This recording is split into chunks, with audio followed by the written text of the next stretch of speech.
On my 20th birthday, I had my first near-death experience. I awoke that morning, anticipating the life-changing day I had ahead of me. Now, I had no idea how life-changing it would be, but just about everybody's 20th was a big one, not just for people aiming for a class either. For most, their 20th birthday celebrated the day they finally became an adult, one who would forge ahead, make their own decisions, and try their best to leave their mark on the world.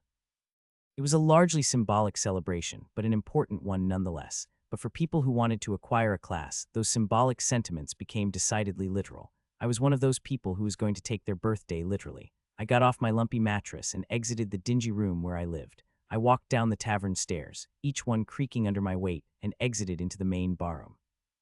Waving at the friendly owner of the cheap tavern, I left the building, skipping breakfast to save on food costs. The reason I was saving money wasn't that I was poor. I had a job that, while not exactly high-paying, would have been enough for a modest peasant's life. No, the money I'd been stockpiling all these years had all been going towards something this single day. I wasn't going to let trivial things like discomfort take it away from me. My hands trembled as I fingered the dozen or so silver coins I'd collected in my pocket, my life savings. Then I took a deep breath and headed toward the edge of my simple village's walls. I nodded to my employer as I walked past his blacksmith shop. I wasn't a blacksmith myself or even an apprentice. I was just a manual laborer, carrying around metal ingots and working the bellows. I passed by the library, which was where I spent another bulk of my time. I wasn't reading Bard's Tales or anything so luxurious. I was studying. Having a class was an extensive responsibility, and one that took a great deal of effort to keep track of. Combat theory, arithmetic, long-term planning, and many other skills were necessary to make effective use of one. So the vast majority of my time was split between the blacksmith, reading the free literature at the library, and of course, the sparring ground. The sparring ground was the only non-survival expense I afforded myself. For a modest price, I gained access to training weapons, dummies, sparring partners, and of course, the best swordsman teacher in the whole village. He was a retired adventurer who had reached level 32 before coming to our village to live out the rest of his life in quiet peace. 32, he was the highest level individual I had ever seen. I heard high-level people like that were more common in the big cities, but out in a frontier village like mine, even seeing someone with a class in the first place was rare. Since he had the swordsman class, I decided that was the class I'd try to get for myself too. Who else to learn from but the best, right? Besides, swordsman was one of the easiest classes to get, and it benefited a lot from raw physical strength, which I had a decent bit of from all my work at the blacksmith. I smiled as I touched the handle of the longsword, sheathed at my waist. It wasn't exactly high quality, but it'd get the job done for today. Besides, after I got my class, I could start making some real money in the adventuring business, which would hopefully help me replace my pitiful gear. After a few more minutes of walking, I finally arrived at my destination. I saw the man I'd agreed to meet with, steel plate shining on his body and a battle axe fastened to his back. He had a woman standing next to him. He waved and I waved back, taking a deep breath to calm my excitement. "Hey, Arlen Wright, hope you're ready for today." He approached me and took my hand, shaking it. I nodded and shook back, trying not to feel intimidated by his iron grip. It was simply the results of a classer's higher stats. He probably wasn't even trying to squeeze any harder than I was. He let go of my hand and introduced me to the woman he was with. "This is my partner, she's a wizard." I nodded to her and held out a hand, but she didn't take it. "Are you sure you are 20 years old?" she asked. "You know that if you are even a day younger, this will be a waste of time and money." Yeah, I said, taken aback by her abrasiveness. "Here, I'll pull up my status window to make sure if you really want me to." "Yep, it says my age is 20. When I looked at my status, I couldn't help but smile. Everything in bold was something that had changed since the last time I had looked at it, so I could see that all of my stats had increased from 9 to 10. Of course, that wasn't due to any merit of my own. Everyone in the world got 1 point of strength, endurance, and dexterity every 2 years until they turned 20. So everyone that was at least 20 years old and without a class would have the exact same status as me minus the name, obviously. It wasn't like that meant everyone was exactly as strong and tough as everyone else, of course. One of the first things you learned when researching the system was that stats only added on top of one's own base abilities. So, someone with only 10 strength could still technically beat a classer with 50 strength in an arm wrestling contest, as long as the one with 10 had a much stronger body. It'd be pretty hard to pull that off, of course, but possible. "Okay," the robed woman interrupted my thoughts, "and are you sure you want the swordsman class? There are no take-backs, remember. Once you have a class, you cannot get rid of it and you cannot get another." Yeah, I was starting to get frustrated with her. I knew all this already, I'm sure. "Relax, Arlen," the man chuckled and patted the woman on her back. His immense strength stat caused her to stumble and catch herself. "She does this with everyone we get classed." Had a few too many incidents with people asking for a refund after things didn't go their way. Speaking of, you got the payment. Yeah, I walked over and placed the silver coins in his hand. My money-saving instincts were screaming at me to hold on to the large sum, to wait another day and make sure this was what I wanted, but I let go, and the coins fell into his hand. I was determined. All right, now that the job's official, let's go over the plan. I know you're probably familiar with the process, but like I said before, we've been burned a few too many times to skip over it. I nodded. So to get the Swordsman class, you're going to need to use a sword to kill a monster that's at least level 10. Straightforward requirement, I know, but easier said than done. He was right about the Swordsman class's requirement being straightforward. Some other classes needed you to kill a specific type of monster, kill them under specific circumstances, or kill a multitude of different monsters in a limited time frame. Just using a sword was child's play in comparison. You're not even level 0 yet, he continued, so if you tried to do that alone, you'd die before you could pull a blade from its sheath. That's where we come in. We'll find a monster, get it to the edge of death, and then you come in and get the killing blow. The killing blow is all that matters when it comes to getting your class, unlike how XP is earned according to your contribution to the fight. I do not think my partner emphasized that last part enough. The woman interrupted. You are to get the killing blow, and only the killing blow. You are to stay out of sight for the rest of the battle. It does not matter if we look like we need help. You, as an unclassed, are so weak that joining the battle will only force us to worry about protecting you. My face hardened. Yes, I know I'm weak right now, but I'm not stupid. I won't come out of hiding until I'm sure it's safe. Good. The woman closed her eyes and breath, seeming to only relax just now. We are to be fighting together, so we should get to know each other. I am Feya, a level 16 wizard. I specialize in damage-dealing elemental spells, with some additional alteration spells to temporarily make my partner stronger if things ever get messy. And I'm the one she uses those alteration spells on. The man nodded. Name's Dawn, and I'm a level 18 berserker. And I know the stereotype about my class, but I'm really not that dumb and battle-addicted. He is only a little dumb, the woman Feya added with a smile. Dawn just rolled his eyes with a chuckle. Well, since I'm unclassed, I'm not sure if I can say much about myself that you wouldn't already know, I said, but I've had a good amount of practice with the sword. I've been going to the training grounds every day for a few years now, so I'd hope that'll help at least a bit with today. Dawn simply nodded. If everyone's ready, let's head out. It was surreal being out in the forest surrounding my village. For the first time, I'd never been outside the walls due to the roaming monsters that patrolled the wilderness. The only way anyone unclassed came out of shelter in these parts was like me, surrounded by an escort of powerful classers. The forest felt greener up close. Back from the walls, it was just a few splotches of whatever. But here, I could look to my left and see hundreds of trees' individual trunks all sprouting from the ground and covering the air with a thick canopy of leaves, or I could look to my right and see a hill topped with a strange rock formation, probably formed by some classer casting a powerful spell. It took about an hour of hunting before we saw anything worth noting, a large, furry beast that I immediately identified as a dire bear. I recognized it from the monster manuals I'd read, but the experience of reading about it versus seeing one up close was completely different. On all fours, it was still about as tall as I was, and blood-stained claws tipped its paws. Still, despite its imposing figure, Dawn and Feya leapt into battle. Dawn charged and cleaved his axe through the beast's side, and Feya cast a spell that flung a spiked chunk of earth at the monster's head, exploding into shrapnel on impact. Within seconds, the wild beast was dead. Only level 8. I heard Dawn call, but I was still frozen in place by the show of absolute power. I blinked, barely recognizing that he was speaking to me. Sure, I knew that someone at a level as high as theirs could single-handedly slaughter a village of unclassed people, but experiencing that power myself truly got the message across. Not quite high enough for a class, Feya said. Do not worry, though, we will continue our search. We marched on, repeating encounters like that, with the adventurers killing strong-looking monsters while I watched, waiting for the call to come and get the killing blow. The call hadn't come yet, but I was ready. It had been hours upon hours upon hours by now. I could even see the sun begin to set in the brief times we passed through a clearing, and the thick canopy of leaves disappeared for long enough for me to see the sky.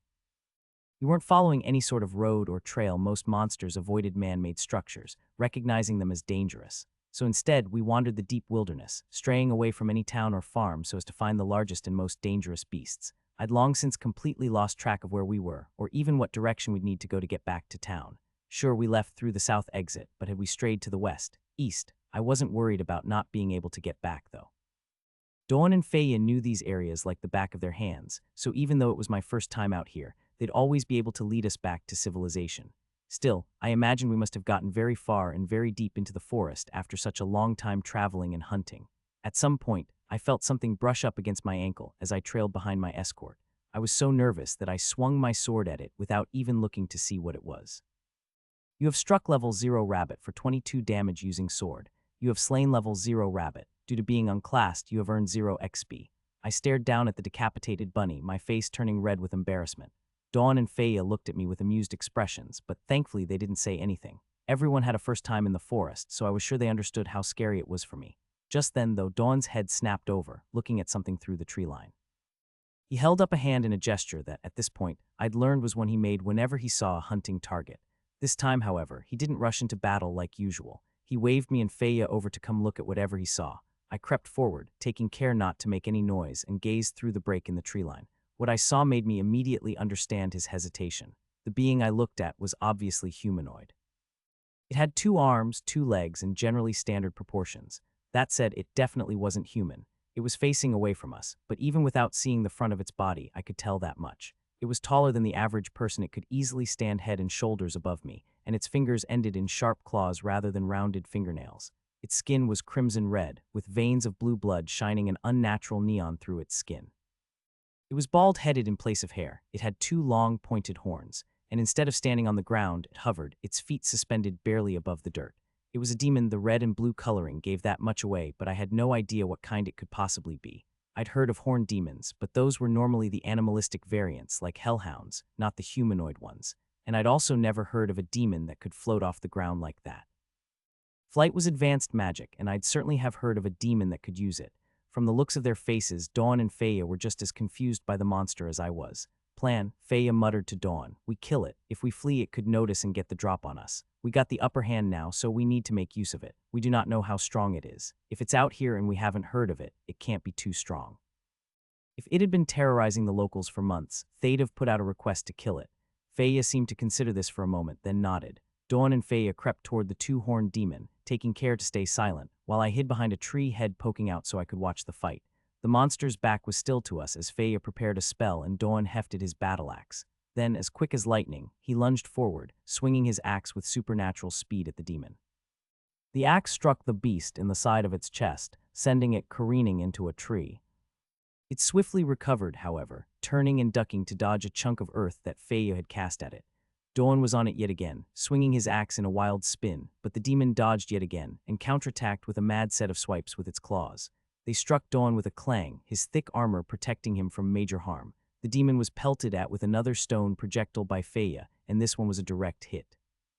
Stunned by the rock, it couldn't dodge Dawn's axe, which sliced across its belly, followed by a hefty kick that flung it to the ground. Dawn's follow-up strike hit empty dirt as the demon's flight magic carried it off the ground and back away from its attackers, but Faya once again flung a storm of projectiles its way, not giving the monster a second to rest. Then, in a single bound, Dawn closed the distance between himself and the demon, swinging and cleanly severing the demon's arm from its body. Blue liquid poured from the beast's shoulder. It seemed to realize it was defeated and turned to flee. However, a strike at its back hit it to the ground, and this time it couldn't get up. Dawn's foot was stomped hard on the beast's back, putting the man's entire weight down on it. It's level 14, Arlen. He called out, come on over. For a moment, I didn't even recognize my own name. I was too mesmerized by the battle to remember why I was watching. But once I realized what he was saying, I jolted, took a deep breath to calm myself, and stepped out from my hiding spot. The demon's head was turned away from me, so I couldn't even tell if it was dead or not, but I assumed they'd kept it alive for me. Once I stood next to it, I hefted my sword, aimed for its neck, and swung downward, cleanly severing the demon's head from its. Dawn and Faya crept toward the 2-horned demon, taking care to stay silent, while I hid behind a tree, head poking out so I could watch the fight. The monster's back was still to us as weight. 2-horned, it only had 1 horn poking out of the right side of its head. The horn on the left was nowhere to be seen, as if it were never there. Was I mistaken? Suddenly, the demon jolted, looked behind itself straight at Dawn and Faya, and dashed off. Shit, it's getting away. Faya shouted as she cast a spell. Immediately, 4 walls of light appeared from nowhere, surrounding the clearing and boxing the demon in with us. How'd it notice? Dawn asked Faya while keeping his eyes on the demon. It had turned to face them, realizing it couldn't get through the magical barricades. No clue. It's like the knowledge that we were there was suddenly beamed into its head. Well, whatever. If it's running away, it means we can probably beat it. Dawn hefted his axe and lunged forward, swinging at the demon. It ducked, and Dawn followed up with a kick, but the demon dodged to the side before he even lifted his leg, as if expecting it. Without looking, the demon swiped its claw to the side, perfectly deflecting a well-aimed hunk of stone launched by Faya. I had no idea how it knew their fighting style already. They had only just started the battle. Left wide open by his 2 missed attacks, Dawn couldn't block a set of claw strikes that the demon hit him with, aimed perfectly at the gaps in his plate armor. However, his health pool seemed to be large enough to protect him from significant harm.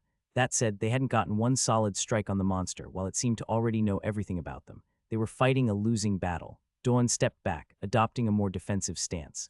Feya, I need a buff on it. Feya cast a spell that caused Dawn's skin to glow a slight red and his muscles to bulge. The demon watched, looking surprised. It seemed it didn't know everything about them after all. Dawn set himself and lunged forward, swinging his axe twice as fast and twice as hard. The demon tried to dodge, but the boost in power seemed to be too much for it, and it was caught by a sharp swing that cut a deep gash in its side. It backed up, looking defensive and calculating, as if trying to memorize everything about its opponent. Dawn didn't seem to care, though. His blows came in a flurry so fast I could barely follow them. The demon also seemed to have trouble keeping up with them, cuts and wounds forming all across its body. It seemed to realize that it couldn't beat Dawn like this, and it also seemed to realize who had made him so much stronger. Its eyes locked onto Feya, and it made a mad dash toward her, rushing straight past Dawn. Feya shot 2 hunks of stone at the beast, but it ducked and weaved through them, tackling her to the ground in a split second. It reared back and clawed at her stomach once, twice, 3 times before she cast a spell that blasted it off in an explosion of flame. Her health pool seemed to have protected her from the first swipe, but hers wasn't nearly as large as that of a berserker class, and the next 2 left long lacerations across her torso. They didn't seem to be fatal, but she was obviously in a lot of pain, clutching at the wounds and groaning as she attempted to push herself to her feet. The demon's luck ran out, though, as Dawn caught up to it while it lay on the ground, stunned from Feya's fiery blast. He unceremoniously brought his axe down with a grunt, severing the beast's legs from its torso and stepping down on its chest.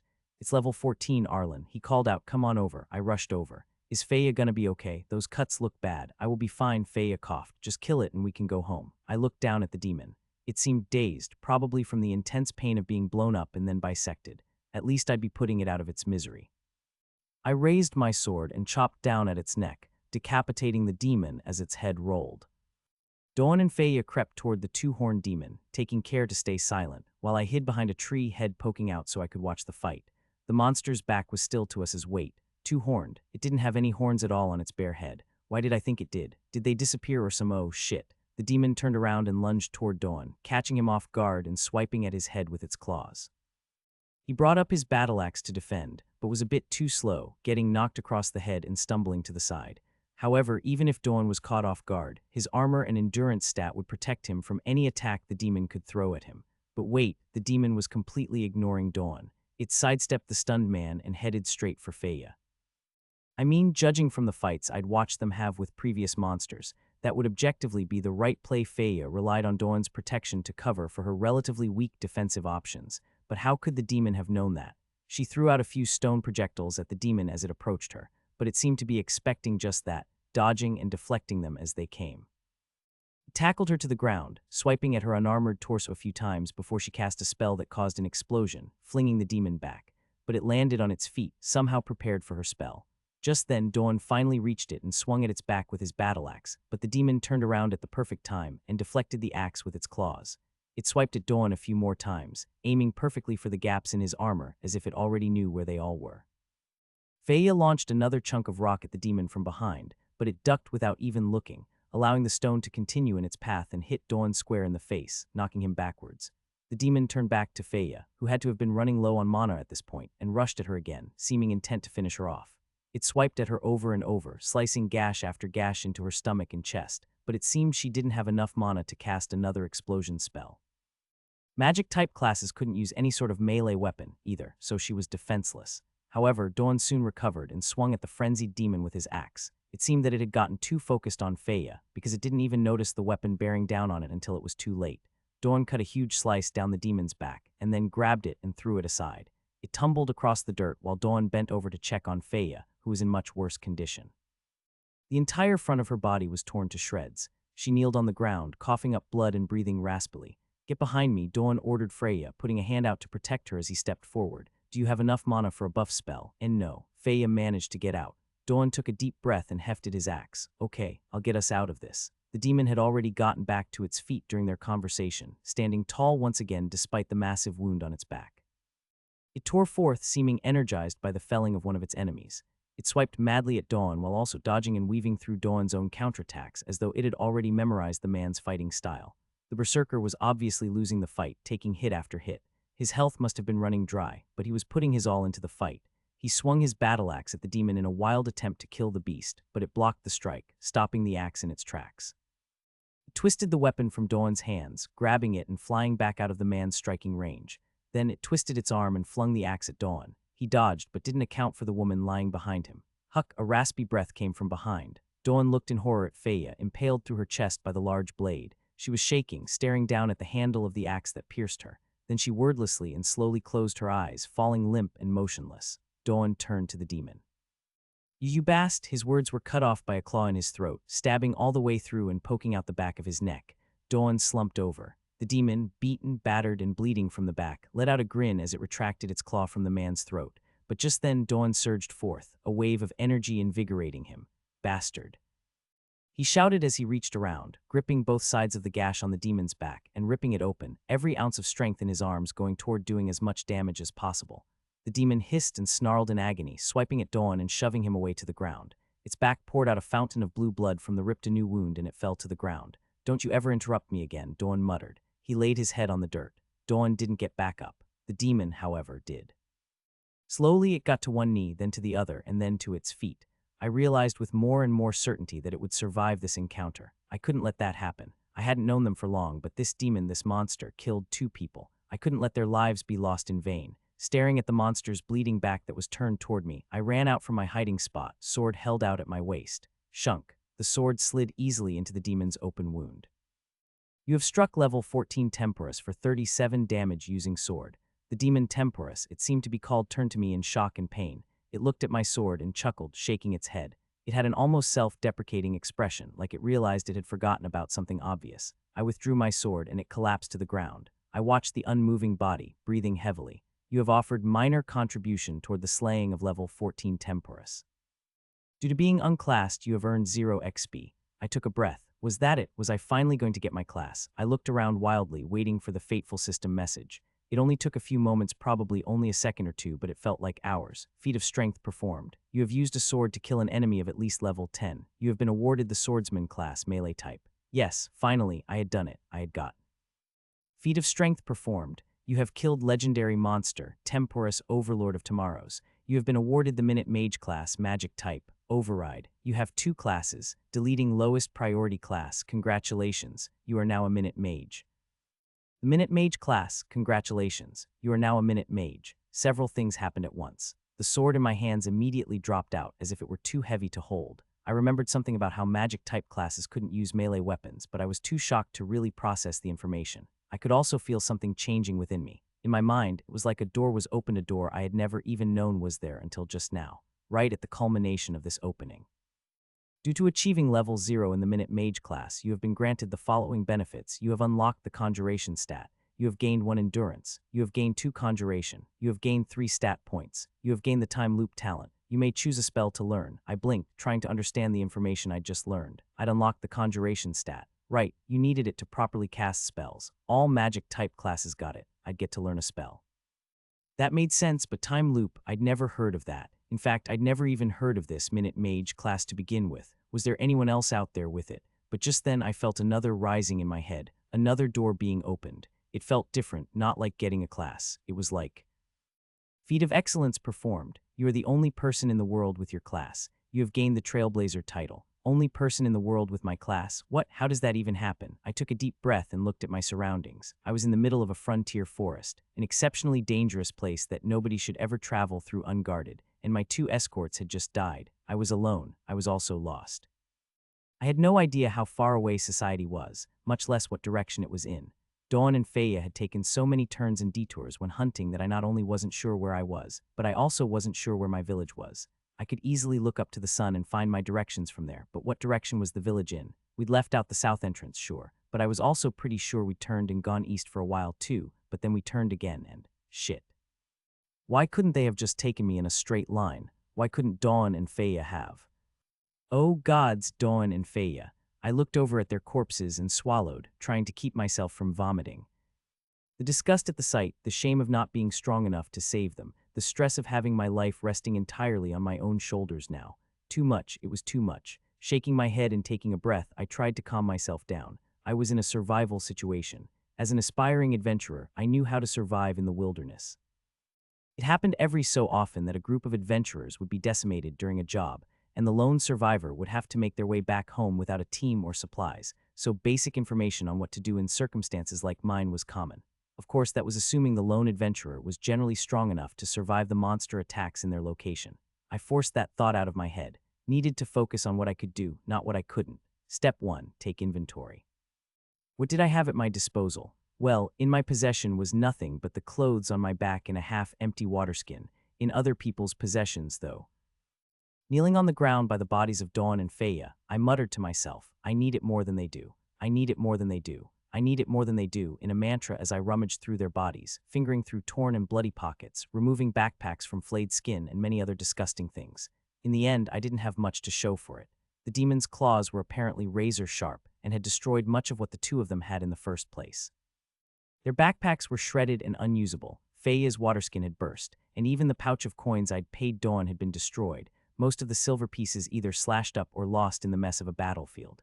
No getting those back, it seemed. There were maybe a single meal's worth of rations between them. The trip wasn't supposed to last more than a morning, and enough water in Dawn's waterskin to fill mine up. Other than that, there wasn't much of use. Well, there were certainly lots of things that would have been of use to me had I not been stuck with a magic type class, such as the gigantic battle axe I was no longer allowed to wield, but wait, my class, that was definitely another tool at my disposal. It said I got some stat points and a spell choice right, and there was that weird talent and title. I hurriedly opened up my status. Well, that was certainly a big change from what I was used to seeing every time I pulled up my status. Everything in bold was something that had changed since the last time I looked at it, and look at all of that bold text. I finally had a class, even if it was one I didn't really want. My endurance went up, which increased my health, stamina, health regeneration, and stamina regeneration. I had a whole new stat in the form of conjuration. I had stat points to assign, a spell to choose, a talent, and a title. Most people didn't do anything worthy of a title in their whole lives, and I got it at level 0. I took a breath, trying not to get overwhelmed. First, let's look at that weird talent. Time loop rank 0. Type activated. Go 1 minute back in time, resetting your health, stamina, mana, and other cooldowns as well as the rest of the world, but preserving your memories and the rest of your status. This talent activates at will or automatically when you would die. This talent may only be activated once per day. I read through the talent's effect over and over, verifying that what I saw was true. Going back in time, that was such an unheard of effect that I almost didn't believe it. Messing with time was just not something the system did. I immediately started thinking of the various applications this talent could be used for. The most obvious thing I could do would be redoing a fight, conversation, or anything else that went poorly. A single minute wasn't a long time, so I wouldn't be able to do anything crazy, but this talent could definitely be used to devastating effect in the right hands. And it was called rank 0, too. Did that mean it would get stronger over time? I'd heard of some classes that had a talent that would get stronger alongside them. My immediate thought with time travel would be going back and helping fix what just happened. Dawn, Feya, if I could save them, I'd be out of this mess. But the limits of the talent were too restrictive. With the ability to only go a single minute back, the opportunity to go back far enough was out of my hands. Hopefully increasing the talent's rank would somehow make that effect less restrictive. Though I still had no idea how I would rank it up. Still, one of the interesting things it said was that it reset my health and all that, but preserved the rest of my status.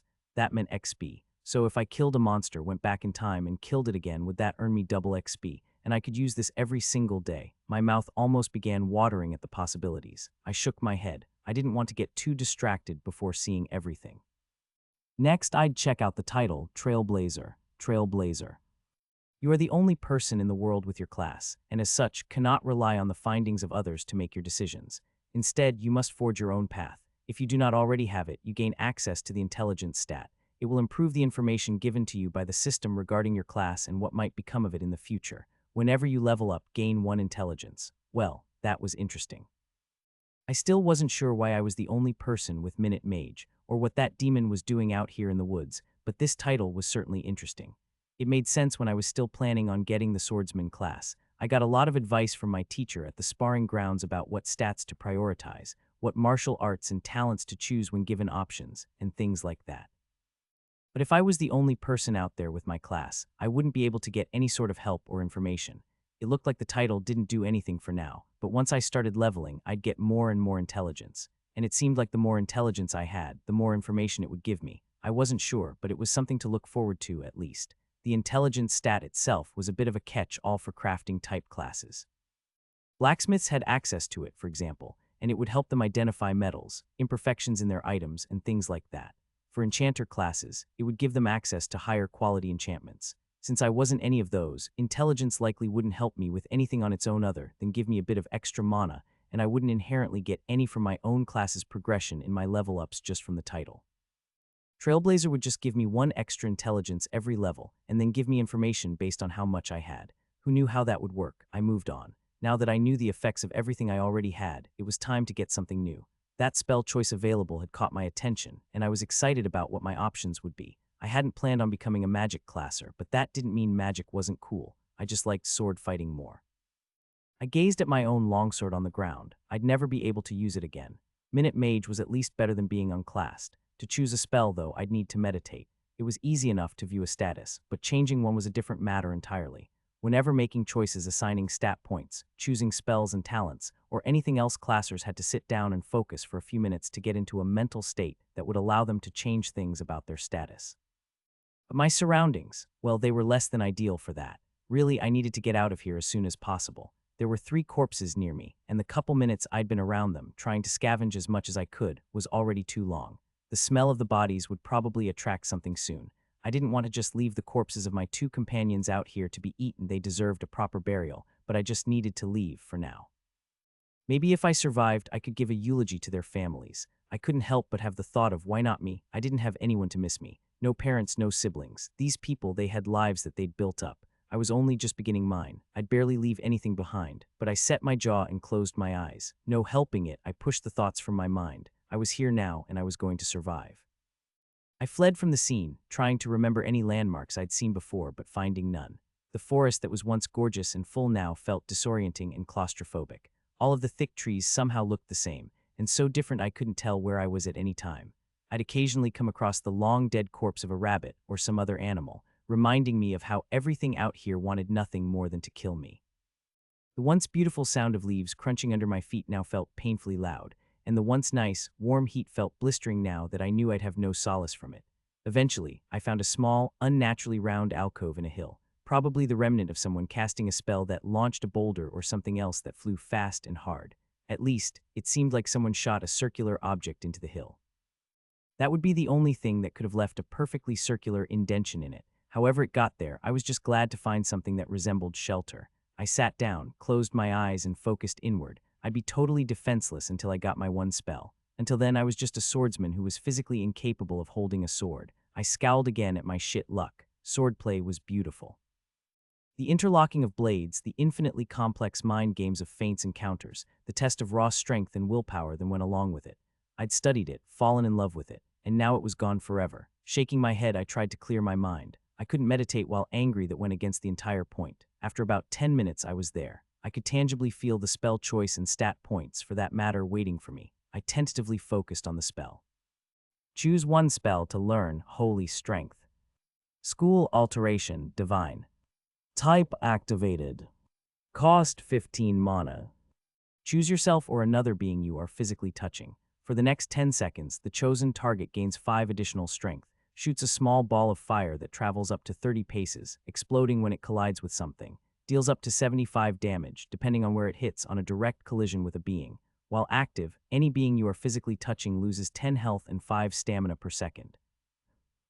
Upon looking at the 3 spells, I suddenly realized how difficult it was to make a choice that could be the difference between life and death. I had to think short-term for this. If I chose something that didn't do as much as I needed it to right now, I'd die. I could only have a maximum of 20 mana, which made me immediately think that Firebolt wasn't an option. But then I remembered that I still had 3 stat points that I could distribute freely among any of my stats. Each point of conjuration increased maximum mana by 10. I knew that much from common knowledge, so I had potentially 50 mana at my disposal. Since I couldn't immediately eliminate Firebolt, I instead looked toward Holy Strength. Without the ability to hold any sort of melee weapon, adding to my strength was of dubious use, to say the least. I could still punch, but I felt like that wouldn't be utilizing a magic class to its fullest. I wasn't a melee class anymore, and I never would be. I had to keep that in mind. Even if I used 45 mana to stack 3 casts of Holy Strength on myself, I would still only have 25 strength, which still wasn't enough to beat a high-level monster, especially when I was without a weapon, and even more especially when that boost in strength only lasted 10 seconds. So the choice was down to Firebolt versus Noxious Grasp. The latter was risky. Noxious Grasp only dealt damage to things I was touching. Not being able to deal damage at a range would make it difficult for me as a magic classer. But then again, most magic users had someone on the front lines to keep the monsters away from them. I didn't have that luxury, so I would probably need some way to deal with a monster that got up close. I liked Firebolt. It was a spell that wizards and sorcerers also got access to, and it was very popular among them for a reason. Solid damage at a decently far range was a useful tool in any mage's belt. That said, when looking at how it would immediately help me, at most, I could have 50 mana saved up at any given time. With that, I could cast Firebolt once, which would deal up to 75 damage to an enemy, depending on my accuracy. With Noxious Grasp, however, I could use 50 mana to keep it active for 16 seconds, which if all 16 of those seconds were spent with me in physical contact with an enemy would deal 160 damage, plus drain away 80 stamina. Now holding onto a rampaging monster for 16 straight seconds without dying would be challenging, but I really didn't like the concept of having absolutely no way of dealing with anything that had more health than a level 3 deer. At least with Noxious Grasp, I'd have a chance of killing the monsters that roamed the forest. A single Firebolt wouldn't do anything more than annoy them. With that in mind, I selected my spell. You have learned the spell Noxious Grasp. After that, I needed to choose how to allocate my stat points. Judging by the whole line of thinking I'd had with myself about the spells, I felt like that was pretty much already done for me. I needed to be able to deal damage above all else. The best way to deal damage was with more mana, and the best way to get more mana was more conjuration. You have used 3 stat points to increase conjuration. Your conjuration value is now 5. I opened my eyes, blinking and breathing deeply as I felt the changes course through my mind. Increasing a stat didn't only change the numbers on your status strength, endurance, and dexterity, what were called the physical stats, changed your body, with strength making you more physically powerful, endurance hardening your body and increasing your constitution, and dexterity limbering your joints and helping your reaction time. The other stats were different. So far, I only raised conjuration, but different classes had different stats, like the crafting class's intelligence. Conjuration helped one's mana control and their ability to quickly cast spells, and I was feeling that effect now as my conjuration more than doubled in an instant. I had never cast a spell before, but I was suddenly pretty confident in my ability to. I got to my feet and checked my mana total. It was currently sitting at 650, so I didn't have the mana to spare to just cast things for the fun of it. Instead, I decided to go find something to test my newfound powers out on, and hopefully get some XP in the process. Though really, I just needed information. If I got into a fight barely knowing how my abilities worked in practice, and suddenly had to rely on them to survive, I was sure to die. So I needed to at least get a baseline understanding of them. It didn't take incredibly long to find a small animal in the surrounding woods, a furry, fox-like creature called a wood spirit.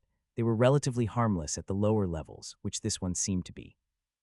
By this point, my newly improved mana regeneration had helped my mana creep up to 1150, which I felt would probably be enough to kill the wood spirit. So I snuck up behind it, careful not to alert it to my attention, and then leapt forward. I crashed into the beast in a wild tackle, quickly grabbing and restraining it while it snapped its jaws at me. But I kept away from its face, leaving it with no way to damage me. I focused inward, finding the energy to cast Noxious Grasp. I took a moment to calm myself, trying my best to ignore the struggling animal in my arms, and slowly, methodically, drew out the magic from my mind. It was a completely instinctual process, letting myself be guided by the system, but after a few seconds I found my body crackling with energy, awaiting my command to activate the spell. I readied myself and then did so. I immediately felt my body tense as an energy mana I realized was drawn from my very being. It took a constant, concerted effort to keep pushing this mana out while also focusing on maintaining the spell effect. I looked down at the still thrashing wood spirit and realized that I could literally watch the life drain from its body as the spell damaged it. Its muscles atrophied, its skin sunk down, and I could soon see a rib cage through its fur. A bit of smoke poured from my skin while the spell was active, I realized. It was a small enough amount that it dissipated once it got a foot or two away from my body, but it was still strange to see it happen. The fumes seemed harmless enough, though. After a couple seconds of mental effort, the wood spirit stopped moving. You have struck level 1 wood spirit for 31 damage and drained 16 stamina over the course of 3.1 seconds using Noxious Grasp. 9.3 mana cost. Your mana is 2. You have slain level 1 wood spirit.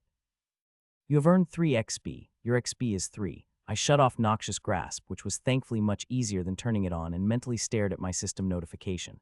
I had gotten XP, For the first time in my life, that number wasn't 0. I steadied my breathing and looked up into the sky. It was darkening quickly, probably approaching midnight. If it was getting close to tomorrow, then I could use something else I had access to. I still had more things to test. I looked inward yet again, this time letting the system guide me toward a different power that it had given me. I took a hold of it, activated it, and then I was back, creeping behind the wood spirit, having traveled exactly 1 minute back in time. I stared at the monster in front of me, walking around like it had never died. It worked. I did it. I could feel that my mana was back at 11 instead of 2, but I certainly remembered casting Noxious Grasp. I'd really traveled through time. Before I got distracted, I leapt forward, grabbing the wood spirit and killing it once again. You have struck level 1 wood spirit for 31 damage and drained 16 stamina over the course of 3.1 seconds using Noxious Grasp. 9.3 mana cost. Your mana is 2. You have slain level 1 wood spirit. You have earned 3 XP. Your XP is 6. I checked my XP total. Yep, 650. I'd gotten double XP by killing the same monster twice. It really worked. I stood up, brushing the dirt off my pants and relishing in the possibilities. Being able to go back in time like that was powerful. At the very least, it would help me level up way faster than any normal class would, and if used to its fullest, it could turn an unwinnable battle into something trivial. I'd have to be smart about it, though. The talent said it could be activated once per day, and I could feel that cooldown ticking downward internally. It didn't mean that once I activated it, it would be shut off for 24 hours. Rather, it meant that once I'd use it, I'd just have to wait until the next day to use it again. So that meant I checked the ability 1 hour, 37 minutes, and 21 seconds until midnight, when I could use it again. I'd just hide out and work on making a shelter to sleep in while I waited for it to refresh. Surviving out here would certainly be a challenge, but the class was beginning to grow on me. I was starting to think that it might actually be possible to survive. A devil sat at a desk in a damp, dark room. The room was carved into rough stone, no consideration given to comfort, the walls uneven and the room itself just slightly too small. The devil, however, didn't mind this. The accommodations were enough for him to do his job, and that was all that mattered. The job he did was simple paperwork. He needed no more than a pen and a surface to write on, and the room provided him with that and more, so he truly felt that it was a bit extravagant. The devil himself was humanoid, although he would never wish to be explicitly compared to a human, with the normal red skin and blue, glowing veins that highlighted it. The clothes he wore were simple and formal, black, tightly fitted pieces of cloth that covered his upper and lower body. It was standard attire for those in his division, and so he sat, quietly reading a budget proposal. The proposal came from an underling and requested an additional 2.8 manpower be diverted from the front lines of the war effort and added to the security division of the prison the devil was running. It was utterly preposterous. A 2.8 increase in manpower was completely outside the bounds of what was reasonable. The claims that the prison was severely understaffed and at risk of an outbreak were excuses. If they needed a 2.8 increase in manpower, a few of them could just work twice as many hours and that should cover it.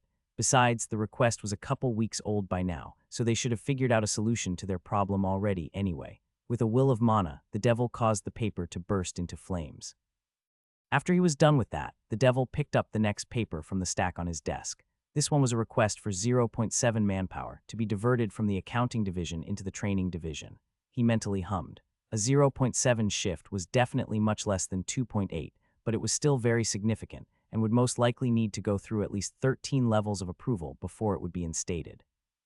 That said, the devil was considered to be a bit reckless by the standards of his species, so he signed the proposal anyway. He would send it to his boss later that evening to get the next level of approval. The devil had just given it its first level, so it would need 12 more until it was put into place. Within a few years, he might actually see the request finish going through. The devil sat the paper down and then went to grab another, this time from a different stack sitting on the other side of his desk. There were many stacks sitting around the office, all neatly squared up reams of paper, some sitting on the desk itself, others on the floor, some in the drawers of the desk, and one was even underneath the devil's chair. In total, there were easily multiple thousands of sheets of paper sitting in the devil's office, awaiting his approval. The paper he picked up seemed to be asking for a 3.9 lowered daily quota for the next week in Sector 142, B9 of the manufacturing division. Apparently 2/3 of the people in the factory had died in a gas explosion. The devil shook his head and burned the paper, not bothering to read any more. 3.9 lower. Someone was filling these young demons' heads with irrational ideas. They'd get a 0.5% if they were lucky and promised to make it up during the week after. What they were asking for was just impossible. A knock rang out on the devil's door. He grabbed another paper as he called out, "You may enter." He read the proposal as the guest walked in. Out of the corner of his eye, he saw it was one of the ember mites that worked under him. Ember mites were small, only standing slightly taller than the length of the devil's hand, and were made of a large body with tiny arms and legs that came out of it. It had no head, its eyes and mouth simply protruding out of the top of its large, roundish body. It was the color of charcoal, with flecks of orange and red scattered across it. The demon squeaked and stuttered, obviously trying and failing to get words out, before it finally found the ability to speak. An expression of most formal greeting, ex hagdulin atharabab eduk nason tipidun torabaroxix hunksexintep. The devil, whose name had just been spoken, continued reading his paper. It wasn't like the document was anything important. It was just a report of a confirmation of a confirmation of a request, for a confirmation of a request, for an order of a resupply of food stocks for barracks, E4B972GG, but the devil just didn't want to deal with whatever the ember mite had to say. However, he also wanted to get the mite out of his office, and the best way to do that was to hear it out. So he grabbed his pen, started signing off on the paper, and spoke without looking up. An expression of greeting. What is your name, Ember Mite? My name is Bron Mianatadiemo. I will call you Bron. Why, yes. A formal expression of gratitude. Ex hagdulin atharababiduk nason tipidun torabroxix hunksixintep. The devil was put into a good mood that the Ember Mite Bron not only knew his name and pronounced it correctly, but also bothered to say it more than once. Names held great importance in demon culture, and some of the younger demons seemed to have forgotten how to be polite, only saying the names of their higher-ups once during the greeting, and avoiding it later because it was too much trouble, or ridiculous that they would be expected to not only memorize that, but also to say it more than once per interaction. Of course, the devil himself had no need to remember or speak the Ember Mite's name. The mite was below him, and should be thankful that the devil even spoke the first syllable. What is it you come to me for, Bron? It's Temporus, overlord of tomorrows, sir. It has breached containment. The devil frowned. Temporus was a very unique being with the power to control the flow of time. It had been immediately enslaved once its power was discovered, and now was forced to use its powers to aid the seventh circle of the underworld, the same circle that the devil worked in. However, its powers were also very limited in scope, so it never quite became an integral part of their army. That said, it was still an asset, one that the devil would be remiss to let loose on his watch. Have you sent out a recapture team? And no, sir, not yet. I was waiting to get your approval to do so. The devil frowned. You do not need my approval to recapture an escaped asset, Bron. Put one together and have them search for it. Start with the area near the prison, but if need be, you can search the entire seventh circle. Now, get out of my office. But the mite did not leave. Instead, it bowed down, looking to the floor. Well, sir, about that. The devil stopped writing and looked up at the Ember Mite, sensing bad news. What is it, Mite? T. Temporus I isn't in the underworld. Its entire body was shaking. I had escaped to T. the overworld. Snap. The devil's pen lay broken in half on his desk. The devil's writing hand clenched tightly into a fist. A low growl escaped his throat. What? The Ember Mite started trembling even more. WWW. We don't know how it GG got through P please. It wasn't my fault XHXHXHA X Hagdudu. The devil took a deep breath as the Ember Mite struggled to pronounce his name through all of its shaking and stuttering. He calmed himself and interrupted the mite's spiel. What is the emergency code? What? The devil sighed, shaking his head. These young demons had no knowledge of proper protocol. The emergency code. What is it? The Ember Mite paused. Sir, if you wouldn't mind reminding me of the different codes. The devil sighed once again, rubbing his eyes. Yes, I do mind, Mite. It is ridiculous that you do not know these. Why, yes, sir. I will memorize them as soon as possible. I am SOS sorry for my ignorance. A most formal expression of apology. The devil just breathed. It's fine, Bron. I'll explain them to you. A code yellow means the convict has been missing for less than a minute. An orange means 1 minute to 5 minutes. A red is 5 minutes to 30 minutes, and black is 30 minutes to an hour. The time seemed low, but time ran faster in the underworld than it did in the overworld, so it really was completely reasonable to, within what was only a single minute, detect that a convict has breached, put together a recapture team, send them out, and catch it. For the underworld denizens, it would have felt like closer to 10 minutes. The devil just hoped Temporus hadn't been missing for over 5 minutes. Red alerts, and especially black ones, were so much paperwork to deal with. Well, sir, I already knew those. I was just wondering if there were any other codes. The devil frowned. What do you mean, Mite? Are there any codes that go further than black? The devil stood from his desk, looking down at the pest. Mite, what are you trying to say? The Ember Mite trembled, staring down at the floor. How would I tell you that? T Temporus has been unaccounted for 3 days. The devil face paled as he froze in place, standing with his eyes wide. Once the moment of shock ended, he immediately snapped back down into his chair, fumbling for a communication crystal. He haphazardly pushed mana into it, activating its effect and waiting impatiently for the person on the other end to answer. The Ember Mite shuffled in place, reminding the devil it was there. "Get out," he shouted, having completely lost his composure. "Put together a recapture team or something. Fucking kill yourself for all I care. Just get out of my sight." The communication crystal chimed as the Ember Mite scurried out of the room. Expression of greeting, a hard female voice came from it. "You did not schedule this call. May I ask why?" Emergency alert. Normally, the devil would never dream of speaking to a direct superior without first greeting her formally and with her full name, let alone interrupting her, but the current situation was certainly out of the ordinary. Temporus has escaped to the overworld. It has been missing for 3 days. Why did you not inform me of this earlier?" He could hear the rage in her voice, formal expression of apology. "I was only just now informed. Hagdul, you incompetent fucking okay. You need to come directly to my office." Now, of course, the communication ended and for a moment the devil could do nothing but stare at the crystal, but eventually he got up from his seat and started pacing around his tiny office. Fuck. He slammed his fist into the wall, cracking the stone and sending a shiver through the whole complex. A stack of papers fell over. He rubbed his fingers across his head and took a deep breath. Okay, let's go." With that, he exited the office, heading into the main complex he was located in. The room was large and filled with Ember Mites, lesser gargoyles, and other office workers quietly doing their jobs. Only none of them actually were doing their jobs, now all of them were staring at the devil. They'd all heard the yelling and punching of the wall, so they knew something bad had just happened. "Sir," one of the gargoyles spoke up, its deep, crunchy voice splitting the silence. "Would you like—" "Shut the fuck up," he interrupted it without looking over, "and get the teleporter ready." The devil knocked on his superior's door. About a minute passed with no response, but he waited patiently. Eventually, a voice came out. "Enter." He opened the door, stepping in while looking pointedly downward, as was etiquette. An expression of most formal greeting, superior quinmoreta qualticular udaden mias mamanamaman mu du demu mu quenquimigendag kukiakwaquaquin kimamin mu jardin miniquikinu kenquikakenki.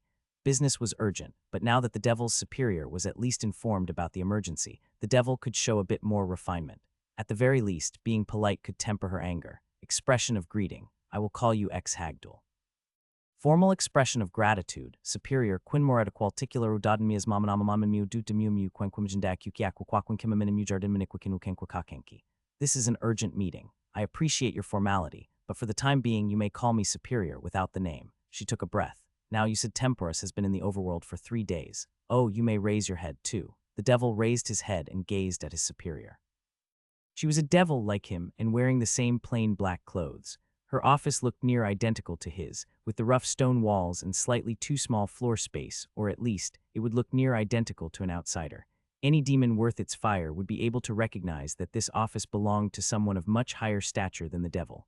It was larger. It was 2.8% larger, to be exact 0.1% for each stacking position of power she had above him, as was the standard way of delineating office size. "Yes, superior," the devil said. "Temporus has been missing for 3 days. Okay. A simple recapture team will not work in this instance. In 3 days, it could have gone almost anywhere in the territory it escaped to. I'll contact the upper brass and ask for a diviner squad so we can first locate its general area, and then afterward, once we find it, you can send in a recapture team. Ideally, we can just send in a small squad of soldiers, have them grab Temporus, and then come back with the overworld denizens none the wiser. We do not want to harm our relations with them by letting them find out we're sending military into their realm. They're already incredibly cautious, and war could break out if we aren't careful."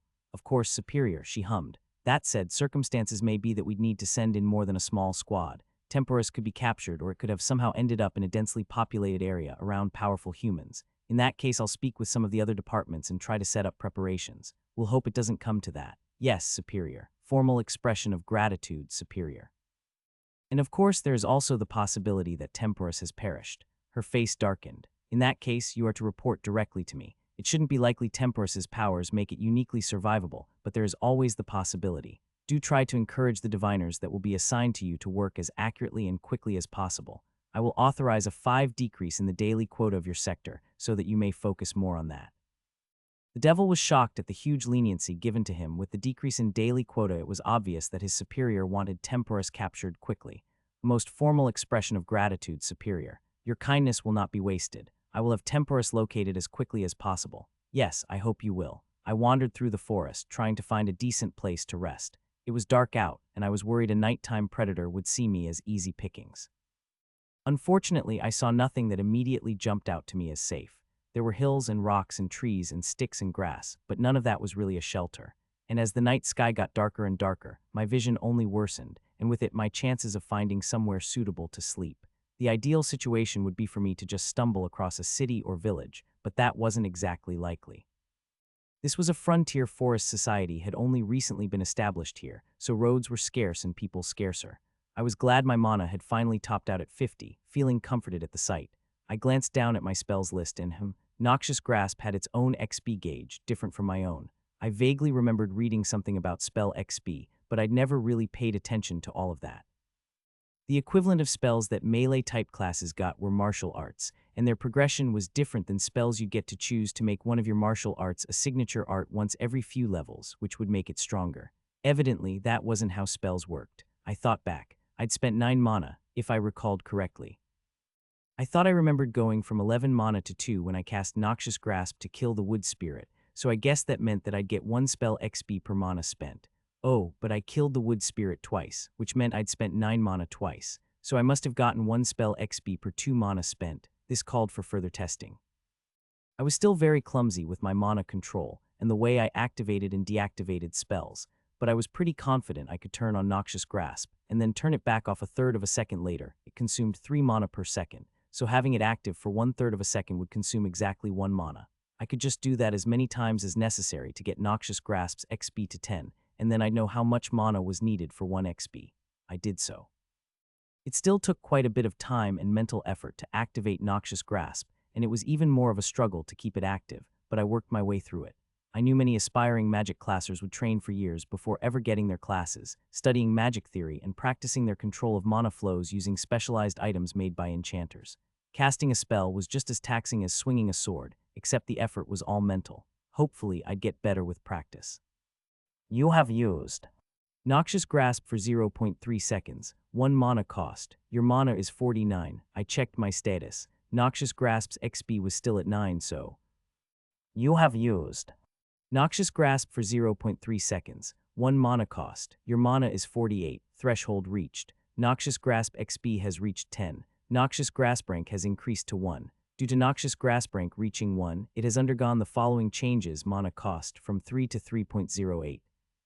Health drain from 10 to 10.5.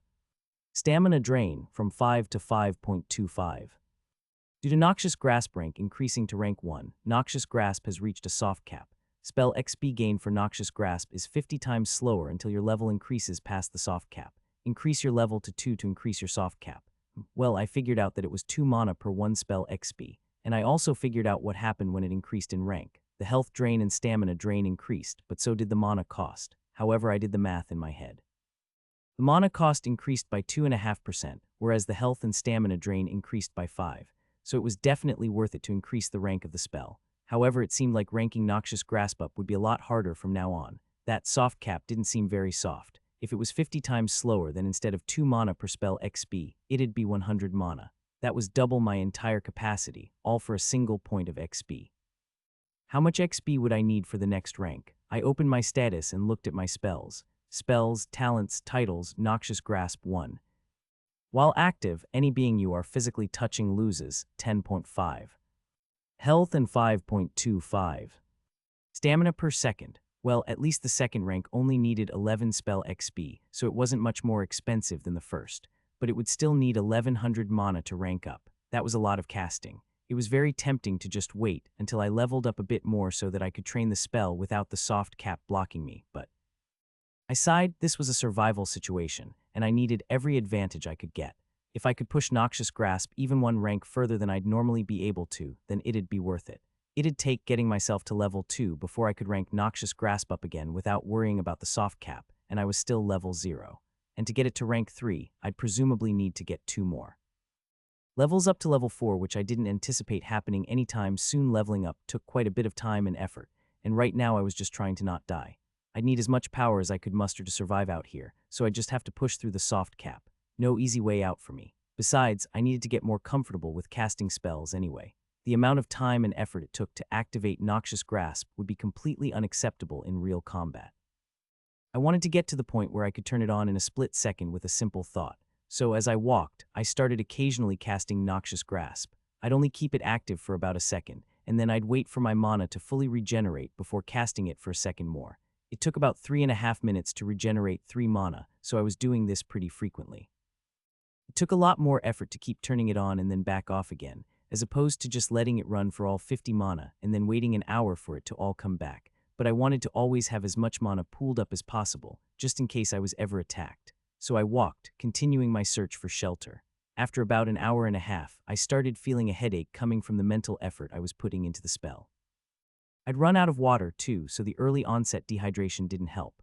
But the pain I felt was just a sign I was training well. If you didn't get tired while exercising, you weren't exercising right. I also saw a bunch of other small animals like the wood spirit that I tried to kill for XP. I only actually got a few of them, but some was better than none at all. You have slain level 1 Borlet. You have earned 4 XP. Your XP is 10. You have slain level 0 Dire Rabbit. You have earned 2 XP. Your XP is 12. You have slain level 0 Fawn. You have earned 3 XP. Your XP is 15. You have slain level 1 Seeker Owl. You have earned 5 XP. Your XP is 20. You have slain level 1 Rabbit. You have earned 3 XP. Your XP is 23. I was really feeling the pain of having a spell with quite literally 0 range as I tried hunting these animals. Of course, if I'd taken Firebolt, I wouldn't have been able to attack so many of them so frequently, but it definitely would have been easier to just point and fire than to worry about sneaking up on them, tackling them, keeping them restrained while I maintained contact, and not letting them slip away at any point during the process. It was dark, though, and I had basically no visibility. Not just from the lack of light, my headache was getting bad enough that I could feel my vision getting spottier and spottier as time went on. It was at the point where I pretty much went blind whenever I activated Noxious Grasp, not to mention the headache got bad enough that I couldn't focus on what I was seeing anyway. I was really looking forward to taking a rest. I couldn't cast while sleeping, so it'd give me an actual break from the constant mental struggle of maintaining the spell. That said, I still couldn't find a good place for shelter, so I decided to settle for the next best thing. Once I found a decent-sized tree, I gathered a few of the larger sticks littering the forest floor, leaned them up against the tree's trunk, then covered the whole structure with dead leaves to create a bit of insulation and hopefully hide me from anything looking for a snack. Once it was done, I sighed and took a step back, admiring my handiwork. Yep, it looked like shit. It was barely big enough to contain me even if I balled myself up as tightly as I could. It was already in the process of falling apart, and I was sure I'd be covered in dirt and leaves by the time half the night had passed. However, it was all I could do. I was tired, my head hurt, and it was too dark to see anymore. So I maneuvered my way in as best I could, curled up into the fetal position so I could actually fit, and closed my eyes, my mental and physical exhaustion pulling to sleep surprisingly quickly. I awoke with a start to the sound of snarling and gnashing, and quickly realized that one of my legs was poking out of the shelter. Shit. I yanked it back in, but I could see something moving around outside through the gaps in the leaves, sniffing at the pile of sticks I was hiding beneath and curiously pawing at the branches making up my walls. I knew for a fact that once it realized I was in here, it'd attack. I took a breath. There was no way I was getting out of here without a fight. I shifted slightly to get a better look at what I was going to be dealing with. Baring its teeth outside of my shelter was a large, green, semi-translucent wolf-like creature. I could see the drool leaking from its mouth as it pawed at my shelter once again, cautiously attempting to knock the sticks aside. It glanced over the shelter, and for a split second its eyes met mine. In that moment, I felt myself fighting to keep the contents of my stomach inside my body, gagging as an intense feeling of nausea washed over me. It passed just as quickly as it came, though, leaving me shaking and sweating. You have been inflicted with sickness. 12 damage, 6 stamina drain, your health is 98, your stamina is 57. I had my suspicions, but after that I knew exactly what this monster was. It was a wood wraith, one of the evolved forms of the wood spirit. They were larger, meaner, more carnivorous, and most importantly had a magical gaze attack that would overturn any victim's stomach I'd just gotten a taste of it. All of that said, though, it was still not an incredibly high-level monster. Wood spirits evolved into wood wraiths at level 5, but wood wraiths evolved into a new form once they reached level 10, so I knew this monster could only be in the high single digits. Now that I knew my enemy, I tensed, readying myself for a fight. This would be tough, but I could still beat it. Monsters leveled differently from humans, so it wasn't like a level 5 wood wraith would be similar in power to a level 5 classer. Even in my state, I could probably take this on, hopefully.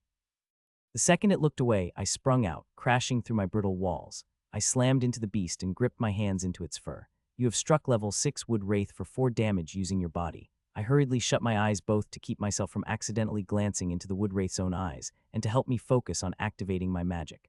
I could feel it thrashing around, trying to free itself from my grasp, but my arms were strong from years of training and physical labor. I kept trying to activate Noxious Grasp, but the thrashing of the monster and battle fever raging in my head distracted me from my mana control. Still, it'd take more than that to get my hands off of.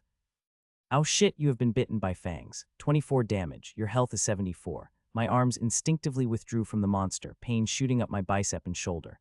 My eyes still closed, I could feel blood leaking from a bite mark on my arm. It seemed the beast had wriggled its way into being able to bite me. I heard it scurry away, stopping not too far from me as I got to my feet. I couldn't see, but I was afraid to open my eyes. I heard a growl from nearby and a pawing at the dirt.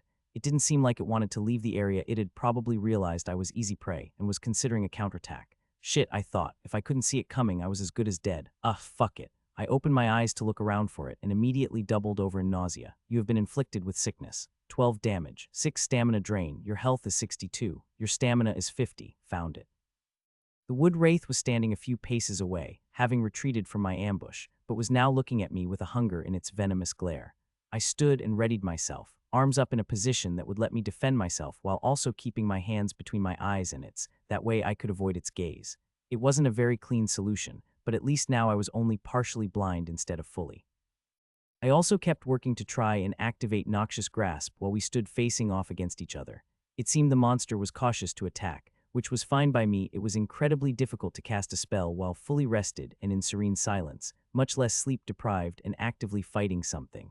I was running through my mind, trying my hardest to push the mana where it needed to go.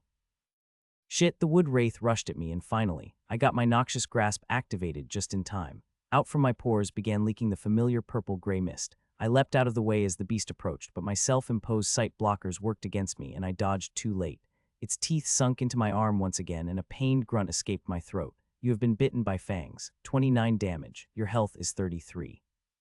It grabbed me tightly with its strong jaws, to the point where I didn't think I could yank my arm free. However, I had a self-defense mechanism. The poisonous fumes leaking from my skin started sinking into the wood wraith's body the moment it touched me, and I could immediately sense the spell doing its work.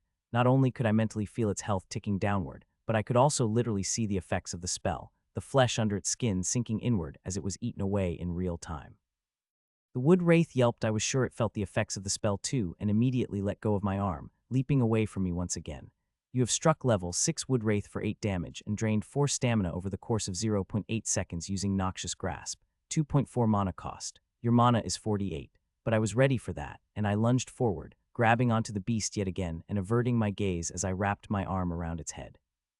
It growled and thrashed its body around, trying to get away from me as the energy drained out from its skin. It snapped its jaws and flung its paws, but I had gotten a solid hold on it this time, and its already weakened body had no chance of getting away. The monster's stamina and health quickly leaked from its body, and its efforts to free itself got weaker and weaker. Eventually, it stopped moving entirely. You have struck level 6 wood wraith for 139 damage and drained 69 stamina over the course of 13.2 seconds using Noxious Grasp, 40.7 mana cost. Your mana is 7. You have slain level 6 wood wraith. You have earned 37 XP. Your XP is 60. Threshold reached, 50 XP. Your level has increased to 1. Due to achieving level 1 in the Minute Mage class, you have been granted the following benefits. You have gained 1 Endurance.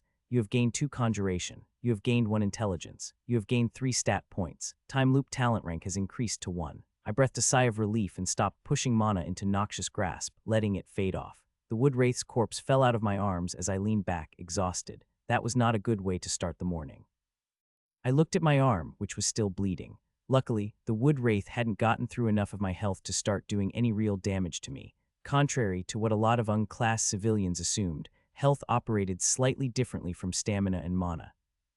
Instead of being a numerical representation of how much damage your body had taken, like how the others were representations of how much more you could exert yourself, or how many more spells you could cast, health was like a shield that protected your body from damage.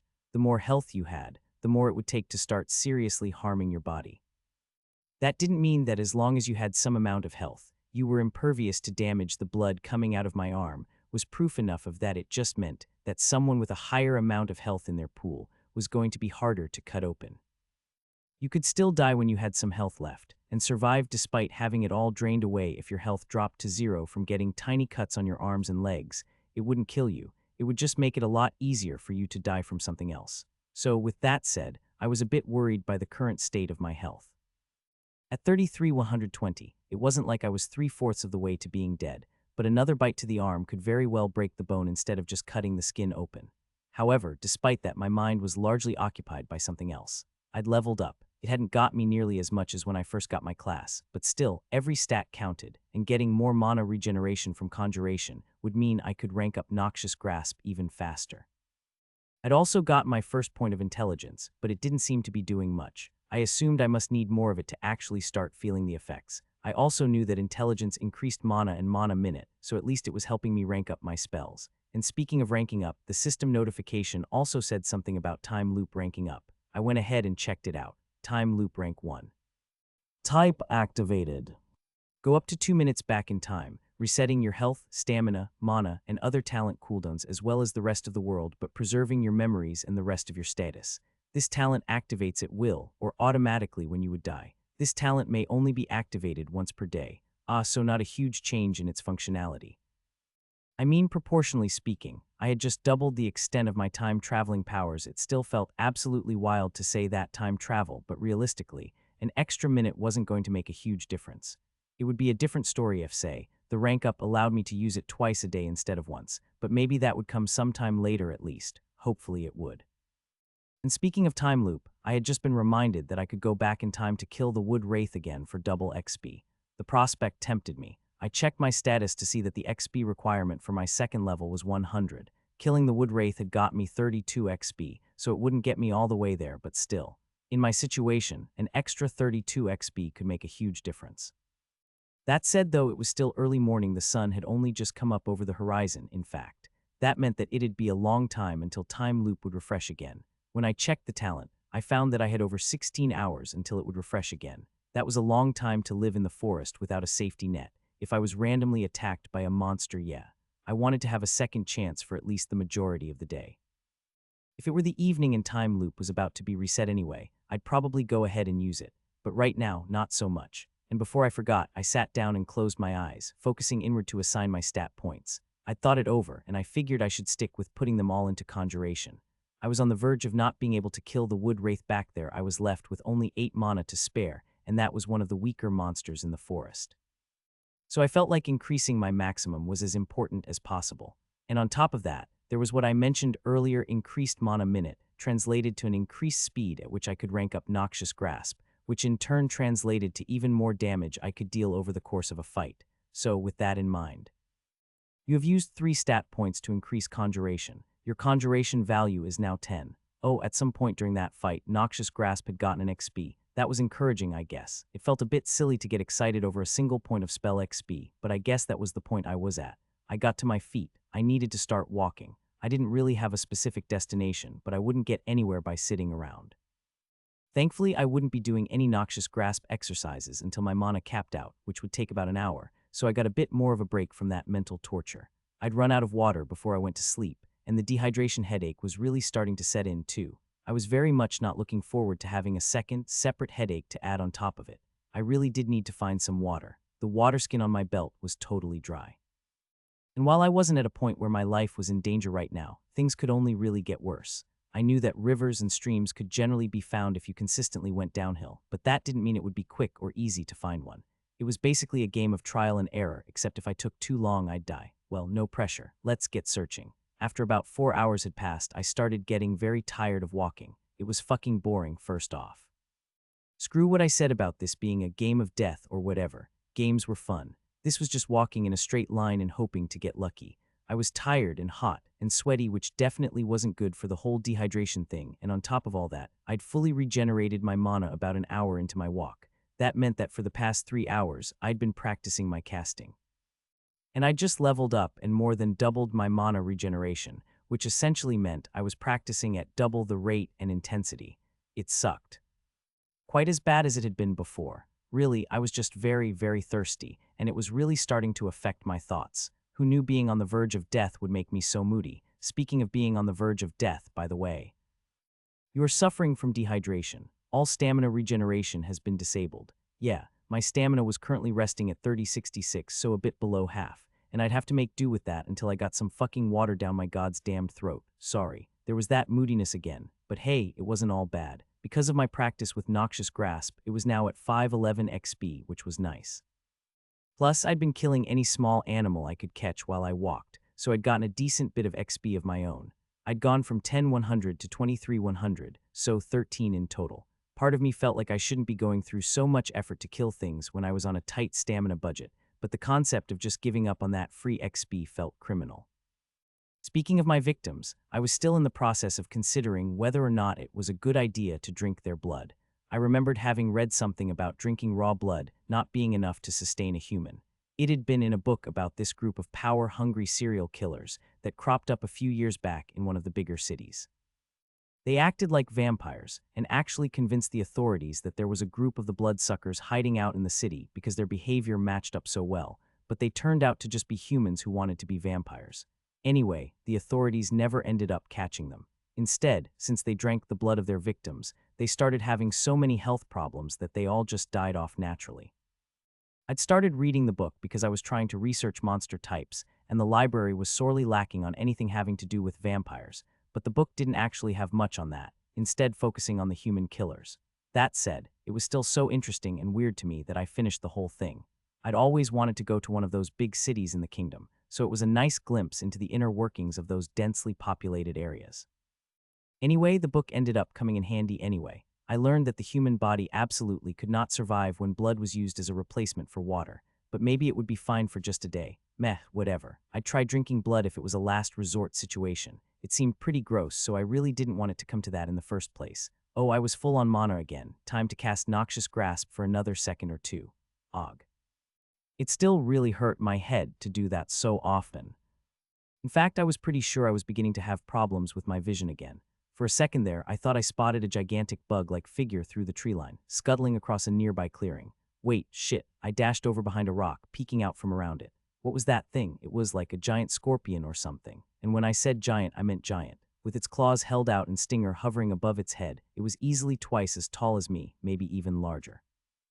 Didn't even need venom, the sword-length stinger would be enough to decapitate me, not to mention those claws that could snap my entire torso in half.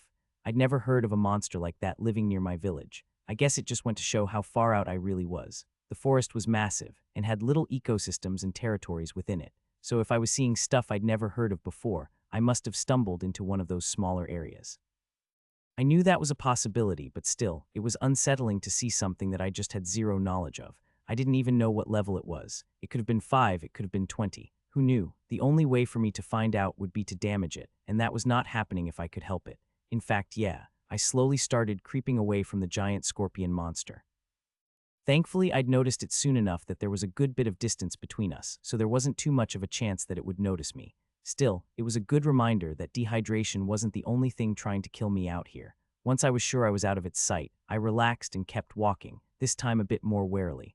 Another few hours of walking passed by, these much more uncomfortable than the last. It wasn't that anything had changed, just that all of the things from before had been getting progressively worse. My legs were killing me. The constant casting practice was making me feel like someone had cast a miniature star of extinction inside of my head. The sun was beating down on my skin, and the dehydration had progressed to the point where I wasn't even sweating anymore, my body apparently deciding that it needed that fluid elsewhere and relegating me to suffer under the unmitigated heat. You are suffering from severe dehydration. 1 stamina. Those had started popping up about once every 30 minutes, constantly draining my already low stamina reserves. Right now, I was working with a measly 1266, and it was dropping faster than ever. By this point, it was a constant struggle to even stay standing. A groan escaped from my cracked, dry lips as I trudged up another hill, hoping the vantage point might let me see something. Nope. I remembered that morning when I'd fought the wood wraith. Specifically, I remembered the 2 glare attacks it had made on me, and the 12 total stamina they drained. It hadn't seemed too bad then, but now I would have done anything just to get a single point of that 12 stamina back. I wouldn't die if I ran out, not immediately. Instead, once your stamina hit 0, your body would shut down and you'd collapse. You wouldn't be able to physically exert yourself in any way until enough time had passed that your stamina had regenerated itself a bit. And due to the dehydration effects, I couldn't regenerate stamina at all, no matter how much time passed. So if I ran out, unless somebody set down a bucket of water next to my face to let me lick it up like a lapdog, that'd be it for me. I sighed and began stumbling my way down the hill. Just a few more paces, I thought to myself. That's it, just a few more. On the brighter side of things, I was really starting to see the fruits of my effort with my noxious grasp training. I mean, I seriously felt like a level 30 classer had taken a warhammer and slammed it into the side of my head, but I was also getting faster and faster with activating it. Hopefully, next time I was in a live combat situation, it wouldn't take so long to turn on like it had before. Oh, also, my spell XP had crawled upward to 911, so I was really getting close to seeing some numerical fruits of my labor, too. Fuck. My foot caught a root, tripping me halfway through my journey down the hill. I fell straight to the dirt and tumbled and rolled all the way down, hitting a hard rock at the bottom that stopped my momentum in its tracks. You have been slammed into something. 4 damage. Your health is 49. I coughed weakly, drawing a raspy breath as I lay down on my back, looking up at the canopy of leaves above me. Hiking through these goddamned hills and trees for hours upon hours on end, while malnourished and dehydrated, made the idea of just lying down and fucking dying very appealing. At least then I wouldn't feel like shit anymore. But I planted my hands down onto the ground and pushed myself up. Shaking and struggling, I slowly got to my feet, holding onto the rock for stability. I drew another anemic breath and started walking. I would push on. I would find water. I would live. I would do it. It only took about an hour before my conviction to find water began wavering. My stamina had reached the single digits and I wanted nothing else than to rest. But I pushed on, aware of the time limit threatening me. I could barely walk, stumbling through the forest and trying my best to head downhill whenever possible. I'd actually gotten quite good at casting well, as good as could be expected of someone who'd only just started training. I imagined that training so hard while in these circumstances was probably helping me a lot, as opposed to training in a calm, comfortable environment. It wasn't like your typical battle was very serene, and I knew from experience that I had trouble finding the inner peace to cast in those chaotic situations. Besides, it had become a bit of a calming ritual for me, something to help take my mind off of my discomfort and focus on something else. It was a bit masochistic taking my mind off of my discomfort by doing something that caused more discomfort, but it worked for me, so whatever. Besides, it made me stronger. On top of that, I also kept my head on a swivel. It wasn't like I could neglect my surroundings. I needed to keep my eyes and ears out for any sign of water, so I was being constantly vigilant. I saw something move to my side. Oh, I also needed to watch out for monsters, too. I immediately froze, trying to move as slowly as possible as I backed away from the source of movement. It was another one of those giant scorpions. This one was quite a bit closer to me than the one from before, only 10 paces or so, and I was a lot more tired than before, too. I didn't trust my ability to move stealthily. Shit, what do? I shifted, trying to hide behind a tree without alerting the scorpion monster. It seemed to be busy with eating something it killed, so I wasn't too worried, but I really didn't want one of them chasing after me. As I watched, however, something else came out of the forest. A nymph. Nymphs were unique monsters. They didn't look incredibly intimidating, they were humanoid, but normally a bit shorter than your average person, and looked as if they were made from plants. They had green skin covered with leaves, vines, and roots. These plants were a part of the nymph's body, but also seemed to have lives of their own, blooming in spring and turning brown in fall. As humanoids, the monsters had dirt-colored hair, but it never seemed to get very long, and they also had a relatively normal human-like face. Or they would if not for their eyes. A nymph's eyes were slightly larger than a person's, and most notably, were solid white, no irises or pupils in the pearl-like oculars, just sclera. They could see just fine, but it was unnerving to look at. I'd always thought so, even when all I'd seen were illustrations in monster manuals. Now that I'd seen one in the flesh, I could attest that they were in fact creepy. Nymphs also had strange behavior. They weren't like normal monsters, simply roaming their territories, killing whatever prey they came across. Instead, they seemed to focus on the conservation of their environment.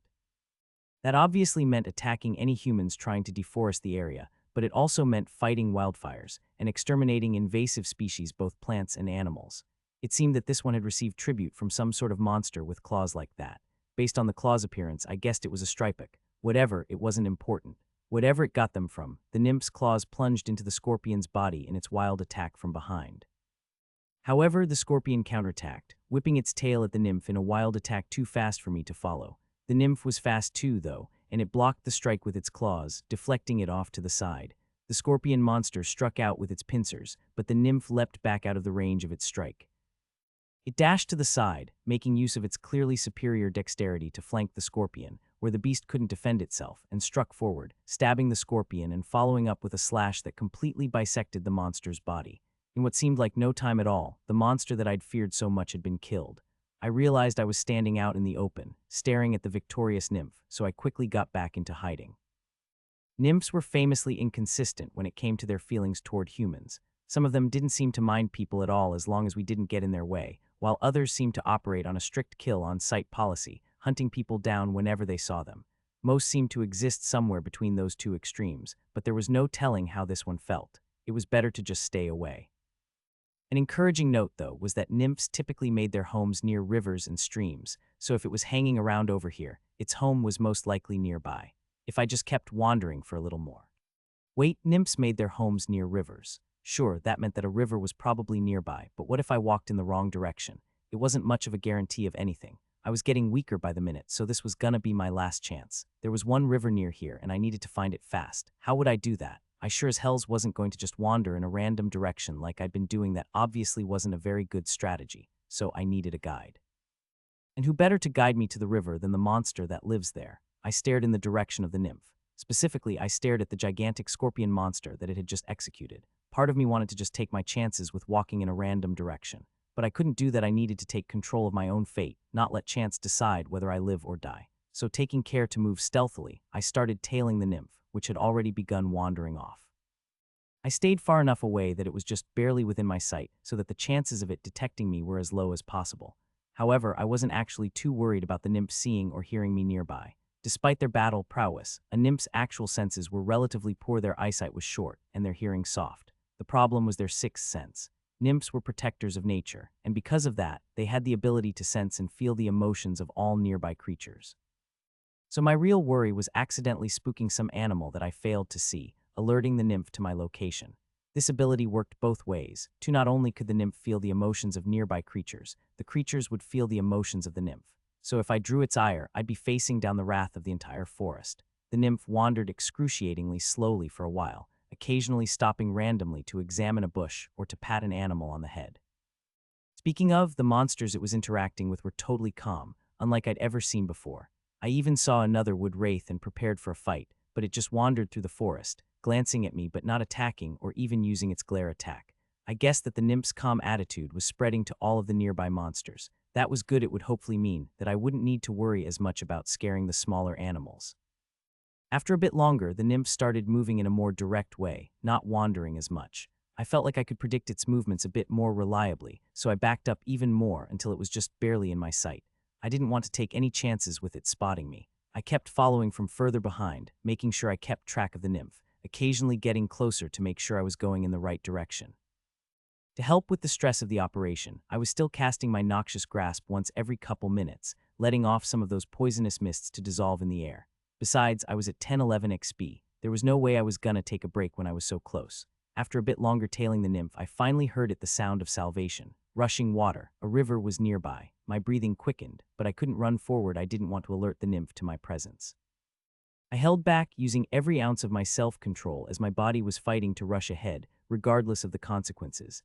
I let off a second of noxious grasp, trying to calm myself down and focus. You have struck level 0 rabbit for 6 damage and drained 3 stamina over the course of 0.6 seconds using noxious grasp. 1.8 mana cost. Your mana is 102. I heard a squeal as an animal I didn't even know was there brushed up against my leg at exactly the wrong time.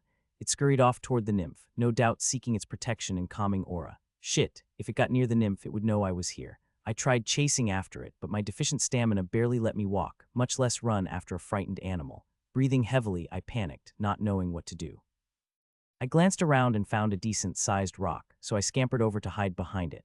Maybe if the nymph didn't see me immediately, it wouldn't go searching. Besides, I didn't technically even know if it was hostile toward humans. Only some nymphs were. Sure, it seemed pretty violent toward the scorpion monster, but maybe it was just like that toward specific things, and not anything it viewed as foreign to the forest. I breathed. Yeah, it'd probably be fine if. You have been stabbed with claws, 42 damage. Your health is 11. I gasped in pain and looked down to see 4 long, knife-like claws sticking into my chest. I looked up and saw the nymph staring down at me with its angel white eyes. Without saying anything, not even a twitch on its face, it tore its claws out of my body and slashed. You have been sliced by claws, 87 damage. Your health is 0. You have been decapitated. You have died. My consciousness awoke in what felt like a dark, smoky space. I gasped and looked around except, well, I didn't do either of those things. I didn't have a body to breathe with or eyes to look with. I was just a presence, an existence. What in the hells is happening? I tried to say aloud, but I still didn't have a mouth to speak. In front of me, I could sense two options, waiting for me to make a choice. In one of the options, I was standing there, looking panicked, right after I accidentally damaged that rabbit with noxious grasp. It was 1 minute before I died, I could somehow tell. The other option was 2 minutes before I died. It just had me distantly trailing the nymph before I had even noticed the rabbit. Oh right, I'd ranked up time loop, I remembered. And when I did, it went from taking me back 1 minute in time to taking me back up to 2 minutes back. This was me choosing how far back I wanted to go, 1 minute or 2 minutes. I could feel my consciousness fading from this place already. It seemed the space didn't like me lingering here for long. Well, obviously, I didn't want to go back 1 minute after I'd already made my mistake, so I chose 2 minutes. And then I was back, immediately finding myself in my body, distantly following the nymph. I looked around and saw that damned rabbit unassumingly approaching behind me. I stepped aside, let it pass, and took a deep breath. Yeah, so it seemed that the nymph was definitely hostile toward humans, or at least it was hostile to any human that harmed animals. Well, now that I knew where the river was, I didn't need to follow the nymph anyway. Slowly, I backed away, careful not to accidentally step on some other dumbass animal's tail or something, until I was sure I was totally out of range of the nymph. Then I circled around, walking in a large arc angled toward the river until, yes, I began to hear the running water again, and after a few more minutes there it was, the river I had dreamed of, surrounded by greenery and vegetation, running along a divot lined with natural stones. This time I couldn't contain myself. Running forward in a burst of energy more intense than anything I'd felt all day, I fell at the side of the pool and knelt down. I lowered my face to the surface of the water, drinking it directly from the source, and relishing in the ecstasy of finally wetting my parched throat. You are no longer suffering from dehydration. All stamina regeneration has been re-enabled. I finally had my most basic survival needs sated. Or second most basic, depending on where you rank being able to fight off monsters. Yeah, with this taken care of, I felt like it was finally time to get a bit stronger. After I had my fill of water, I sat and rested for a while. Just because I wasn't so thirsty anymore didn't mean I wasn't exhausted, but after my stamina regenerated back up to double digits, I forced myself back up to my feet. I wasn't in immediate danger now, but I was definitely too close to that nymph to actually be comfortable resting. So I moved a bit further downstream, following along until I felt like I was far enough away from nymph territory. And while I was moving along, I got an exciting message. Threshold reached. Noxious Grasp XP has reached 11. Noxious Grasp rank has increased to 2. Due to Noxious Grasp rank reaching 2, it has undergone the following changes. Mana cost, from 3.08 to 3.16. Health drain, from 10.5 to 11. Stamina drain, from 5.25 to 5.51. Nice, I checked and found that the next rank of Noxious Grasp would require 14 spell XP, which wasn't too much more. At this point though, I wanted to focus on leveling up. Increasing my spell ranks was good and all, but the main way I was going to get stronger was through getting more levels. It would give me stats, obviously, but level ups could also provide spells, talents, and other goodies. Unfortunately, due to the whole never having heard of my own class before thing, I didn't have any idea when exactly I'd actually get, say, my next spell. Every class had different things that they got at different levels. For example, wizards got a spell every single level, whereas sorcerers only got one every 10 levels. This was balanced out by sorcerers getting spell ranks much more quickly than wizards, of course, but the point was that they got spells at wildly different rates. So I had no idea when I would next get a spell. Obviously, it wasn't every single level I would have gotten one last time I leveled up if that were the case, but was it once every 2 levels, every 10 like the sorcerers, somewhere in the middle, maybe even longer. I had no way of knowing. Some classes even got them at irregular intervals. Warlocks, for example, got lots of spells during their initial levels, but those spell rewards started tapering out and occurring less and less often as the warlock grew more powerful. Talents were another issue. Most classes got to choose a talent once every 5 levels, but some classes didn't. Swordsmen were an example of this. Actually, they got a talent every 3 levels, and in exchange, the talents themselves were slightly less powerful than the talents other classes got. But would I ever even get any talents? I had this whole time loop thing that seemed to get more powerful as I leveled, so maybe that replaced them altogether. I sighed. These were all questions for another time. For now, I just needed to focus on getting XP, preferably without risking my life. Now that I had a steady supply of water, I finally wasn't racing against the clock, which was nice, so part of me just wanted to take a break. I opened up my status, looking at my health. It was at 56, so a bit below half. I really didn't want to get into a fight like this, so for now I was probably going to just rest. Common knowledge was that it would generally take about 2 days to fully regenerate your health, so since I already had half of it filled up, it would probably take about 24 hours. So until then, I was just gonna sit back and relax. My stomach grumbled. Right, I guess I couldn't relax just yet. First, I'd need to find some food. I hadn't eaten all day, and the sun was already beginning to set. That couldn't be healthy. I was so thirsty that I hadn't even felt the hunger, but now it was quickly becoming apparent how much I needed to eat. I looked around at my surroundings. There were plenty of plants, some of which had berries growing out of them, and I also saw some mushrooms growing out of the ground, but I had no idea what was poisonous and what wasn't, and I certainly wasn't about to just eat something random to check.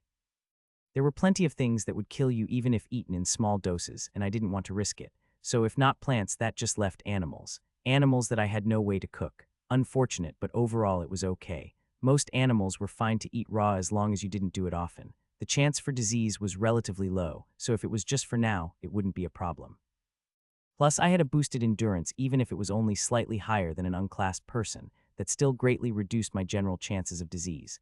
In fact, most classers of even a moderate level pretty much never suffered from non-magical sickness. So if sickness wasn't the problem, then what was? It was gross. I mean, really, I didn't even have a knife or anything. What was I supposed to do? Tear into a corpse with my teeth? But I was so hungry, whatever. I'd solve that problem when it became relevant. For now, I didn't even have any animals to eat. So issue number 1, kill something. That I could do. I winced as I got to my feet. Ugh, why couldn't my body just wait until I had a bit more stamina? I was only at 14. Although if I waited too much longer, I'd just start suffering from the starvation debuff, which just like dehydration would prevent my stamina from refilling at all. Alright. I didn't think it would take too long, just I really wanted some rest. About a half hour later, I finally caught something. It was another rabbit, and a sadistic part of me hoped it was the same one that got me killed before, simply so I could get revenge. Regardless, though, I was mentally preparing myself to eat it. I decided not to use Noxious Grasp to kill it. I noticed that the spell seemed to atrophy away the affected creature's flesh, and I didn't want to dissolve any usable meat. Besides, I had no idea what those fumes would do to the edibility of meat, so instead I just decided to wring its neck. You have struck level 2 rabbit for 13 damage using your hands. You have severed the spine of level 2 rabbit. You have slain level 2 rabbit. You have earned 5 XP. Your XP is 28. Next was the not so good part. Alright, time to cut this thing open and... Wait, I don't have a fucking knife. How was I going to get this thing ripped open? I sighed and looked down at my prey. This was going to get messy. Another half hour later, I had the damn thing open. I was covered in blood and guts and other mysterious substances, and my fingers were shaking from exertion. But it was done. I had a pile of dubiously consumable flesh lying atop the desecrated corpse's hide. And it had been sitting there for about 10 minutes, during which I had been trying and failing to build up the courage to eat it. You'd really think I couldn't get any more grossed out after ripping apart a cadaver and sifting through its insides, but there was a very large difference between something touching your hands and it going inside of your body. It wasn't like eating raw meat was even so disgusting. I knew lots of dishes were prepared. Using it was more the blood and the tendons and bone fragments and hair, and also the fact that not even an hour ago I was holding the living being it all came from in my hands. You are suffering from undernourishment. All stamina regeneration has been halved. Well, that was as good a signal to eat as any. If I didn't eat soon, that turned to starvation. I groaned. Alright, let's get this over with. Honestly, the taste wasn't that bad. It was more the mental part that grossed me out, and the texture. It was just the wrong combination of stringy, tough, and weirdly soft in certain parts to make me squirm. But I finished my meal, feeling simultaneously better and worse by the end. My undernourishment status effect had gone away, at least. Well, at least now I could rest. I wanted to wait until my health was back to full or at least close to it before I went out and started hunting for XP. So I decided to use my time to make myself a little shelter by the river. A better one than the shitty little pile of sticks I made last time, hopefully. Practicing my casting while I worked, I found a nice, sturdy branch and wedged it in between 2 trees so that it held up on its own, around as high up as my head. Then I took some other branches and sticks and leaned them up against that branch, creating a nice triangular little hut that I could enter from either side. As I worked, it began to rain. I glared up at the sky. Really, I thought, after that whole struggle to find water, you decide now is the best time to pour water all over me. Unbelievable. I hurriedly tried to pile leaves and thick layers of sticks onto the walls of my little shelter to protect me from the rain. It worked well enough, I thought, as I sat inside. A puff from Noxious Grasp arose off of me, and I took a deep breath. It felt like there'd been a weight on my chest, getting heavier and heavier as the seconds ticked on ever since I'd gotten stuck in this forest. And just taking the moment to rest here, it lifted it, if just a bit. When had my life gotten so stressful? Well, I knew exactly what incident had caused this little bout of stress, but just in general. It felt like for years I'd been running around, worrying about one thing or the other, trying to save up as much money as I could, never allowing myself a penny extra for myself, trying to spend every moment of my time efficiently, never allowing myself a second to relax, trying to work my brain and body to the bone, never allowing either a minute to recover. It felt like, for the first time in a very long time, I was just still. Another puff from noxious grasp. Well, not totally still, I laughed at myself. It was a bit silly, but I was very proud of myself for getting so proficient with my casting.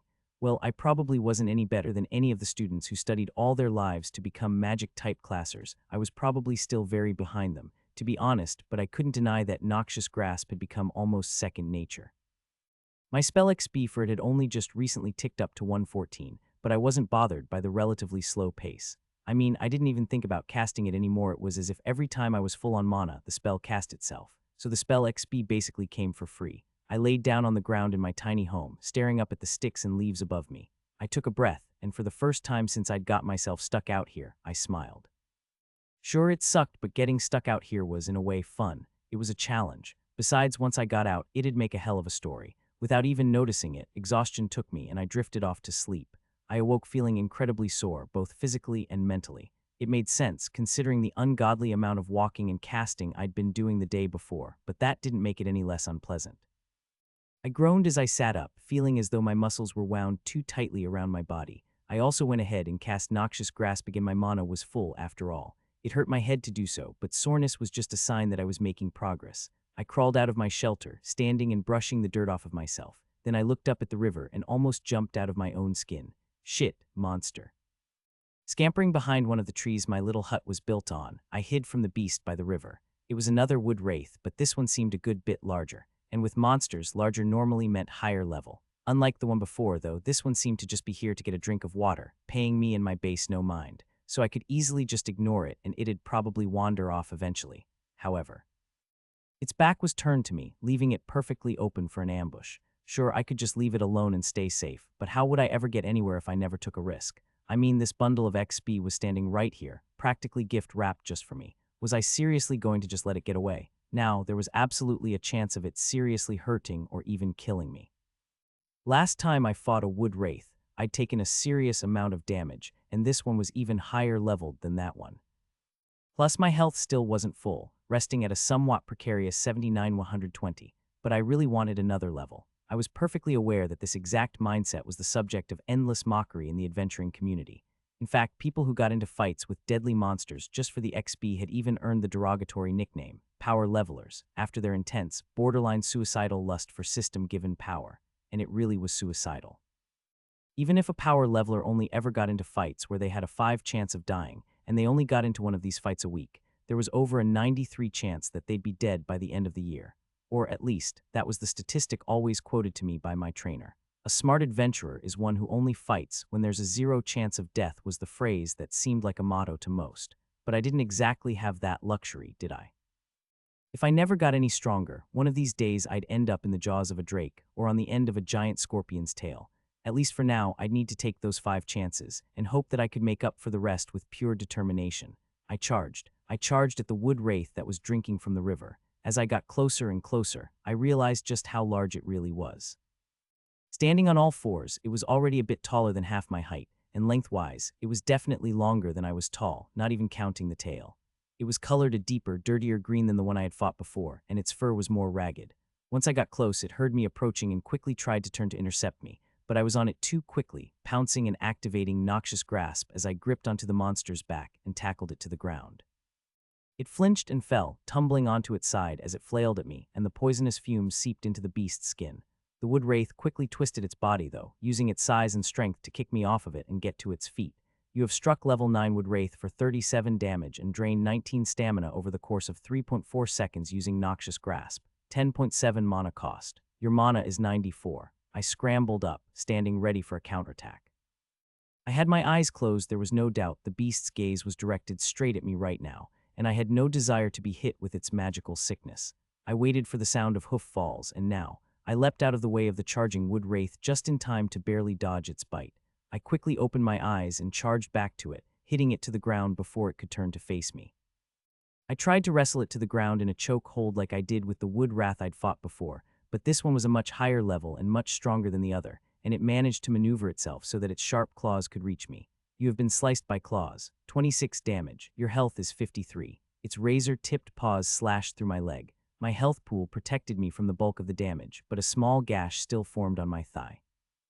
I held strong, though, and the beast roared as its health continued to drain. I could tell the stamina loss was getting to it, too, but it didn't give up, fighting more fiercely as its situation got worse. In a burst of strength, it ripped itself from my grip, taking care to get out of my grabbing distance and shooting me with a look that I failed to dodge. You have struck level 9 Wood Wraith for 54 damage and drained 27 stamina over the course of 4.9 seconds using Noxious Grasp, 15.4 mana cost. Your mana is 79. You have been inflicted with sickness, 18 damage, 9 stamina drain. Your health is 35. Your stamina is 56. I fought the urge to double over in nausea.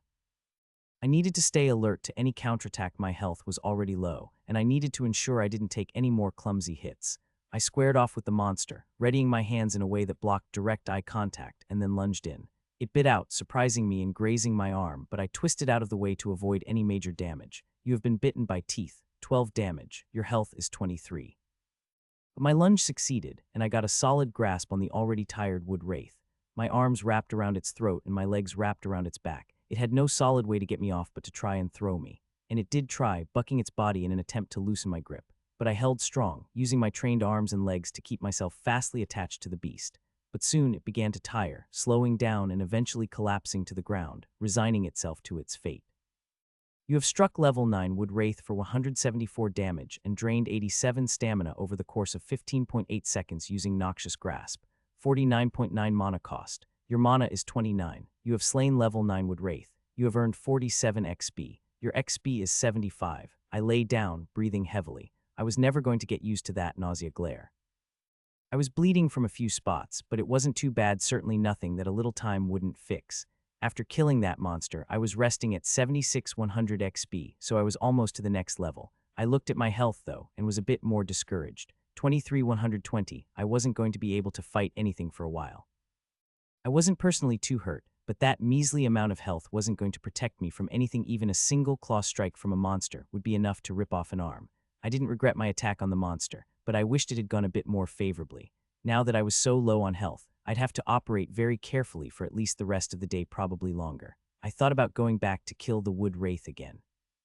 The extra XP would be enough to get me another level, and not only that, I would probably be able to guide the fight with my knowledge to avoid taking as much damage.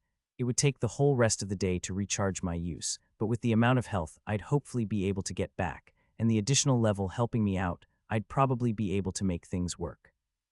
Besides, I had an idea brewing in the back of my mind that would hopefully protect me from danger, at least, protect me from the dangers posed by monsters.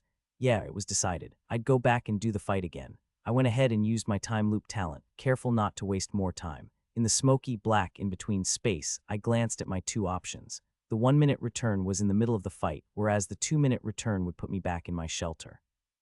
I selected the 2-minute option, and I was back sitting up in the middle of my little hut. I jolted as my consciousness was shoved into a different time, blinking as I got used to it.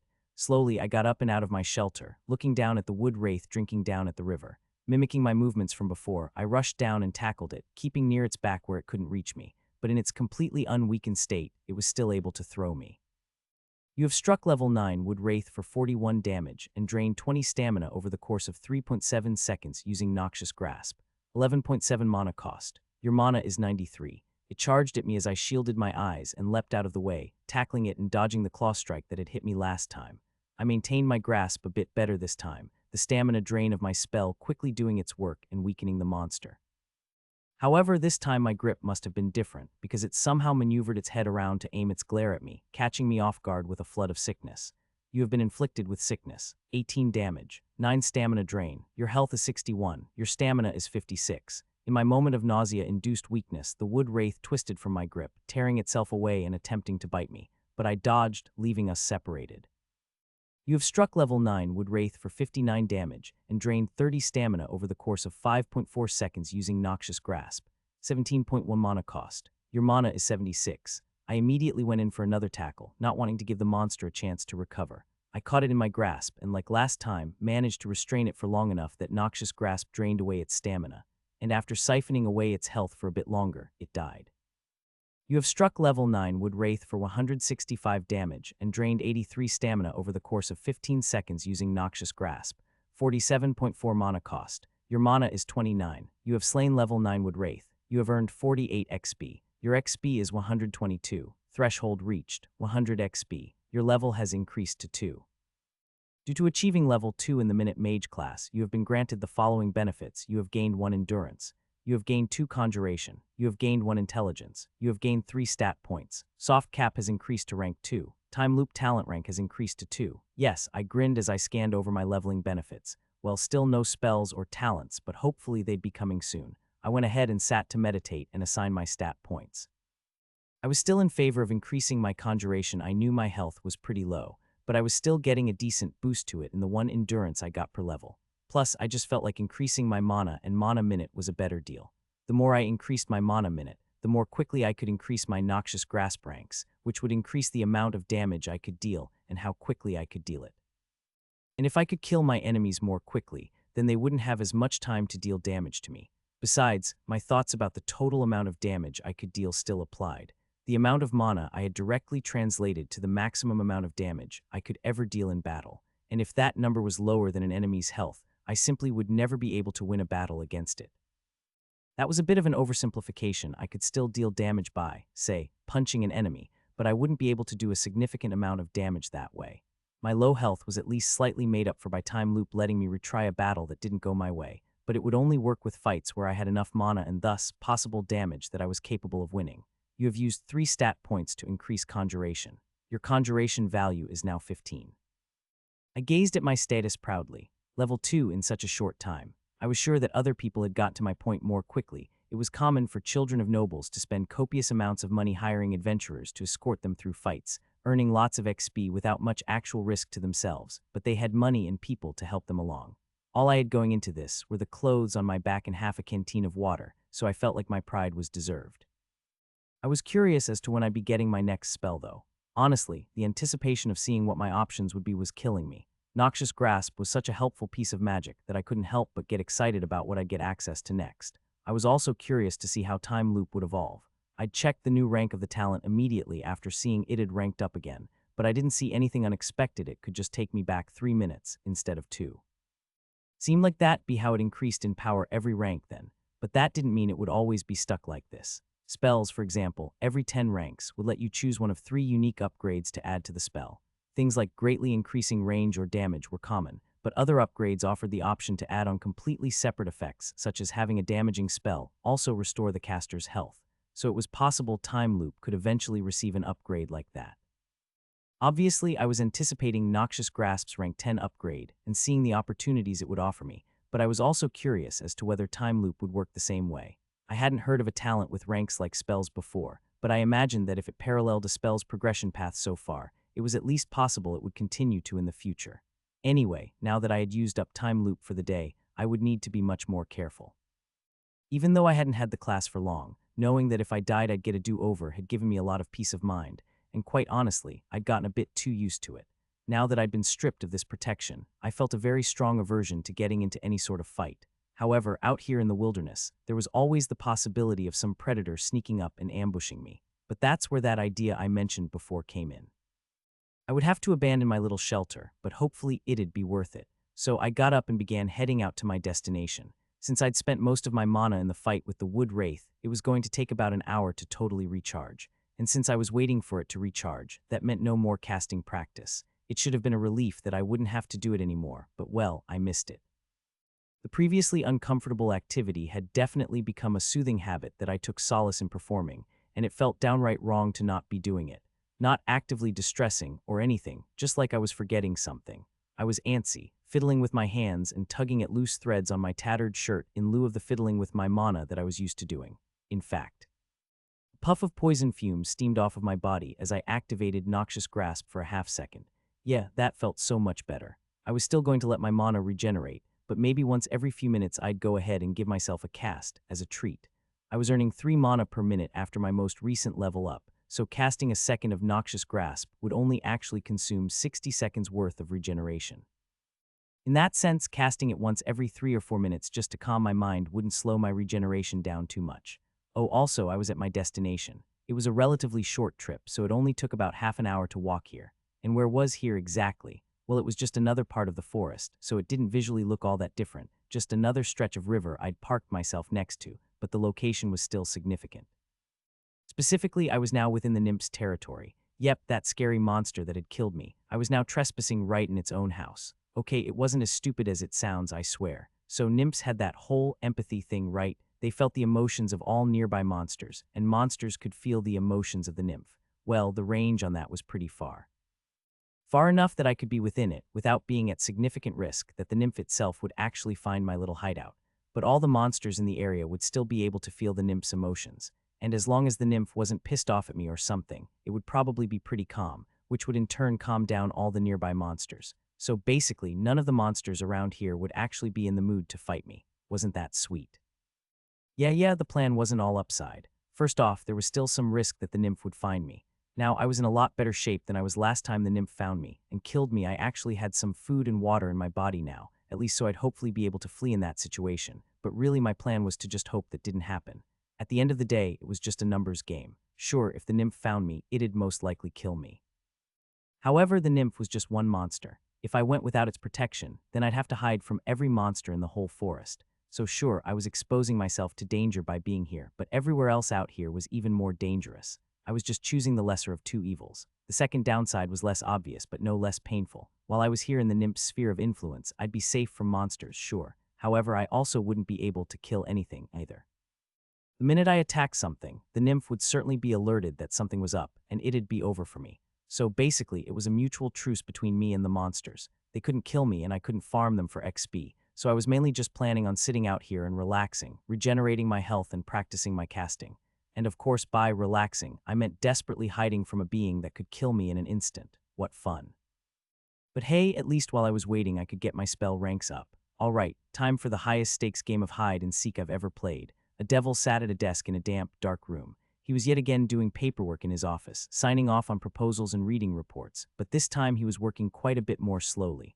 The reason for his wavering work ethic was what happened with that escaped convict, Temporus. The incident had been slowly adding more and more work onto his already overstuffed plate. Of course, he had to worry about the now frequent meetings with his superior. But on top of that, he also had to manage multiple diviner teams, all of which were searching for Temporus in different locations. They were using magic to search for the convict's heartbeat, but they couldn't find it anywhere. Sure, divining a being's location was a long and arduous process, and even more so if the target was actively moving, but they had prepared for the possibility of an escape, and had put curses on Temporus to make it easier to track this way. It was as if the beating heart of Temporus had just disappeared into nowhere. Obviously, they wouldn't be able to find Temporus's beating heart if the convict had died, but that was such an unlikely possibility that no. In truth, it wasn't really all that unlikely. The devil just wanted it to be untrue so badly that he refused to prepare for it. He had one team of diviners searching for Temporus's corpse, but they hadn't found anything either, so there was no evidence either way of the convict's state. Well, the fact that it was just a single team of diviners searching for a corpse meant that it was much more understandable that they hadn't found anything yet, as opposed to multiple teams not finding a living Temporus. But no, he didn't even want to think about it. If Temporus was dead, it would be bad, to say the least. The devil went ahead and signed the proposal in front of him. He hadn't actually finished reading it, but he just didn't have the energy to do his job right now. From the bit that he had skimmed, it seemed fine enough. A knock sounded from his door. The devil sighed. He really didn't want to deal with another person bothering him. "You may enter," he said after a moment. The stone door creaked open, and a diviner shuffled in. It was short, with the patchy blue and red skin that all diviners had and the square, geometric facial features and seemingly glowing eyes that they were known for. It wore the purple robe that was uniform for them, but this one's robe was gold-trimmed. It was a leader of one of the squads. The devil didn't remember which of the squads this diviner led. He didn't have nearly enough time to go around learning who was part of what team, but that hardly mattered. Expression of formal greeting. Ex Hagdulin Ithara Babi Dukne Sentapadun Torberg Sixinx Haxintep. Expression of greeting, diviner. What is your name? This one has been granted the name of Uindarwadin Parvavaxialukinde. I will call you Uindar. What have you come here for? The diviner leader gave a regal bow. This one brings knowledge of the pursuance of Temporus, overlord of tomorrows. You had requested for this one to inform you in the instance of a development in our seeking of the rogue convict, and that has indeed occurred. The devil fought back a sigh. The diviners were an old race, and as such, they had an old way of speaking. It wasn't an issue, of course. It was just strange. The devil himself was old too, by the standards of aging set in the overworld, but compared to demonkind, he was closer to being middle-aged. Besides, his job was a social one. He interacted with coworkers, subordinates, and superiors. He read documents written by others and the like. So he had lots of time and practice in keeping up with changing language and social norms. The diviners, well, they were a bit more secluded. Divining was a job that necessitated complete silence, so the diviners were cordoned off from others while they worked. And a single divining job could take days, weeks, or even months of straight casting.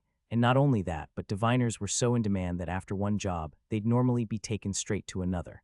This meant that they generally got little to no social interaction. So when they did talk, they were normally a bit strange. But at least this diviner was respectful of basic traditions, like proper greetings and treatment of names and titles. In the past, the devil had met a diviner that began speaking without even greeting him or speaking his name. It was preposterous. Someone needed to teach these beings manners. In fact, perhaps he would write up a request for permission to write a proposal to introduce a training program for diviners to be taught in basic social interaction. But he'd gotten distracted from the conversation at hand. What is the news, Uindar? Superior ex Hagdulin Babi Dukne Sentapadun Torberg Sixinxaxintep. This one, along with the rest of what has been designated as Diviner Squad 57-8Y6, has located the target. The devil's eyes lit up. Really? That's great. Where is it? I'll send out a retrieval squad right away. Of course, Superior ex Hagdulin Babi Dukne Sentapadun Torberg Sixinxaxintep. The corpse of Temporus is currently located at the coordinates of 370.2467918. Wait, the devil interrupted. Corpse, you were the squad looking for Temporus's corpse. Indeed, and you found it. Indeed, a corpse. You found a corpse, not a living body. Indeed. The devil groaned, his head falling into his hands. Why did it have to turn out like this? The diviner stared at him with its dumb, emotionless face. I need to make a call. Stay here, Uindar. The devil contacted his superior using his communication crystal. Expression of greeting, ex Hagdul. You didn't schedule this call, so I take it you have information relating to Temporus. Expression of formal greeting. Quin moreta qualticular udadmias mamanamamin mu dutemu mu quenquimigendak ukiaquaquaquin kimamin mu jardin maniquikin ukenquakakenki.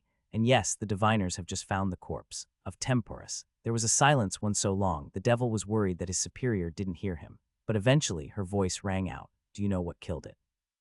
The devil looked over to Uindar, the diviner. Tell us. This one does not have that knowledge, it said to the devil. We only have knowledge of its location. The devil relayed this information to his superior. There was another silence. Ex Hagdul, do you know what it means now that Temporus has been killed? Confused at the random question, the devil responded, Yes, superior, quin moreta qualticular udadmias mamanamamin mu dutemu mu quenquimigendak ukiaquaquaquin kimamin mu jardin maniquikin ukenquakakenki. It means that we no longer have it as an asset to use for our cause. While Temporus's time manipulation wasn't essential to the functioning of our operations, it was an asset, and losing it will be unfortunate. Do not worry, I will immediately write the necessary reports detailing all materials, assets, opportunities, forces, and services that we lost due to the death of. That is incorrect, ex Hagdul. The female voice had a hard certainty to it. I was asking what the consequences of Temporus being killed were, not the consequences of its death. I do not understand the question. That's okay. I didn't expect you to. Temporus was an unusual demon in many regards. It had its time powers, sure, but it was also considered to be a legendary monster. The good news here is that luck is on our side. Temporus was killed by a monster, environmental injuries, or a classed individual. Then the consequences will be just as you say. Formal expression of apology, superior. But what do you mean by classed? Right, your job doesn't require you to interact with the overworld much, does it? Well, instead of the way demons acquire system-related power through their racial abilities, many of the sentient overworld species, such as humans, are born without any sort of racial identity or power. Instead, they're granted their abilities through a combination of merit and their own choices. It is disturbing, to say the least. The devil's superior was correct that he didn't know much about the overworld. Why would he? He lived in the underworld and had no plans on going to the other side, and business was pretty much exclusively based in the underworld, managing resources, fighting wars against the other circles of hell, that sort of thing. And after hearing that bit of information, how strange. Was there no order up there? Peasants rising to be kings? It was common sense that a prince raised from birth to be royalty would perform infinitely better than some commoner, with no knowledge of ruling. How did they survive in a world that even entertained the idea? One way that these classes are doled out is through accomplishments such as killing beings outside of their own species. Now, an individual may only have one class, so we do not have to worry about someone with a class killing Temporus that wouldn't do anything. However, if an individual without a class killed it, since it was a legendary monster, there would be consequences. Would the individual become incredibly powerful? No, not immediately. What would happen would essentially be that the individual would steal a portion of Temperus's powers for themselves. What? The devil leapt out of his seat. That is reviling. What right do they have to steal the power of something that was rightfully born with it? Only then did he recover from his burst of anger. Formal expression of apology. Superior quinmoreta qualticular udadin miasmamanamamin mu dutemu mu quenquimijin da kukiaquaquin kimamin mu jardin maniquikinu kenquikakenki. I seem to have lost my manners for a moment. It is okay, ex-Hagdul. I understand your anger. It is one thing for those overworlders to live in blasphemous chaos, but to force it upon us, to put it lightly, justice would be necessitated in the case that Temperus's power has been stolen. In order to maintain the hierarchy of our society, to uphold the demon race's morale, and of course to put those filthy overworlders in their place, I believe that the culprit of this theft would need to be punished. The devil frowned. Yes, but in order to do so, we would need resources, and to receive resources, we would need to submit a request for approval. And approvals do not happen based on appeals to emotion, no matter how strong or objectively correct those emotions are. However, there will be benefits for the demon race if the culprit is killed. On their soul's way through the underworld, we could simply intercept it and reclaim its powers to put into a successor of Temperus. Ah, yes. So the request would be framed as a simple reclamation of resources. Indeed, ex-Hagdul. Now, of course, understand that the possibilities of this happening are still astronomically low. Temperus's physical body was weak, but not so weak that an individual without any sort of system-related power could easily kill it. So for now, simply keep this information in the back of your mind as an idea of the worst-case scenario. Yes, superior. How should I find the source of Temperus's death? Just use the diviner squads already assigned to you. Finding source of death is much more difficult than finding a body, but you should be able to get it done within a reasonable amount of time. Yes, superior. I will have them do so immediately. The devil's superior ended the connection. The devil breathed, thinking about the conversation he'd just had. He had always felt like the overworld wasn't an important place. It was far away, and there wasn't much there that his race couldn't get from the underworld. Besides, there was so much more to worry about here: the constant fighting with the other circles, managing growth and expansion, and of course just doing his own job all felt like they should have taken precedence over some random other place. However, that was before he learned of their disgusting way of life.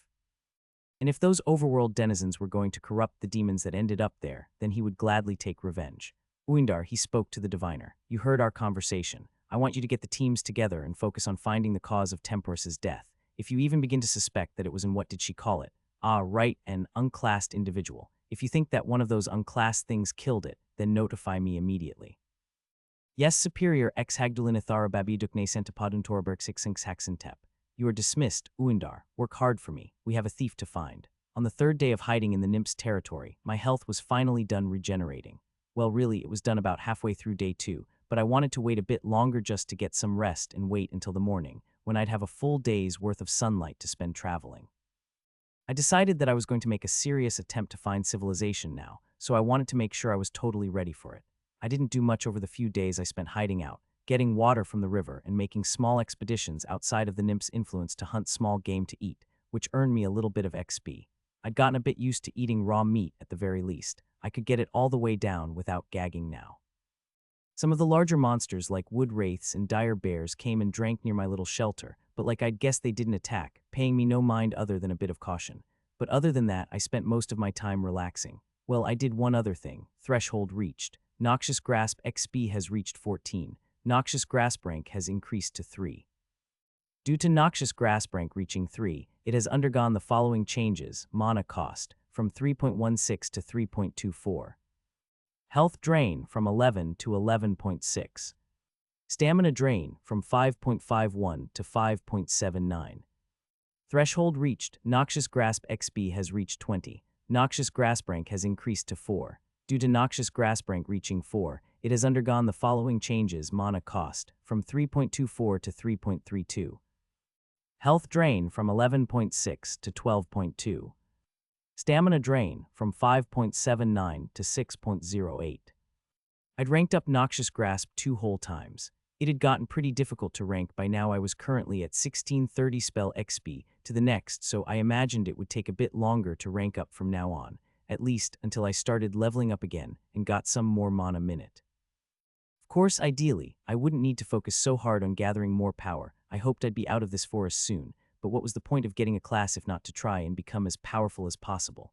I'd also finally taken the time to figure out the math behind the way the noxious grasp rank-ups were working. It had been in the back of my mind for a while, wanting to try and figure that out, but I had been so busy with trying not to die, and all that I hadn't been able to until now. I didn't remember much from the negligible amount of reading I had done on magic type classes and the ways their progression systems worked, but after studying the little information I had available, it started to come back to me. With regards to spell ranks, the spell XP costs were the same between all spells. However, the rank-up benefits were not. I remembered my eyes glazing over when reading some dumb formula about a summation function within a summation function when I was looking into spell XP costs, but it actually made a bit more sense when looking at it from a real-world situation. Essentially, to find the spell XP cost for a spell rank, you just needed to find the sum of your current rank number plus all previous rank numbers you've already gotten for that spell, and then add it to the previous spell XP cost. So as an example, Noxious Grasp was currently at rank 4. To get to rank 5, I'd just add 4 plus 3 plus 2 plus 1, which is 10, and then add that to the previous XP cost, which was 20 to get my current spell XP cost of 30. And at rank 0, the spell XP cost would just start out at 10. I also remembered something about this formula changing every 10th rank, something about the added numbers being multiplied by 5, but I didn't quite recall exactly how that worked, so I'd just deal with it when I got there. When it came to the benefits of ranking up a spell, though, that was different for each one.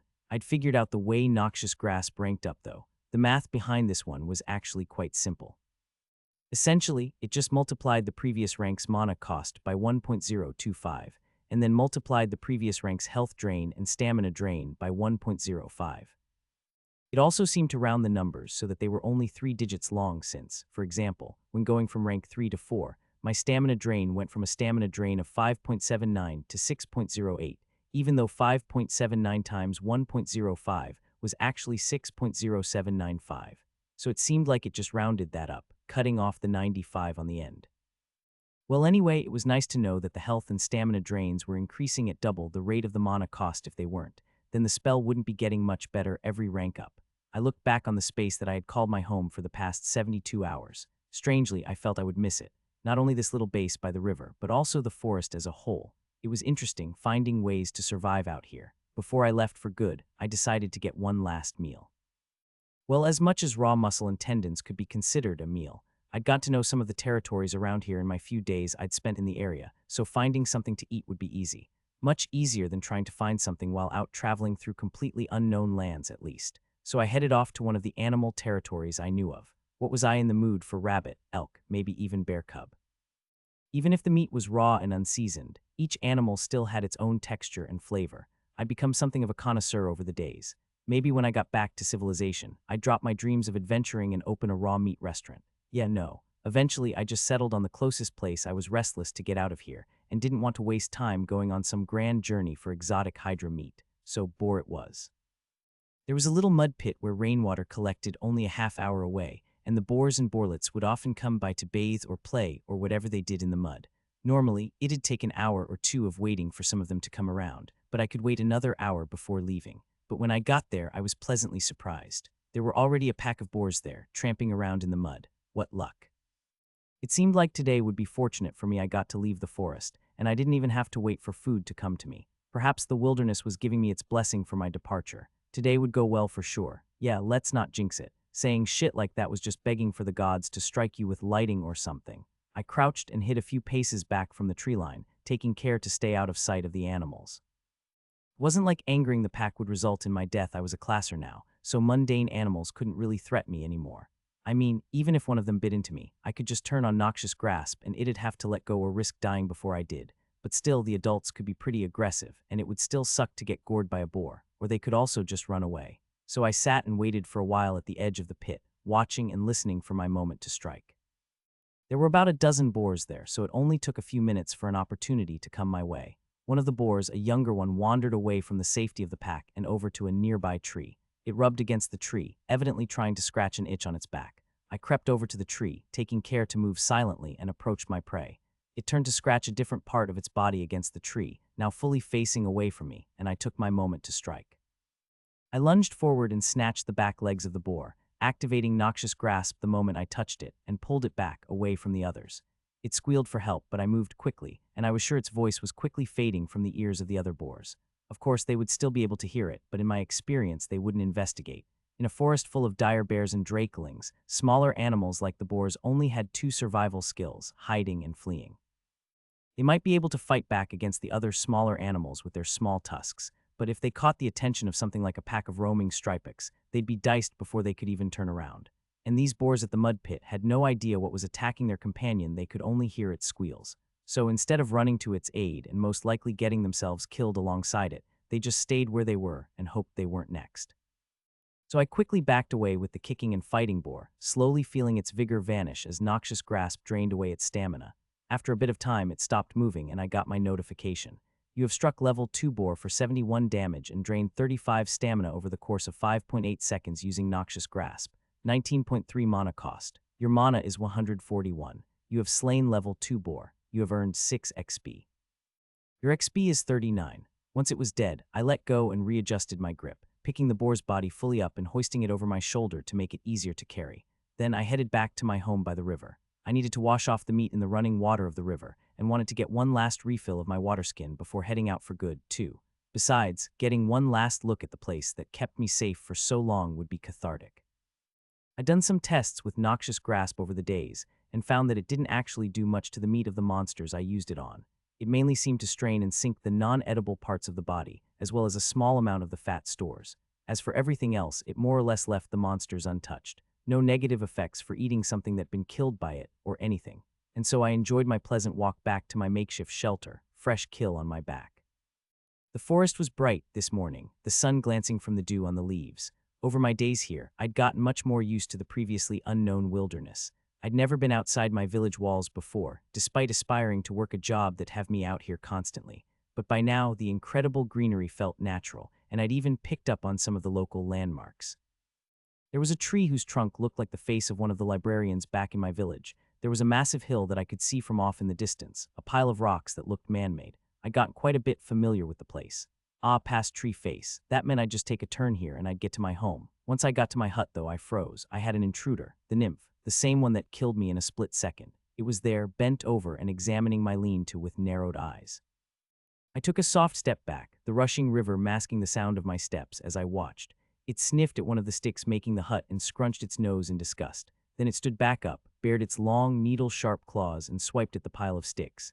In a single motion, it cut right through my hut, splitting it in half and causing it to crumble to the ground. The nymph turned around and examined the rest of my campsite.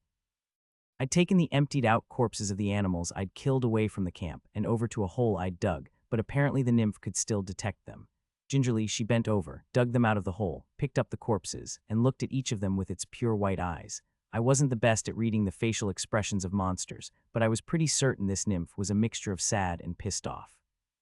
I didn't have to wonder what was causing its anger and who it might be directed toward if the nymph found me.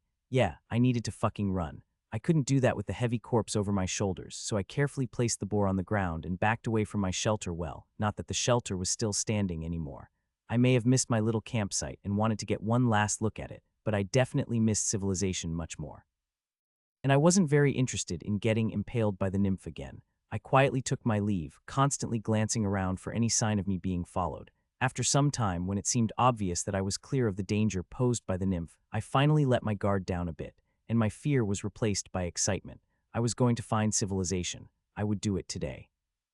I would walk and walk and walk until I got out of this God's forsaken forest and found a real, actual human that I could talk to. I just hoped I wouldn't have any more run-ins with dangerous monsters on my way. After that encounter with the nymph, I felt pretty on edge as I fled from the scene, but I eventually got far enough away that I was confident I'd left its territory. From there, it was just a matter of finding civilization. It was frustrating to do, but I had to leave the river behind. Even if civilization was much more common near bodies of water, I knew monsters were even more common. I could only spend so much time near one before because I had the nymph's aura of empathy to keep me safe, but now I wouldn't have that. If I saw a monster, it'd kill me. Plus, other nymphs would also make their homes near the rivers, and those nymphs I wouldn't know the locations of, so I could easily walk right into one of them and get myself killed easily. In the worst case, I could just backtrack to find this river if I ever got low on water again, so I had to abandon the river and find civilization another way. It would only be a matter of time before I stumbled across something, so if I went for long enough, I was bound to find salvation. As I walked, I continued practicing Noxious Grasp, as usual. The spell had become so much second nature to me at that point that I was confused as to how I even found it uncomfortable and even painful before. Sure, there was a mental exertion happening, but it was pleasant, like a nice, spicy plate of food. Sure, it would technically hurt your tongue to eat, but that pain was part of the experience. Why had I never heard of this benefit of magic-type classes before? It seemed that most of the texts I'd read on them would talk about how it could take a lot out of a person if they cast too many spells in a short period, or went without breaks for too long, but none of them mentioned how spellcasting became so easy after a good bit of practice. Maybe Noxious Grasp was weird somehow. Oh well, I'd figure it out later. Many hours of just walking passed by. I was glad I'd filled up my water skin, since the heat was dehydrating me quickly. At the very least, I was keeping track of where I'd need to go if I ever wanted to backtrack to the river. I hoped it wouldn't come to that, though. Ideally, I'd get to some semblance of a city or village before I ran out of my day or two's worth of water. Over the hours of traveling, I killed a few smaller animals like I'd usually do, earning myself a bit of extra XP. Combined with what I earned during my sporadic hunts over the last few days, it brought my XP total up to 51,150. It was past noon by now for sure, and I was hot and tired, but I kept moving. Many more hours passed. I was beginning to be reminded of my time searching for water back when I first got lost, but it was obviously not as bad as then. Sure, my legs were killing me again, and my ankles were sore from all the footfalls, but at least I still had water, and the spellcasting practice was a source of comfort instead of suffering. During my journey, I got a notification as I cast a routine puff of Noxious Grasp. Threshold reached. Noxious Grasp XP has reached 30. Noxious Grasp rank has increased to 5. Due to Noxious Grasp rank reaching 5, it has undergone the following changes: mana cost, from 3.32 to 3.4.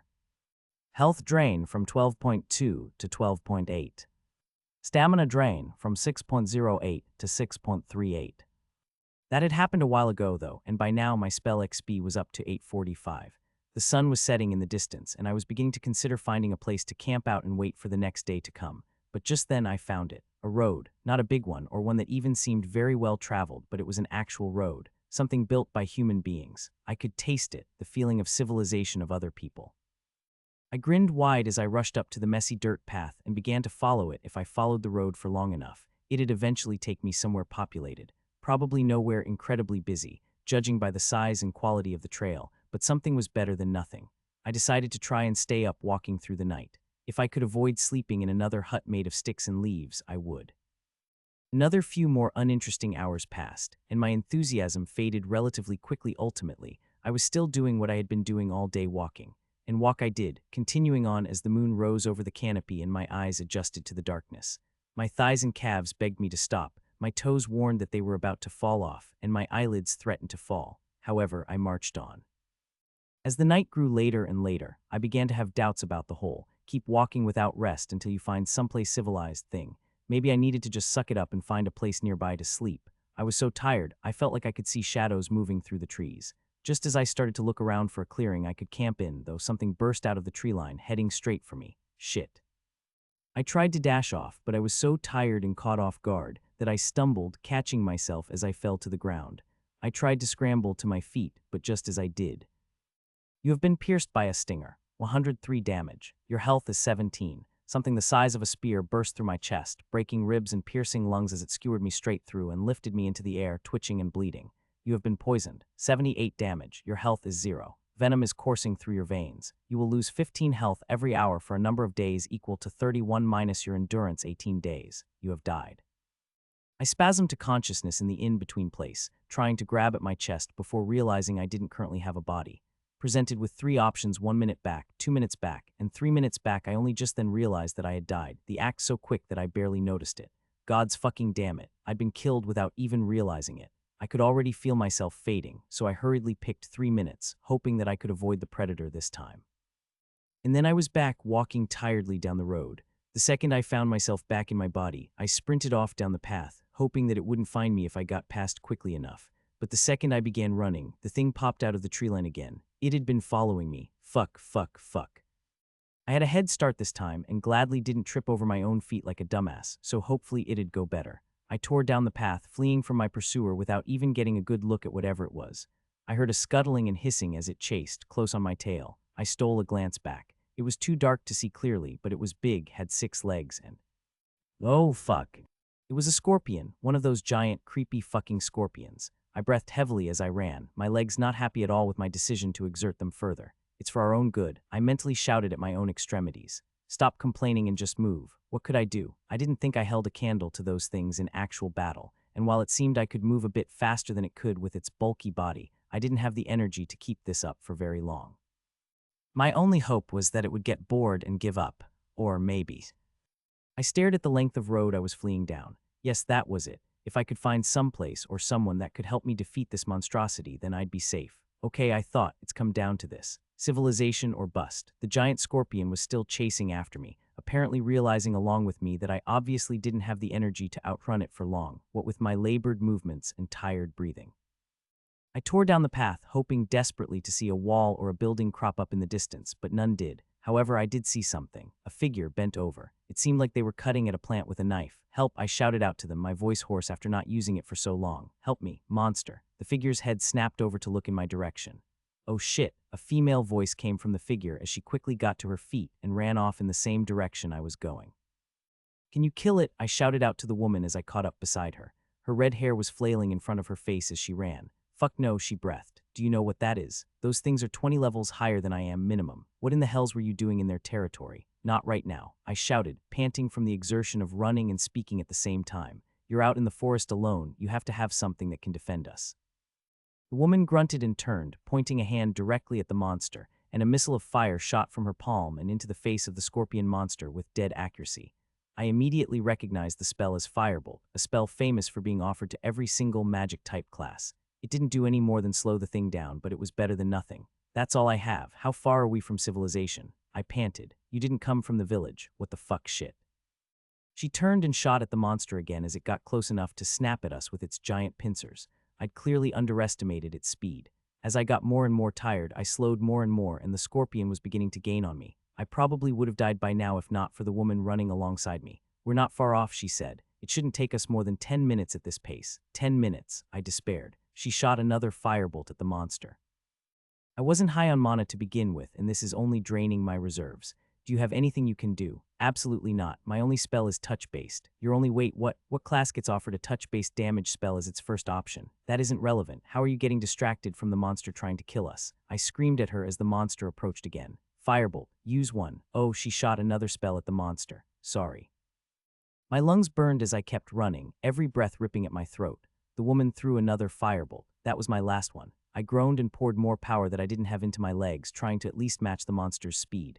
But as my steps pounded away, it became obvious I didn't have the strength to keep going like this. I glanced around frantically, trying to find a way out of the situation. You're sure you don't have another in you? I asked the woman. No, mana's empty. Shit. I looked over at her and my eye was caught on something on her belt glimmering in the moonlight. Her knife. It stuck out of a sheath in her waist, glaring at me with an expensive-looking sheen. Without a second thought, I reached down and grasped it out of its sheath, taking aim and throwing it at the beast. The knife flew true and stabbed right into the monster's eye. It didn't pierce all the way through, bouncing off and landing in the dirt, but it obviously hurt the giant scorpion as it stumbled and hissed, giving us the few more moments needed to get a good lead. You have struck level 31 Banestinger for 27 damage using knife. Level 31, that's my knife. The woman shouted at me. It was royal steel. I just saved our lives. I responded without looking, trying to focus on running straight ahead as I could feel my legs threaten to give out on me. I'll help you get it later or something, just run. Soon, we turned a corner and I saw it. Walls, sweet, glorious man-made walls, with people on top guarding the ramparts. Help, I hoarsely screamed up at them, giant scorpion. I dashed forward with renewed vigor as I watched guards gather to see what was the matter. After a few seconds, the monster rounded the same corner, coming into view, chasing after us in what seemed now to be anger rather than hunger.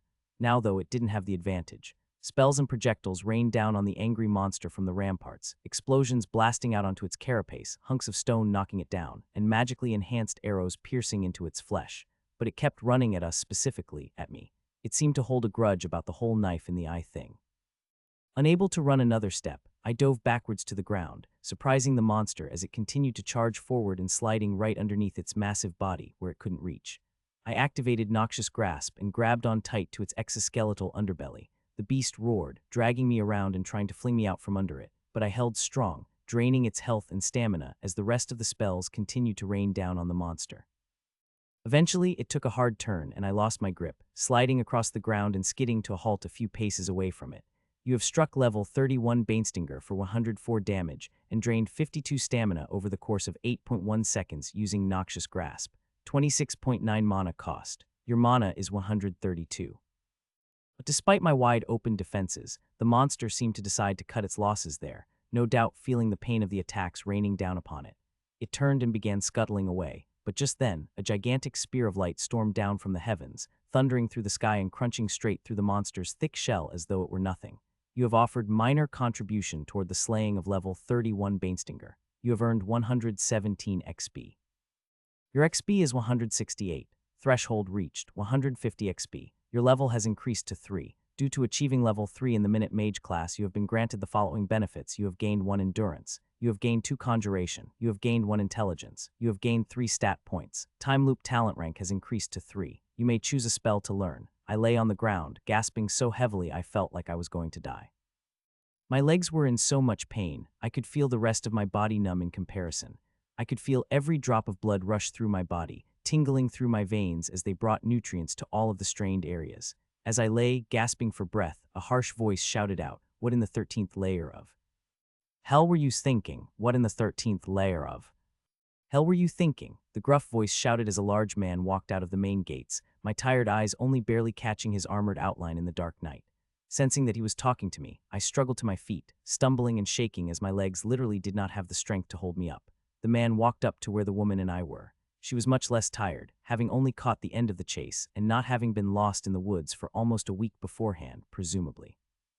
The man just scowled down at her and then clanked over to me. He was tall and muscular, with a square face and a well-trimmed beard. He looked down at my gasping face as I continued to struggle to stand and commanded in a too loud voice, "Explain yourself." I gasped, "I need to rest," and I collapsed to the ground unconscious. I awoke on a lumpy bed in a jail cell and immediately panicked. No fucking way was I going to get back to society and immediately be imprisoned.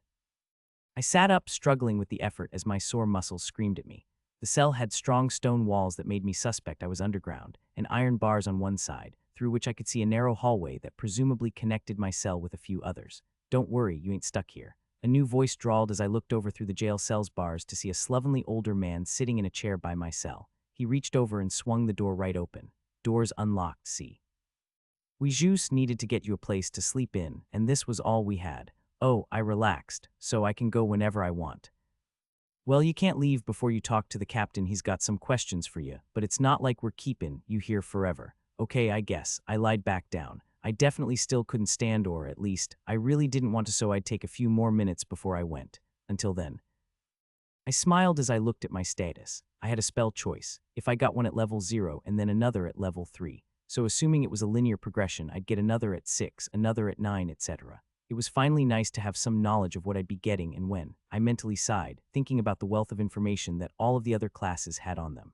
Not only could you find when any other class would get their spells, you could also find what spells they would get. Pretty much every class's first few spell choices were very well documented.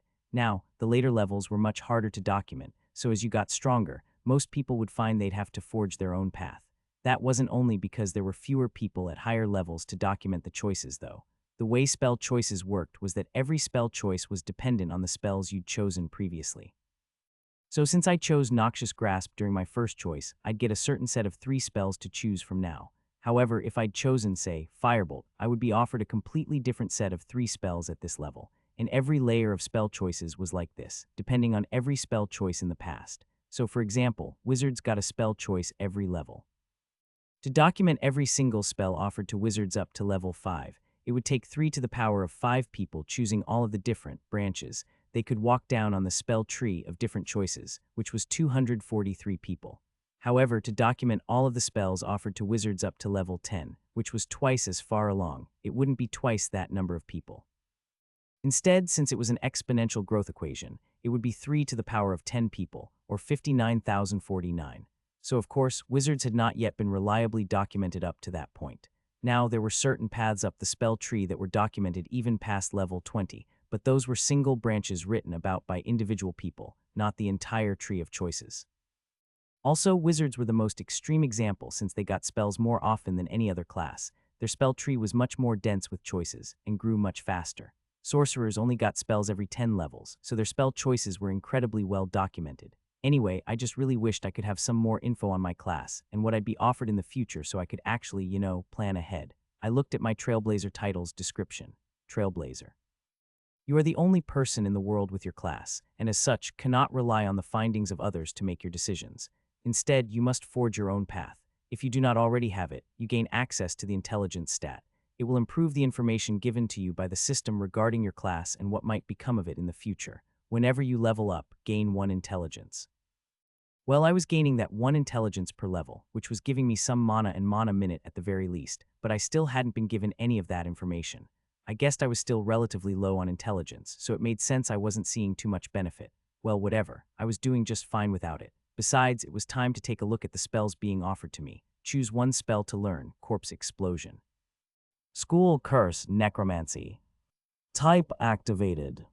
Cost 50 mana. Choose a living being within 30 paces of you. For the next 1 minute, it cannot regenerate health naturally or magically. If it dies during this time, its body detonates, dealing up to 200 damage, depending on how close they are to the source of the explosion, to all beings within 15 paces of the body. Choose a being within 40 paces of you. It becomes coated in frost for the next 15 seconds. For as long as it is coated in frost, it loses 5 health and 4 stamina each second, and its dexterity score is lowered by. Choose yourself or another being you are physically touching. Restore 10 of the chosen being's health and 20 of its stamina.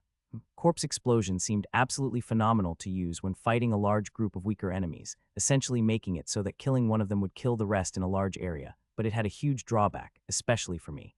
I needed to be touching an enemy to kill it with Noxious Grasp, and there was nothing written on that spell that said I wouldn't be taking that damage too, so I essentially wouldn't be able to use the spell when fighting alone. I may have considered taking it if I knew what my next choice of spells would be after I took Corpse Explosion. If I was going to be offered a good ranged option soon, then it might be worth it just taking it now so I could benefit from it later, but I had no idea what I'd be offered later, so I probably wasn't going to be taking that one. I liked Crippling Chill a lot, though. 40 paces was a long distance, and the fact that it also drained stamina meant it would work well with Noxious Grasp. The less stamina an enemy had, the more devastating it was for them to lose even more of it. I also liked the dexterity debuff for 2 different reasons. One was that it would have helped a ton in the situation I was just in, being chased by a monster much more powerful than me. If I could use Crippling Chill at a range to cut its stats and drain its stamina, then it wouldn't be able to chase after me as well, and I could either get away or it would give up. The second reason I liked the dexterity debuff was that it would work alongside Noxious Grasp to immobilize the enemy.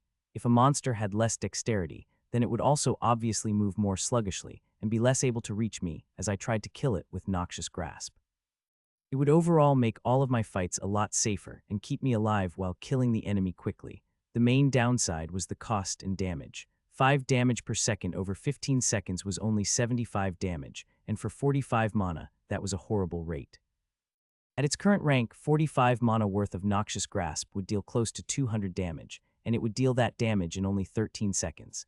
Even if I were to compare Crippling Chill to rank 0 Noxious Grasp, that amount of mana would be worth 150 damage over 15 seconds, which was still way more than Crippling Chill. That said, though, my mana reserves were getting pretty high. Even if Crippling Chill cost a lot for its effect, I could still manage that, as long as I wasn't trying to cast Crippling Chill on a bunch of different targets. I normally didn't totally empty my mana over the course of a fight anymore, so I could just think of it as using that spare mana on the safety offered by Crippling Chill. And speaking of safety, Revitalize offered quite a bit. Instant healing effects normally weren't seen very often. The most common healing spell, Healing Hands, took 10 full seconds to activate its effects, so I could definitely see the value of taking Revitalize here. If I took it, I'd be one of few people who had a healing spell useful in live combat situations, and my services would be pretty in demand. Healers were always wanted, and people would pay a hefty sum to get my aid if I had a spell like this. It would also help me in battle, of course, keeping me alive if I was close to dying, and also restoring my stamina if I ever got too tired. But the main benefit would be that if I took this spell, it could set me up for life financially. People would actively pay me to just tag along during jobs, contribute nothing to battle, and then heal them up after they were done fighting. Objectively speaking, Revitalize was the correct choice here. I just didn't like it. Revitalize would offer me money, but cripple my actual power. If I'd learned anything from my experience in the forest, it was that I needed to be stronger. Sure, I didn't expect to get lost in there again anytime soon, but I never knew what could happen. Any job I took could leave me stranded in the same way I was before. The fate of my parents was proof enough of that. It could help me heal faster, sure, but time could also heal me. Most adventuring parties operated on the motto of only one significant fight per outing, and for a good reason. Going into combat drained, whether it was on health, stamina, or mana, would only lead to death. So generally, if you got into a fight that left you hurt, you just go back to town and hole up until the next time you could fight at peak capacity. Job be damned, and I fully intended to abide by that logic. So really, the only time I'd need to fully heal in one day instead of two would be if I were lost in the woods again, and I knew damn well I'd fight through the hells to keep that from happening again. At the end of the day, if I wanted to keep myself safe from the woods, the answer wouldn't be to help keep myself comfortable while I was in them. The answer would be to keep myself from getting lost there in the first place. And to keep myself from getting stranded, I'd need to fight off monsters that could leave me alone. In live combat, Revitalize was too expensive to actually be useful. The only time it could be useful would be after a battle to heal someone up. And at the end of the day, if I just prevented that damage from being dealt to me in the first place, I'd be in a much better spot. I wanted to be able to fight, killing monsters in the thrill of battle, not sit around watching other people protect me. Revitalize was too costly for too little effect, especially when compared to Crippling Chill. Its primary role was to help others, and not to sound selfish, but that wasn't my thing. I absolutely wanted to help people. Being a hero was one of the biggest draws of adventuring, but not in that way. I couldn't rely on someone else to take care of me. Ever. Okay, that settled it. You have learned the spell Crippling Chill. I smiled. My second spell, I finally had options. And speaking of options, I had one more choice to manage stat points. I considered doing endurance this time, or at least a mix of endurance and conjuration. Now that I was finally out of the deadly wilderness, I didn't have to worry as much about fighting monsters way above my own level. However, for that exact reason, endurance also wasn't as important. Suddenly, I wasn't fighting for my life anymore. Of course, I still needed to be as strong as I could be, but I could afford to play the long game now. And the long game said more conjuration. The more conjuration I had, the more mana minute I'd have, and thus the more spell XP I'd get. Conjuration was always good to have more of, whereas endurance was only good if I got into a fight I could die in, which ideally would never happen again. So I stuck with the usual. You have used 3 stat points to increase conjuration.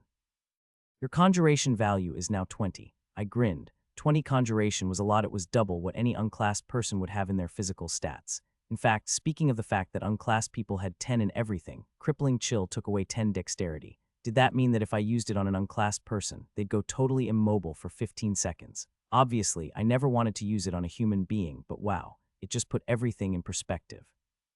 I could just paralyze people at will now. I mean, it would take about 8 seconds to kill someone with the unclassed standard of 100 health using Noxious Grasp, so barring interference, I had a 100% guaranteed method of killing someone who didn't have a class. That was a bit scary, honestly. I mean, my own method would even work on me. I also only had 10 dexterity, and my now 140 health still wouldn't be enough to survive 15 sustained seconds of Noxious Grasp's damaging effect. Well, hopefully I'd never have to fight another human anyway. And I knew I was the only person around with Minute Mage, so I wouldn't go up against anyone with this specific set of spells anyway. I went ahead and checked my status post-changes. At 4.05 mana minute, I was officially making more mana per minute than Noxious Grasp cost to cast per second, which felt nice. That meant I could cast a second of it every 60 seconds when practicing. I was also excited to start ranking up Crippling Chill. I'd almost forgotten that I was doing something weird by pushing Noxious Grasp so far past the soft cap. At level 3, my cap was at rank 2, so I'd be able to get 2 full ranks in Crippling Chill without having to worry about it. In fact, I pushed mana into Crippling Chill, deliberately choosing to target it at nothing in particular. It felt incredibly strange to cast a different spell after focusing on Noxious Grasp for so long, and I could tell I'd need quite a bit of practice with this one too, before I got to the level of proficiency with it that I had with Noxious Grasp. After a few seconds of mentally feeling around and getting a sense for it, I finished casting the spell. Threshold reached.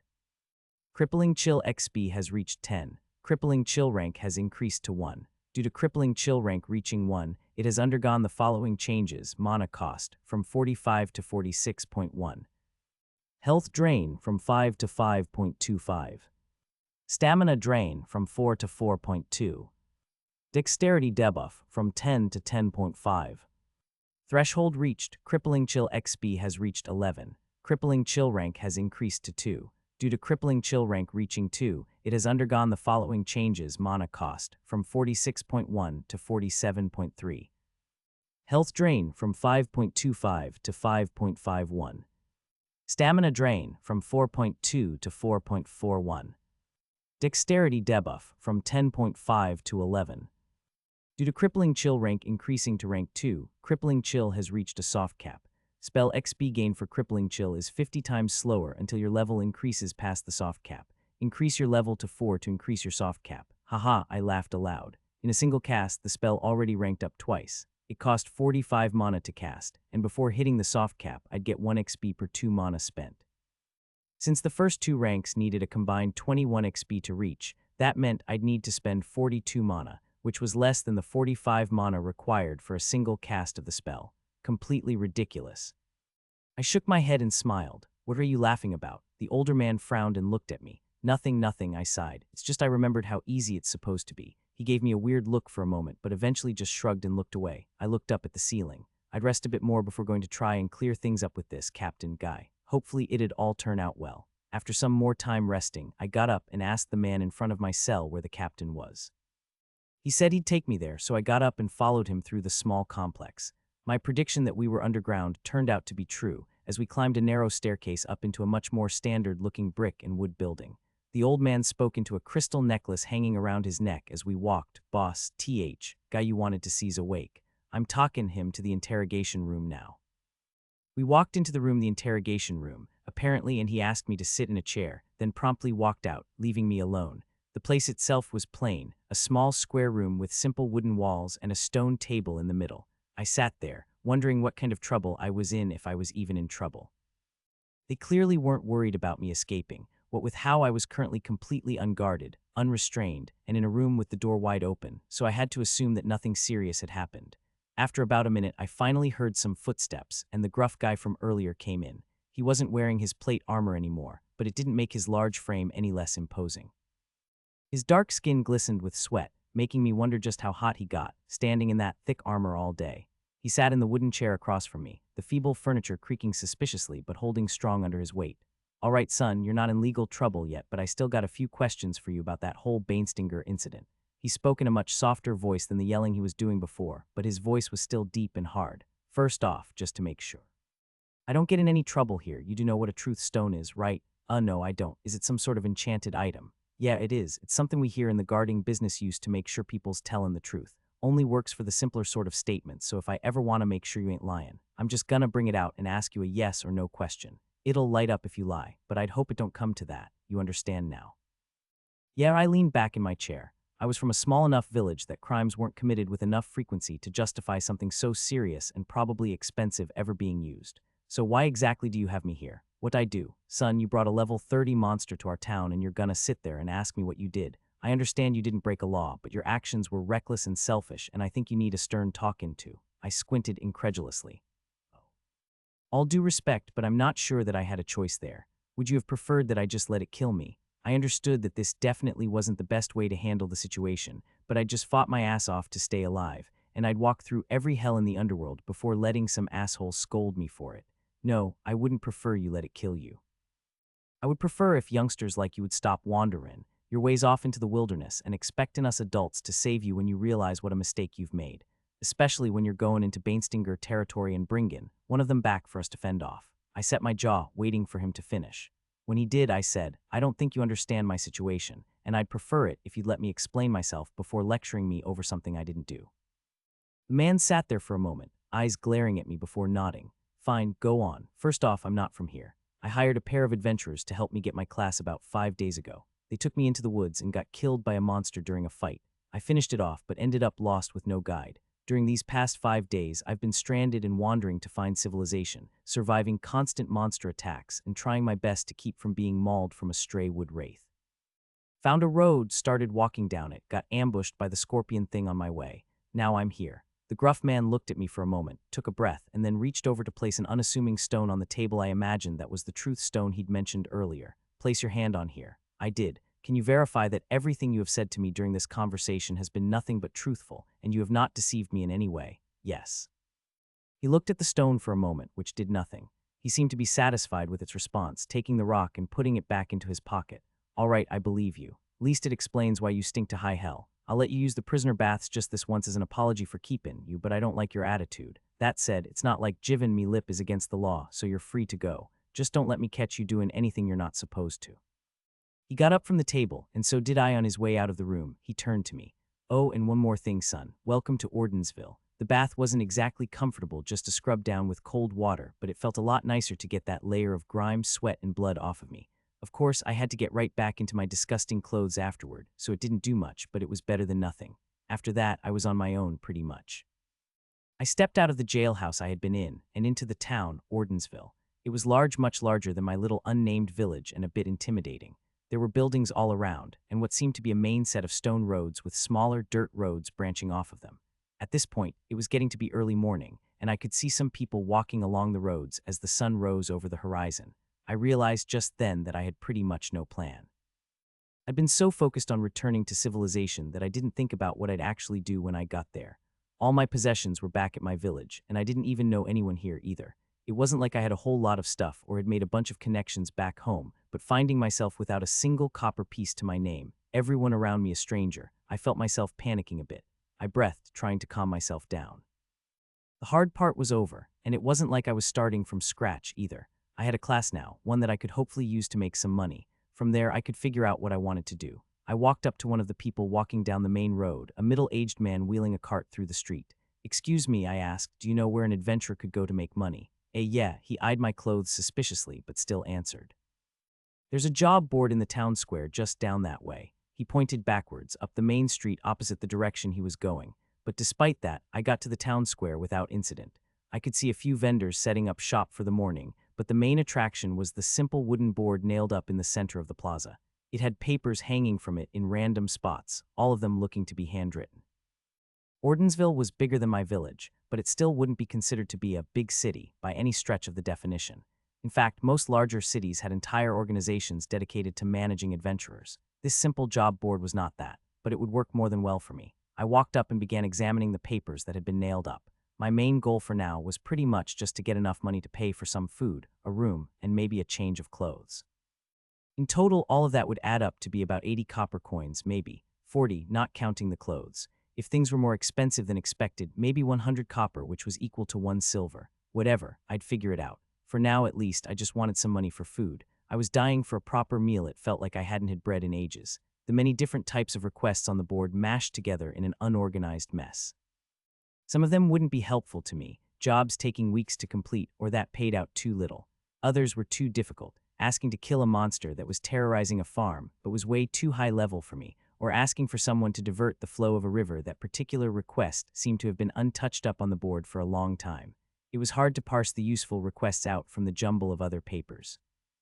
As I was trying to make sense of it all, though, I felt someone tap on my shoulder. "There you are." A familiar female voice came from behind me. "I knew you'd be around here somewhere." I turned around, finding myself face to face with the red-haired woman I'd run from the Bainstinger alongside. Now that I wasn't fleeing for my life and got an actual good look at her, I saw that she was actually pretty attractive. She was a bit shorter than me and had sharp features that included blue eyes which contrasted heavily with her red hair, but in a good way. Also, those blue eyes were glaring angrily at me. Hey," I said, still a bit caught off guard from being confronted unexpectedly. "Were you looking for me?" "Yes, of course I was. I expect you weren't planning on ignoring that promise you made me." "What promise?" I didn't think we'd said a word to each other after the thing died, much less promised each other anything. I'd pretty much passed out immediately, if I remembered correctly. She rolled her eyes. "You promised you'd help me get my knife back. The one you threw." Oh, I did sort of remember taking her knife and throwing it at the scorpion's eye when I thought about it. Yeah, I guess I did do that. Sorry about leading that thing to you, by the way. I really didn't mean to put your life in danger like that. My name's Arlen, by the way. I put out a hand. "Nice to meet you." She took it and we shook. I was glad I'd taken a bath. My hand was so caked in dirt and grime before that I was sure it would have left a visible handprint on her when she shook it. "It's fine. I mean, the situation sucked," she laughed, "but you're fine. It's not like you knew I was there, and you didn't really have any choice in it anyway. My name's Irani." "It's nice to make your acquaintance." She nodded and smiled, then seemed to get focused again. "But seriously, you are going to help me get that knife back, right?" Yeah, sure, if it's that important to you. Just can you do me a favor in return?" "That's not how promising to help someone works," she laughed. "You can't start retroactively demanding payment after you made the promise." No, I don't want payment or anything," I reassured her, though I was pretty sure she was just joking. "I was just trying to find a job on here, something relatively quick that could make me a decent bit of money. I've tried looking around, but it's hard to even find anything in the mess of requests. Why don't you just do Ulfo Arshian's collection quest?" What? The woman Irani laughed. Okay, I guess the name's a bit silly, but here, she fished around in the many papers nailed to the board until she found the one she was looking for and pointed it out to me. It had a big "Do not take down repeating request" stamped on the top. It's a request by this guy, Ulfo Arshian. He runs an alchemist's shop downtown and sources materials from the surrounding forest. So if you just go out and grab a bunch of the plants and monster parts he has written down on here, he'll buy them from you for a set price. They're all listed here. She tapped the paper. Rhyme-lattice petals, trimp tails, that sort of thing. Local adventurers love the guy. I was actually doing this very request when you ran up to me with your monster pal. She chuckled back at forest friends, which made me feel nice. Being isolated in the wilderness for so long made me forget how much fun it could be to just talk to people. Yeah, that sounds good. As long as we get my knife back. You busy now? I'm good to go if you are. It was a bit soon to go right back into the woods that I had been so desperate to get out of, but it was voluntary now. I had a companion. I smiled, absolutely. Heading back into the wilderness stressed me out a bit more than I'd have liked to admit. I was constantly throwing nervous glances around me and making sure I had an exact knowledge of how to get back to town if things went badly. I knew that we were close enough to the walls that adventurers should have been taking out anything dangerous nearby when I got my class. We had to go way far out to start finding high-level monsters that hadn't been killed yet, but logic didn't quell fear. Breathing heavily, I released puff after puff of noxious grasp to try and calm myself down. Granny, who was walking alongside me, glanced over and noticed the few small wisps of smoke rising from my body. What's that? Oh, it's just a spell I'm practicing, I reassured her. Don't worry about it. It only affects things I'm physically touching. Well, yeah, I knew it was a spell. I was wondering what its name was. Noxious grasp. Why, do you recognize it or something? No, I was actually asking because I didn't recognize it. She looked down thoughtfully as we walked, muttering noxious grasp, before looking back up and saying, yeah, I can't think of a single class that gets that spell in the early levels. Sorry, she waved her hands in front of herself. I didn't mean to imply you were low level. I just assumed, since you were running from the Bainstinger and seemed poor and shit, sorry again. That's a rude thing to say. I laughed, interrupting her spiel. Don't worry about it, I'm not high level, only level 3. She put a hand to her chest. Oh, thank the gods, you know how those high-leveled classers can act about disrespect. I always get super nervous around them and wait. Level 3, what were you doing out there in the forest all alone? And seriously, what class do you have? I'd like to think I know the basic spells that most classes get, so yours has got to be rare. Oh, I can answer the first question, but honestly I'd rather not answer the second. I don't think I get into any trouble, but my class is pretty weird, and I just don't want any extra attention. I explained how I got lost in the forest and eventually found my way to Odinsville. Shit, she said after I finished, I'm sorry that happened to you. There was a pause in the conversation while we walked, the only sound to accompany us our boots crunching over the dirt road. So Irani eventually said, this class of yours. I know you don't want to say much about it, but you said it's rare. Have you checked the library for anything on it? Well, I haven't exactly gotten the chance to. I was already lost in the woods when I got it, and now that I finally got back, I'm just trying to earn some money to survive. If I get a good bit from this job, I'll probably take some time afterward to look around. Yeah, well, if you don't find anything, come talk to me. I have a sister out in Karth that does research for a college, and I'd be willing to bet she and the college would be willing to pay to be able to note down any information you have on it. She turned and looked down at the ground. Oh, here's one of the plants we're looking for. Snapjophycus, 8 copper. She bent over and picked a small leafy plant sprouting from the ground, putting it into a bag slung across her shoulder. You've got to be pretty powerful for your firebolts to be ranked highly enough to have hurt the Bainstinger. Oh, I'm not that high level, just level 8. Well, I'm actually level 9 after the Bainstinger fight. It's just that my class is sorcerer, so I get a free spell rank every 2 levels. It doesn't cost any spell XP, and it doesn't raise the cost of my next rank at all. So right now, Firebolt is rank 9, but I've gotten 4 free ranks on it from leveling up. So to get it to rank 10 only actually costs as much as getting a spell to rank 6. The free ranks also don't count towards the soft cap, which is nice. Oh, so if your XP requirement and soft cap are being treated as though the spell's rank 5, then that means you haven't pushed past the soft cap at all, right? She sighed. Yeah, it's not like I refused to train or anything. I was actually a bit ahead of the soft cap for a while, but it's caught up to me by now. It's just that, well, I don't know which of the 3 benefits I want to choose at rank 10. I've been researching different paths and builds recommended by the pros, but there are so many options. Everyone makes the build that they're teaching sound like the best one. I mean, I've already chosen Firebolt for my first spell, so I'm at least restricted to builds that use it, but it's the most common first spell choice anyway, so it's not like I'm narrowing my options down much. The generally accepted path is ranking it into Explosive Firebolt at rank 10, and then choosing Ray of Frost for your second spell. That's what Damien Nort was. DPS Sorcery recommends, but then I've also seen a newer build cropping up, taking Extended Firebolt for the extra range, and then choosing Mana Geyser for your second spell, and going down more of a long-range sniping route. Apparently there have been reports of dozens of gold degree adventurers cropping up using that exact method. But then pours Larn in. Stunning Sorcerers said that both of those builds are wrong, and that mixing the two by going Explosive Firebolt into Mana Geyser was the actual correct choice. And those are just the more popular opinions. Will and Jelly said that, wait, I'm sorry, I'm rambling right now. You have no idea who these people are, she chuckled nervously. I laughed. You're right that I don't know who they are, but don't worry about talking too much. I think it's cute. What can I say? Intelligence is attractive. Are you flirting with me? Absolutely, I nodded. Yeah, I definitely miss just being able to have fun and talk to people. Honestly, 5 days of near-death experiences put quite a lot of things in perspective, including things like getting embarrassed by admissions of attraction. At the end of the day, there weren't actually any consequences if she didn't reciprocate. If she didn't like me, she didn't like me keeping her from knowing I was attracted to her wouldn't change that. So I started up another conversation. What's so special about this knife anyway? You seem to be really set on getting it back. Is it super expensive or something? Well, yes, it is expensive. It's made of royal steel, after all, but that's not the main reason. I really don't mean to brag or anything, but I'm well off enough that losing it wouldn't be too big of a deal. It just holds sentimental value. My sister, the one in Karth, is an enchanter along with being a researcher for the college, and that knife was the first item she enchanted. She made it as a gift for me, so it would be quite a shame if I lost it. Oh yeah, sorry again for throwing it, I chuckled awkwardly. What's it enchanted with? What's it enchanted with? Shouldn't you know? You're the one who threw it, she laughed. Huh, I didn't notice any. Oh, I laughed, surprised I didn't realize earlier. Yeah, it's enchanted to be able to be used by magic-type classes. Normal weapons couldn't be used by anyone with a magic-type class, but there was a relatively simple enchantment that would allow this rule to be bypassed. I'd completely forgotten about it when I grabbed the knife. I'm pretty unfamiliar with enchantments, didn't even think of that. She giggled at my explanation. Yeah, I get it. It's more that I'm overly familiar with enchantments than you being underfamiliar. Oh, here's another ingredient for the basket.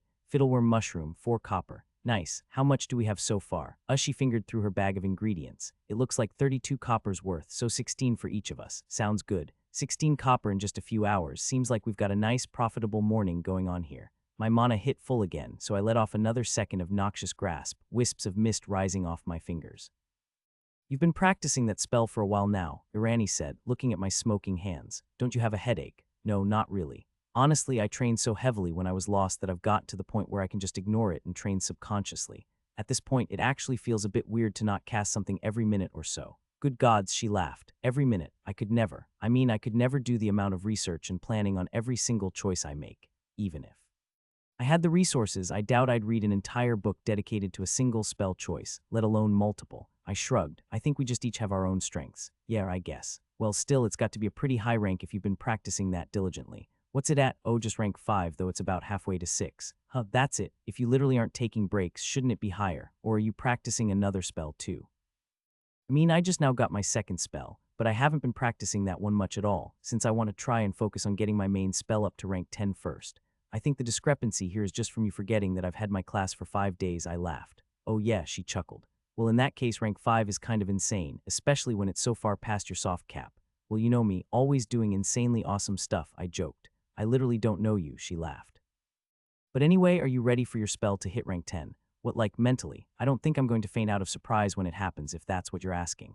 No, as in, do you have a spell crystal? You said you were broke before, are you sure you can afford one? A spell crystal. Yeah, you know, those gems you need to get to every 10th rank in a spell. What? I haven't heard of them. Oh, well, I guess it makes sense if you never actually anticipated getting a magic type class. Pretty much, in addition to the regular spell XP cost for the 10th rank in a spell, you also have to use a spell crystal that shares the spell school. So you'd need a fire spell crystal to rank a fire school spell, or a divine spell crystal for a divine school spell. Totally consumes the crystal in the process though, so they're pretty expensive. Only talented crafters can make them, and to make them you need some ingredients that can be really scarce too. I think there are some shops in town that sell them, but due to each type of spell crystal requiring different materials, they all cost different amounts and vary from location to location, so you'd need to check their prices to see what you'd need to pay for your spell. Well, shit. It seemed like I'd have to get a decent bit of money soon, or my progress with Noxious Grasp would start to stagnate. Of course, I could always just rank up Crippling Chill if I hit rank 10 with Noxious Grasp, but that was only a temporary solution eventually. I'd hit 10 with Crippling Chill too. I needed to find a decent way to make some money. Well, to answer your question, no, I'm apparently absolutely not ready for my spell to hit rank 10, I laughed. She snorted at my answer. Well, hopefully you can figure it out. Remember that my offer about my sister in Karth still stands. That probably get you a bit of money, although I'd need some time to get the logistics planned out and let her know you're coming. I took a moment to think about it as we continued to walk, looking for her knife and some more of those alchemy ingredients. I really knew nothing about this whole minute mage thing, and I seriously doubted I'd find anything about it in the library. However, maybe I could find something on it if I spoke to a dedicated researcher. After all, my Trailblazer title only said that there was nobody else currently alive who had the class, nothing about people in the past. Obviously, the monetary reward was also tempting. Now, there was also the problem of going public with the fact that I could on some level control the flow of time. Sure, most people might not care that much, but maybe there was some lord or king in a distant land that would think my abilities could be useful and try to kidnap me. The way I was now, I could at least be certain that nobody was hunting me down and I'd be left alone. Do you think your sister could keep my identity private when I give the information? I asked. I really don't want any unnecessary attention. Oh yeah, definitely. That's standard practice to begin with, so I don't see why we wouldn't do it with you. Yeah, that pretty much sealed the deal there. Who didn't like free money? Okay, let's do it. How long do you think it'll take to set everything up? Oh, I'm not sure, it really depends. Maybe a week. I'll keep in touch though. Sounds good. I held out a hand to shake. She took it. I'd say it's a pleasure doing business with you, but you know the saying about mixing business and pleasure. I laughed. I'm willing to ignore that saying if you are. She rolled her eyes, but also smiled pretty hard at my line, eventually even offering me a salacious wink after what seemed to be a second's deliberation. I chuckled and kept walking, but stopped when I stepped on something hard. I looked down at what I'd stepped on. Oh, your knife. Huh, yeah, there it is. Irani bent over and picked up the silver tool lying in the dirt. She looked over it for a second, cleaned it off, and then slipped it into its sheath on her belt. That was anticlimactic. I laughed. It sure was. But hey, after the week I've had, I'm glad to see something get resolved without a fight where I almost die. Ready to head back, sure.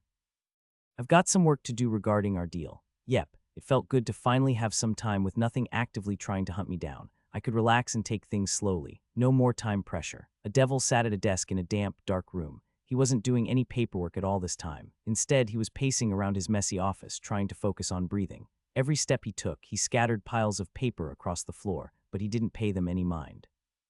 He'd just gotten word that the individual that had killed Temporus had been found, and was waiting to be informed of whether or not the man had a class. The man's name was something like Alan. Humans had such a strange system for naming people that it was impossible to remember their illogical labels anyway. Demons were born nameless.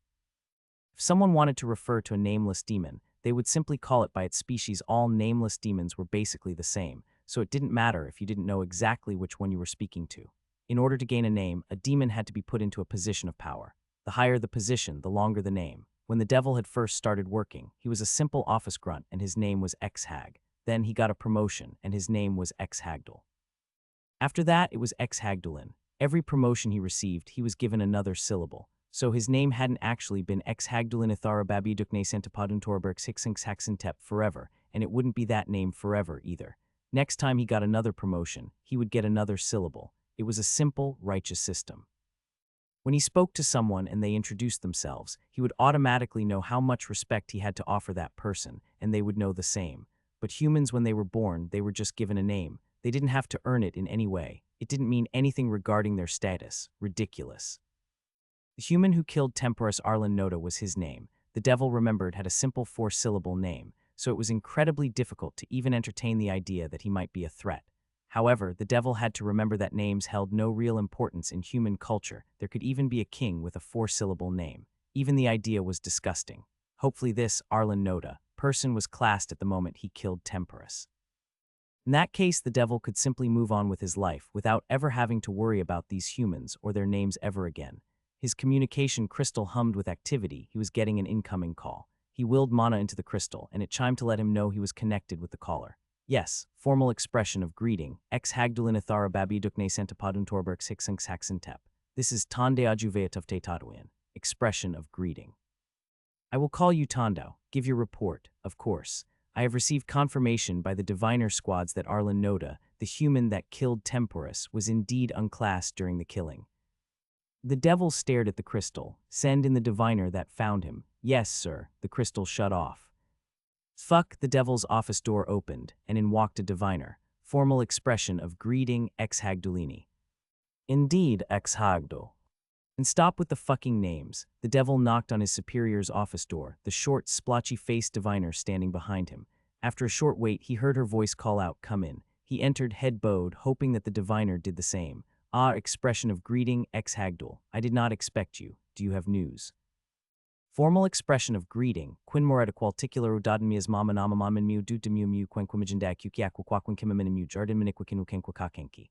Yes, we have found Temporus's killer. He was unclassed when he killed it. The superior's face hardened. I see. Is this diviner you brought with you the one that found him? Yes. He turned to the diviner behind him. Kraken, tell us the basic information we have on the human. The diviner stepped forward.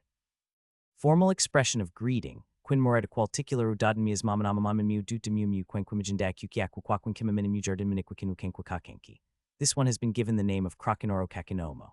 The human that ended the life of Temporus, Overlord of Tomorrows, was born with the name Arlen Noda, and at the time of the ending of the life of Temporus, Overlord Tomorrows, this Arlen Noda, human did indeed lack a class. And where is he at right now? The superior asked. He is currently located at 370.264571. No, the superior shook her head. Not his coordinates. I mean, what type of location is it? Is he somewhere populated? What kind of people is he around? What's the terrain like? What human territory? The type of location is overworld. Yes, the human is somewhere populated. The human is around other humans. The terrain is forest. The human territory is the Koinkar kingdom. Do you mind being more specific? No, I do not. Well, the diviner tilted its head in confusion, its robe ruffling beneath it. The superior impatiently turned to the devil and sighed. Ex-Hagdul, you have more experience talking to diviners. Please get all relevant information out of it so that we can proceed, and do it quickly. The more time we waste here, the more time the human has to meddle about and make this harder on me. The devil turned to the diviner. Kraken, tell us the information you have gathered on Arlen Noda, his surroundings and his situation, but omit all information that might be redundant or irrelevant to us. How might this one determine what information is irrelevant? The devil looked back to his superior. What are our plans? We're hunting and killing this Arlen Noda. Ideally, we can do so without alerting the rest of the humans in the overworld, but if that is not possible, we might need to be more direct with our measures. The devil translated this back to the diviner. Information is irrelevant if it does not relate to something that might help or hamper our ability to find, pursue, fight, or kill the human, or to do the same to any forces within or around the territory that the human is residing in. Give me the 5 most relevant items. This one understands the request. The 5 most influential items of information that fall within the parameters set is so, the individual of name Arlen Noda is currently within the kingdom of Koinkar, residing in a town that has been given the name of Ordensville. The number of persons in the town is exactly 513. An estimated 39 of those residents are classed, and their estimated average level is 11. There are 6 human settlements within a 2 days' travel of the town with the name of Ordensville. Only 2 of the previously mentioned 6 settlements have an estimated military power that is greater than the town with the name of Ordensville. Why is so much of this information estimated? The superior asked. This one only has the ability to garner certain pieces of information while doing divinations. This one searched for humans, and as such, now knows the locations of humans. However, this one did not divine the system information of these humans, and as such must rely on guesswork to report on that. The superior sat for a second, deep in thought. Then she looked back up and said, "You may leave now. I want you and the rest of the teams in your squad to find as much information relating to what ex-Hagdul requested of you as you can, especially system-related information. Indeed, this one will do so right away." The diviner stepped out of the room, leaving the devil with his superior. Ex-Hagdul, what are you currently managing? The superior asked. I am currently managing my main position of Prison 7B16 OQ44, the Temporus case, and the diviner squad assigned to me. It was a lot to take on for the devil, and the stress had been piling up quite a bit from trying to do his main job alongside these other projects. He'd managed to scrape by so far, though. Well, you're going to have to take on another project. The devil's heart sank. In order to recapture what is ours, the superior continued, we will need to invade the overworld and send in a military force to kill Arlen Noda. You will be in charge of creating this force and managing troop movements. Superior, with all due respect, I do not believe that decision is wise. I won't be able to perform at peak capacity with the military force if I am also doing other time-consuming work at the same. Ex-Hagdul, I need you to understand that, while I am outwardly calm right now, I am fucking furious with you. You created this problem and you will solve it. It is ridiculous that we even need to resort to such drastic measures. Consider the extra work to be your punishment. Yes, Superior. Now get out of my office and go make requests for your military forces. I don't care what you use, as long as you get it done quickly. Superior, if I am to be sending military forces to the overworld, does that mean I have your permission to damage relations with the overworld denizens? Don't make me repeat myself. I don't care what you do, as long as you reclaim what is ours. Yes, Superior. The devil left the office. Back in his own office, the devil sat at his messy desk, papers still scattered on the floor, pen in hand, hurriedly writing a report. His hand cramped from the multiple pages of handwritten words, but he kept going. There were ways to write things with magic, of course spells to transcribe your thoughts to paper, enchanted pens that would write whatever you said, and more, but the demon people prided themselves on having all documents, reports, and anything official be handwritten by the demon proposing it. The proposal he was writing was a request for military power. He'd put quite a bit of thought into the best strategy of how, exactly, he would go about killing Arlen Noda. His best bet was that of a surprise attack. Not only would that give the human the least amount of time to react and defend himself, but it would also keep the rest of the humans meddling to a minimum. The demon's military was mighty, but the devil would never be able to convince the higher-ups to expend the whole force on a simple reclamation of an asset that, in truth, wasn't strictly necessary to the functioning of the seventh circle of the underworld. So, if he was forced to fight every single human in the overworld in order to kill Arlen Noda, he simply wouldn't be allowed the forces to do so, and the mission would be a failure. So in order to kill Arlen, he wanted to execute a quick and dirty sneak attack. Demons typically fought honorably, but these were humans they weren't worth wasting honor on. Normally, in order to execute such an attack, all the devil would need would be a small strike team, but this Arlen Noda person was in the middle of a populated kingdom.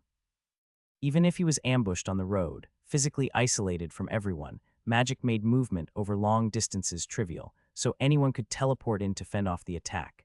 Demons invading the overworld would be a massive deal to the humans, and they would fight their all to push the forces back, even if the actual goals of the demons had nothing to do with them. So it was entirely possible that a powerful magic typeclasser could be monitoring the underworld, ready to teleport in and attack any demons that came to the overworld. Arlen Nota could very well have bodyguards against the demons watching him right now, without even knowing it. However, those people would only help if Arlen Noda's location was the only place the demons were attacking. The demon forces appeared all over the kingdom. These unintentional bodyguards would simply fight wherever was nearest to them. So, while his target was really just a single man, the devil was planning an attack on the entirety of the kingdom of Koinkar. Considering the kingdom's tiny size in comparison to the entire seventh circle, it wouldn't really take many resources to execute, but it was still a lot for the individual devil to keep track of. That was why his report was taking so long. And of course, once it was done, he would need to submit it for all 13 levels of verification.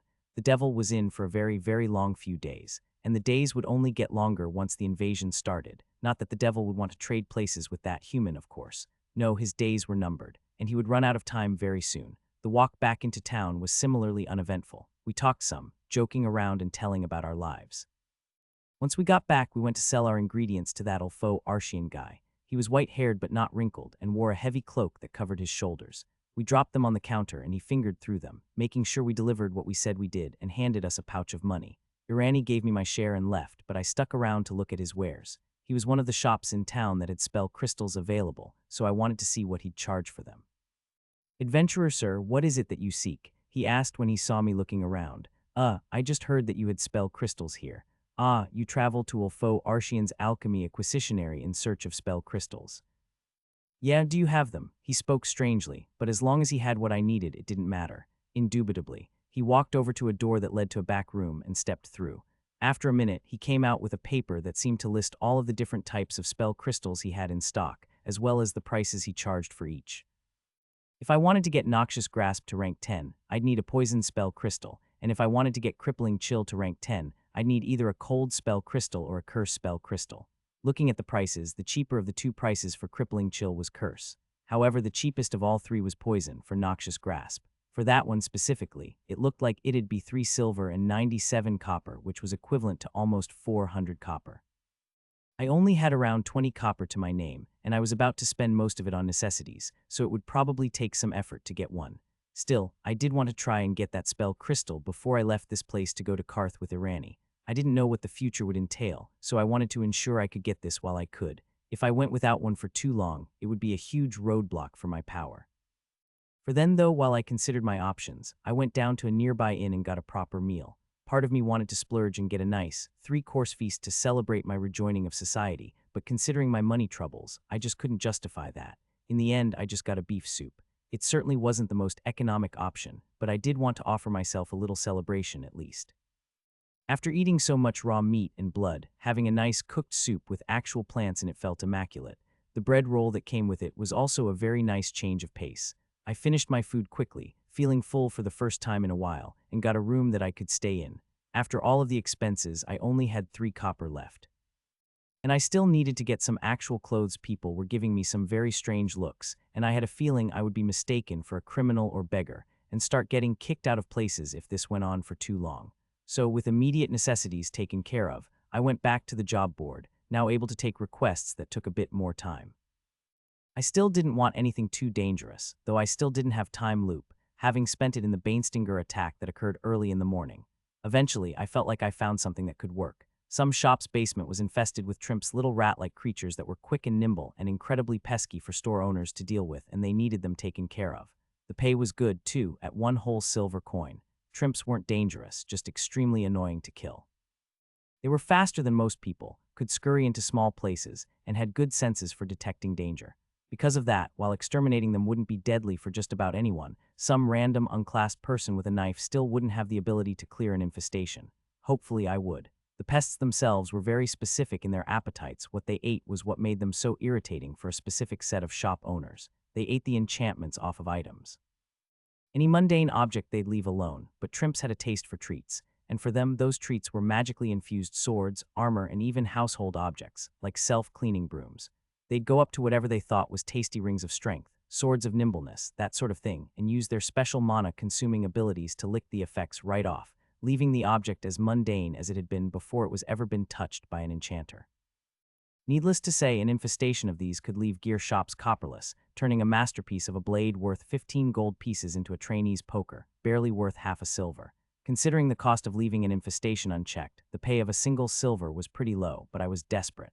So I took the poster and followed the directions to the job. The place was a good 15-minute walk away, and in the mid-year's heat, it wasn't exactly comfortable. But after all the walking and sweating I was used to, it really didn't feel bad at all. The extra endurance probably helped a bit too. The sun was just beginning to rise, and I could begin to see people walking out into the streets and going about their business. I didn't have to worry about crowds, though, since most of the people parted around me, apparently disgusted by my appearance. Or maybe they thought I'd pickpocket them, who knows. When I got to the place, I saw a slightly run-down wooden shop labeled Zway's brand new. It had a little hand-carved sign with a picture of a set of sparks on it hanging about the door. The moment I walked in door creaking at the hinges, I heard an old woman squawk at me. "Hey now, I don't want any ruffians like you stinking up the place. You'll scare off the good paying customers." Only after she spoke did I see the woman standing behind a counter against a wall, her brown clothes and tan skin blending in with the dark wood paneling covering the wall behind her. Ma'am, I'm here for the extermination job. For the Trimps. I wasn't sure why she was worried about me, stinking up the place. It wasn't like the building smelled all that good anyway. With the rotting floorboards exuding a moldy stench, it didn't exactly seem high class. That said, when I looked at the wares sold, they immediately caught my eye. A sword of +6 strength, boosting the stat for as long as it was wielded. A bow of double shot, launching an ephemeral copy of any arrows shot from its drawstring. A helm of night vision, a fucking ring of invisibility. The wares sold were high quality, especially for a place as run down as this. Most people from my village had never even touched a bucket enchanted with lightweight, much less wielded a sword that added an entire level's worth of stats to their swings. She waddled out from behind the counter and led me through a door and down some stairs into a basement. The rickety steps creaked under our weight as she walked me down, candle in hand to give us light. "My name's Arlen, by the way," I said to her as we descended. "HMPH. Ain't gonna remember that, so there's no point in telling me. My name's Zwaya Kinsoft. All right, nice to meet you." "Miss Akinsoft," she corrected. "Have some respect, boy." I suppressed a sigh. I needed to be polite if I didn't want to get kicked out and have to find a different job, so I simply responded, "Nice to meet you, Miss Akinsoft." She just nodded. The stone cellar was surprisingly big, the cool room storing barrel upon barrel of miscellaneous objects that the woman obviously couldn't fit in her shop. Where was she getting all this stuff? With the money she used to buy it, she could have easily gotten a shop 5 times as large, plus an entire staff to help her run it. In the cellar, I could also see the telltale signs of Trimp infestation. There were holes dug into the walls that most likely led to their little underground lairs, objects that had been stripped of their enchantments littering the ground, and splinters of wood where they'd broken into the barrels and crates that stored the items. All right, there you go.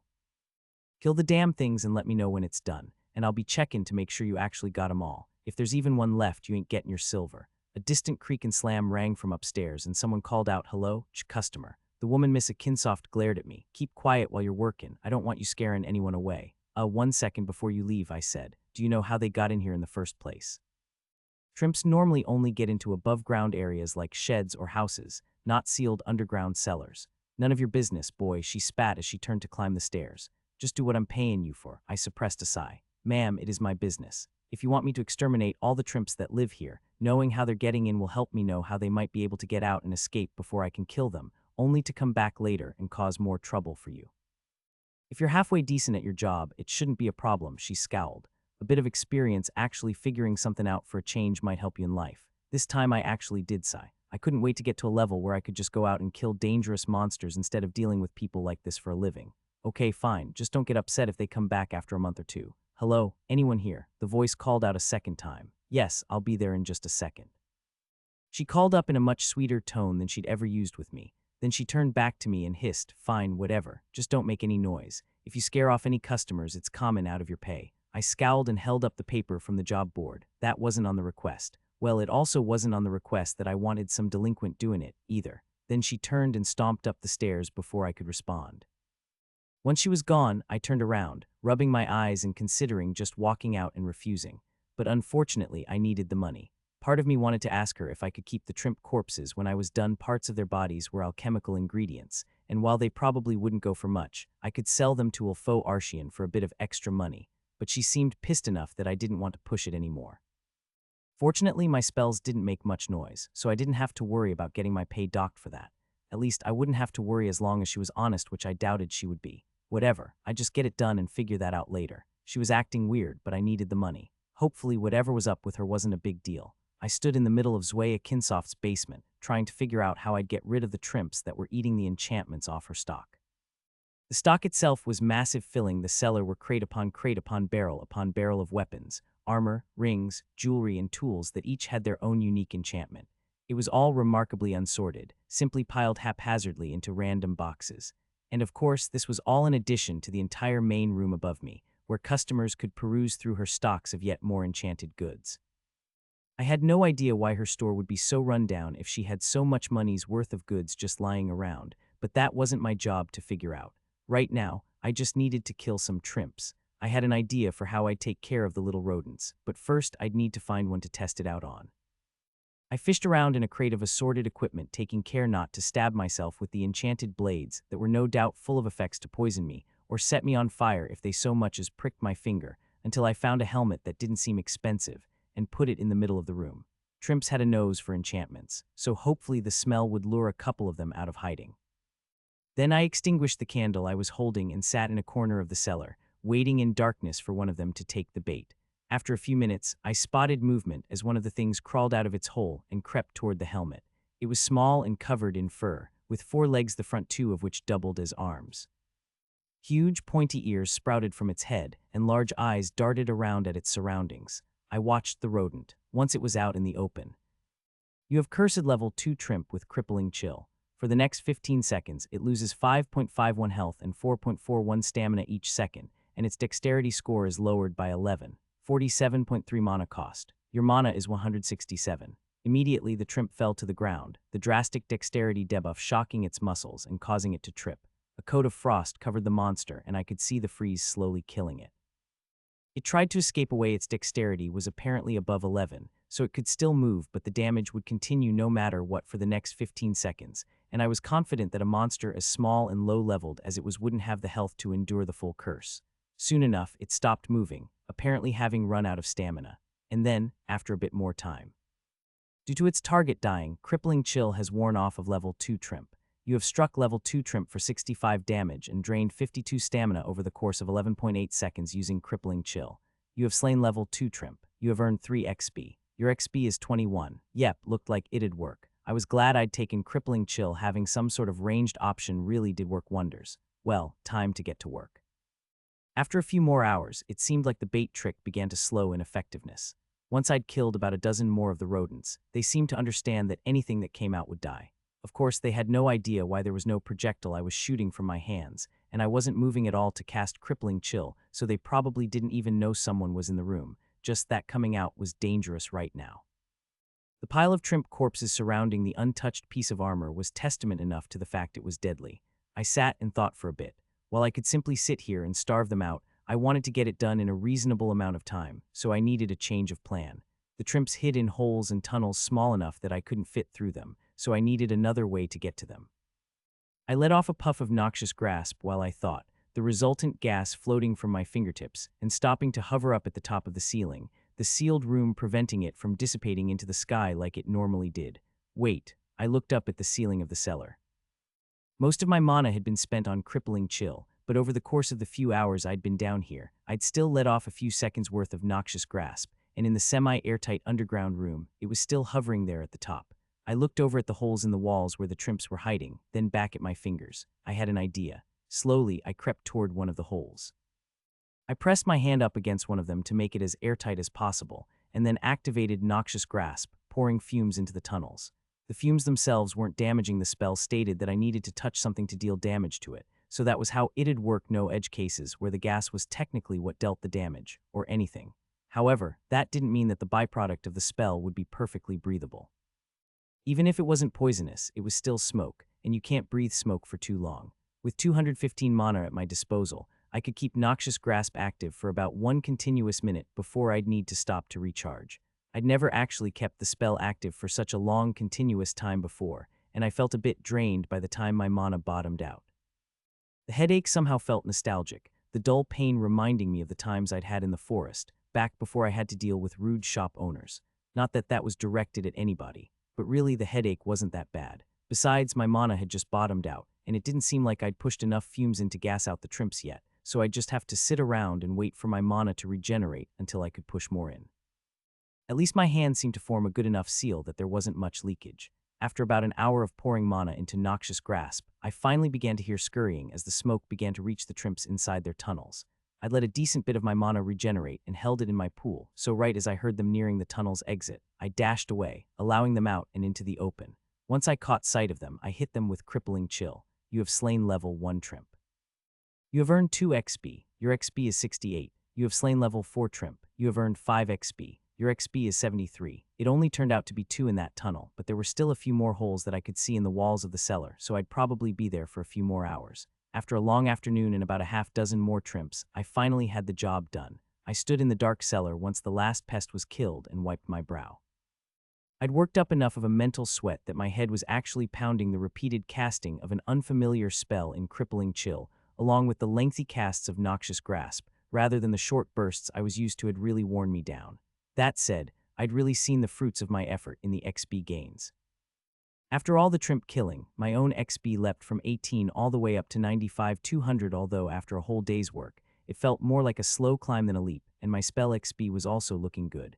Crippling Chill was up from 0 to 914, and Noxious Grasp finally ranked up. Threshold reached. Noxious Grasp XP has reached 45. Noxious Grasp rank has increased to 6. Due to Noxious Grasp rank reaching 6, it has undergone the following changes: mana cost from 3.4 to 3.49.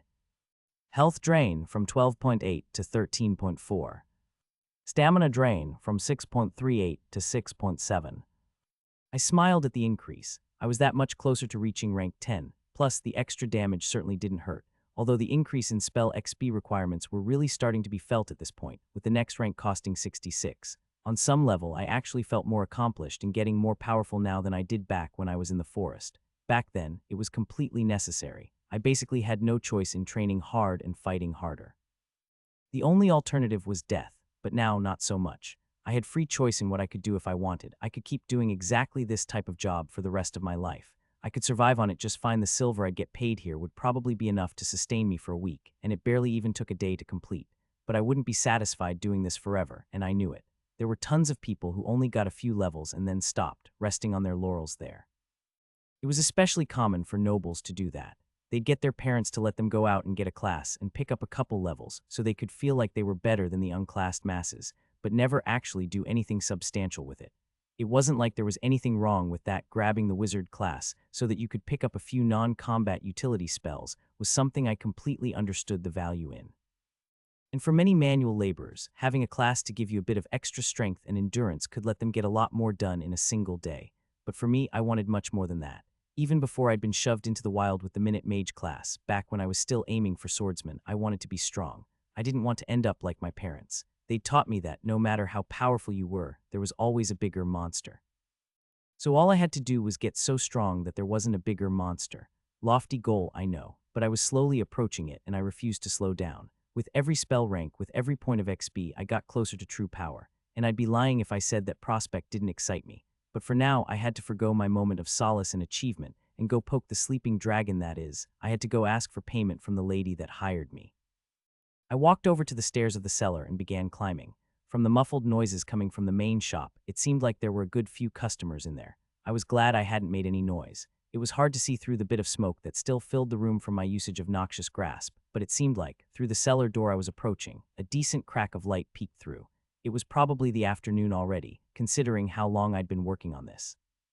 I grabbed the handle and opened the door and began to walk through, but then I hadn't realized just how much smoke buildup there was after my hours of gassing out the trimps from their hideouts. And just as I opened the door, the smoke that had collected in the cellar billowed out into the main store. Akinsoft's head snapped in my direction with a furious glare. This was going to be a long day. I walked up the stairs of the cellar, toward the door that led to the main shop that was owned by Miss Akinsoft. Once I got to it, I opened the door and the smoke that had collected in the cellar from noxious grass billowed out into the main store. Not a harmful amount, of course, but the sight still scared a couple customers perusing the wares. Monster, one man gasped, stumbling back from me as I walked out of the smoke. Hey, not a monster. Don't worry, I called out to them, trying to calm everyone down. Just an adventurer doing a job down in the cellar. There's nothing dangerous. You boy, the shopkeeper, Miss Akinsoft, yelled at me. What did I tell you about scaring off my customers? Sorry, ma'am, I didn't realize the smoke was so thick or that it would scare anyone. The man who got spooked looked fine now anyway, looking warily at me before continuing in his shopping. I turned to him. Are you okay, sir? Why, yes, just a bit jumpy, that's all. You're okay, don't worry about. No, Akinsoft interrupted. I told you to be careful and you weren't. You directly disobeyed me. No, you told me to be quiet and I was. I didn't make any noise at all. If you also didn't want me to make any smoke, you should have said so. I was getting pretty fed up with this woman's attitude. I helped her with something she couldn't have done on her own, and here she was berating me. You do not speak to me that way. For as long as you're working for me, I'm your boss. What I say goes. She was yelling at this point, her voice echoing through the otherwise silent store. At this point, the man who I had originally spooked turned around and stepped out of the building, glancing sideways at the screaming woman. She gestured to the closing door. See, you scared him off. I think he was scared off by the noise you're making. I shook my head. Listen, I don't want to argue. If you just pay me what I'm due, I'll leave now and be out of your hair. Oh, I'll pay you what you're due. She walked up to me with her hand balled up in a fist, rearing back to throw a wild haymaker at my face. Ma'am, there's no need to resort to violence, she swung, but I simply leaned out of the way, even if. I didn't have a class. The years of melee training I'd been through meant I could pretty easily sidestep an untrained blow like that. She grunted and swung again. This time I caught it in my hand, squeezing tightly. The law was incredibly strict about classed individuals attacking unclassed ones, even in cases of self-defense, so I wasn't about to kill her with a spell or anything. But that didn't mean I had to be gentle. Akinsoft, you asked me to do something, and I did it. I don't care if you're upset. I did what you requested perfectly within the guidelines you set on paper, and the ones you set verbally during discussion. Give me my money. This is exploitation. The guard'll have your head, she squealed. No, this is how a contract works. The law is on my side here. If you don't believe me, feel free to report it. She tore her hand from my grip and huffed, turning and grabbing a piece of silver from her register and throwing it at me deliberately too hard. Just leave, I caught it and left, sighing as I walked out the door. I almost considered stealing something from her in anger, and admittedly, greed at seeing so many valuable items, but I couldn't risk something so blatantly illegal, especially when she'd just shown that she was very eager to have me arrested, so I just sighed and walked away. I couldn't wait until I didn't have to deal with people like that anymore. It was late evening and I was hungry, but before I ate, I wanted to get myself some new clothes. The ones I had were ripped and itchy, and I was ready to get replacements. I walked around in the town square for a bit, trying to find some that were cheap but decent quality. It took a while. It was beginning to get late, so a lot of shops had already packed up for the day, but eventually I found some that I liked and got a couple pairs, costing me about half of the money I had just gotten. After that, I went and got some dinner, eating alone, and retired to my room. I wasn't tired just yet, so I decided to use my remaining time to practice Noxious Grasp some more. This time, I didn't use it in quick bursts like I was used to. I noticed during the trimp job for Akinsoft that, while I could easily manage casting it for short periods, using the spell for an extended amount of time was still pretty draining. So I decided to practice by fully emptying my mana pool before allowing it to recharge and doing it again. While I was out in the forest, I didn't have the luxury to practice like this. I could have been attacked at any moment out there, and needed to have as much mana at my disposal as possible at all times in case of a fight. But now, surrounded by walls and soldiers, I could feel relatively safe in the confines of my room, and didn't have to be so on guard all the time anymore. Things were safe now, and I didn't anticipate putting myself in a situation like the forest ever again. By the end of the couple-hour-long training session, I already felt myself straining less during the extended casts of Noxious Grasp, and casting it in shorter bursts was easier than ever. Combined with my passive casting while shopping and eating, the spell's XP was already at 1166.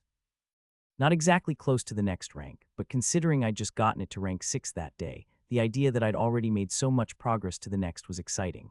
But it was getting late, so with thoughts of spells and casting on my mind, I lay down and drifted off to sleep.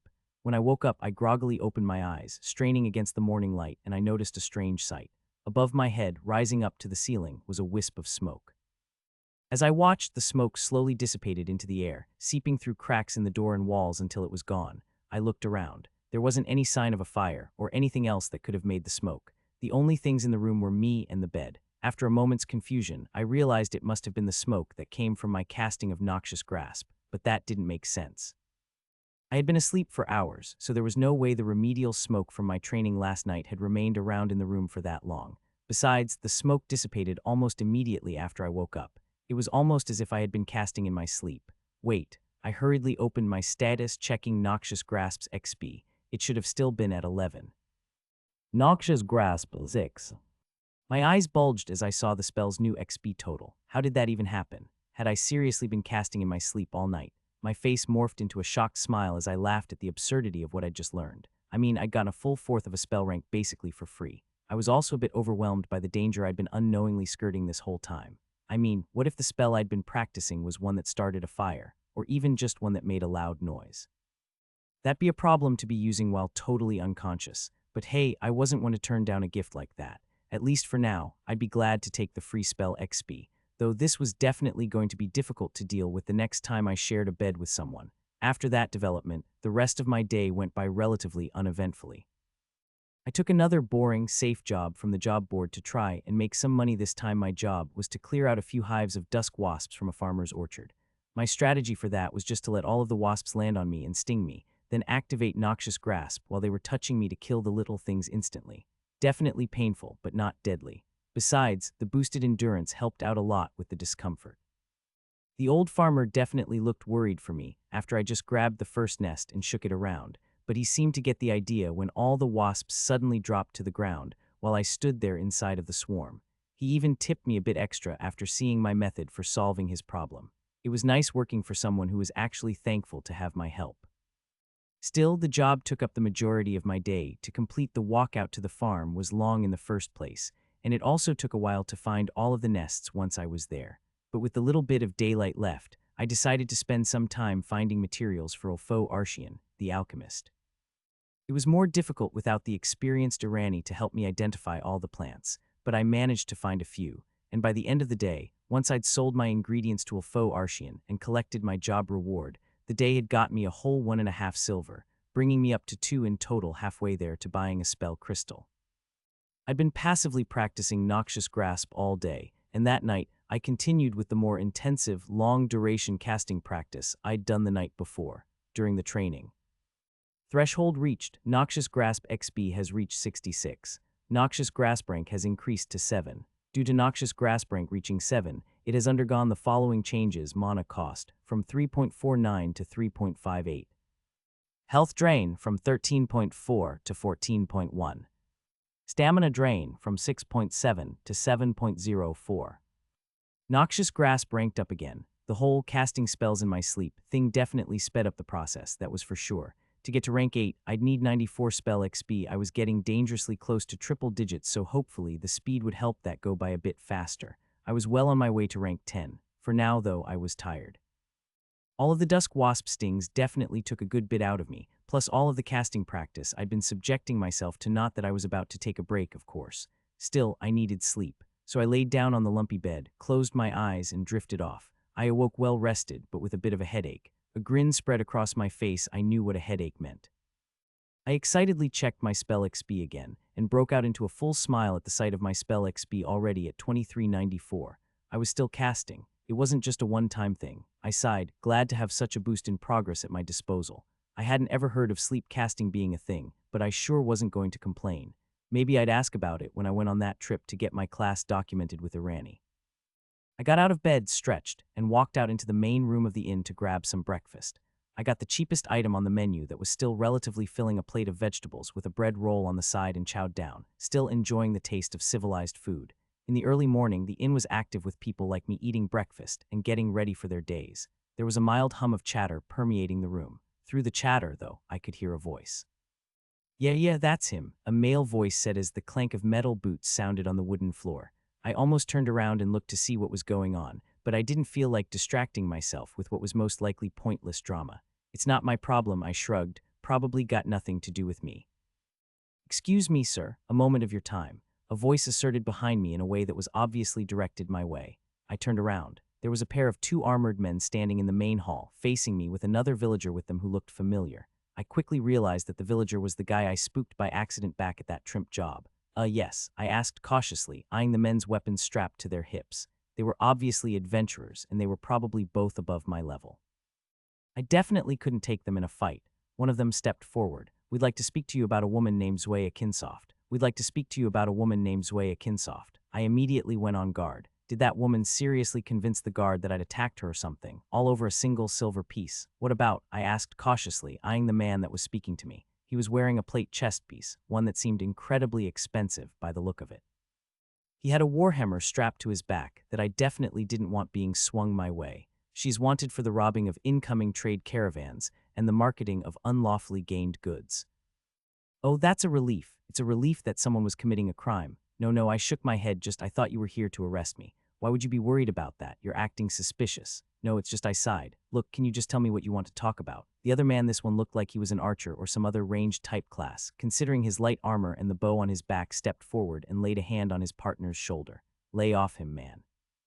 The other adventurer just shook his head and scoffed. The archer looked back at me. "Look, we heard you done a job for Zwaya Kinsoft a couple days ago and wanted to see if you have any information on her. No pressure if you're busy, we can always talk another time." No, I'm not busy. What you want to know?" The hammer user spoke again. "You were in her storage cellar, right? Did you see any crests or labels on any of the crates in the cellar, or any method of transportation? Any indicator of where she might flee to? What was the nature of the job you did for her? What did she request you do? Did she say anything suspicious to you about?" Whoa, let's keep to asking the witness one question at a time, man," the archer said. "My name's James Palomo, and this is Sir Werthard. You can just call me James, but I'm afraid the sir is more particular about his title," he laughed. "I'm not being particular, you're being lax," the hammer user Werthard apparently said. "He should call you Sir Palomo." "But he won't," James argued, then looked to me. "Please don't call me sir. It makes me feel old." Sure," I responded, still a bit on edge from the whole situation. "So, if you want to know all of this, why don't you just go investigate the cellar on your own? I don't exactly have a photographic memory, so even if I did see any of that stuff you asked about, I wouldn't be able to recall it." "We would take a look at it," James said, but she totally pulled out once the guard got onto her and issued the bounty. Nothing left in her shop but footprints. "The guards are also looking for her, but we—" "Wait," I interrupted, "back up. Bounty, like monetary reward." "Yes, 5 silver, I whistled at the number. "That would be enough to buy me a spell crystal and then some." I got up from my chair and turned to head out the door. "All right, well, if you don't mind, I'll go for that bounty myself." "Wait, sir," Werthard called to me. "We still need any information you have. Am I legally obligated to provide it?" "Not technically, but you would be doing the town a service."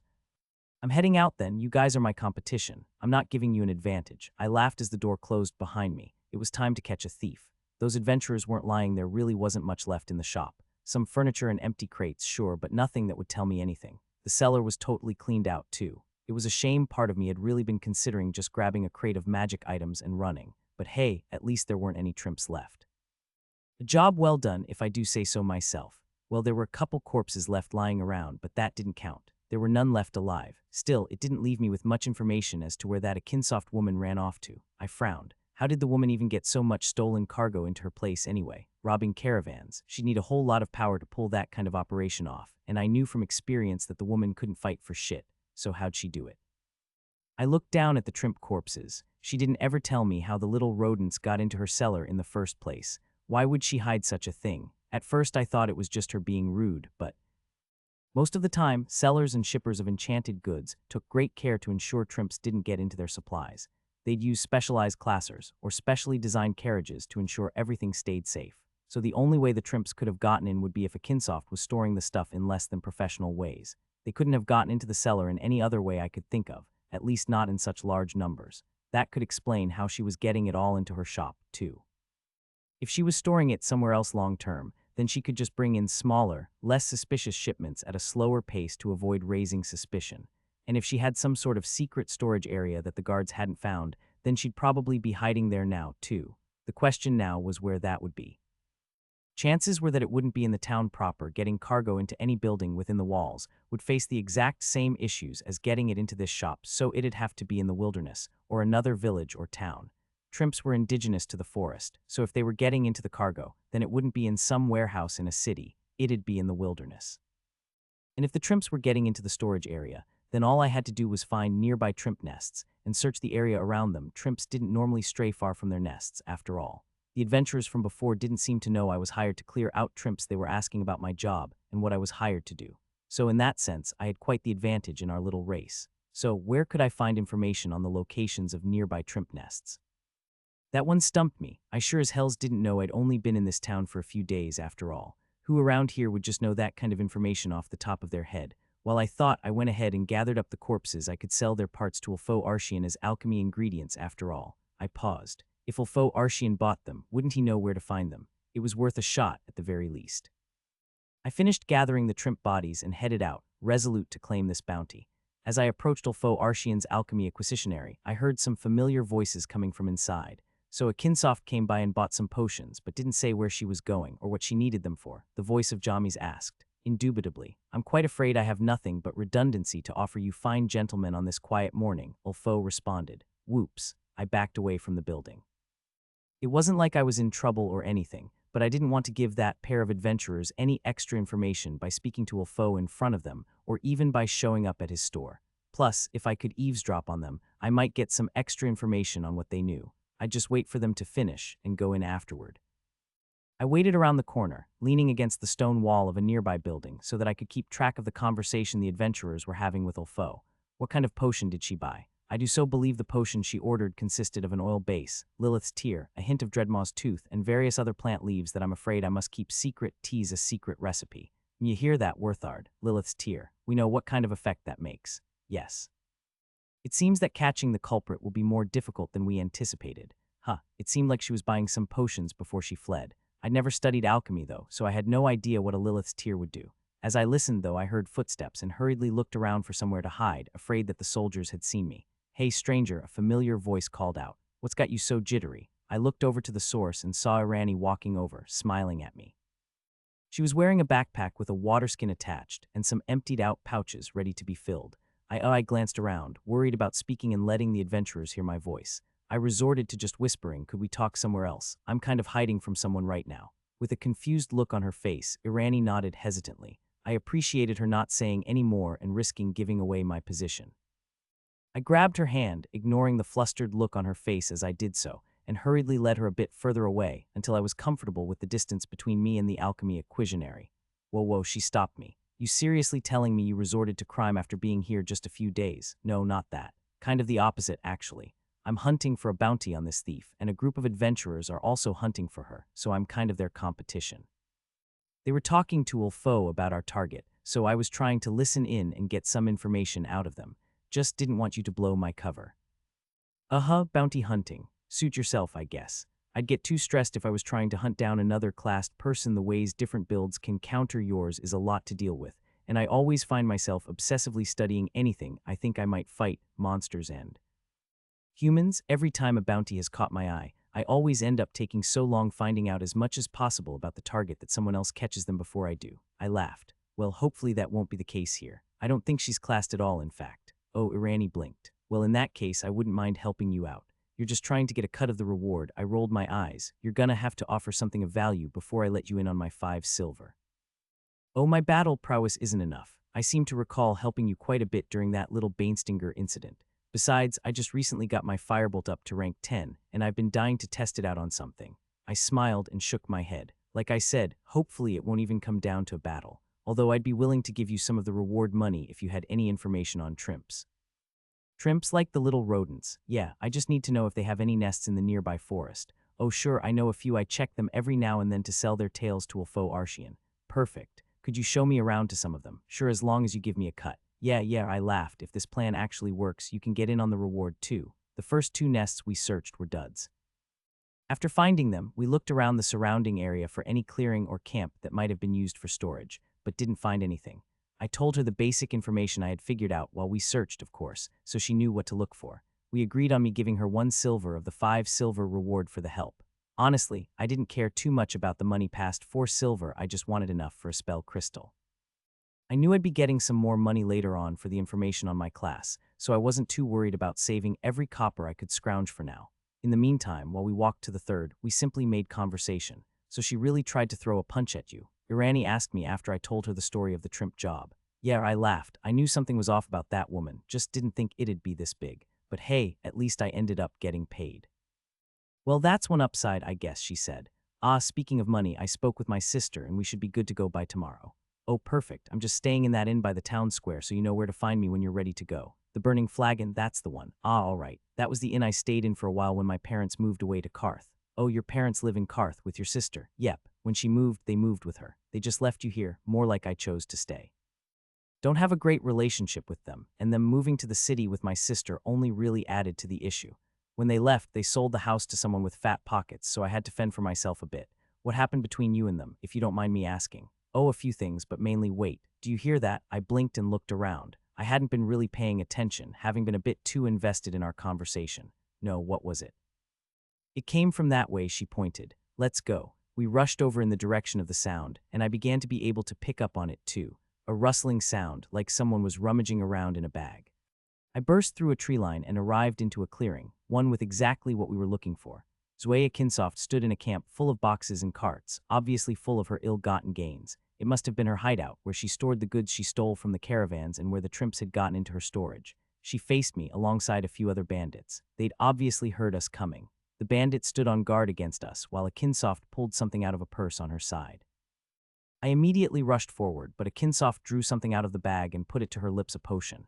In an instant, she disappeared, fading from my sight. Invisibility. I shouted back to Irani as I heard the unseen footsteps of the woman, no doubt fleeing from the area. Don't let her get away. Irani shot a firebolt at where the woman used to be, but it simply flew through empty space and dissipated before hitting anything.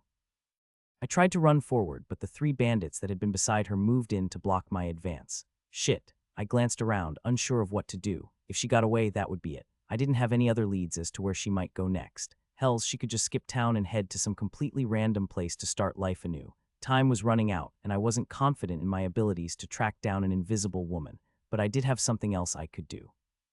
I awoke in the dark, in between space, 4 options in front of me. I couldn't stay long. I could already feel my will fading as I lingered moment after moment, so I chose the option to go 4 minutes back in time. Now that I knew where she was, I could use that information to approach quickly and stealthily and spring a proper ambush on a Kinsoft before she ever had a chance to drink that potion. I just had to figure out how to tell Irani where this knowledge came from. And then I was back wandering the forest alongside Irani. I was apparently in the middle of saying something as I found myself with a word in my throat and my mouth hanging open as I shuddered my way into consciousness. Irani took a step back, clearly on guard at my strange display. Are you all right? I blinked, still getting used to the sudden transfer. Yeah, I'm fine. Listen, I know where a Kinsoft is. Northeast, this way, I pointed. She has an invisibility potion and 3 armed guards, 2 sword wielders and a mace wielder, I think. We need to hurry and stay quiet. Irani squinted at me, clearly confused. What? How do you? Didn't you?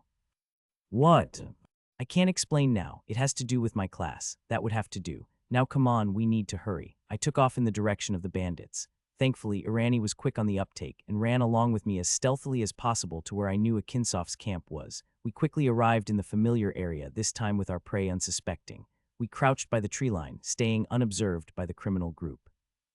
Kinsoft was sitting on a stump, speaking with one of the 3 bandits she had with her. The other 2 were standing nearby. Holy shit, you were right, Irani muttered when she saw that the camp was where I said it was. Okay, now see that pouch on her side. I pointed it out as I spoke. That's where the invisibility potion is. I'm going to rush forward and attack, and she's going to try and drink it and escape. I'll need you to snipe it out of her hands with a firebolt when she does. She breathed. Okay, sure. But I'm going to need you to explain all of this afterward. I pursed my lips, saying nothing.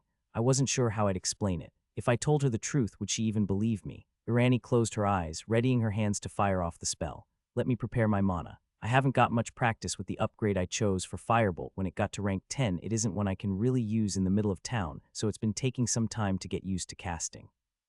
Well, I'm happy to give you the opportunity to practice it, I nodded. All right, let's go. I rushed forward through the clearing, casting Crippling Chill as I ran. You have Cursed level 4 Human Swordsman with Crippling Chill. For the next 15 seconds, it loses 5.51 health and 4.41 stamina each second, and its dexterity score is lowered by 11.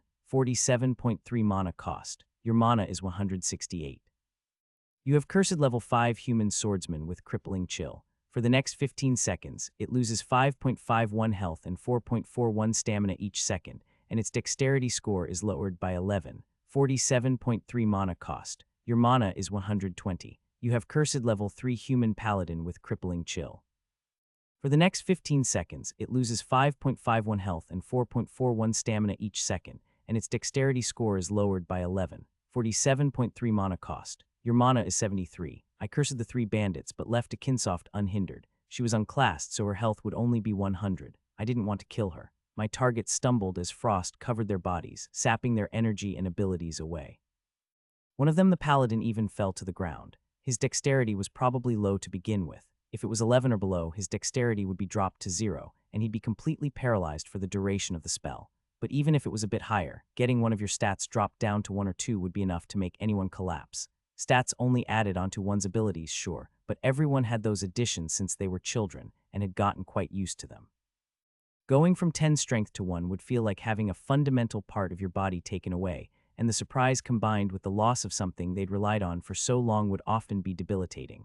And of course, once a physical stat reached 0, the system would artificially paralyze them, so it would be a sure thing there. The other 2 unfallen swordsmen stood guard, obviously weakened, but still ready to fight. They were both a higher level than me, and I'd have to engage them in hand-to-hand combat due to my limited choice in spells. However, taking them down wasn't my objective. Akinsoft was. Having been alerted to my presence, Akinsoft quickly reached into her bag for the invisibility potion. I knew I was too far to stop her, still about 20 paces away. But that was what Irani was for, and just in time, I saw a large firebolt soar over my head, aimed directly at the woman. I watched as it collided with her hand, but where I just expected a mild force to hit the bottle out of her grip and singe her skin, instead the firebolt blasted against her in a fiery explosion, launching her entire body back into a crate and knocking her unconscious. A second firebolt followed the first, launching forward and hitting the higher-level swordsman. He blocked it with his sword, but that didn't do anything against the resulting explosion that blasted him back, sending him tumbling over himself. I stumbled to a stop at the surprising show of force, eyes wide. That was the power of a rank 10 spell. I knew it was a big deal when they got to that level, but still, seeing it with my own 2 eyes was something else. The bandits seemed to agree, suddenly seeming hesitant in their convictions to defend the unconscious Akinsoft. I'm level 9, Irani shouted in a powerful voice as she walked from the tree line. You have no chance of beating me and my partner. Surrender now and we will spare your lives. We aren't here for you anyway. All we want is the woman. The only bandit left standing glanced at his 2 other partners, the paladin that collapsed from crippling chill and the swordsman who was blasted away by Irani, and quickly stood down. Don't hurt us, the standing swordsman stuttered through the shivering cold of crippling chill. She just hired us as bodyguards, we aren't with her. Honestly, he was probably lying. They didn't seem like simple bodyguards, and they were obviously standing around in a camp full of stolen cargo. They had to at least know what was going on, if not be the ones that were helping her steal the stuff in the first place. But frankly, I didn't really care. They weren't hostile, there wasn't a bounty for them, and it wasn't like I could prove anything in the first place. Besides, they seemed intimidated enough by Irani's firebolts that they wouldn't try anything. I was intimidated, too. Something about being so close to such a violent explosion really instilled a sense of mortality back into me, especially since I'd already survived being killed a couple times. It really did highlight just how much of a difference there was between our levels. I'd been fully prepared for a tough fight, but well, Irani was right, there was no way someone could compete with a classer that was twice their level, especially not when they had me cursing them on top of it all. It made sense that the bandits would act with basic self-preservation. I walked forward and lifted Akinsoft to her feet as she sputtered back into consciousness. Part of me wanted to fish through some of these enchanted goods and see if there was anything that interested me or that I could sell, but it'd obviously not go well for me. At least, as long as the fact that I was currently in the middle of apprehending the previous owner of said stolen goods is something to be noted. The guard obviously took this type of thing seriously, and I couldn't risk getting thrown in jail or slammed with fines this soon after getting back to civilization. Besides, I'd ideally be able to legally buy this type of thing after getting the reward from the researchers in Karth. We were also pretty deep into the forest at this point, and the less time I spent out here, the better. I was already beginning to feel anxious, glancing around and feeling like I was hearing monsters crawling behind every tree. I was fine on the roads, where I could clearly see the path back to civilization, but out here, I felt like I was totally lost again. What's you can, Kinsoft muttered, breaking me out of my thoughts. I dragged her away from the camp, ignoring her protests. Her potion had been knocked out of her hand by the blast, so I wasn't too worried about her escaping anymore. Irani came up and helped me drag her away as she finally seemed to realize she was caught. Anything for a friend, she winked. I chuckled. Yeah, and a silver piece. That was definitely a part of it. Is that what you're doing this for? Kinsoft struggled. If it's money, I can offer you some. I have silver, dozens of pieces for you. In a safe house deeper in the forest. Take me there and I'll get it for you. I laughed and shook my head. Lady, you tried to stiff me on a payment not 2 days ago. There is no way I'm trusting you on that. Yep, sounds like a trap, Irani agreed. She's trying to lead us to the rest of her gang so they can ambush us. I am not, I promise. I grabbed a strip of cloth from my pack and stuffed it in her mouth, wrapping it around the back of her head tightly so she couldn't speak. There we go. After walking back to town, we headed straight for the nearest guard outpost so we could turn in a Kinsoft and get our money. On our way there, though, I saw a couple familiar faces. Hey boys, I smiled and called over to Jamies and Sir Werthard, who were walking down a nearby street. Once they saw the cargo I was carrying with me, the two of them immediately slumped in disappointment. I told you we should have tailed him. I heard Jamies say to Werthard, if we tailed every single one of our competitors, we would never get anything done. Irani lightly smacked my arm. Don't antagonize them, she was trying to be serious, but I could tell she was stifling a laugh. Fine, fine, I responded to her, then turned to the pair and called out, hey, no hard feelings, right? Nah, course not, Jamies called back, and then in a lower voice, one that I could still hear, though muttered, fucking dick. That got a laugh out of me. We entered the outpost and turned in the prisoner after the guards verified her identity and went through the proper paperwork, and we got our 5 silver reward, not before reporting the stolen goods we'd found in the forest, of course. If they found that and realized that we hadn't reported it, it probably wouldn't look good for us. After that, we left the building and walked along the city streets, the high noon sun beating down on us. Here's your payment. I handed a couple pieces and 50 coppers to Irani as we walked. Since you helped with the fight too, you should get half at least. No, you can keep it, she responded. It was fun, so I don't mind. Really? You sure you're good with just the 1 silver? No, like you can keep it all. That surprised me. She seemed to pick up on my surprise, continuing, seriously, it was fun to hang out, and you gave me an excuse to test out my new spell. Really, all I did was walk around and spend a bit of mana. You're the one who found where she was. Speaking of, maybe you could also tell me how you suddenly seemed to know exactly where she was, and how you knew she had an invisibility potion. I laughed. I see, so it isn't generosity, you're just buttering me up for info. No, she smiled. I really did enjoy spending time with you, but yeah, I'm definitely trying to butter you up. So spit it out, how'd you do it? Well, the thing is, I don't think you'd believe me if I told you. She rolled her eyes. Oh, come on, you're just trying to get out of saying anything. Fine, I'll tell you. Just I looked around at the crowded streets surrounding us. Could we talk somewhere more private? We arrived at my room in the inn and sat down. Okay, Irani said, you've convinced me, a defenseless maiden, to come to your room in the middle of the night. What nefarious plans do you have? It's literally midday, I snorted, and you could probably kill me with half a thought. I'm not sure if that counts as defenseless. Whatever, she laughed, just tell me. How'd you do it? I sighed and let out a puff of noxious grasp. Irani didn't even seem to notice. It seemed she'd gotten used to it after we spent some time together. All right, I really just don't think you'll believe me. I will, don't worry, she rolled her eyes. Okay, I opened up the window for time loop and read it off to her. Time loop rank 3. Type activated.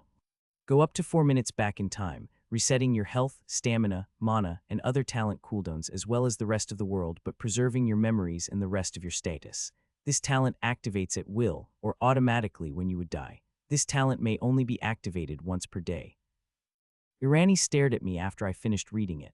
Yeah, I don't believe you. I told you. Okay, but I just thought you were talking about a particularly strong divination spell, not this. Well, that's what it says. I don't know what else to tell you. I'd prefer the truth. It is, just don't tell anyone, okay? What, don't tell anyone that there's some crazy guy running around claiming he's some god of time. Damn, that was the next item on my itinerary.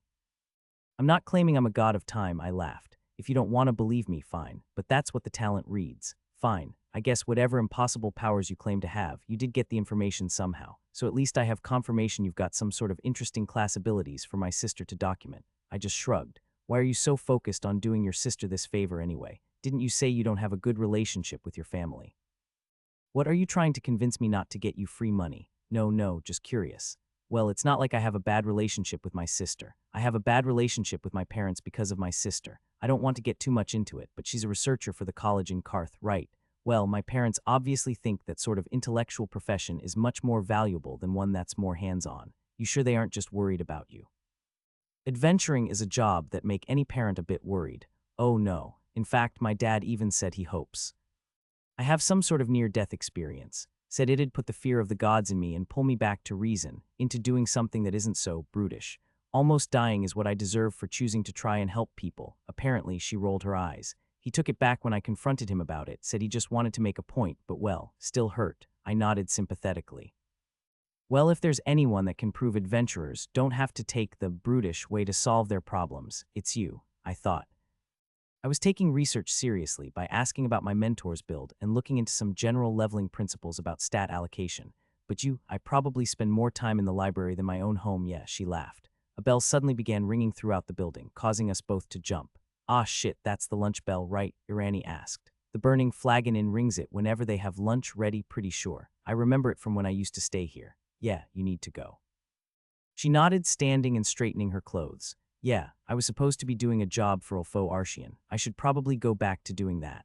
Yeah, you're only, a couple hours late. Yeah, we should hunt some criminals again sometime, I chuckled. You know, technically, since you didn't end up accepting any payment for your help, you could call today our first date, I winked. With that, she left red-faced. I laughed once she was out of the room. Things seemed to be calming down. No monsters hunting me as prey, money troubles were going away soon. It was looking up. I sighed and lay back on my bed, fingering the coins weighing down my purse. In total, I had about 5.5 silver, more than enough to buy a spell crystal. Honestly, I was a bit ahead of schedule in that regard. Noxious Grasp's rank was still only at 7, and its spell XP was hovering around 3094 after the practicing I'd done through the day. I was glad I wasn't going to end up sitting around at a roadblock forever, though. So with that, I headed to Ulfo Arshian's to buy the crystal. It was a relatively simple process, telling him what I wanted and then waiting for him to retrieve it from the back. Once it was in my hands, I looked down at the small orb. The poison spell crystal was small, fitting easily in the palm of my hand, but surprisingly heavy. It was mainly black, with a green smoky sheen to the inside as though the mana stored within it was tangible. I placed the dense ball into my pack, smiling as I stepped out of the door.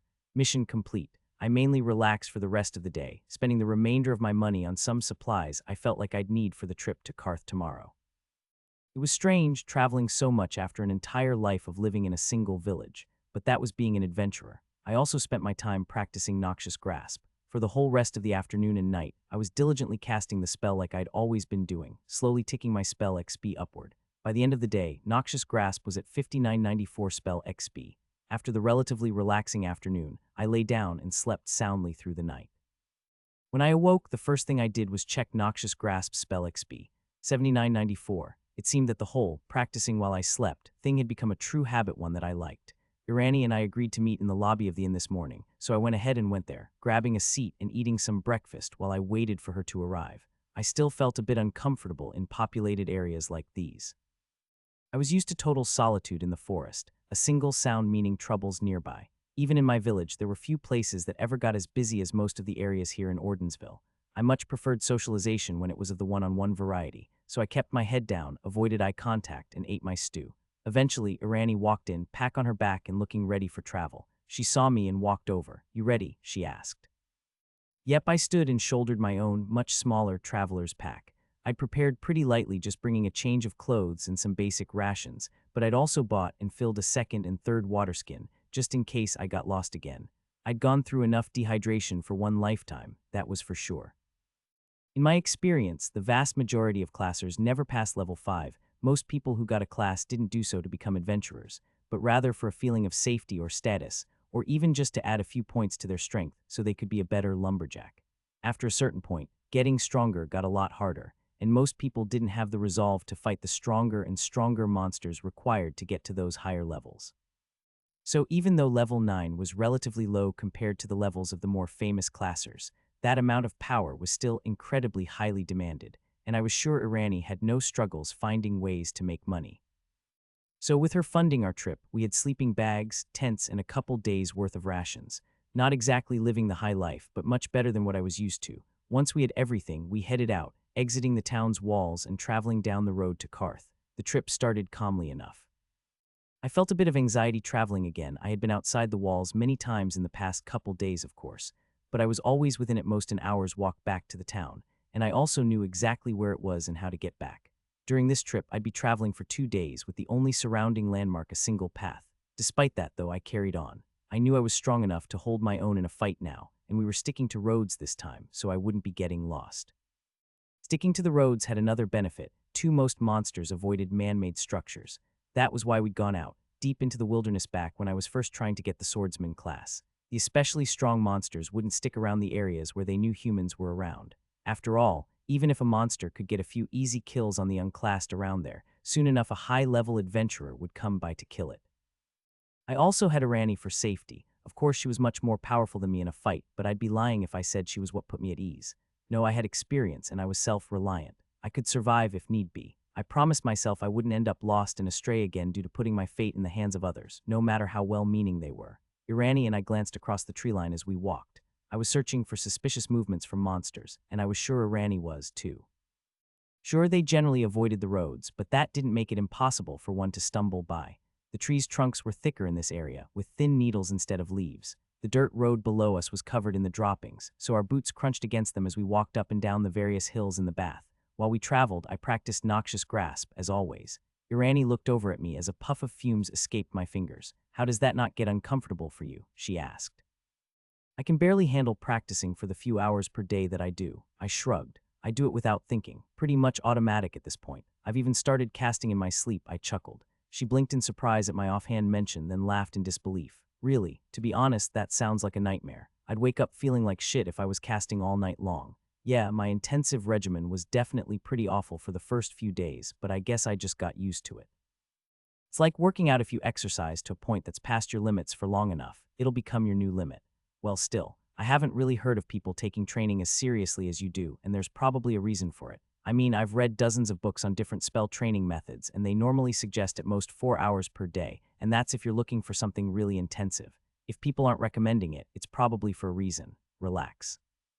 Maybe people just haven't figured out that it's possible, or maybe it only works for some people. Hells, maybe it just genuinely is that nobody's willing to. I know I wouldn't have ever put myself through that if it wasn't absolutely necessary. It took days of pure casting just to get to the point where it stopped being agonizing, much less to the point it stopped hurting. Right, but I mean, is it worth it? It's not like you're on a time limit or anything. You don't need to get stronger as quickly as possible. Well, at the time, I did need to get stronger as quickly as possible. I get that it isn't necessary anymore, but it's sort of fun. I like the challenge, trying to optimize my strength and the time it takes to get there. It's sort of like how you like reading manuals on builds and deliberating on all of the decisions you'll make in the future. Not like one wrong spell choice will ruin your life, so objectively, you shouldn't worry about it. But I'm sure you really do it because you just enjoy thinking about that stuff. She listened to me, then nodded. Yeah, I guess that makes sense. Maybe one day you'll have to show me how to find the fun in training like that. Oh, just you and me, I joked. Are you asking me out on a date, Irani? And no, I just wait. Hey, don't mess with me like that, she said when she realized I was just joking around. It's mean, I can't help it. Your reactions are too cute. I laughed and lightly elbowed her arm, but the moment my skin touched hers, she yelped and recoiled in pain. I quickly realized I'd been unknowingly casting noxious grasp when I touched her. Shit, I'm sorry. Is it bad? No, I'm all right. It didn't hurt that much. Anyway, it just surprised me. Okay, good. Again, I'm really sorry. I didn't even realize it was active. How much health did you lose? Are you low?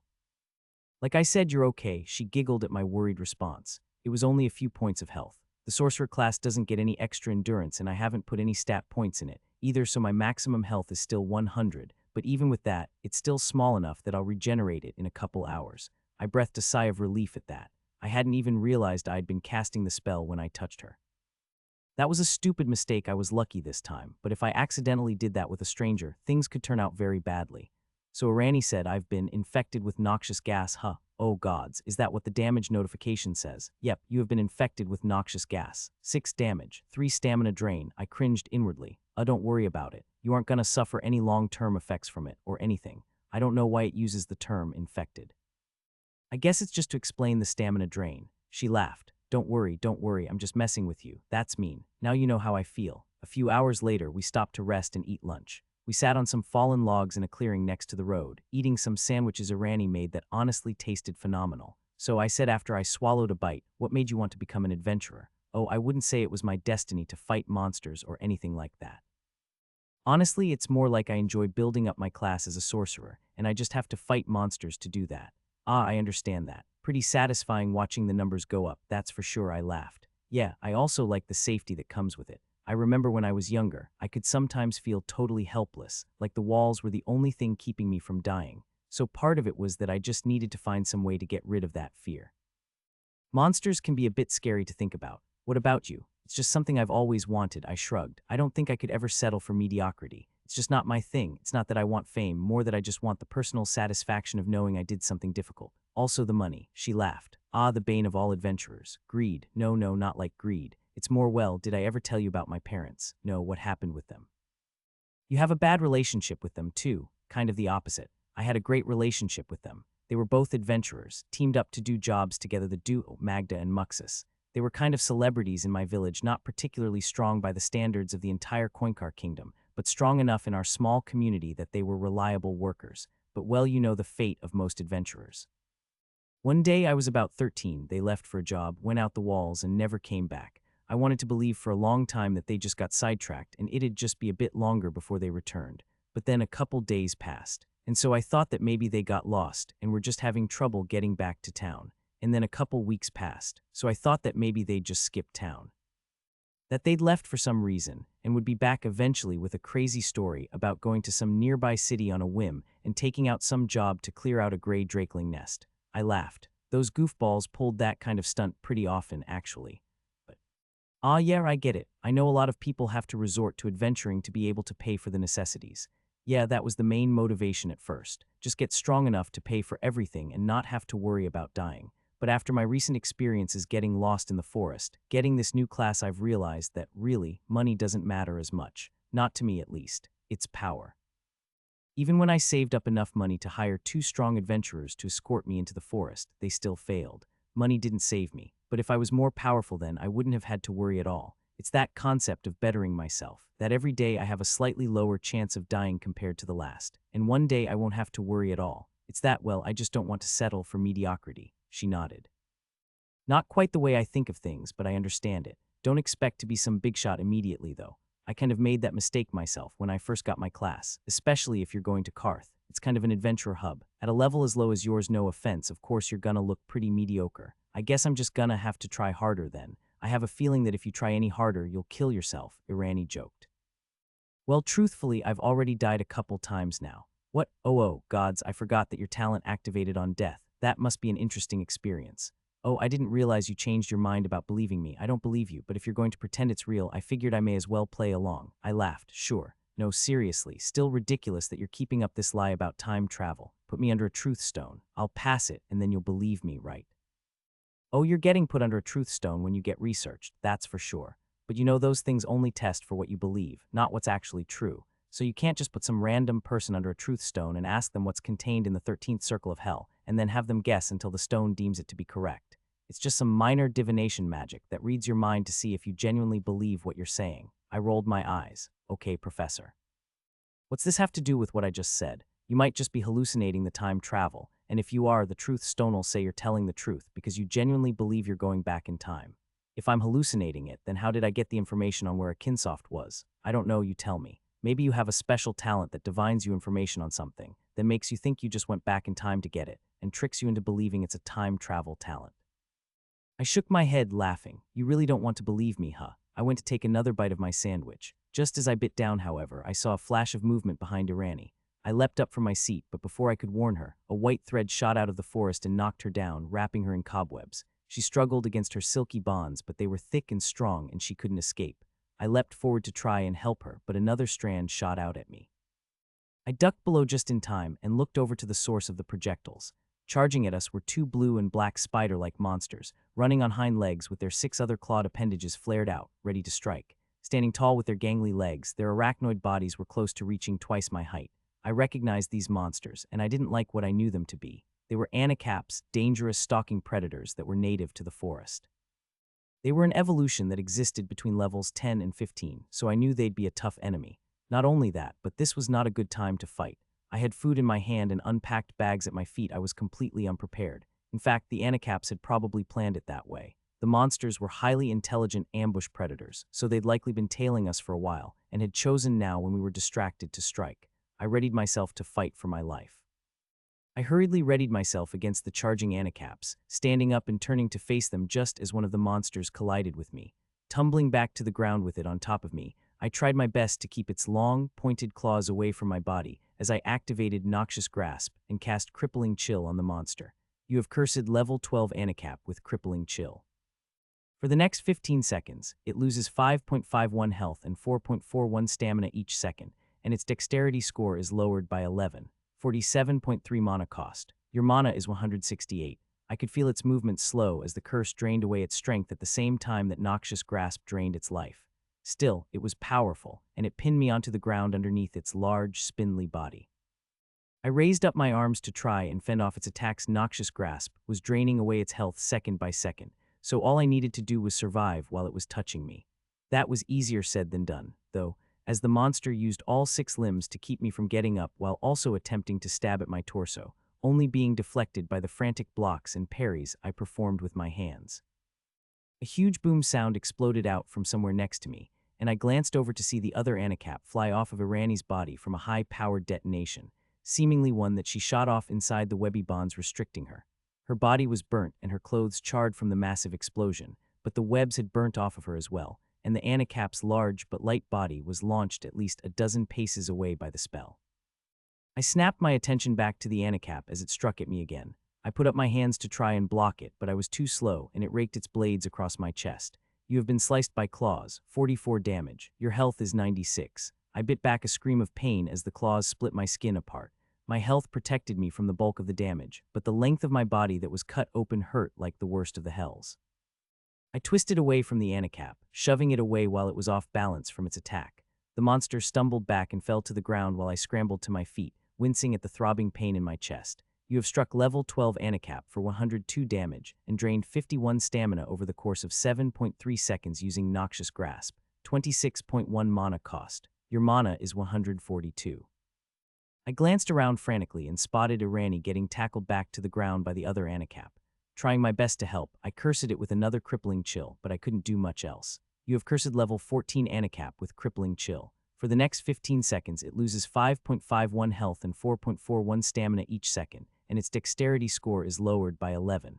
47.3 mana cost. Your mana is 95. Besides, I had other things to worry about. The anacap that I just knocked away got to its feet, towering over me once again with its 6-bladed arms held out, ready to strike. I quickly dove forward, trying to get close enough to it that it couldn't utilize its range advantage. Colliding with its skinny legs, I felt a snap from underneath me as one of the beast's knees bent in the wrong direction. You have struck level 12 anacap for 32 damage using your body.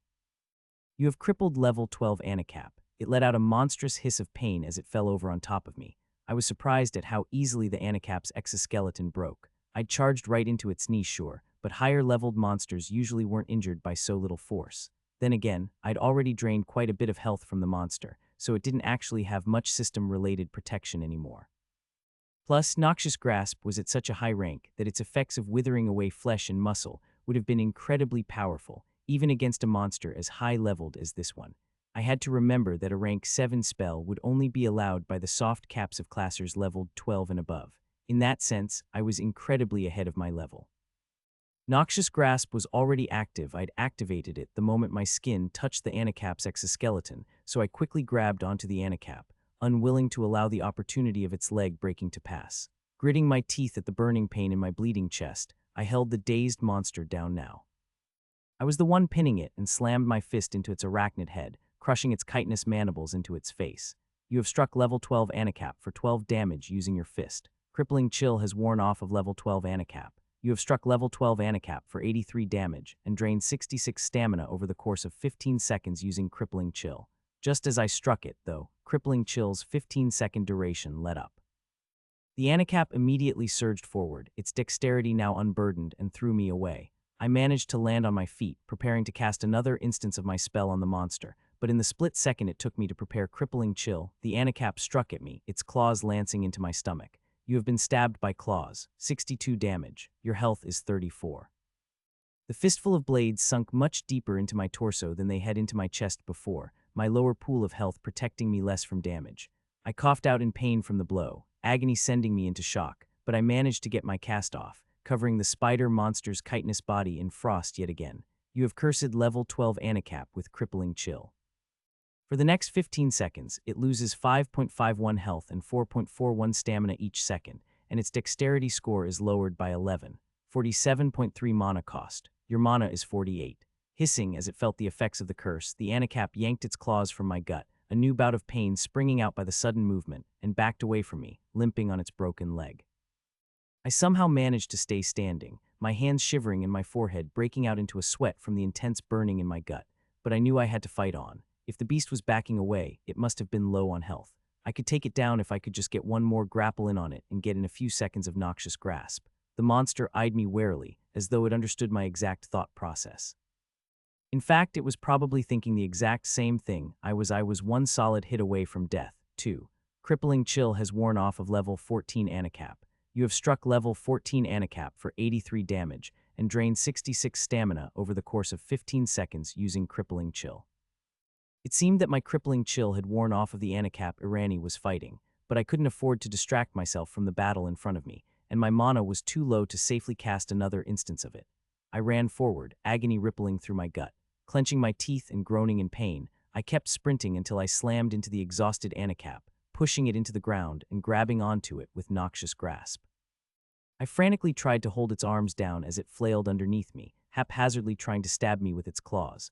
But after a few seconds, the movement from underneath me stopped as the monster finally ran out of stamina. Then I got the fateful notification. You have struck level 12 animecap for 69 damage and drained 34 stamina over the course of 4.9 seconds using noxious grasp. 17.5 mana cost. Your mana is 31. Due to its target dying, crippling chill has worn off of level 12 animecap. You have struck level 12 animecap for 48 damage and drained 38 stamina over the course of 8.7 seconds using crippling chill. You have slain level 12 animecap. You have earned 131 XP. Your XP is 226. Threshold reached, 200 XP. Your level has increased to 4. Due to achieving level 4 in the Minute Mage class, you have been granted the following benefits. You have gained 1 Endurance. You have gained 2 Conjuration. You have gained 1 Intelligence. You have gained 3 stat points. Soft Cap has increased to rank 3. Time Loop Talent rank has increased to 4. I was momentarily distracted by the words that rushed through my mind. Level 4, holy shit. I also got another notification, something about my intelligence stat reaching a certain threshold to reward me with something, but before I could take any time to look at it, I heard a scream from behind me. I whipped my head around to see the other animecap, poised on top of Irani, withdraw its claws from a deep wound in her shoulder. Blood spouted from the wound. I rushed over, yelling both from the pain in my gut and chest and in order to try and distract the predator. The diversion worked and the monster swiveled its head toward me, stumbling to its feet. I could see that the animecap was clearly badly damaged, burns and cracks covering its chitin. Irani had done quite the number on the monster, it seemed. However, that didn't mean it would be easy to kill. I still only had 34 health left after all, but Irani looked even closer to death, burnt, stabbed, and bleeding out, and I needed to get rid of this monster before I could help her. I didn't have enough mana to cast Crippling Chill, so I'd have to rely on Noxious Grasp to do all the damage. She began struggling to her feet, trembling from the no doubt unimaginable pain she had to be going through. Irani, I said, trying to ignore my own pain, stay back. You aren't in any condition to be fighting. And neither are you, she shuddered and groaned as she got to another knee. Stay out of this, you won't. The animecap interrupted my speech, leaping at me, and I ducked under its flurry of claws as it soared over my body. You have been sliced by claws. 11 damage. Your health is 23. My back got nicked by a few of the blade's tips, and I grunted in pain as blood seeped from those wounds as well. Just as the animecap was at the peak of its arc, flying over my crouching body, I leapt up, uncoiling myself and grabbing tightly onto its torso as I dragged it to the ground. It flailed its pointed limbs, trying to stab them into my body, but I was hugging it so tightly that its long arms couldn't reach me. Squeezing with all of my might, I tried my hardest to fight off its attempts to push me off, but eventually it wriggled from my grasp, the monster's smooth, chitinous exoskeleton too slippery for my bloodied hands to keep a grasp on. You have struck level 14 animecap for 73 damage and drained 37 stamina over the course of 5.2 seconds using Noxious Grasp. 18.6 mana cost. Your mana is 13. It scurried to its feet much more quickly than I expected. This Anacap had an unimpaired dexterity stat, unlike the one I'd fought and killed with crippling chill, and it immediately lunged forward, eager to strike at my defenseless body. I was still on the ground, unable to dodge the mess of blades aimed at my body, so I raised my arms, preparing for the strike that would kill me. No, I heard a shout from beside me as Irani threw herself in front of the charging monster, the Anacap slicing her with all 6 of its clawed arms and throwing her aside. I grunted in anger and charged at the distracted monster, wound up, and threw a strong punch at the thing's face. You have struck level 12 Anacap for 11 damage using your fist. It fell to the ground. It attempted to scramble back to its feet, but I was on it first, raising my foot above it and stomping down on its thin chest. I felt a crunch as the hard exoskeleton broke under my weight, sending goop and guts across my legs. You have struck level 12 Anacap for 17 damage using boot. You have offered moderate contribution toward the slaying of level 14 Anacap. You have earned 73 XP. Your XP is 99. I sighed at the notification telling me my enemy was dead. I wanted to collapse to the ground in pain and exhaustion. My body felt 10 times heavier than it did moments ago, the thrill of battle leaving my mind, but I couldn't rest yet. I ran over to Irani, who was lying motionless on the ground, a pool of blood forming from the numerous cuts and wounds covering her body. Are you all right? I knelt by her side, ignoring the screaming pain in my gut and chest. Hey, her crackled lips parted as she weakly whispered to me, "You'd be better not have been lying about that time power of yours. I don't want to die for good." She let out a final breath. I stared down at her corpse. Fuck, I absolutely had to go back. I couldn't just let her die. Besides, killing these monsters again would give me a lot of extra XP, although it would fucking hurt to redo that fight, but it was okay. I had a plan. I activated Time Loop and appeared in the in-between place. I was initially surprised at the 5 different options shown to me. I was used to only having 4, but then I remembered that I'd finally leveled up earlier, so Time Loop had increased in rank as well. Despite not currently having a body, I mentally took a breath. I'd need that fight to go much better than it had before if I wanted to not only save Irani, but hopefully get out without being stabbed. Sensing my consciousness starting to fade, I hurriedly selected the furthest option back 5. And then I was back, sitting on a felled log with a half-eaten sandwich in my hand. And so the next time I saw him, his entire face was blue, Irani was saying. I remembered the conversation. She was telling me the story of how she had tricked a friend into thinking a bottle of blue dye was an enchanted sunburn protector. You good, you look like. Irani, you need to listen to me, but look as though you're having normal conversation, and I'm just telling you a story of my own, okay? Don't let what I say affect your body language or tone of voice. She blinked, obviously confused, but after a moment she smiled as though all was normal. Okay, she said cheerfully. I was relieved at how natural she was at this. After taking a breath, I tried to talk as though I were just speaking about the weather. I just used Time Loop, so I'm from 5 minutes in the future. We're currently being watched by 2 Anacaps levels 12 and 14. Where are they?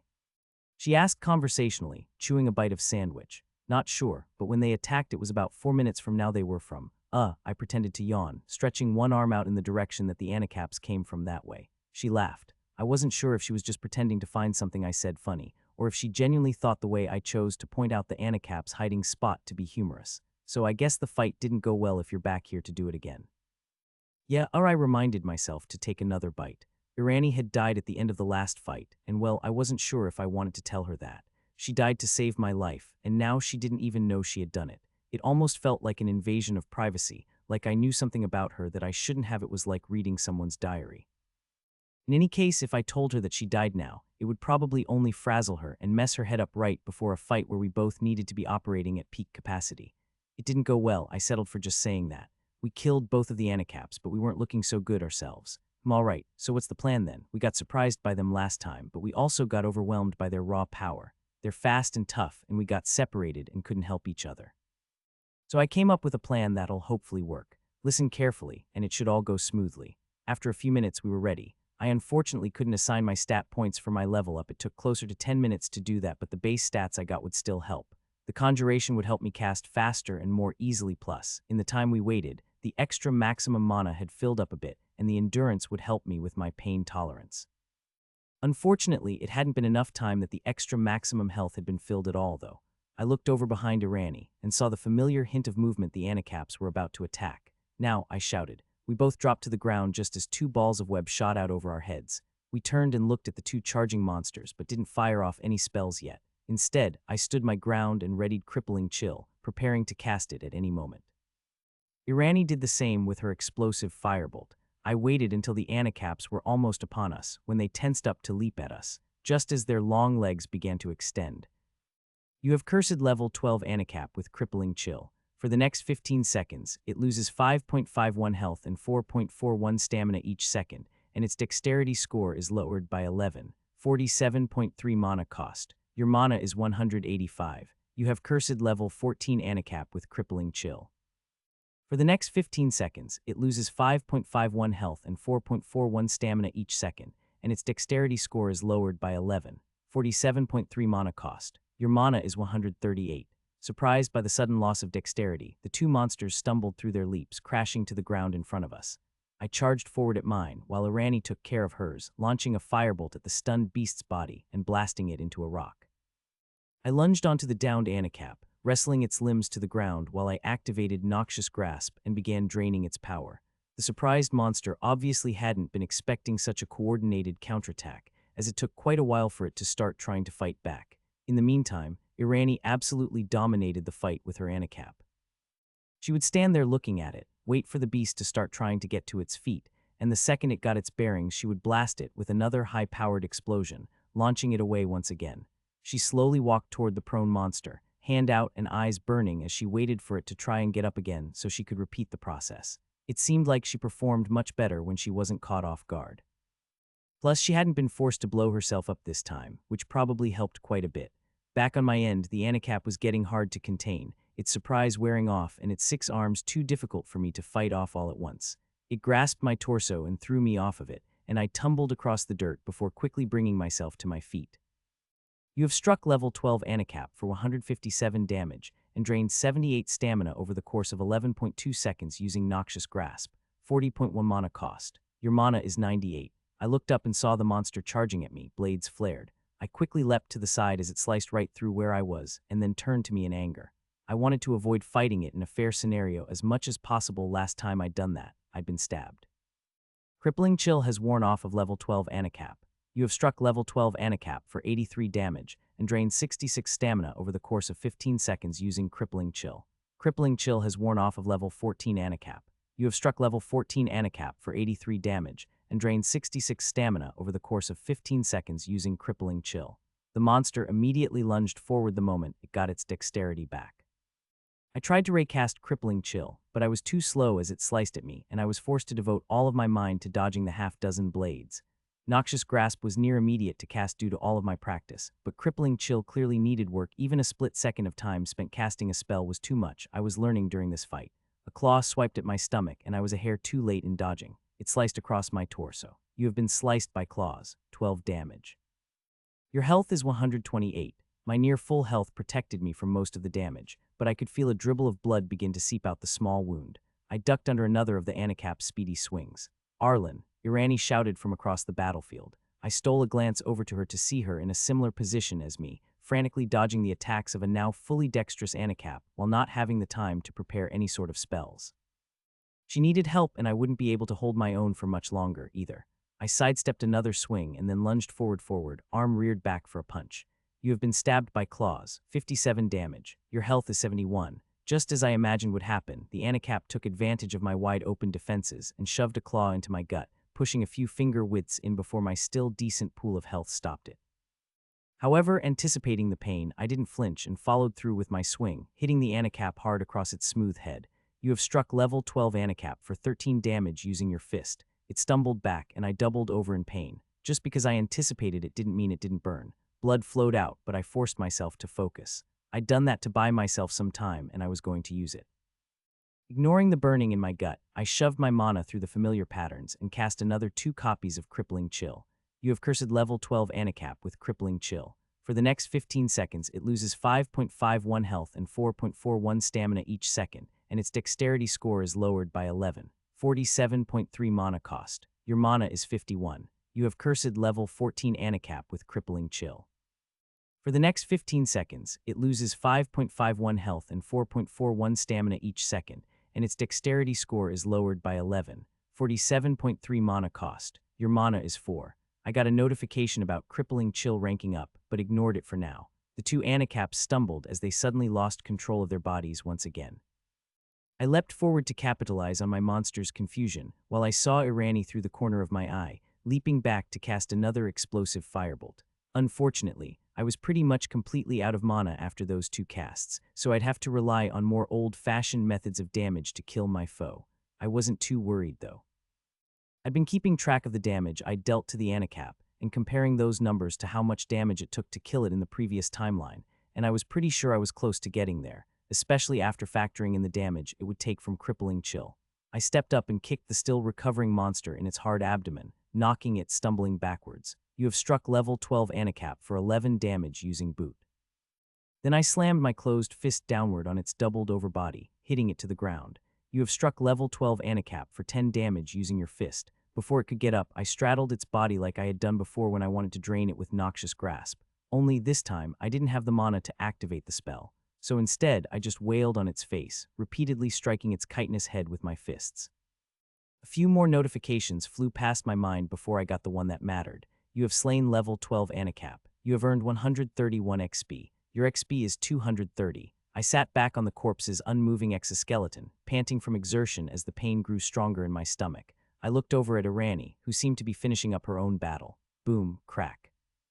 Shockwaves rang out, and the dirt around us shook as explosion after explosion blasted the burned and battered animecap across the forest, slamming its body into tree trunks and hard rocks that cropped up around the area and fracturing its chitin against them in a sickening crunch.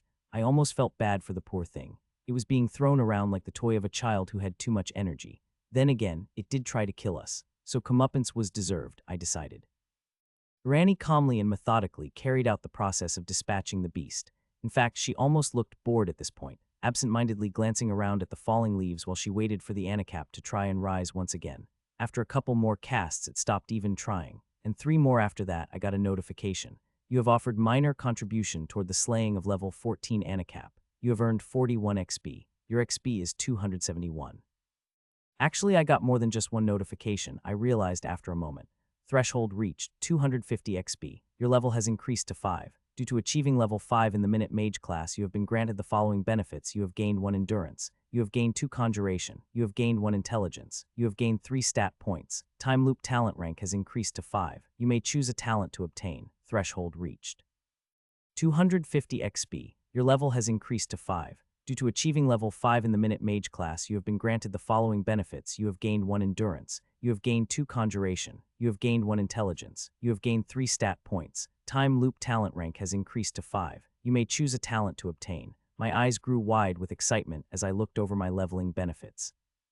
Not only had I leveled up twice in a single day, one of those levels had got me a new talent. I resisted the urge to sit down and begin meditating immediately. I at least needed to check on Irani first. You good? I called out as I walked over to her, wincing in pain as I stepped over the corpse of the animecap I had killed. Yes, she called back. How about you? A bit cut up, I said as I lifted my shirt to reveal the puncture wound in my gut. It was still seeping blood. Luckily, the animecap's claws were small enough that it was a narrow hole, and my health had kept it from going in far enough to damage my internal organs, but the bleeding would be a problem. Do you have any bandages? Yeah, I do. She walked back over to our campsite where we had originally been eating lunch. I had honestly completely forgotten that we were supposed to be taking a break right now, our backpacks off, and lying next to the logs we had been resting on. She reached in and brought out a kit with basic medical supplies. Take off your shirt.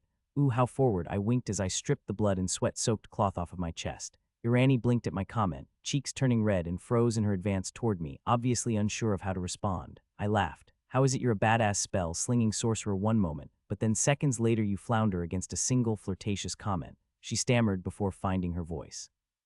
I told you to stop messing with me like that. Fine, sorry. I held up my hands in surrender. You just bring it out of me. Here, Irani rolled her eyes and began wrapping gauze around my wound. She blinked. What was that explosive firebolt thing? The animecap stood no chance the second it got debuffed. I mean, look at me. I'm all wounded and shit, and you're totally fine. I can definitely see why you said firebolt is the most popular first spell to choose.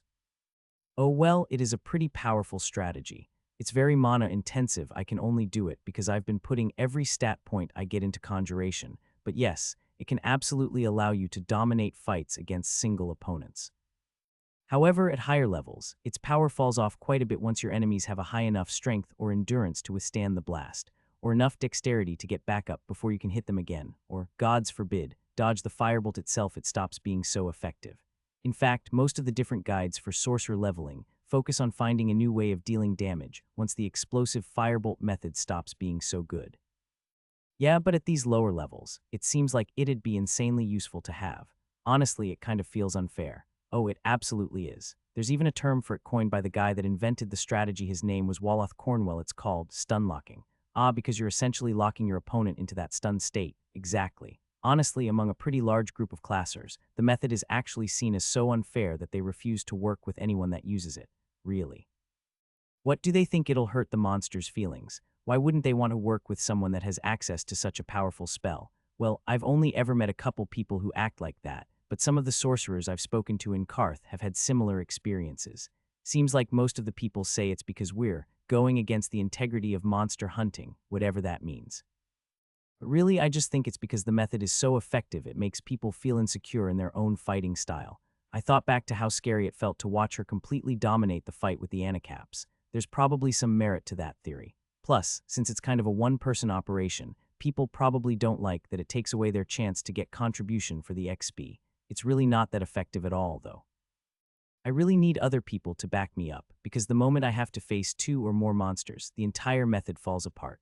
Besides, killing something like that can be pretty boring. I'm just doing the exact same thing over and over again. I laughed. Well, I sure wish my fights were boring. I feel like it's the hardest struggle of my life every time. Well, you are fighting monsters more than quadruple your level.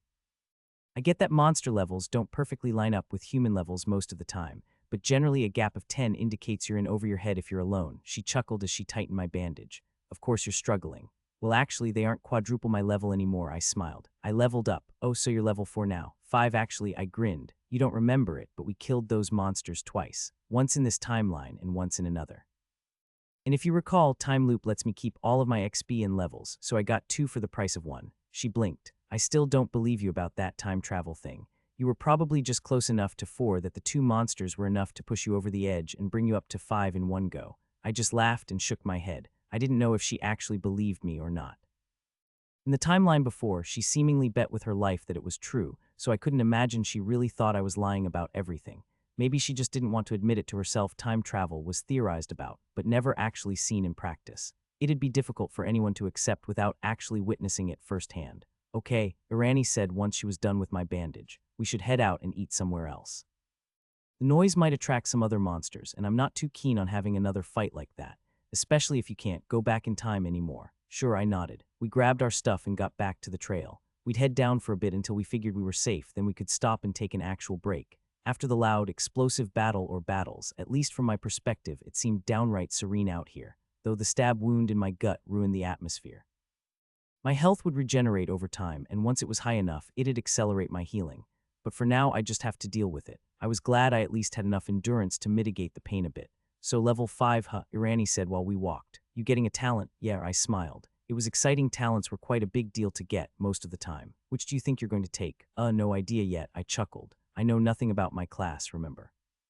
That includes talent choices. Irani blinked. Shit, you're right. I kind of forgot about that, honestly. It's been such a huge part of my own experience with my class, it seems insane to think you can't plan ahead. What was the class you were aiming for before again? Swordsman. My instructor was one, so I wanted to follow in his footsteps. Well, you've got a pretty melee-focused fighting style now, so at least all that instruction wasn't wasted. To an extent, I laughed.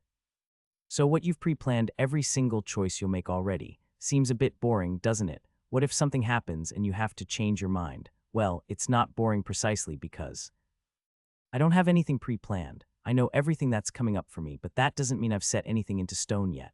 Hells, I already told you about how I don't even know what my next spell choice is going to be, and I get that at my next level. I shrugged. Well, at least you've got some excitement. We continued walking, looking for a nearby spot that would be good to rest. I really was looking forward to finishing my sandwich, and making my level-up choices, of course. A whole new talent, I could only imagine what they would entail. Currently, my only talent was Time Loop, which was a pretty weird one. Normal talents were static and didn't get any better as you leveled, and also, of course, didn't mess with the flow of time. They also weren't always an activated effect. Some were passive, like permanently increasing your health minute by a certain amount. Some had more generic effects, while others were incredibly specific. Warlocks, for example, famously got offered talents in the later levels that would increase the effectiveness of one specific spell they'd taken and nothing else. So you said your sister's an enchanter, right? I asked. Yeah, though she's mainly working as a researcher. Doesn't do much selling of enchanted items unless it's for some special reason. Why'd she go with the class then? Couldn't she have just stayed unclassed if she wasn't going to use it? Well, the way she talks about it with me, it feels like she considers enchanting to be more of an art than a means of profit. She'll pretty often come up with some combination of enchantments that, functionally, are pretty useless. But it's still neat. One time, she figured out how to use an increased weight enchantment, a vulnerable to the elements enchantment, and a wind enchantment to create a self-launching cannonball. Of course, it was insanely expensive and pretty redundant with simple force enchantments, but still pretty cool to see in action. Honestly, I feel like she just wants to have a hobby that still feels productive research-wise. Seems like an expensive hobby, I chuckled. I guess being a researcher pays well, Irani shrugged. Then she looked over at a flat rock sitting by a road and gestured to it. "Wanna stop here?" "Sure," I said. We sat. The rough stone wasn't incredibly comfortable, but felt a bit more civilized than sitting on the ground. Not that I could really talk about being civilized, I could still taste the raw, stringy monster meat I'd had a few days ago. "Well," Irani said, "I'm gonna finish my lunch. I'm sure you want to be left alone to manage your levels anyway. Yeah, let me know if there's any trouble." "Sure, and let me know what you end up getting. I'm a bit excited to see the choices you're offered." Yeah, I smiled with anticipation. So am I. It was time to pick a talent. I smiled at all of the changes I saw. From that last fight with the animerecaps, I could tell that I absolutely needed more mana. I'd only survived the second time through, because I memorized my animerecap's health total by looking through my system notifications and counting up all the damage it had taken to kill it. And then I did the math and portioned out my mana perfectly to be able to fit in 4 total casts of Crippling Chill, alongside enough Noxious Grasp to get it low enough for me to kill. And even then, I still had to get my hands dirty, so every extra point of maximum mana I got counted. Both Conjuration and Intelligence increased that, so I was excited to see them both go up so much. And speaking of intelligence, when I reached level 4, I'd gotten a notification about reaching an intelligence threshold and getting some sort of extra information related to my class. I ignored it at the time because of the battle, but now I was interested. I went ahead and looked back at it. Intelligence threshold reached. 4 intelligence. Your intelligence information rank has increased. Due to increasing your intelligence information rank, you have been granted the following benefits. When choosing spells or talents, you may now see the names of the spells and talents that will be offered to you the next time you get to choose one of them if you pick any given option. That was certainly interesting. The way that spells and talents worked was that all of your options were influenced by the spells and talents you'd chosen in the past. It was often visualized as a spell tree, where each spell and talent choice was a branch with 3 other branches growing out of it, and each of those 3 branches had 3 branches growing out of them, and so on. This would essentially allow me to see one choice ahead, so I'd know what options I'd be given in the future if I picked any given spell or talent I was being offered right then. Really, compared to the wealth of information people with every other class had, it was barely anything. Not only could they know the names of spells in the future, they'd also know their effects, and they'd probably know way more than just one choice ahead. And they had experts giving out advice and information about certain combinations and paths down the trees, like how Irani had specifically chosen Firebolt because she knew she would get Explosive Firebolt at rank 10. Still, it was better than nothing, and it seemed like this would only get better the more intelligence I got, so maybe one day I would have information on my spell and talent choices to rival everyone else's. And speaking of spells, Crippling Chill had ranked up during the battle as well. I looked at the notification I had gotten for that. Threshold reached. Crippling Chill XP has reached 14. Crippling Chill rank has increased to 3. Due to Crippling Chill rank reaching 3, it has undergone the following changes. Mana cost, from 47.3 to 48.5. Health drain, from 5.51 to 5.79. Stamina drain, from 4.41 to 4.63. Dexterity debuff, from 11 to 11.6. It was always nice to see those numbers go up. Especially the dexterity debuff part. Eventually, I would be fighting monsters of a high enough level that a simple 10 or so dexterity wouldn't be a big deal to lose, so I wanted to ensure I kept it high enough to be impactful. Well, with all of that dealt with, I'd been meditating for enough time that I could actually start making changes to my status by now. So I went ahead and looked at my talent choices. Choose one talent to obtain time dilation. Type toggle. While this talent is active, you perceive time as if it were moving at 50 speed. Your bodily control is slowed accordingly, but your mental abilities are not. You may not have this talent active for more than 1 minute per day. Intelligence information. If you choose this option, your next talent options will be meditation. Live in the past. Slow consideration. Reflexive speed. Type activated. Cost stamina equal to your dexterity stat. Currently 10 stamina. You can move your body 65 more quickly and have 65 faster reflexes for the next 6 seconds. Intelligence information. If you choose this option, your next talent options will be fluctuate, increment, overwhelming strength, recursive growth, type passive. Whenever your level increases, you gain 2 additional stat increases, chosen at random. This talent improves every 10th level you reach, incrementing the number of random stat increases you gain each level by 2. Intelligence information. If you choose this option, your next talent options will be temporal fold, expedited reclamation, regenerate. I looked over the 3 options presented to me. Time dilation seemed like it would be really useful in a fight, especially for a magic type classer like myself. Since my mind was essentially moving at twice the speed as everyone else's, I'd be able to fire off spells twice as quickly too. Plus, in hand-to-hand combat, I'd be able to have twice as much time to think and examine my opponents. It could help in non-combat situations too. I could imagine having twice as much time to think when trying to talk my way out of a bad situation, for example. Of course, it was limited to a single minute of usage per day, but a minute was a lot of time, especially when that 1 minute felt like 2. The main point against time dilation that I could see was that its main benefit, being able to cast more quickly, could be accomplished just by training more. My speed in casting Crippling Chill was absolutely not currently to standard, but instead of speeding it up by taking this talent, I could just practice it some more.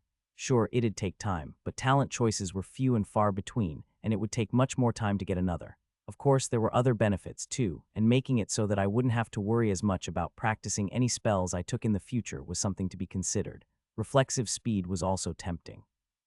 It was much more focused than time dilation. It would be incredibly useful during fast-paced hand-to-hand combat, but not much else. Its cost was pretty significant. 10 stamina was a lot when you also needed that stamina for fighting, and the cost would grow even more if I tried to add to my dexterity and make myself even faster. However, that much additional speed in a fight, even if it was just for a few seconds, could let me get multiple surprise hits on an opponent, retreat to a safe distance, or break out of a tackle. If I wanted to focus on a closer fighting style, I could see reflexive speed helping out a great deal. Finally, there was the odd one out of the 3 talents. Recursive growth was strange. I'd heard of talents that gave you stats, sure, but normally it was a lump sum that came up front. The Abundant Vigor talent, for example, was one for the Swordsman class that gave you 10 points in your strength stat when you took it. But recursive growth technically did absolutely nothing upon taking it. Instead, as time went on and I leveled up more, it would get better and better. Comparing it to Abundant Vigor, recursive growth could possibly get me infinitely more benefit.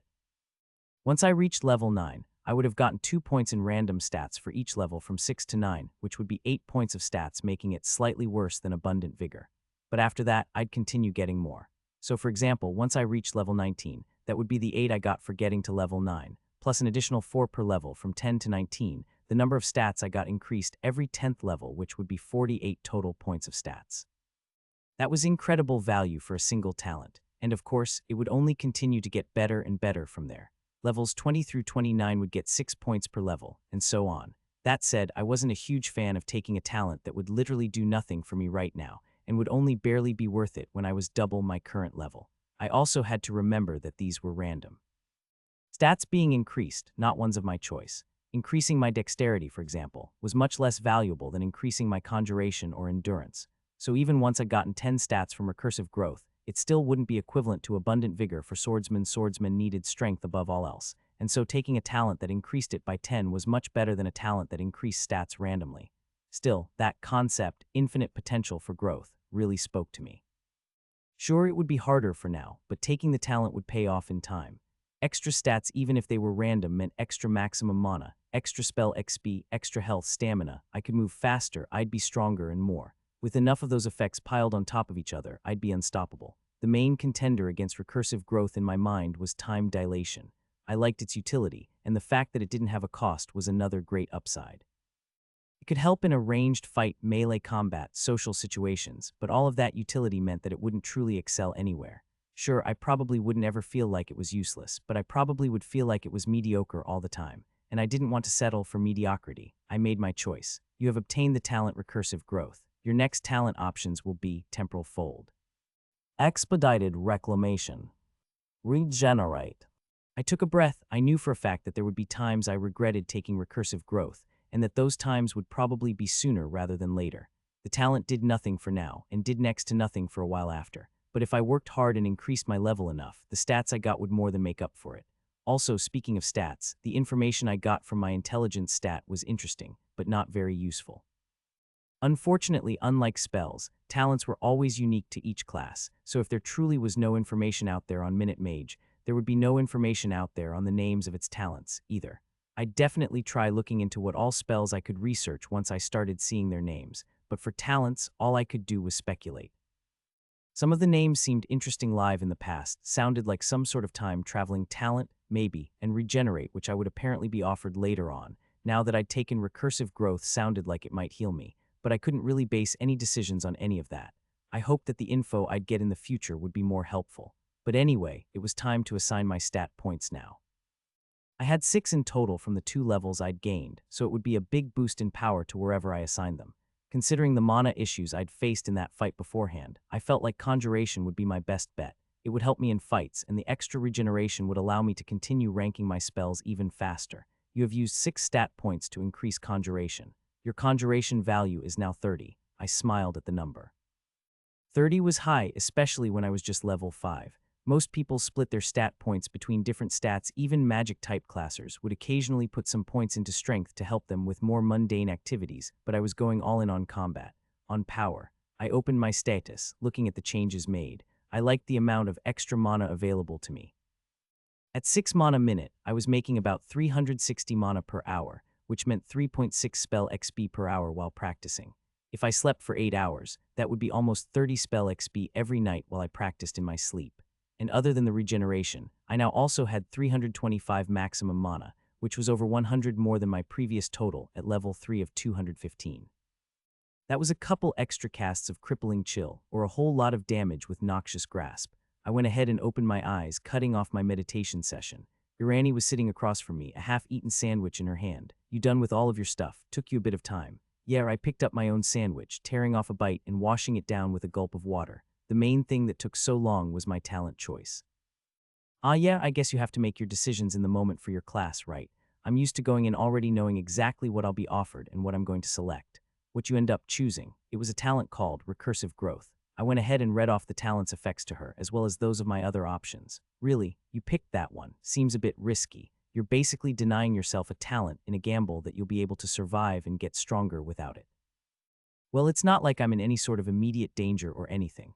I looked around myself at the hostile forest surrounding me. Well, okay, technically, at this very moment I'm in danger, but once I get to Karth, I won't be. From then on, I can take my leveling a bit slower, and be sure to only fight monsters that I know I can kill. It's not like someone's hunting me down and I need to get stronger as quickly as possible or whatever. I guess I understand that.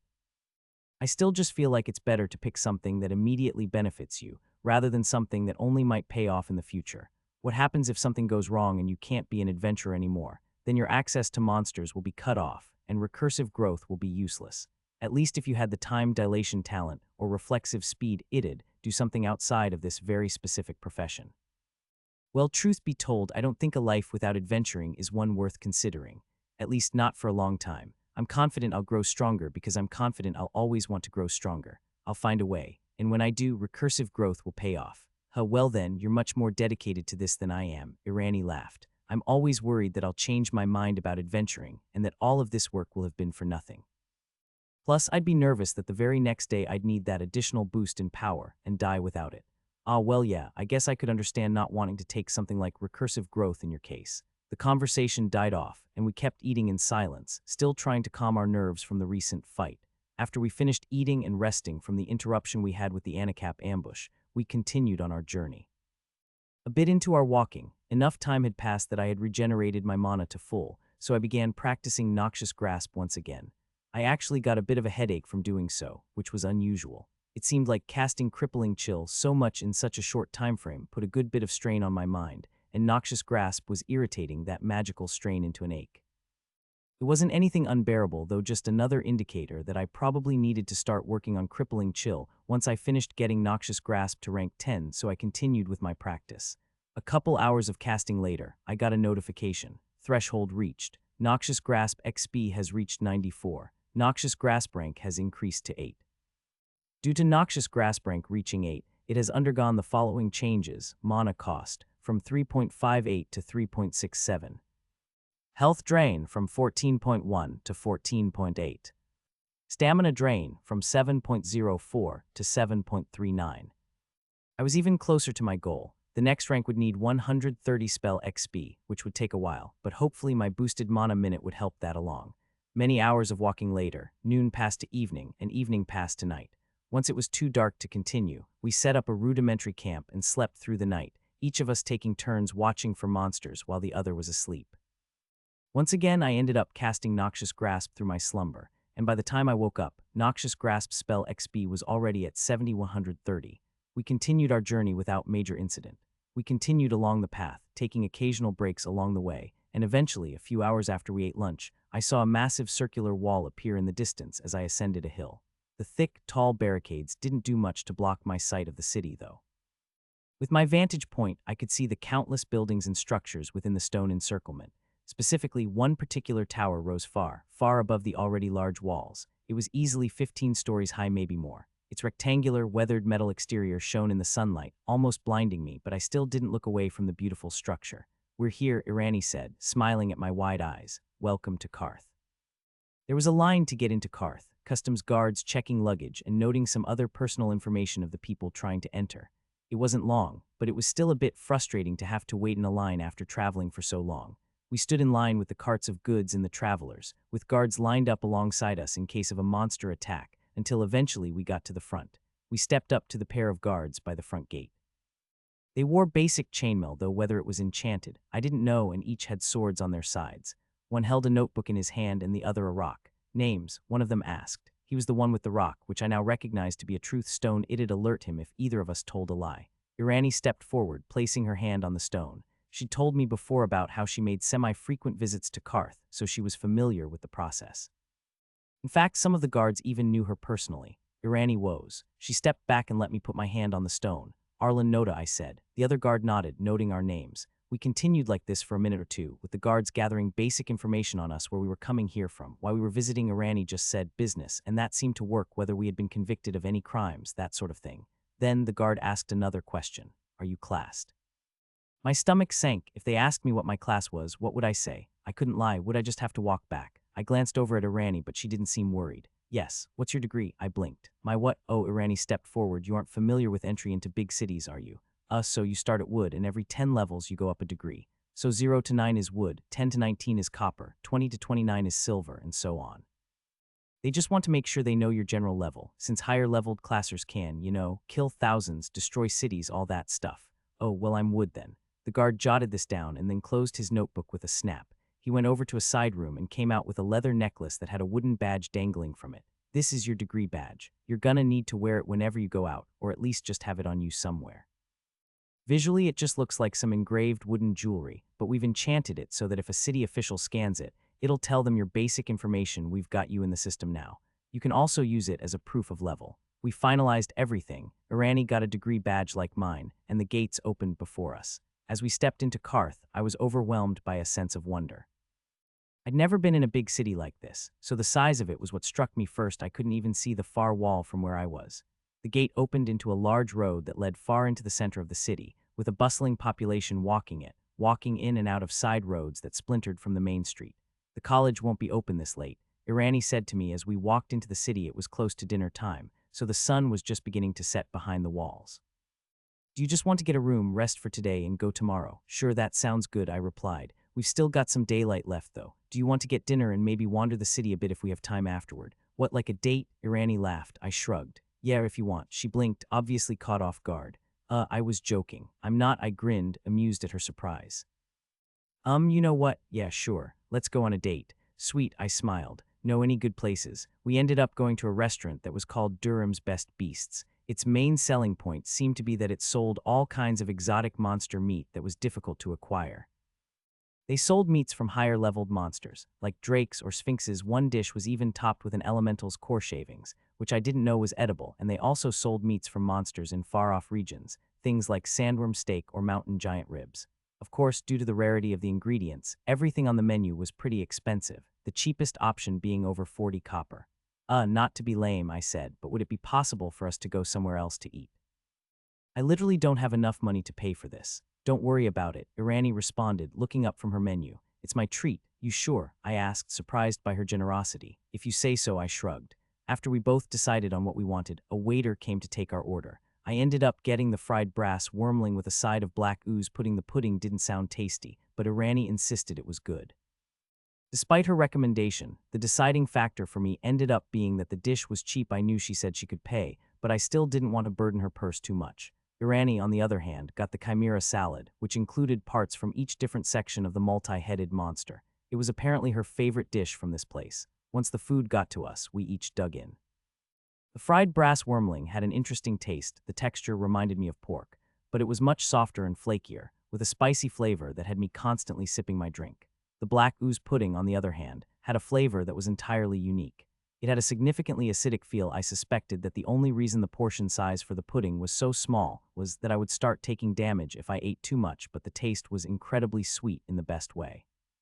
It really felt more like a dessert than an entree. See, Irani asked when she noticed how quickly I ate the pudding. I told you it was good. Yeah, you were right, I smiled. How's the chimera? Great. They included the dragon wings from it, which always catches me off guard when I get some on my fork. It's so tangy compared to everything else. She took another bite. Where do you want to go after we're done eating? I'm not sure. I don't really know where anything is, I laughed. What's up with that giant tower out in the middle of the city? I could see it from outside the walls. Oh, that's the Karth Clock Tower. It's a really popular tourist spot, so we could go there after we're done. I went during my first time here, and the view was incredible. Oh yeah, that sounds great. When did you first come here? It wasn't long after my sister enrolled at the college, so maybe 4 or 5 years ago. I think I had recently turned 18. If your sister enrolled 4 or 5 years ago, then she must have graduated recently, right? Yeah, it was a few months ago at this point. Huh, I'll have to wish her a happy graduation, I chuckled. Irani laughed too. I'm sure she'll appreciate that. We continued our conversation throughout the rest of the meal until we eventually finished and left. It was dark out at that point, but street lights' metal poles enchanted with perpetual illumination kept the city illuminated despite the night sky. The bright night was something I wasn't used to seeing, and it took a bit of getting used to. When we turned a corner, the clock tower suddenly came into view, no longer obscured by the buildings next to me. Up close and in person, the gigantic structure towered before me, making me feel absolutely tiny in comparison. I gazed up in wonder at the marvel of engineering. How does it stay standing? The entire thing is reinforced with royal steel beams. Holy hells, that much royal steel alone must have cost half as much as the entire city, Irani chuckled. She seemed to enjoy seeing me so amazed, looking at me more than the tower. I pretended I didn't notice. Shall we enter? She eventually asked. They've got a staircase that leads all the way to the top. I laughed. It'll be a long climb, but sure. It was indeed a long climb. Flight after flight of industrial-looking stairs, we stamped our way up. The long, enclosed space made our footsteps echo loudly as we climbed. Almost a full 10 minutes later, once we finally got to the top, I was completely winded, and I'd trained to be a melee-type classer. I was impressed that Irani stuck it through the whole way without the past physical training to help her. There was a simple door at the top of the stairwell, a bit anticlimactic if you ask me, considering the amount of work it took to get there. I pushed it open and walked out onto the metal balcony that surrounded the top of the tower. There were a few other people up there with us, looking down at the city, but it wasn't so crowded to take away from the view. And good gods, the view. When I first looked over the balcony, I audibly gasped. Up so high, I felt like I could see the entire world. Tiny people below me, carrying out their nightly activities, wandering through the roads. They looked like insects from up so high. All of the buildings meshed together to make a cityscape that looked like it was out of a painting, with the magical lights illuminating the streets, giving the whole picture a mystical ambience. Out in the distance, I could see across the forest roof, covering my vision with a lush green. Cutting through the trees were the well-traveled roads, snaking off into the darkness. I felt like I'd have been able to trace our entire path back to Ordensville if it was a bit brighter out. Down in Karth, I could see the places the crowds were gathered, like a real-time popularity map of all the locations in the town. There were random neighborhoods and back alleys with barely any stragglers wandering through them, and then there were places like the markets and the college I'd meet Irani's sister at, where there were so many people that I couldn't even see the ground under them. This is beautiful, I murmured, hands gripped firmly on the railing of the balcony as I peered over the edge. You're having a much stronger reaction than I had when I first saw the view, Irani remarked, smiling at my expression. It's nice to see you aren't all jokes. Her words broke me out of my stupor, and I managed to tear my eyes away from the view to look at her. Well, I'm still mostly jokes, so you will have to put up with that. Still, I think I just realized what people mean when they talk about something taking your breath away. The view really is like nothing else. She gazed across the skyline. It's things like this that make me want to travel the world. It's things like this that make me want to learn a flight spell, I laughed, gazing back across the skyline. Irani stepped up beside me, close enough that her shoulder almost touched mine. I barely noticed, though too distracted by the view. However, I did notice when she placed her hand over mine, lacing our fingers together. I smiled. Ow, the silence was suddenly broken by Irani yelping in pain, yanking her hand back. You dick. She laughed, giving me a playful punch on the arm. What did I owe? Shit, I cast noxious grasp again, didn't I? She laughed even harder. You still aren't noticing. If the damage doesn't kill me someday, you'll just surprise me to death. I swear my heart nearly leapt out of my throat. Sorry, I smiled sheepishly. Kinda ruined the moment, didn't I? Yes, she finally stopped laughing, but still had a grin on her face. You kinda did. Well, I might have to ruin more moments in the future, I chuckled. You're really cute when you're mad. If you keep casting damaging spells on me, I'm pressing charges. Ah well, I'll just have to find a new and interesting way to do it each time then. Please don't. She rolled her eyes, smiling, then looked back down at the cityscape below us. It really is beautiful, though. Yeah, I said, looking at her rather than the city. Beautiful. We eventually made our way back down the Karth Clock Tower, the night sky full of stars above us. We went to an inn and rented a room, one with 2 beds. Irani said she didn't trust me not to kill her in her sleep if I was touching her.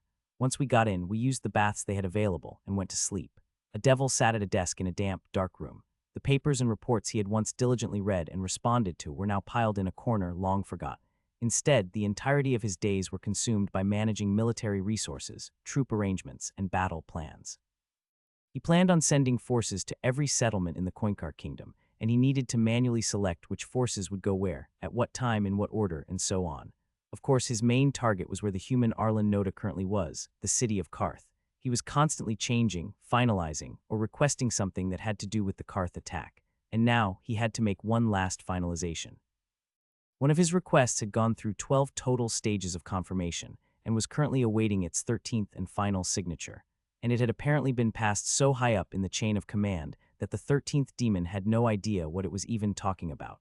He evidently had more important matters to worry about than simple prison breaks, but that didn't mean the request would be rejected. Instead, it meant something arguably worse. The devil needed to go and personally explain the situation to this superior.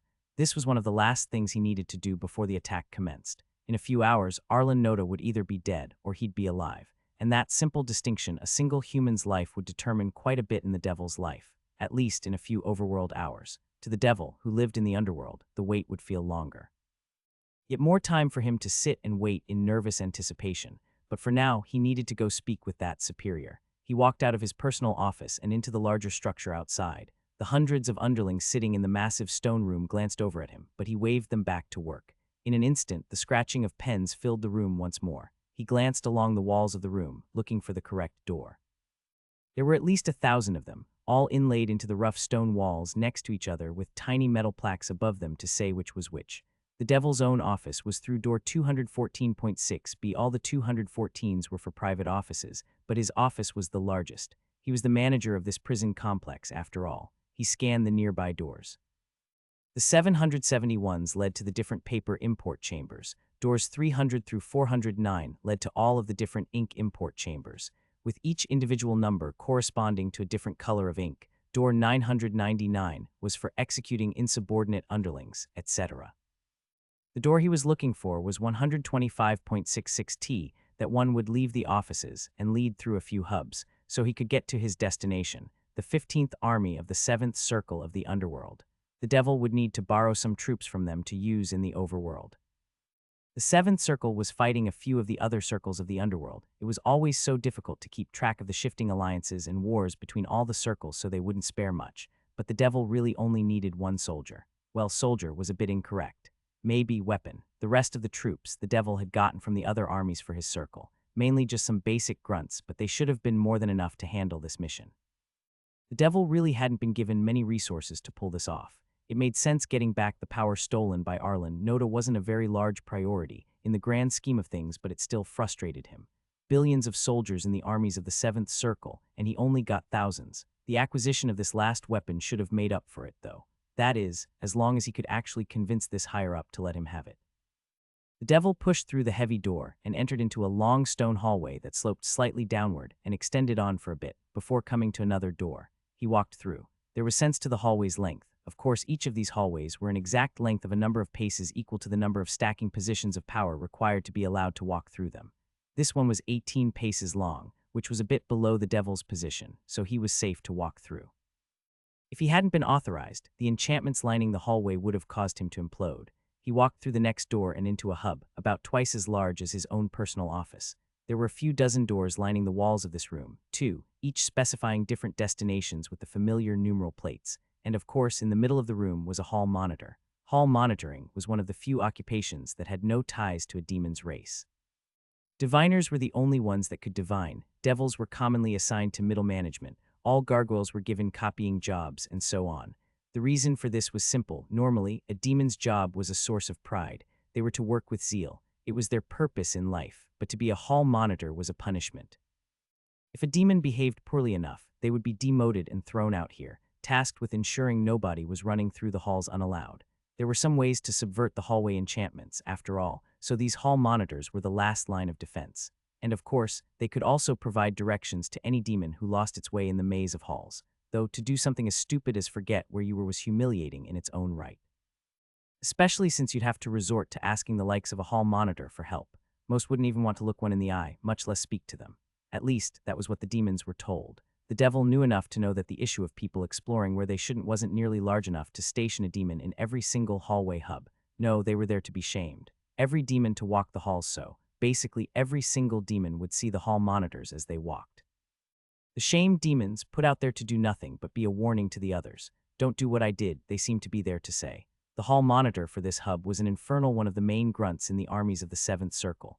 It was a big hulking thing with copious amounts of muscles upon muscles stacked on every one of its limbs, and sunken, black eyes. It had probably deserted from whatever army it worked in or something, and now it was stuck here. Sitting with absolutely nothing to do, for days, weeks, months, years. It just looked at the devil with a dead expression while he walked through the hub and into the next hallway labeled 3.2a. He walked through the same Y hallways and hubs, each with a defeated hall monitor inside, as he made his way to the superior's office. Eventually, he walked through one last door and arrived into an area that wasn't another hub. He stepped onto a metal catwalk that was suspended over a gigantic cavern, so large that he couldn't see any of the walls, other than the one he just came through the door of. He also couldn't see the ceiling, or the floor for that matter. The catwalk was suspended high enough that basically nothing was visible. Well, nothing was visible except for the tangle of other catwalks suspended through the same room. There were hundreds all snaking through, some above the devil, some below, and some crossing and creating intersections with the others. In the distance, the devil could hear the echoes of noises in the room, probably coming from people on the floor. This was one of the training areas for the 15th Army, so there were shouts and crashes and explosions constantly ringing out from unseen spars and field tests. He was almost to his destination now. From here, he just had to find the superior's office. He'd never even seen the demon in person, so he wasn't entirely sure where the office would be. Well, he muttered to himself, time to get searching. It took him another hour to find the right office. With the assistance of some other demons, he crossed on the catwalks, but eventually he got there. He opened the door and walked inside. The first thing that struck him was the office's massive size. It must have been 5 larger than the devil's at least. Truly an incredible display of status.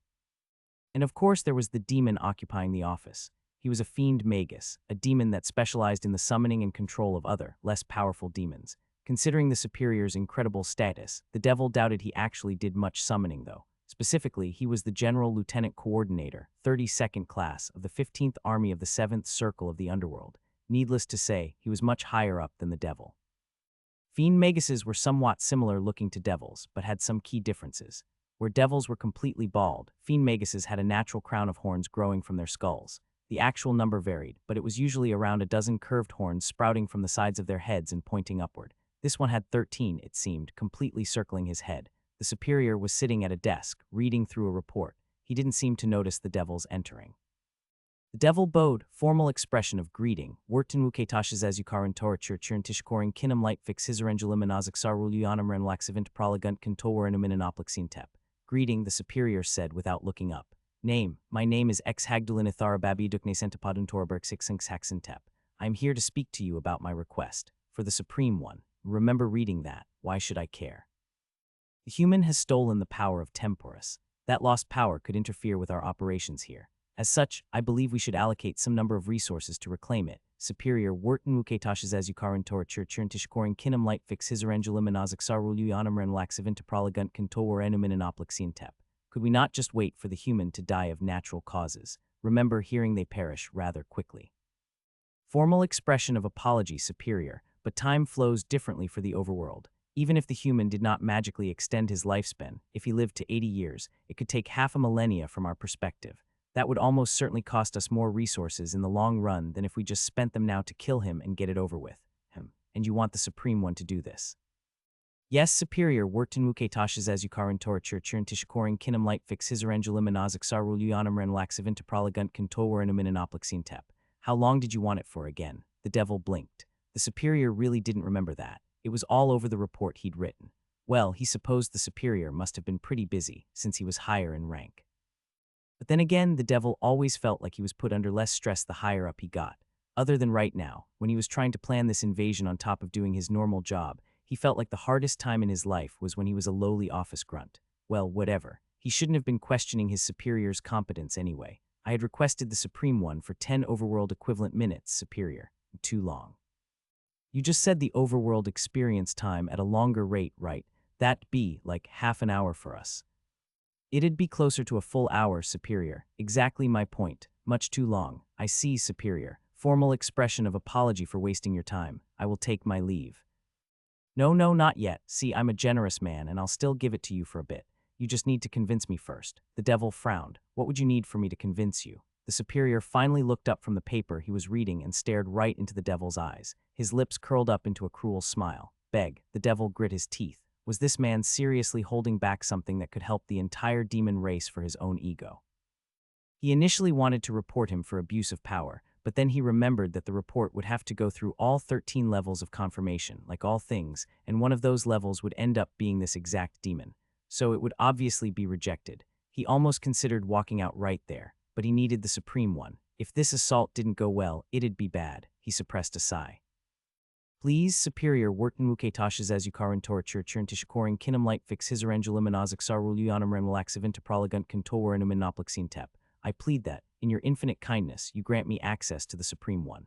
Not very enthusiastic. I'll give it to you for 10 overworld seconds instead of minutes. How about that? The devil bit down on the inside of his mouth hard. Yes, superior, workten muketaches as ukaran torture churntishikorin kinum light fix hisarangelim anazik sarul uyanam ren laxivint pralagunt contowaranum in an oplexine tep. Your generosity is appreciated. Good, nothing further to discuss. Leave. The devil marched down the many hallways on his way back to his office. He groaned, rubbing his hands against his face as he walked. This wasn't really because the meeting had gone bad, though. Sure, that superior was rude, and it would have been better to have gotten the Supreme One for longer, but that thing existing in the overworld for 10 full seconds would be more than enough to wreak havoc. No, he was upset about the fact that the call he'd just finished was the last step needed to prepare for the invasion. The armies had been constructed, each human settlement had been assigned the forces it would be attacked by, and the demon soldiers were lined up and prepared to change realms.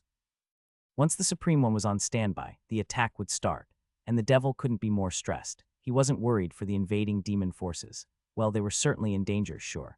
Many of them were headed straight into the territory of human classers, with dozens upon dozens of levels under their belt. The devil had done quite a bit of research on the human class system in preparation of the invasion, so he knew how big of a deal it would be to go up against a force like that. However, no matter how powerful the enemy, the demon soldiers would almost certainly be safe from death.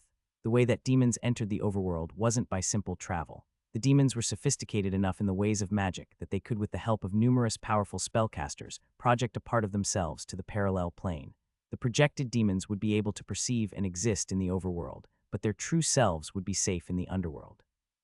Now sure, it would still be incredibly unpleasant if their projections were killed in the overworld. It was a piece of them, after all, but it wouldn't kill them. Put them out of commission for a few weeks, definitely. Damage them so severely that they are permanently unfit for battle, possibly, but not dead. They could still do paperwork at least. There were cases when demons truly traveled to the overworld, bringing their entire selves along with them, and dealing with the consequences of being mortal in such a chaotic realm. Temporus had done so. After all, but the projection method was much safer and more standardized. In truth, what caused the devil so much stress was simple worry. Worry that the invasion wouldn't go as planned. Worry that this fugitive, Arlen Noda, would somehow fight it off. Worry that he would get stuck dealing with this nerve-wracking Temporus case for even longer. In short, he was stressed out about the possibility that he'd get stuck with more stress. What a predicament, he thought to himself. But really now, everything's in place. In just a few hours, the moment of reckoning would be upon that human. All the devil had left that he could do now was sit back and watch the spectacle. Irani and I had a pleasant start to our morning. To start with, when I woke up, I had an exciting notification.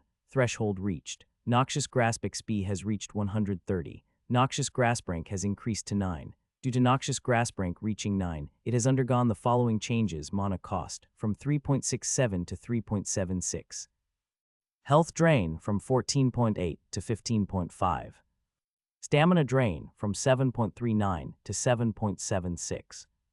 The next rank up would bring me to 10, which would bring along with it a significant upgrade.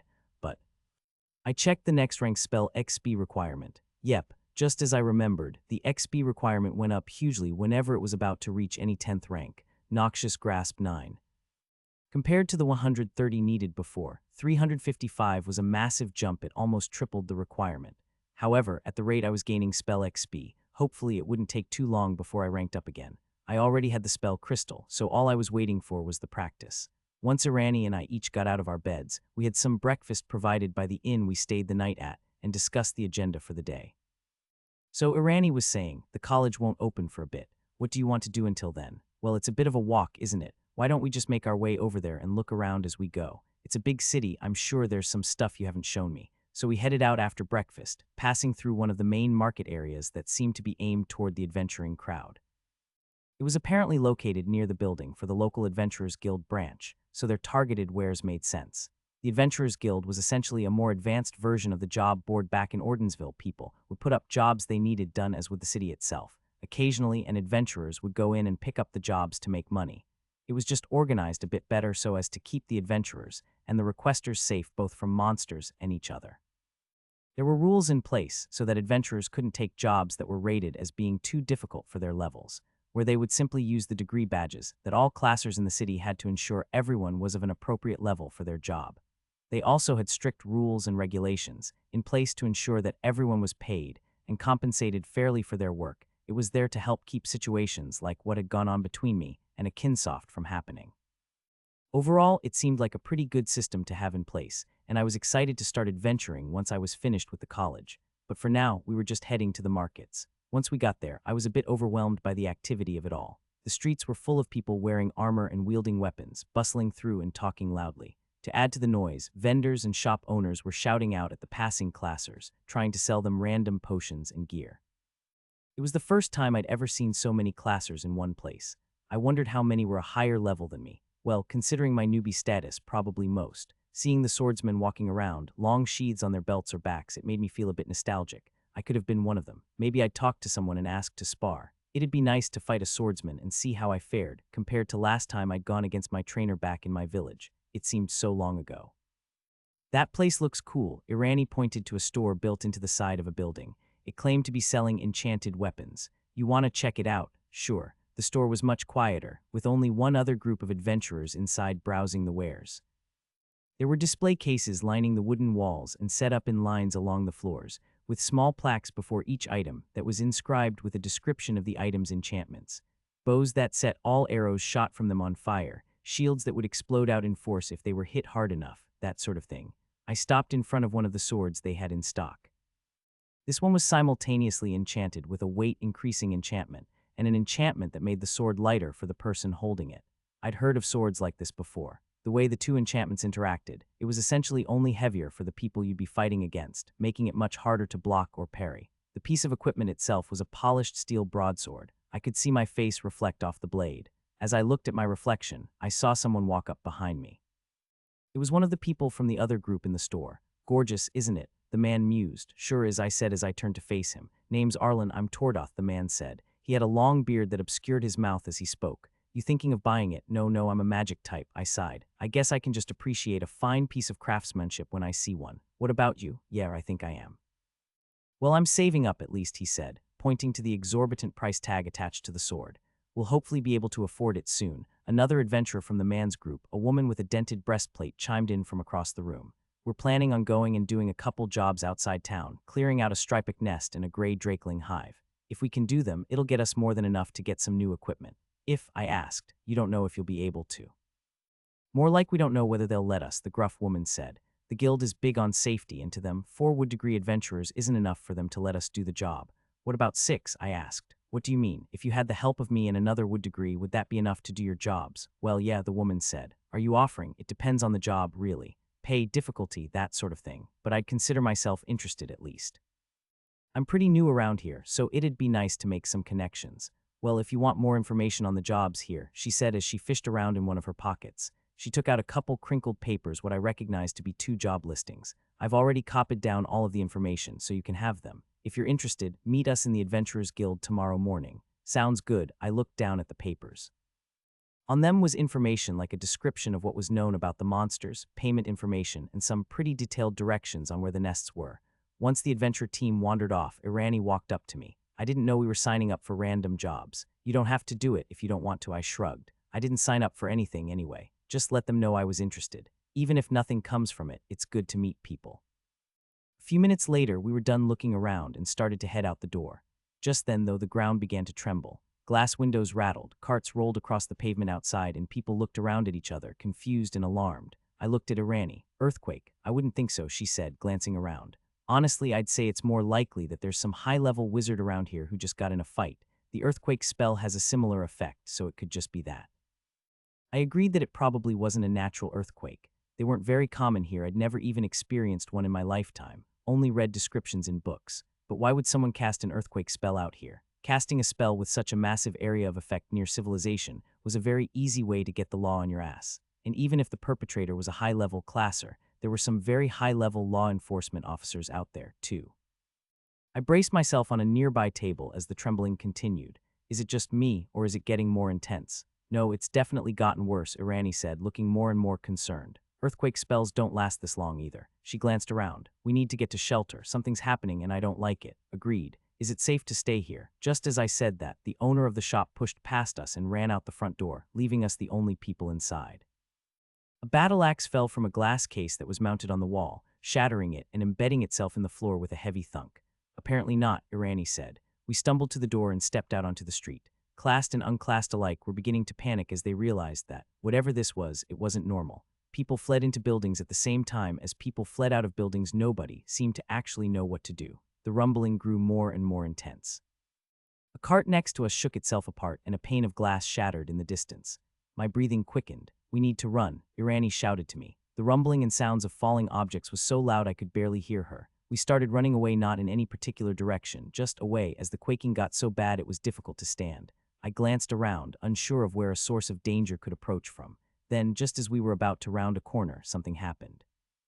An eruption of deafening noise, a force that flung me into the air, an intense, ripping pain, the sensation of my body being smashed into pieces. You have been flung against something. 873 damage, your health is 0, you have been crushed. 7.42 thousand damage, your health is 0, you have been dismembered, you have died. And then it all went black. I was in the black, smoky in-between space. It was so sudden I didn't even know what happened. 1 second I was running down the street with Irani, fleeing from some sort of earthquake, and the next second I was dead. I felt a wave of panic wash over me. How would I prevent my death? How could I prevent something if I didn't even know how it happened in the first place? Was there an explosion? A magical bomb planted on me? Did someone shoot me with a spell? Before I could reconcile my panic, make a plan, or even really process what was going on, I felt myself fading, the in-between space threatening me to leave soon. I hurriedly picked the furthest back option. I had 6 minutes. That'd have to do. And then I was back, browsing the store with Irani. I got my bearings. This was after my conversation with the other group of adventurers, but before the earthquake had started. Irani looked over at me suspiciously. Hey, you look afraid. Is something? I grabbed her hand and pulled her out the door, sprinting down the road and weaving through foot traffic as we went. What's going on? She gasped. We need to run, I yelled to her as I dragged her by the hand down the busy streets. Why? No idea. But for some reason, 6 minutes from now, we're all gonna die. Well, how? I'm not sure. There was an earthquake, and it kept getting worse and worse until something happened, an explosion, maybe, and it all went black. What should we do? No idea. I was pretty much just thinking we should at least get out of the city. It happened here last time, if that's the best we can do. The nearest exit is that way, she pointed, and I changed my course accordingly. We dashed through the city streets, weaving and shoving our way through any crowds we encountered. We got some shouts and strange looks, but thankfully nobody tried to chase after us. I'd been keeping rough track of time, and we should have had about 4 more minutes until the explosion. Not enough. We were still much too close to the place it had happened before. I quickened my pace, and Irani followed suit, sensing my urgency. After a couple more stressful minutes of running, we now had 2 remaining. We arrived at one of the exit gates embedded into the city's outer wall. However, snaking out from the wall was a long line of people calmly waiting to leave. There was a post at the gate, checking people out in the same way they checked us in when we entered the city. We ran past the line, drawing glares from the people waiting and up to the guards. I tried to shove my way through, but one of the armored men pushed me back. "Hey," he said in a gruff voice. "There's a line. Can't skip. Get in the back and wait your turn like everyone else." "No, you don't understand. Something's happening back inside the city. There's an earthquake, and I think something bad is going to happen. We all need to get out now. Sorry, no can do." You want to get out so bad, feel free to wait in line with the rest of everyone else. "There isn't time to wait in line," I practically shouted in desperation. "Something's about to happen and we're all in danger. You can't just come in here with your ramblings about earthquakes and danger. I have a job to do and I answer to the captain, not you. I can't let you through. That's final." "Shit," I looked back at Irani. "Are there any other exits we can get through?" "Not without going through customs, no," she said. "Do you think we're far enough away now?" "Hopefully. We don't really have much more time to get any further." I was interrupted by the ground beginning to rumble. "Shit, it's starting. Brace yourself and keep an eye out for anything suspicious. Spells, projectiles, anything." The guard I'd been speaking to looked down at the ground once he noticed the earthquake. He frowned at me, then turned to call out to the people in the line. "Stay calm, everyone, stay calm. I'm sure it'll pass in a moment." The earthquake grew in intensity and people began shuffling nervously. "Please just stay in your place and stay calm." The earthquake grew even stronger and people started shouting and shoving, leaving the line to get to shelter. "Everyone," the man shouted, "please stay still while we wait for it to pass." "Sir, please," I pleaded. "Let everyone get to safety. If we could just get through the gate." The soldier turned to me and shouted, "If you don't leave me be and get in the God's damned line, I will make you." Before I could respond, a massive shockwave pushed me off my feet, and I tumbled to the ground, along with everyone else. An explosion so loud rang out from within the city that I was almost completely deaf afterward, but with my limited hearing, I could hear gasps of shock and screams of terror from the crowd as they looked at the source of the explosion. I hurriedly stumbled back up and turned my head to where they were looking. My eyes widened and my jaw dropped in awe and fear. It was... The Hellion was a type of monster that certain types of demon could summon and control. Demons themselves were somewhat rare, so it was difficult for researchers to actually find Hellions to study, but there was still a decent bit known about them. Hellions were large, worm-like monsters with a tail end and a mouth end. They didn't seem to have any sense of sight, instead relying on some other nebulous magical sense, and so their mouth end was just that, a gigantic maw that took up the entire front part of their body. They typically burrowed into the ground, moving with surprising speed as they devoured all the earth in their path. Hellions themselves could be anywhere from 2 to 10 paces long, and normally half a pace wide or so, meaning they could take huge bites out of an unsuspecting victim. Hellions appeared between the levels of 10 to 20, giving them the potential to be extremely fierce opponents. That said, the next rank of Hellions, the Greater Hellion, was much fiercer, appearing between levels 20 and 40. These Hellions were much larger, at upwards of 15 paces in length, and could also be up to 3 paces thick, large enough to swallow an entire adventuring party whole. That said, while Greater Hellions were extremely dangerous, they were also monsters that could only be born by way of summoning, meaning that there would have to be an incredibly skilled magic user for them to actually appear, so there were only a couple reported sightings of them. And then, only existing in books that marked it as theoretically possible to exist, was the Supreme Hellion, the creature that had greater thickness than most buildings, erupted forth from the ground, flying with great speed into the air. An explosion of stone and debris blasted away from the massive tunnel that the Supreme Hellion left behind. I watched as it rose above the iconic clock tower in the center of Karth, then followed the arc of gravity and curved downward. "Gods save us!" And swallowed the entire tower whole. "We need to run," I said quietly as if in prayer. Then louder, "We need to run now." I grabbed Irani's hand again, yanking her out of her stupor and along with me. We dashed past the dazed guards and civilians, right through the gate and into the fields surrounding the city. Just as we stumbled onto the grass, yet another shockwave blasted out as the Supreme Hellion impacted the ground, burrowing straight back down, as if attempting to split the world in two. That finally seemed to break people out of their stunned silence, and screams began to rise up from the city, filling the previously dead air with chaos. Fires and smaller explosions also began erupting around the market square, or rather, the hole that used to be the market square. I couldn't see what was going on or what was causing the fires, but I wasn't about to stay around and watch. Citizens swarmed out of the city, the guards having long since abandoned their posts. The fleeing people stopped once they got a decent distance from the city walls, seeming to want to watch the disaster unfold. Not that I could blame them. Of course, most of them probably had houses or families in Karth, so they'd understandably want to see what happened. Irani and I, however, fled all the way to the edge of the forest line. "Shit," I panted once we got there. "What do we do? Where do we go?" "I don't know," she replied, her jaw slack and a 1,000-pace stare on her face. I glanced around, trying to figure out our next step. Just then, I spotted beings flooding out of the gates after the people. Not humans, but red-skinned, humanoid monsters. Demons. These demons were huge, hulking creatures, almost twice the height of most of the humans there, and with muscles so bulging that it looked completely grotesque. Their sunken eyes scanned the crowd of people as they rounded them up, containing them in a circle and examining each one, looking at their faces as though they were trying to find a specific individual. "We need to get away," I muttered to Irani, thankful we had fled so far as to not be caught up with the crowd. We stumbled back and into the forest, running until the city of Karth was completely out of sight. We could still hear the screams, though, as houses continued to burn and people were no doubt killed by demons. Judging by the show of power with the Supreme Hellion combined with that army that flooded the city, there was no possible way I could do anything to help those people. I kept going over the situation in my head as we ran, trying to find some way I could have done something.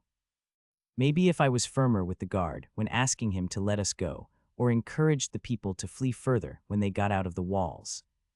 But my thoughts were interrupted by a sound. This one wasn't an explosion or a scream, it was a voice. "Hello, citizens and visitors of Karth." The voice was incredibly loud and sounded like it was being projected all the way from the city. It must have been magically amplified. "On the behalf of the underworld, I apologize for the inconvenience as we enact this hostile takeover of your city."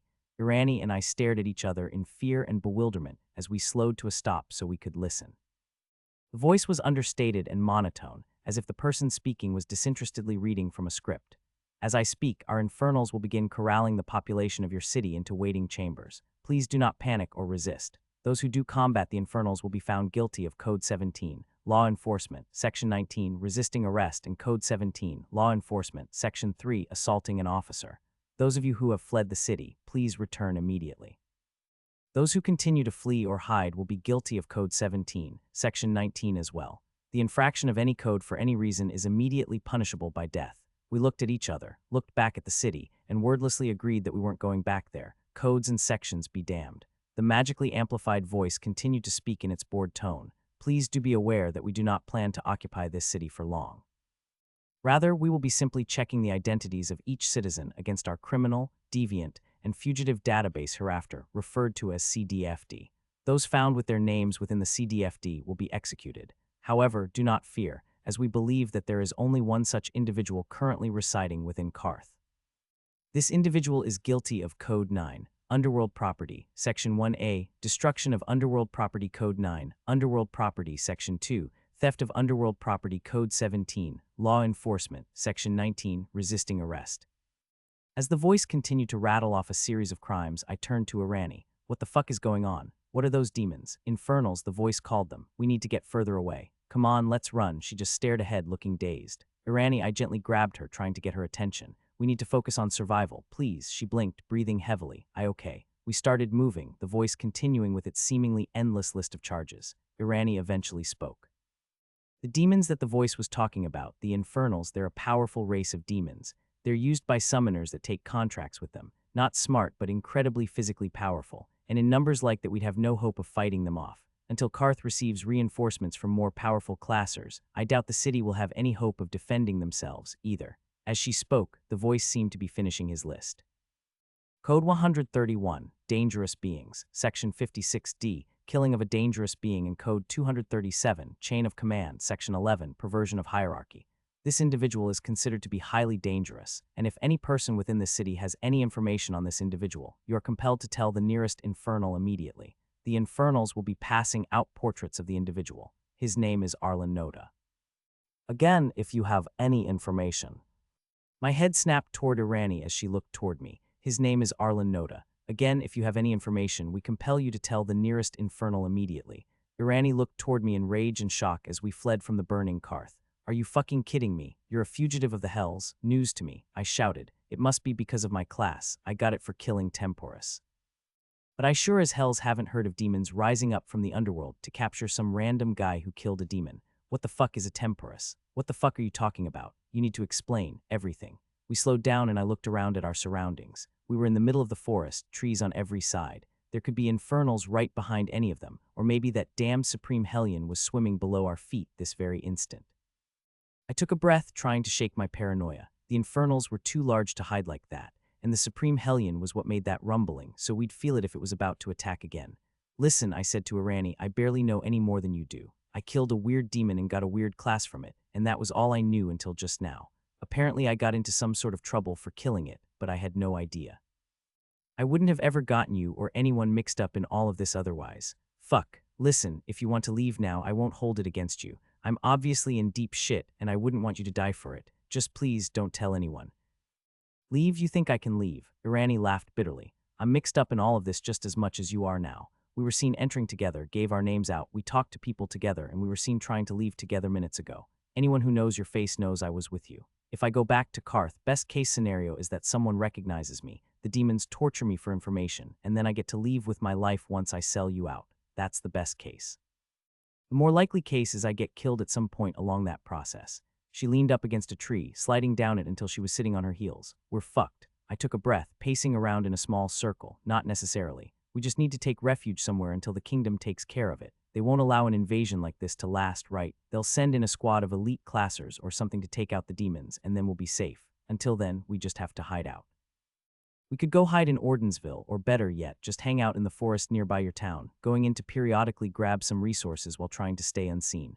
All we have to do is stay away from Karth. Irani shook her head. No, we're completely fucked. You seriously believe we can survive an entire demon army searching for us? Did you see that gigantic fucking hellion? It ate the clock tower. Ate it. We can't fuck.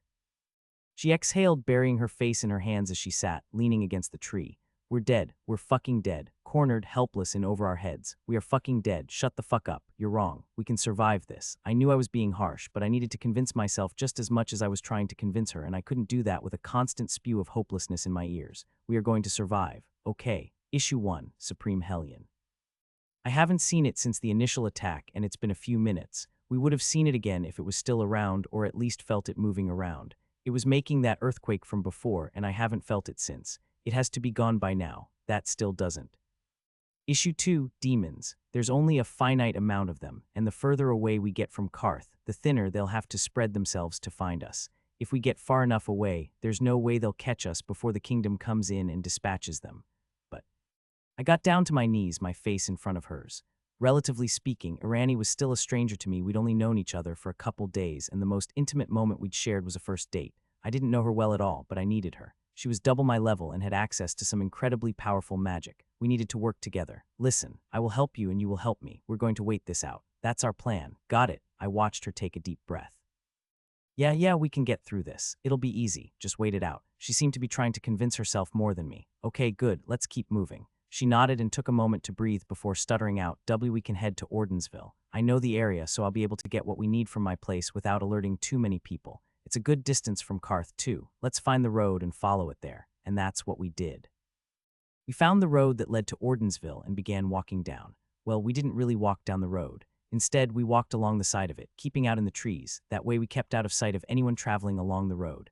Periodically, we would take a moment to sneak closer and take a glance at it to make sure we were going the right way. Not too long into our flight, we stumbled across a grisly sight.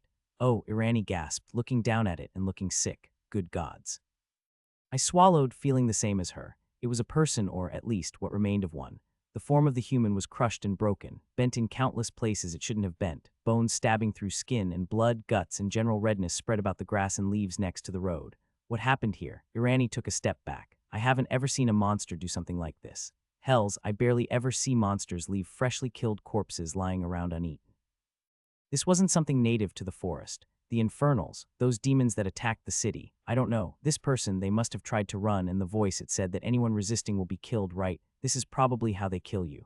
Fuck, Irani closed her eyes and turned away from the morbid display. Fuck, these people are innocent. How can they do this? It doesn't matter how they sleep at night. It matters that they're trying to kill us. Come on, let's get moving.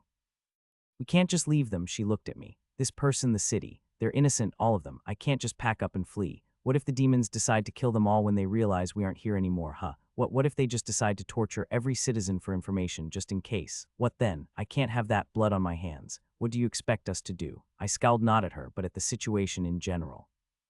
Think we can just walk up and ask nicely that the demon army return to the underworld? Or what do you think we can fight them all off? You saw what they could do. I'm sorry for the people of Karth, and I wish it didn't happen. Hells, if there was anything I could do, I'd have done it without even thinking. But right now, we are nothing compared to those demons. We can't do anything but run. We can do something. And what would that be? We go back.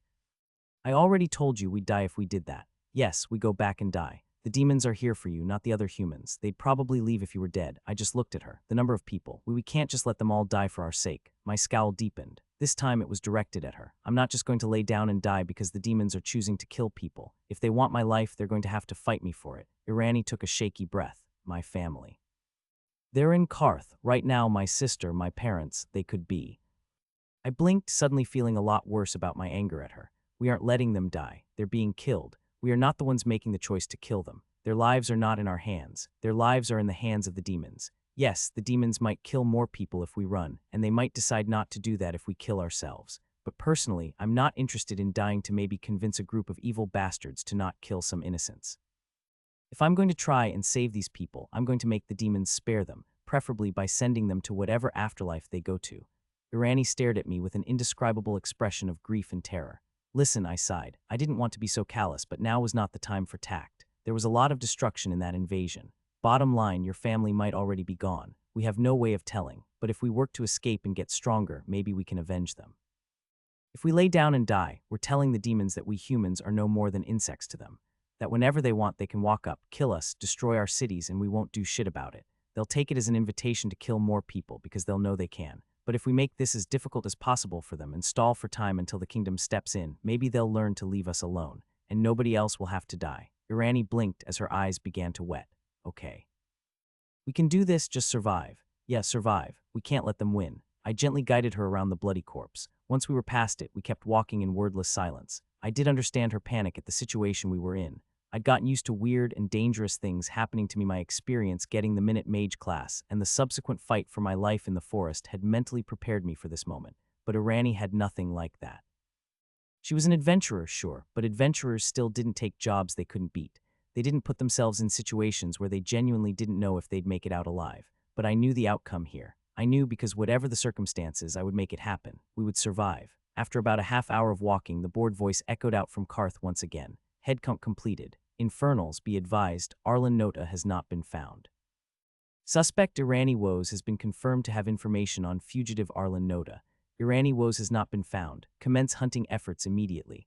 Irani stopped. They know my name. They're hunting for me. I nodded. After a moment, she sighed and kept walking. It'll be okay, I could hear her mutter. I'll survive. Before I could respond, there was a sound, like someone was shuffling around. It came from Karth in the same way the bored voice had before. I could hear two voices muttering to each other, amplified by the magic, but I couldn't hear what they were saying. After a few seconds, a new voice started speaking. This one was less bored, but not in a good way. It was full of frustration, like I could hear the scowl on the speaker's face. Listen, Arlen Nota, it said. It seems you're determined to cause us more trouble than needed. Do be informed that what happened here was a mild display of our power.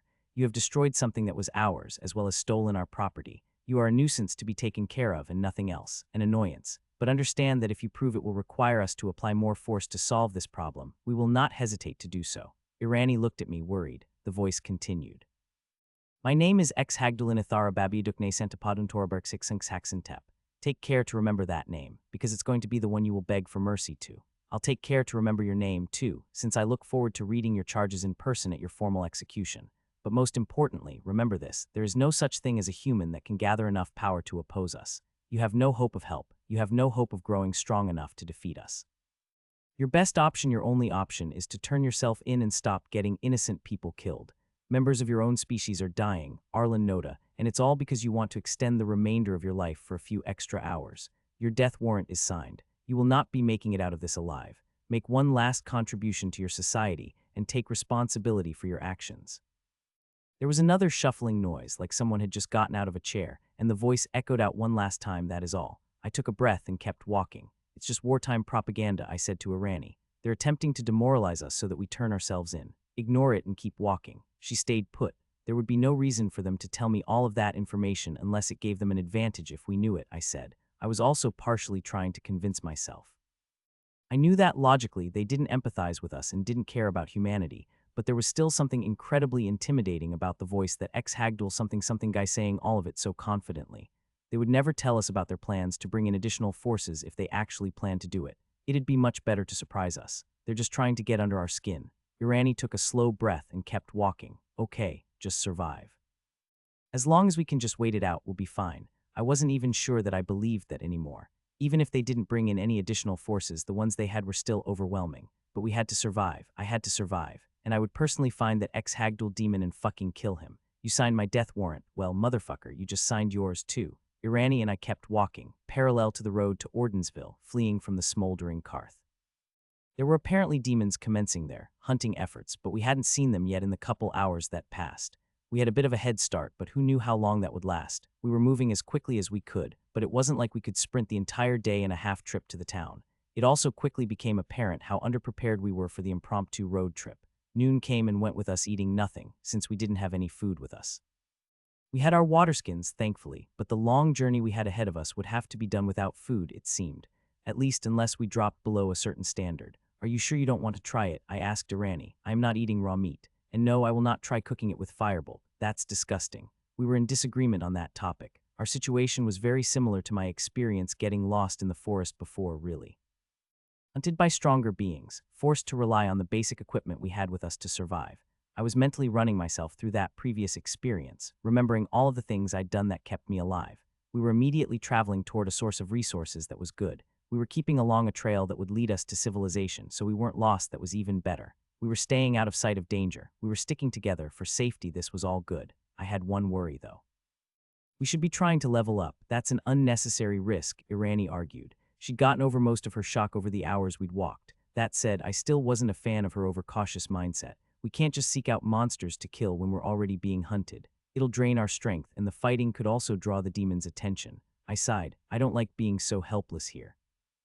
At the very least, I want for us to be able to keep ourselves alive if we get in a fight with the Infernals.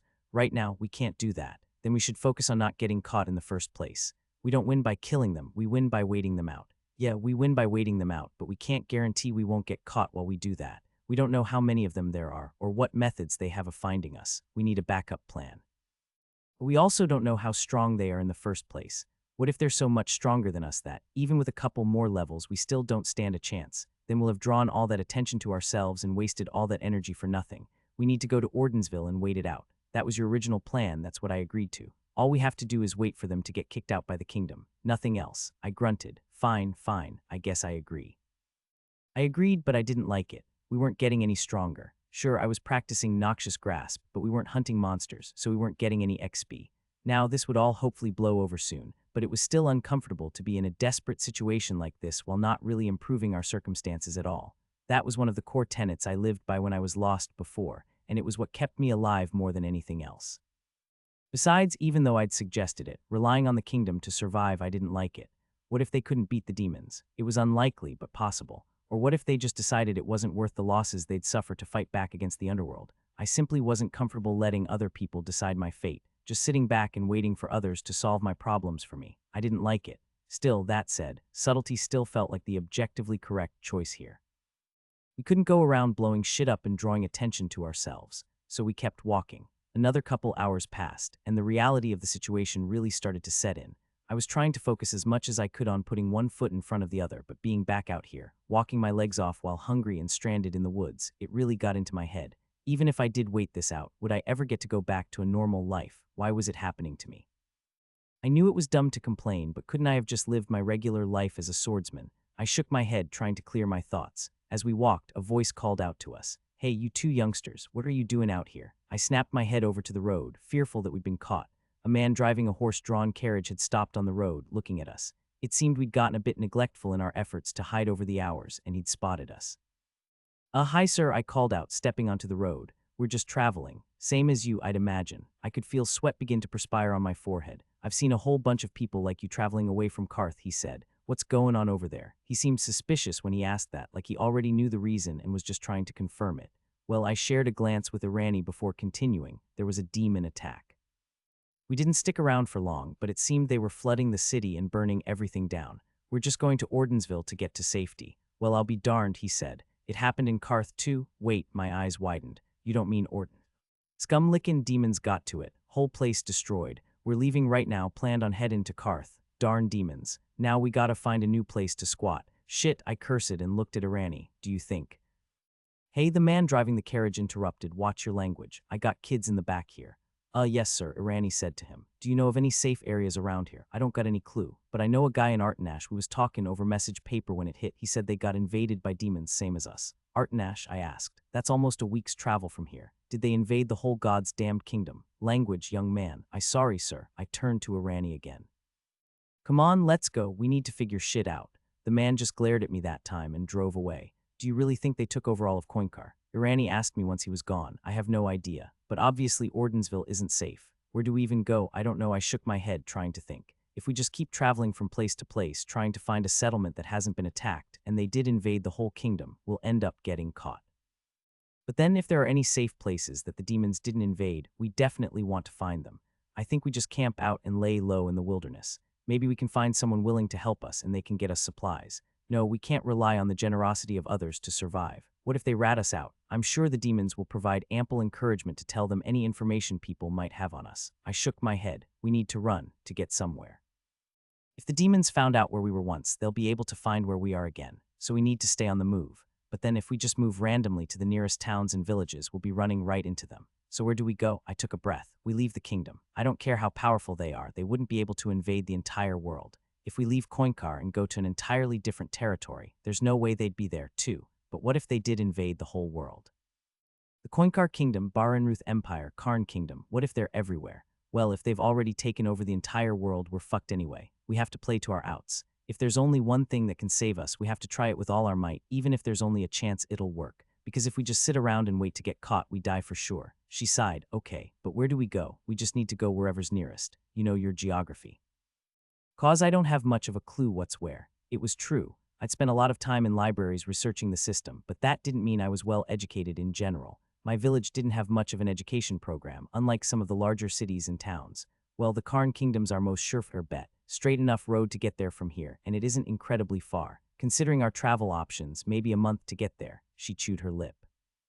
Are you sure this is a good idea? I really think it's best to try and wait this out. Maybe the kingdom can fight them off. No, I shook my head to both of those. We absolutely cannot stay here, and a month is just too much time. If you ask me, our situation here in Koinkar can only get worse as time goes on. The demons will stabilize, establish themselves, start sending out coordinated search parties. We have to get out, and as quickly as possible. Well, I don't know what you want. Karn is our closest option. Not sure if I agree. I don't know geography, but I know monster territories. And I know that we sometimes saw ghouls spread near my village in the winter. Wait, don't tell me. Kingdom's Edge is close, much closer than Karn. Maybe a week or two until we get there if we hurry. And if we go through Kingdom's Edge, that's a straight pass to the Baranruth Empire. No way. Kingdom's Edge. Are you insane? That mountain range is entirely too dangerous. You literally just mentioned it. Kingdom's Edge is entirely infested with ghouls. It would be completely impossible for us to pass through there, even if. Ghouls were the only problem. Are you even aware of the high-level monsters that live there? If we're careful, we can make it. Absolutely not. The entire reason we don't trade with Baranruth is because that mountain range is in the way. Even traders with the strongest security details don't go near Kingdom's Edge, much less through it. What makes you think we'd make it? There's a second part to my plan. I fished from my pocket the 2 job pamphlets that the adventuring group had given me back in Karth. They detailed 2 extermination jobs, one to go and kill a group of Stripex, and another to clear out a nest of gray drakelings. They had detailed directions leading to where the 2 nests were located. I showed them to her. Here's our ticket to a few extra levels. She grabbed the 2 papers and looked at them. These say they're only safe for an adventuring group of at least 6 wood degrees. We're 2, all the more reason to do them. The higher level the monsters are, the more XP we get. You can't actually believe that sound logic. Okay, I laughed. I was exaggerating a bit, but seriously. Those guidelines are overcautious, and you know it. If we're smart, we can take them down no problem, and we'll be in much better shape to fight any demons that catch us. And if we can kill the demons, we'll only get more XP and level up more. It'll be a cascading effect, and by the time we get to Kingdom's Edge, it won't quite be suicide. Irani just looked at me skeptically. I know it's shady, and I know we'll have to be as careful as we can, but it's the best shot we have. Compared to an army of demons, a couple Stripex are nothing. We're going to have to fight something we shouldn't, no matter what, and this is the closest we can get to caution. After a moment, she sighed. I can't believe I'm agreeing to this, but fine. I guess that makes sense. All right, I smiled. I finally felt more in my comfort zone, killing monsters and getting stronger. Let's hunt some levels. The unfortunate part of my plan were the locations of the 2 monster nests we wanted to clear. Not only were they pretty far away, but the directions themselves were also much too vague. Well, the directions provided on the flyers would have been just fine in any other situation, but in ours, they left something to be desired. Essentially, they relied on you taking roads to get where you wanted to go. The flyers told us to take certain paths and turn at certain intersections. That way we wouldn't have to cut through the wilderness. Except when we were fugitives, we really wanted to cut through the wilderness. What it didn't do was tell us how far to walk or even provide an actual map. So unless we took those roads, the directions were basically useless. Still, like we'd done before, we could try to stay safe by not walking directly on the road and instead following off-road along the side. Considering the distance, it was probably going to take all day walking to get there, so we got started right away. The monster camps were a bit out of the way, not really straight off in the direction we wanted to go, but I felt like, while unfortunate, it would be fine for a couple reasons. First, it wasn't like we were headed directly towards Karth. At worst, we were headed in a direction that neither increased nor decreased the distance between us and that disaster site. And second, that seemingly random movement would make us unpredictable. If we walked in a straight line, it'd be incredibly easy for the demons to figure out the direction we were going and set up an ambush right in front of us. This way, we were taking random turns and keeping them from ever truly knowing where we were going. So we set off, already tired from the terrifying day and the copious amounts of strain on our legs, but determined to keep moving. The determination started to wear off after an hour of walking. Replacing it, I began to feel a more and more intense feeling of stress and fear. As the time since the disaster grew longer and longer, I got jumpier and found myself glancing around more and more often. Why hadn't we seen those infernals yet? Where the fuck were they? While we walked, I tried my best to kick over any footprints we left behind, making them less obviously human, but I wasn't sure if that would even help. Irani groaned at one point. Can we take a break? I need to sit down. Oh, are your legs hurting? No, it's just she paused to laugh. You know, it feels a bit silly to complain about to you of all people. I've been trying to keep Firebolt prepared so I can cast it at a moment's notice, but it's been giving me quite the headache. I get it, I nodded, then laughed. In fact, I think I understand that headache better than anyone else could. We can take a break, but we really need to keep going as soon as possible. I glanced around the area, checking behind us for any demons. There were none for now. Yeah, Irani said, rubbing her eyes. I just seriously don't think I can keep walking right now. Okay, if it can't be helped, we can take 5. I sat down. I didn't like taking a break when we were so close to Karth, but I also didn't want Irani collapsing in the middle of the forest. Obviously, it wasn't like I could abandon her. She was a much higher level than me, and I knew just how useful her explosive firebolts were in battle. And even if she wasn't so powerful, I wouldn't feel comfortable bringing someone into this mess and then leaving them to die. I leaned my head against a tree and took a breath, giving my body a well-needed rest. Sure, I didn't want to take this break, but I wasn't about to let it pass by without taking advantage of it while it was here. I let off another puff of noxious grasp as I rested. With a mana minute of 6.15 and a mana cost of 3.76 for noxious grasp, I was casting a second of the spell close to once every 30 seconds, and I was filling up the massive spell XP requirement for rank 10 slowly, but steadily.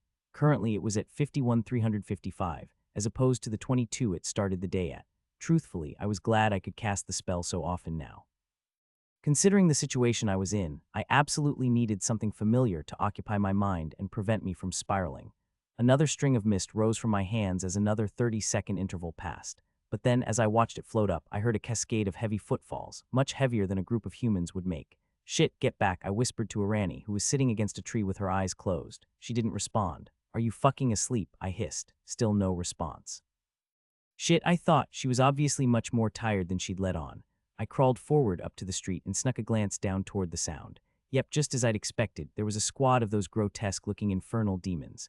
The broad-shouldered, towering stature monsters marched down the stone road, their dumb, sunken eyes glancing down at the sides of the trail as they lumbered along, toward where we were hidden.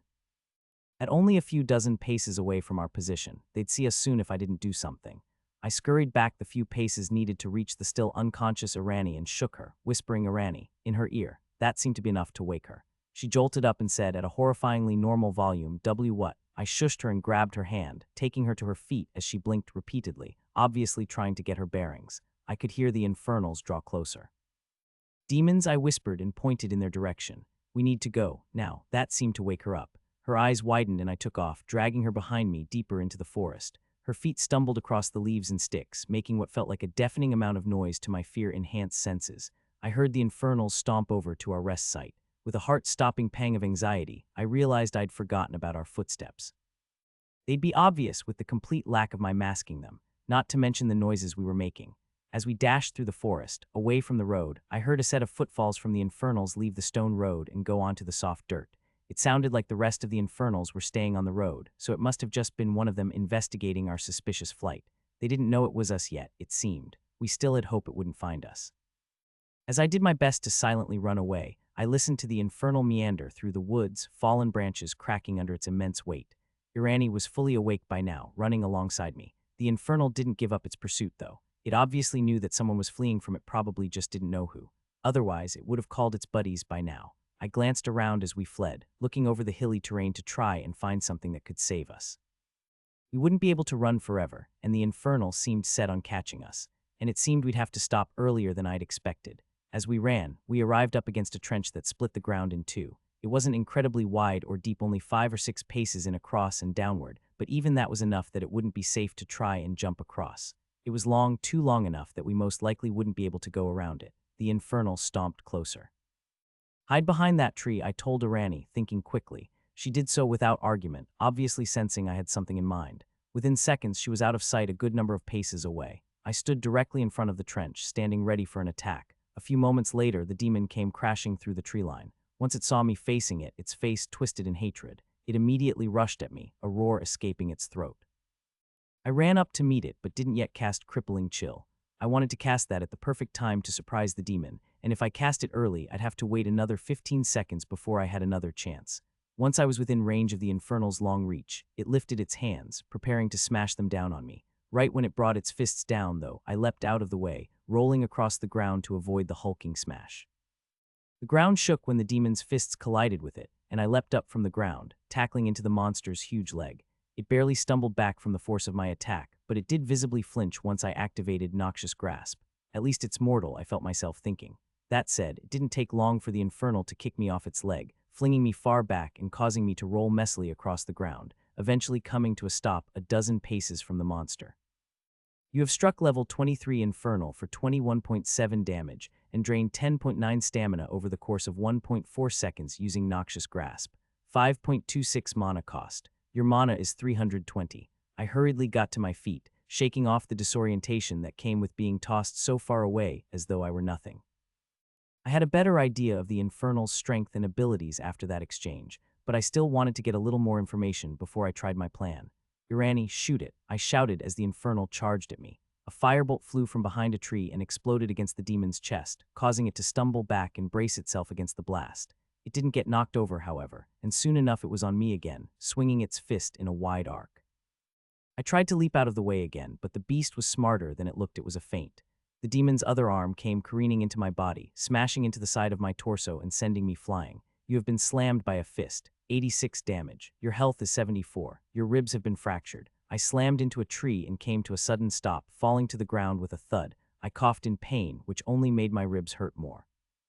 The Infernal had not only dealt almost 90 damage in a single hit, but the force of the strike had broken my ribs while I was at full health. One more hit like that, and I'd be dead. I realized with a start that I'd already used my daily activation of Time Loop that morning when the invasion had first hit. There was no safety net here. If I died for good. "Irani," I coughed as I struggled to my knees. I heard multiple explosions ring out almost instantly as my partner fired at the monster. By the time I got to my feet, I'd heard at least 4 or 5 separate blasts go off, and the demon's skin was left smoking and charred. At this point, though, I felt like I knew the Infernal's abilities enough to pull off my plan. Wincing at the sharp pain in my chest, I stumbled to the edge of the trench. The Infernal, which had just finished shielding itself from the barrage of explosions, looked at me in rage. It seemed to think I was somehow the one shooting the firebolts, since it couldn't actually see Irani, who was hiding. The demon may have been smart enough in hand-to-hand combat to feint a strike, but it obviously didn't have much non-combat-related wisdom. It charged right at me, hands out, and prepared to crush me to death. Just before it reached me, I cast Crippling Chill on it, and a blue layer of frost immediately formed, coating its skin. You have cursed level 23 Infernal with Crippling Chill. For the next 15 seconds, it loses 5.79 health and 4.63 stamina each second, and its dexterity score is lowered by 11.6. 48.5 mana cost. Your mana is 281. Unfortunately, the Infernal was much more powerful than the animerecaps I'd fought before, so a simple lowering of 11 dexterity wasn't enough to make it fall flat on its face. However, it did stumble in surprise, and right then, Irani nailed it in the back with an explosive firebolt, blasting the already unstable monster forward. Now, my plan was for this explosion to push the monster into the trench, where it wouldn't be able to reach us, and we could escape.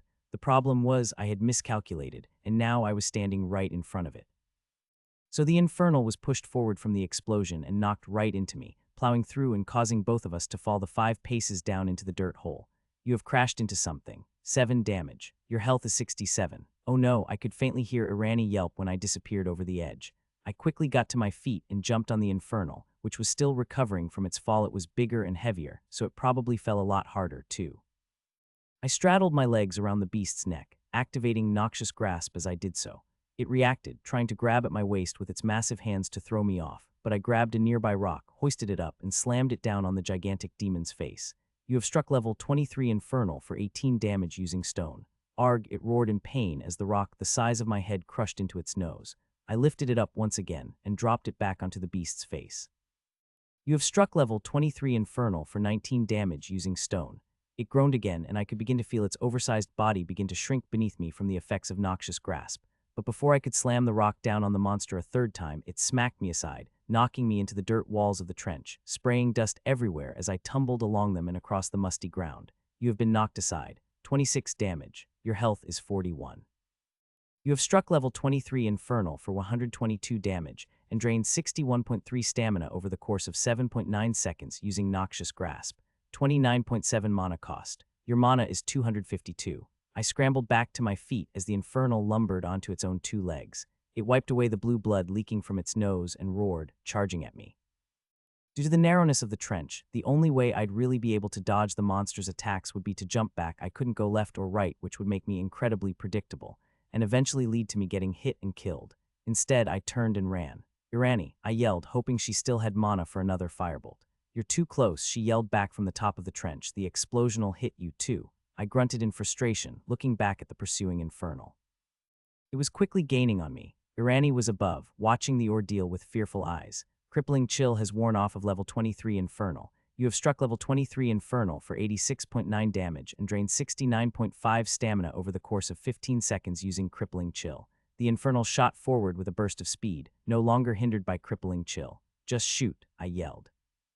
She fired, shutting her eyes tightly as she did so, as though she didn't even want to see the results of her attack.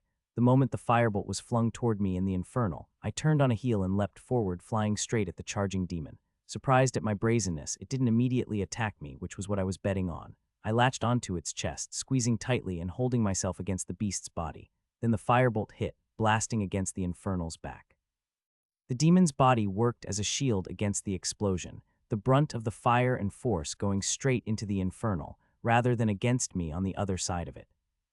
It stumbled forward with its lower health pool protecting it less from the blast, and just then I hit it with another Crippling Chill. You have cursed level 23 Infernal with Crippling Chill. For the next 15 seconds, it loses 5.79 health and 4.63 stamina each second, and its dexterity score is lowered by 11.6, 48.5 mana cost. Your mana is 204. At the sudden loss of stats mid-stumble, the monster couldn't catch its balance. I heard it give a dumb grunt when it realized, and it fell down, crushing me beneath it. Luckily, it wasn't so bad as to deal damage to me. Squished beneath the Infernal, I activated Noxious Grasp, draining away its already limited health supply. Slowly, it struggled up on one arm as I stayed latched onto the demon's chest. Then it got up onto its other arm, so that it was on its hands and knees, and I was fully off the ground, dangling from its chest. But another firebolt from Irani slammed it back into the ground, the monster's body shielding me from the explosion yet again. However, the force of it hitting the ground so hard and so quickly, combined with it hitting one of my bad ribs, dealt some damage to me and caused me to squawk in pain. You have been crushed, 8 damage. Your health is 33. You have agitated an open wound, 4 damage. Your health is 29, but I kept my hold under it, continuing to drain the Infernal's health and stamina. I could physically feel its body atrophying under the effects of Noxious Grasp. It also stopped moving, simply lying on top of me in just the right way to cause my chest intense pain. I had to turn my head awkwardly to the side to breathe, too. After way too long, I got the notification I was waiting for. You have struck level 23 Infernal for 420 damage and drained 213 stamina over the course of 27.1 seconds using Noxious Grasp. 101 mana cost. Your mana is 106. You have offered moderate contribution toward the slaying of level 23 Infernal. You have earned 316 XP. Your XP is 337. Threshold reached, 300 XP. Your level has increased to 6. Due to achieving level 6 in the Minute Mage class, you have been granted the following benefits. You have gained 1 Endurance. You have gained 2 Conjuration. You have gained 1 Intelligence. You have gained 3 stat points. Recursive Growth has activated. You have gained 1 Endurance and 1 Dexterity. Soft Cap has increased to rank 4. Time Loop Talent rank has increased to 6. You may choose a spell to learn. We had killed the Infernal, but now I was pinned underneath it, the beast's giant body completely smothering me. I pushed up against it, trying to lift the demon up so I could get out, but the damned thing was too heavy. "Irani," I yelled, "help me get out." I heard a muffled response, and after a few seconds of waiting, I felt her struggling to lift it. I pushed with her, and with our strengths combined, we managed to get the corpse up for long enough that I could slide away. The corpse crashed to the ground the moment we let go. I got to my feet, breathing heavily from the fight, and immediately noticed something different about the way I could move. My muscles felt more limber, like I had a wider range of motion, and I felt more aware of my surroundings. Then I remembered the level up I had gotten, and how recursive growth had activated, giving me an extra point of dexterity. I wasn't used to such a feeling, having only ever raised endurance, conjuration, and intelligence from levels. Sure, I'd got my 10 base stats back. When I was unclassed, everyone got one in each of their strength, endurance, and dexterity every 2 years until they turned 20, but it felt very different when there wasn't a 700-day build-up to the stat increase. I looked down at my body, but all I saw were my completely ruined clothes.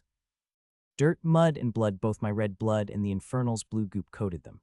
"Damn it, these were new," I muttered to myself. Irani snorted at my comment, but then suddenly looked worried. "Listen, I'm really sorry." "What? No, I'm not actually upset about the clothes," I laughed. "No, I mean, I was the one that needed to take a break, and I was the one that fell asleep. It's my fault we got caught." "Oh, I mean, you didn't know they would find us. We took a risk and got unlucky. It happens." The wilderness life takes some getting used to anyway, so it's not like I don't understand needing to sit down for a bit.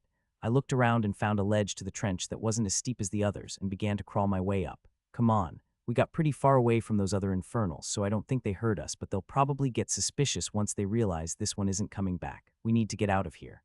Yeah, okay. Irani began climbing up behind me. Once we got to the top of the miniature ravine, we immediately left the area of the fight.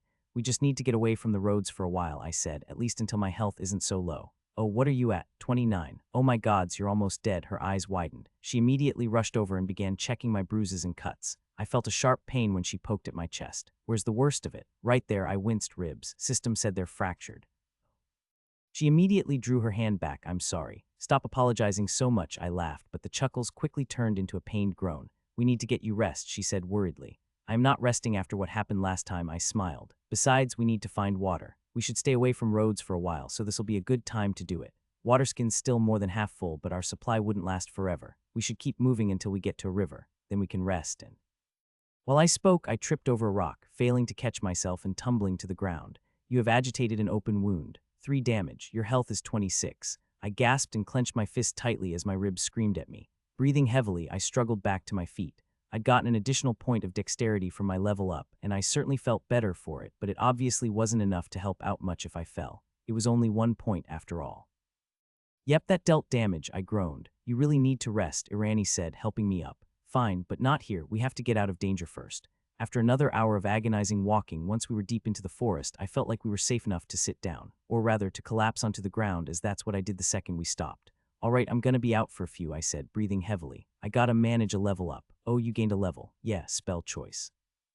"I'll let you know what I get." Clearing my mind was difficult, considering the pain I was in, but eventually it died down and I was able to enter a mindset where I could manage my level up. To start with, I looked at my spell choice options. Choose 1 spell to learn, Ray of Frost. School Cold Curse. Type activated. Cost 20 mana. Shoots a beam of icy energy from your hands, traveling up to 25 paces and dealing up to 40 damage depending on where it hits on a direct collision with a being. Upon being hit, targets are cursed with frostbite for 5 seconds. While they are frostbitten, their dexterity score is lowered by 5. Intelligence information. If you choose this option, your next spell options will be Betrothed of Fire. Spiritual Guardian. Gravity Well. Bioshift.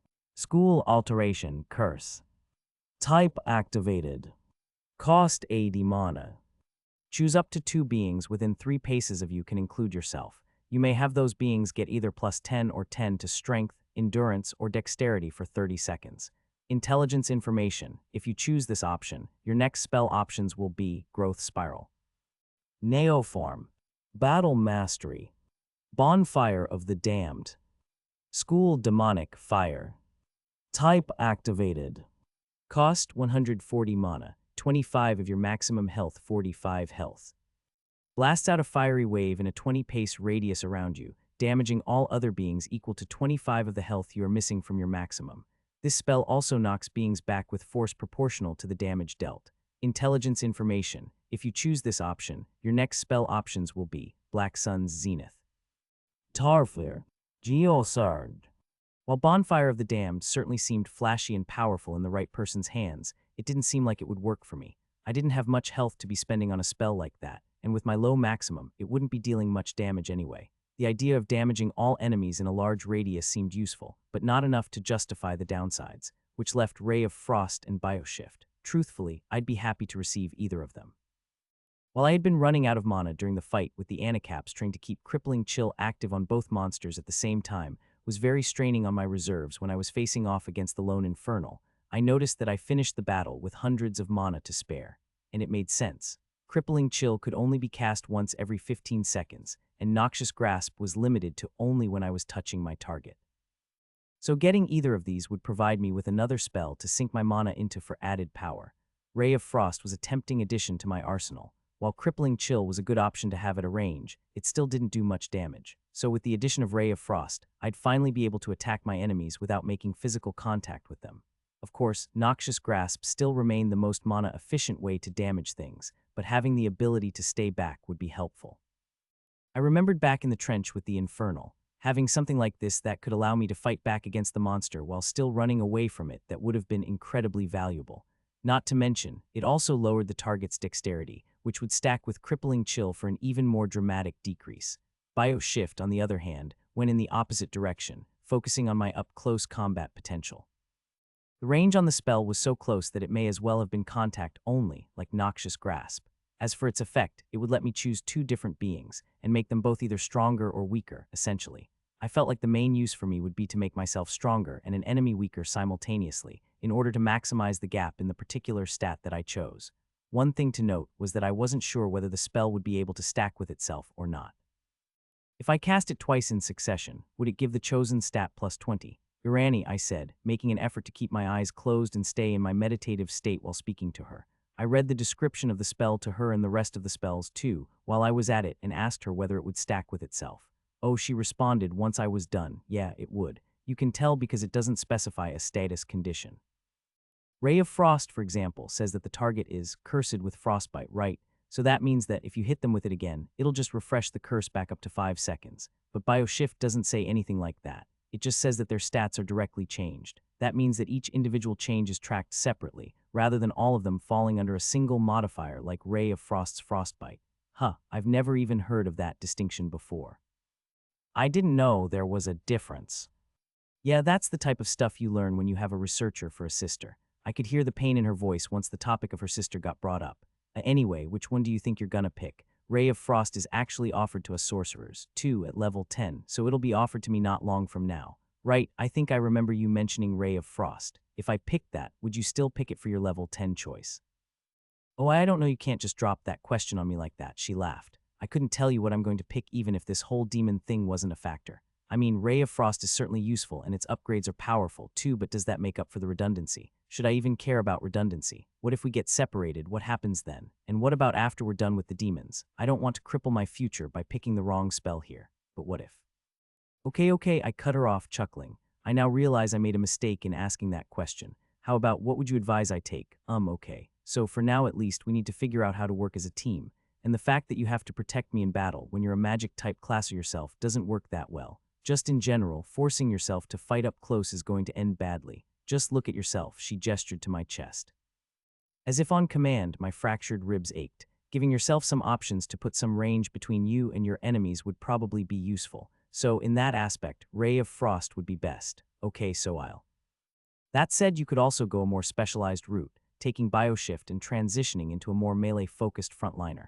You'd probably need to start putting stat points into endurance if you did that at the very least. I hummed. Yeah, it feels like those are my two main options. There's another aspect to this too, though.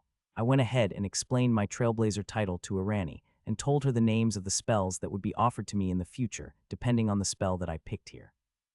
Do you recognize any of those? It could help us choose if you know what any of them do. I recognize Battle Mastery. That's a spell that wizards get at their mid-levels. It makes another being you're touching deal extra damage for a few seconds, essentially. You can't target yourself with it, though. The rest I don't know about. Oh, so Battle Mastery would be useless for me then. Yeah. One thing to remember when you're in the undocumented territory of a class, which I guess is everything, for yours is that the system likes to offer spells that are similar to the spells you've chosen in the past. It essentially guides you into builds, things like supporting others, melee fighting, or whatever else.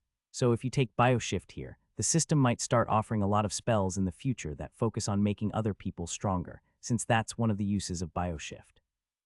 Oh, that made Bioshift much less attractive in my mind. I had a very specific use for it in mind, but it really seemed to have a wide variety of uses, many of which would be to make others stronger, while doing nothing for myself.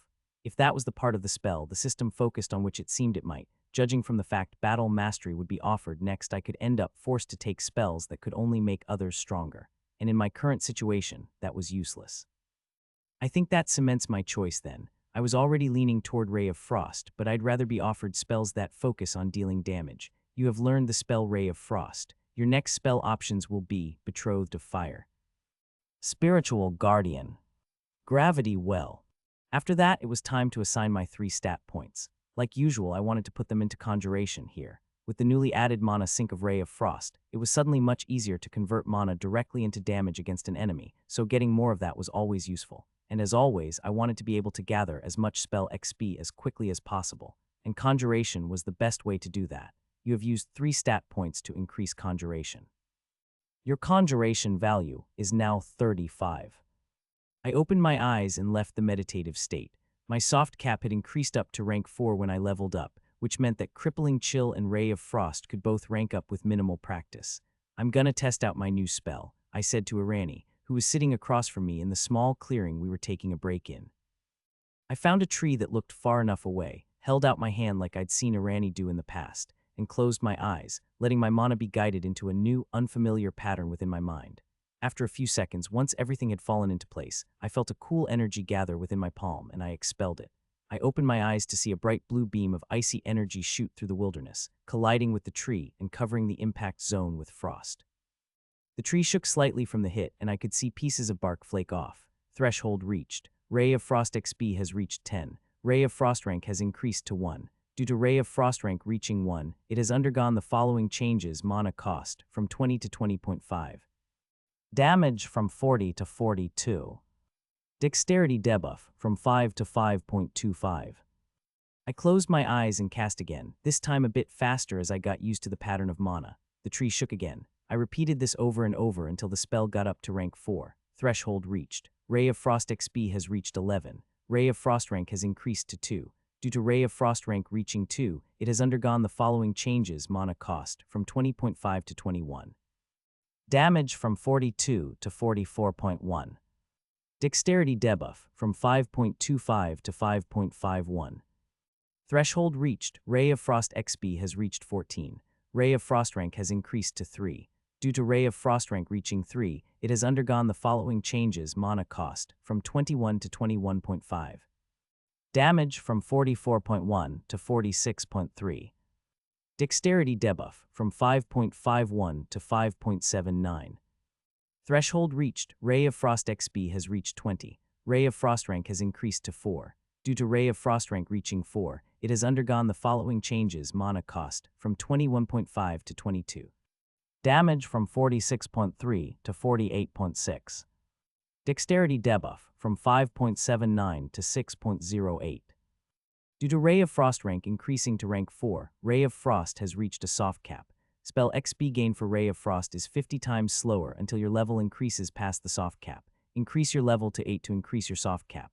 Then after that, I cast Crippling Chill, pushing my mana through the familiar patterns of the spell. Threshold reached. Crippling Chill XP has reached 20. Crippling Chill rank has increased to 4.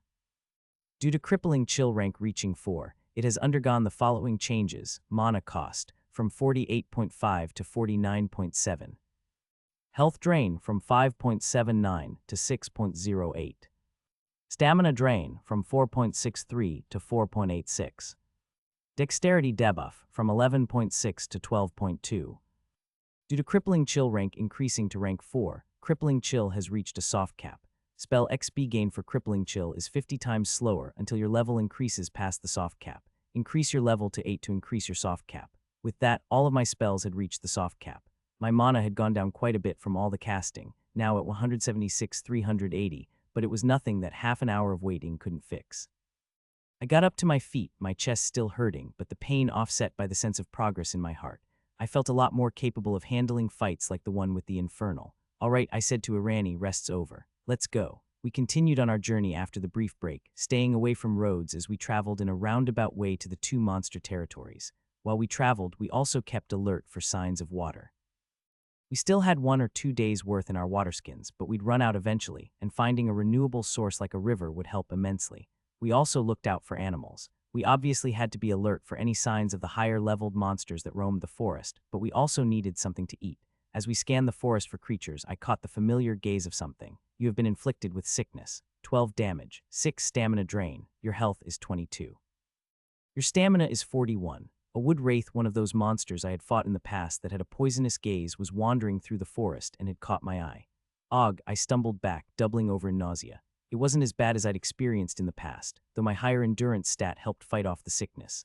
I held out my hand and closed my eyes both to help focus on my casting and to avoid the wood wraith's glare, and began pushing mana through the pattern I had recently learned. Once the spell was ready, I cast, firing a beam of icy energy straight into the green monster. You have struck level 6 Wood Wraith for 31 damage using Ray of Frost. You have cursed level 6 Wood Wraith with Ray of Frost. For the next 5 seconds, its dexterity score is lowered by 6.08, 22 mana cost. Your mana is 358. It growled in pain, and I cracked my eyes open to keep track of it, ensuring that my outstretched hand was always between my eyes and its. Its front left leg was covered in a thin layer of frost. I remembered the way the spell was worded when it mentioned damage. It dealt up to 48 damage, based on how accurate I was. Considering it only did 31 here, I guessed a leg shot wasn't considered to be incredibly accurate. The wood wraith charged toward me, but I didn't allow it to get close, casting Crippling Chill the second it began to move. You have cursed level 6 wood wraith with Crippling Chill. For the next 15 seconds, it loses 6.08 health and 4.86 stamina each second, and its dexterity score is lowered by 12.2, 49.7 mana cost. Your mana is 308. Once both of the curses had been forced upon it, the wood wraith fell to the ground, unable to move. Its limbs twitched occasionally, but it was as though its 4 legs had been bound against its body by an invisible rope. It seemed like having so much of its dexterity taken away had completely drained its capacity to function. Without ceremony, Irani held her hand out and shot an explosive firebolt at it, causing an explosion that blasted the monster against a tree. I got a kill notification that told me I'd gotten 21 XP. I walked over to the monster's corpse. Had it not surprised me, I wouldn't have taken any damage from the encounter at all. I remembered when I was first lost in the woods, and killing one of these wood wraiths had been a major challenge. But now, not only had I killed it, I didn't even need to touch it to do so. I bent over and touched the green, semi-translucent skin of the wood wraith. I turned back to Irani. Dinner. You really think we can eat this thing? Well, I'm hungry enough that I could pretty much convince myself to eat anything, I said. Think you could cook it with firebolt? It's really not that bad. I tore off a bloody chunk of the desaturated green meat with my teeth. It is that bad, Irani laughed, her own slab barely touched. I don't understand how you can stomach that. Oh, my poor Irani, I teased. Need I find you a silver fork to eat with? Or mayhaps you would find gold-coated chimera meat to be more palatable. She just rolled her eyes. I don't think it's that unreasonable to want my meat to have stopped bleeding before I eat it.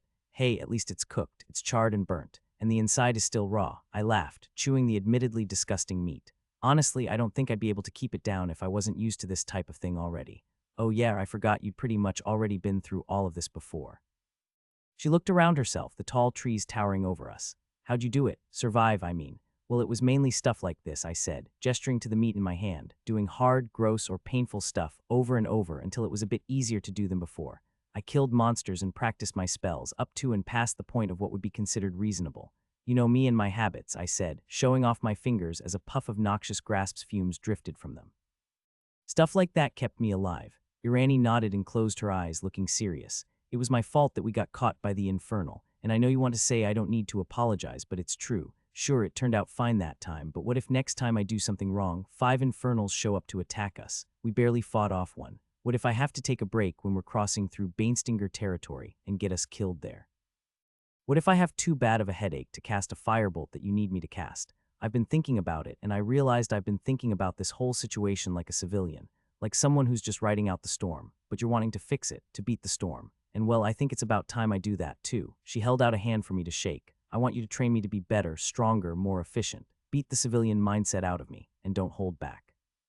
I squinted, a half-smirk appearing on my face in incredulity, but shrugged and took her hand, shaking it. If you're serious, sure. But do know that I'd say the first few days I was serious about casting practice were literally the worst days of my entire life.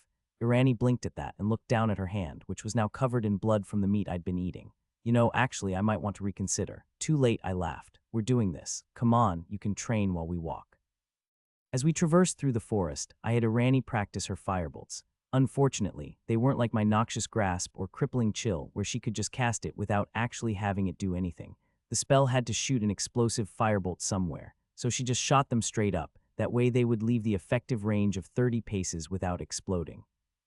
The trees were tall enough that the firebolts didn't quite peek through the top of the forest, too, so as long as we were careful where she shot it, we weren't likely to draw attention to ourselves. On my end, once my mana had regenerated to full, I simply practiced Noxious Grasp like usual. By the time the sun began to set, I could see a pained sweat begin to glisten Irani's forehead. She didn't say anything, but I could tell her headache was getting bad. That said, I didn't tell her to stop. If she stopped every time it started to hurt and never pushed past that barrier, it would always hurt to practice casting. The only way I got to the point where the headache went away was when I kept going, even when it was agonizing. We also went out of our way to kill any weaker monsters we saw for the XP. In total, after the hour or two that we'd been walking, my XP had risen to 71,350. Irani shot off another firebolt, the projectile flying off harmlessly into the air and fizzling out once it passed by the treetops. I noticed her hand visibly shaking as she finished her casting of the spell. "You okay?" I asked her. "Obviously not," she gave a pained chuckle, "but don't worry about me. It'll pass, right?" Yeah, I mean, that's what happened with me." "Well then, we're just going to wait until it happens to me too. You're really serious about this, huh?" "Of course I am. It's life or death." As we walked, she tripped over a fallen log, tumbling to the ground and groaning in disorientation. I knelt and reached down to grab her hand and help her up. When I pulled, though, a sharp pain jolted through my chest, my fractured ribs screaming in pain. I yelled out and reflexively dropped her back down. She hit her head on the log and groaned in pain while I clutched my chest, eyes shut tight as I tried to ignore the stabbing feeling in it. Well, I got out. I guess neither of us are in very good shape right now. Like two peas in a pod, she laughed, still lying on the ground rubbing her forehead.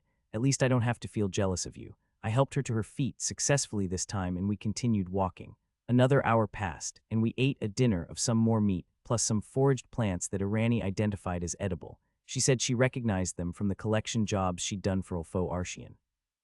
The plants, uncooked and unprepared, were just as bad as the charred, bleeding meat, but I appreciated the variety. It was beginning to get dark at this point, we could still see, but just barely. We probably should have set up camp a while ago, but we didn't for a couple reasons. First, we didn't have any of the camping supplies we'd brought on our journey from Ordensville to Karth, so we would need to figure out some sort of sleeping arrangement. And second, we were trying to find some source of water beforehand. I knew from experience how important it was to do so we were holding out hope that we might be able to find one before we slept, and had to go an entire night without water. While we were discussing this, Irani, her mana reaching full once again, shot off an explosive firebolt into the air in order to practice, the same way she had been doing ever since she started training. Only this time, instead of the firebolt fizzling off into the air as it left its effective range, it collided with a stray branch that neither of us had seen in the dark, exploding suddenly in a blast of heat and sound. Irani and I stumbled and crouched to the ground, surprised by the shockwave, and soon after we could see birds fleeing from nearby trees, scared off by the sound. "Shit, do you think that was loud enough for any infernals to hear?" I asked. But Irani kept staring off into the distance, looking at something. "What is it?" I asked her. "The birds, they all came from over there," she pointed. "What? Why would they all be coming from one area? Maybe they're thirsty." I blinked, suddenly realizing what she meant. Animals normally gathered around drinking places, so if all of those birds were fleeing from the same area, chances were it was because it had water nearby. We immediately headed in that direction.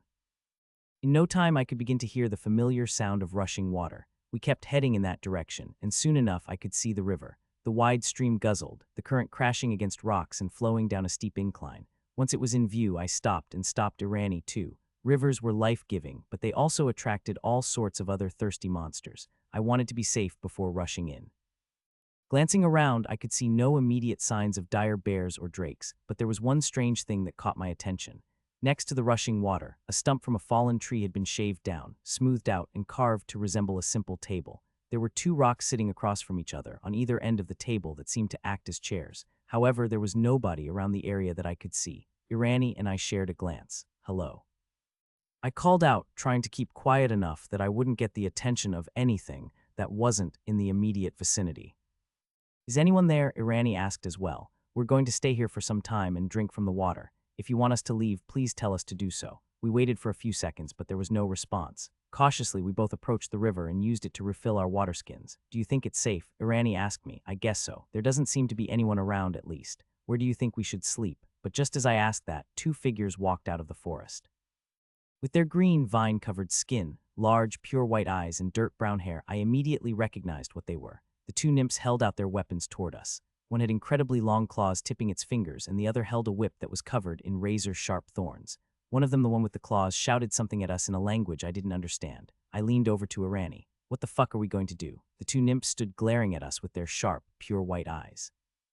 They were clearly awaiting some sort of response. I said, hands up so as to show no harm, we just wanted some water. The two nymphs looked at each other, weapons still bared, and started speaking with each other in their own language. Do you think we could survive if they attacked? Irani muttered sideways to me. Probably not, I said. Last time I had a run-in with a nymph, it killed me in one hit. It killed, she said, looking confused, but then seemed to remember what I meant. Oh, right, yeah.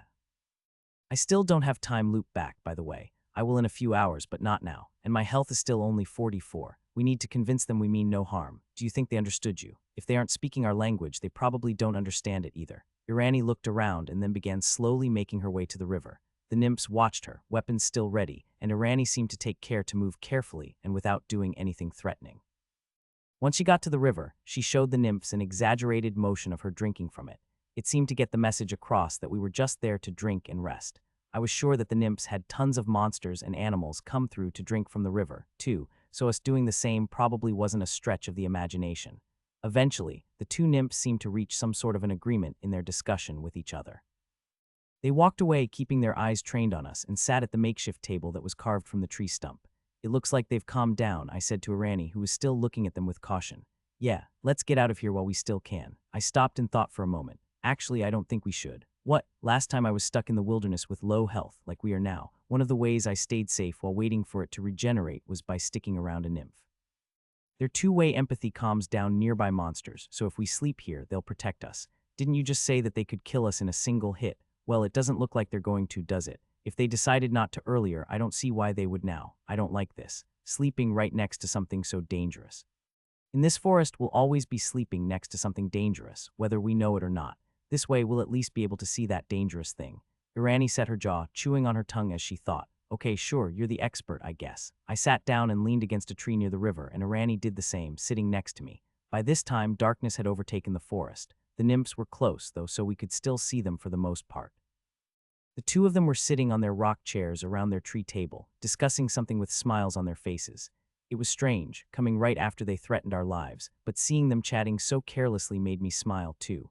I could tell that they enjoyed each other's company, and their positivity radiated out, improving my mood as well. At the very least, I was happy that not all hope had been lost. If all the cities and settlements in Koinkar had truly been taken over by demons, it was reassuring to see that at least some of the monsters were still happy.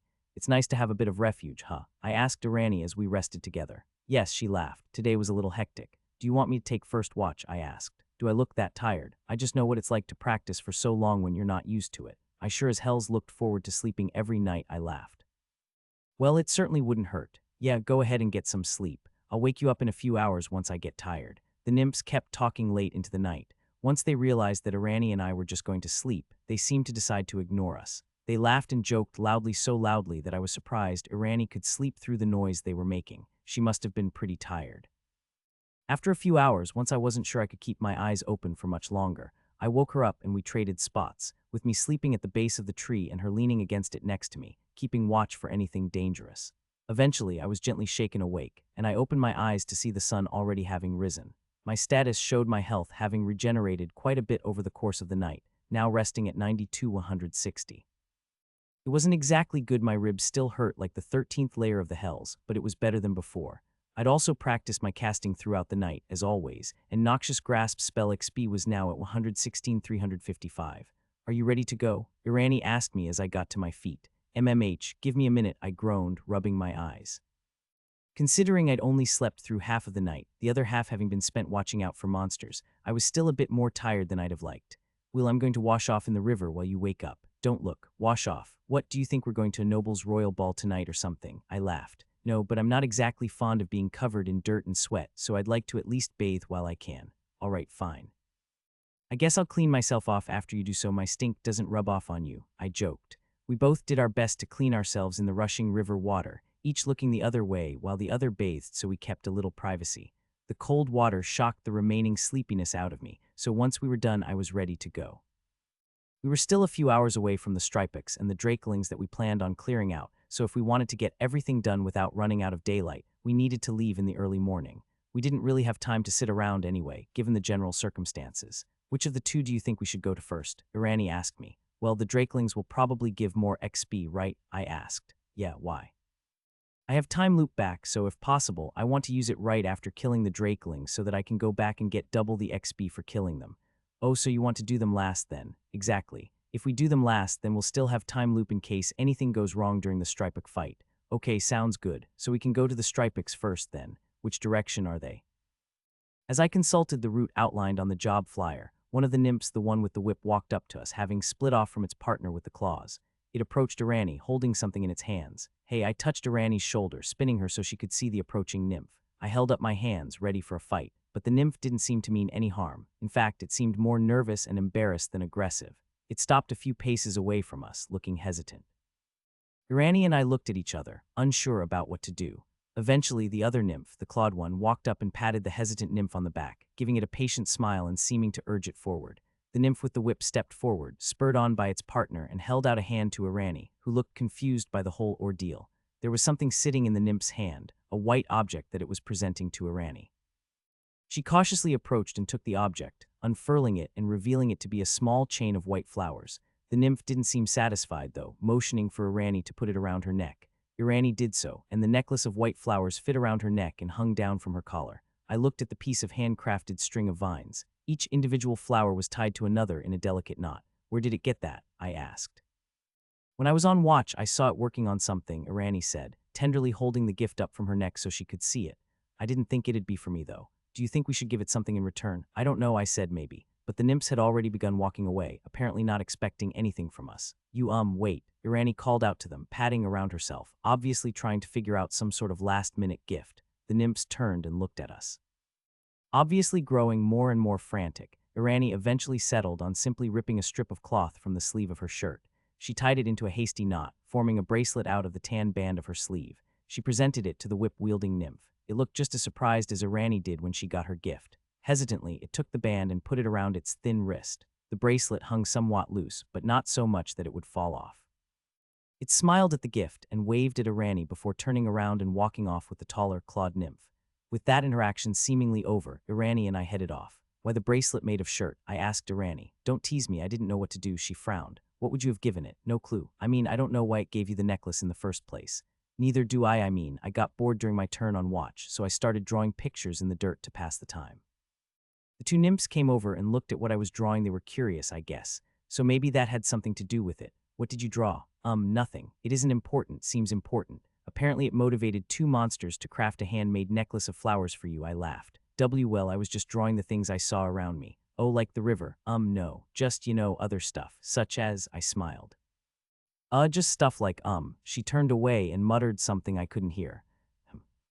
She said before hastily clarifying. You were just the nearest thing, and I've been meaning to practice drawing people anyway, so I just thought.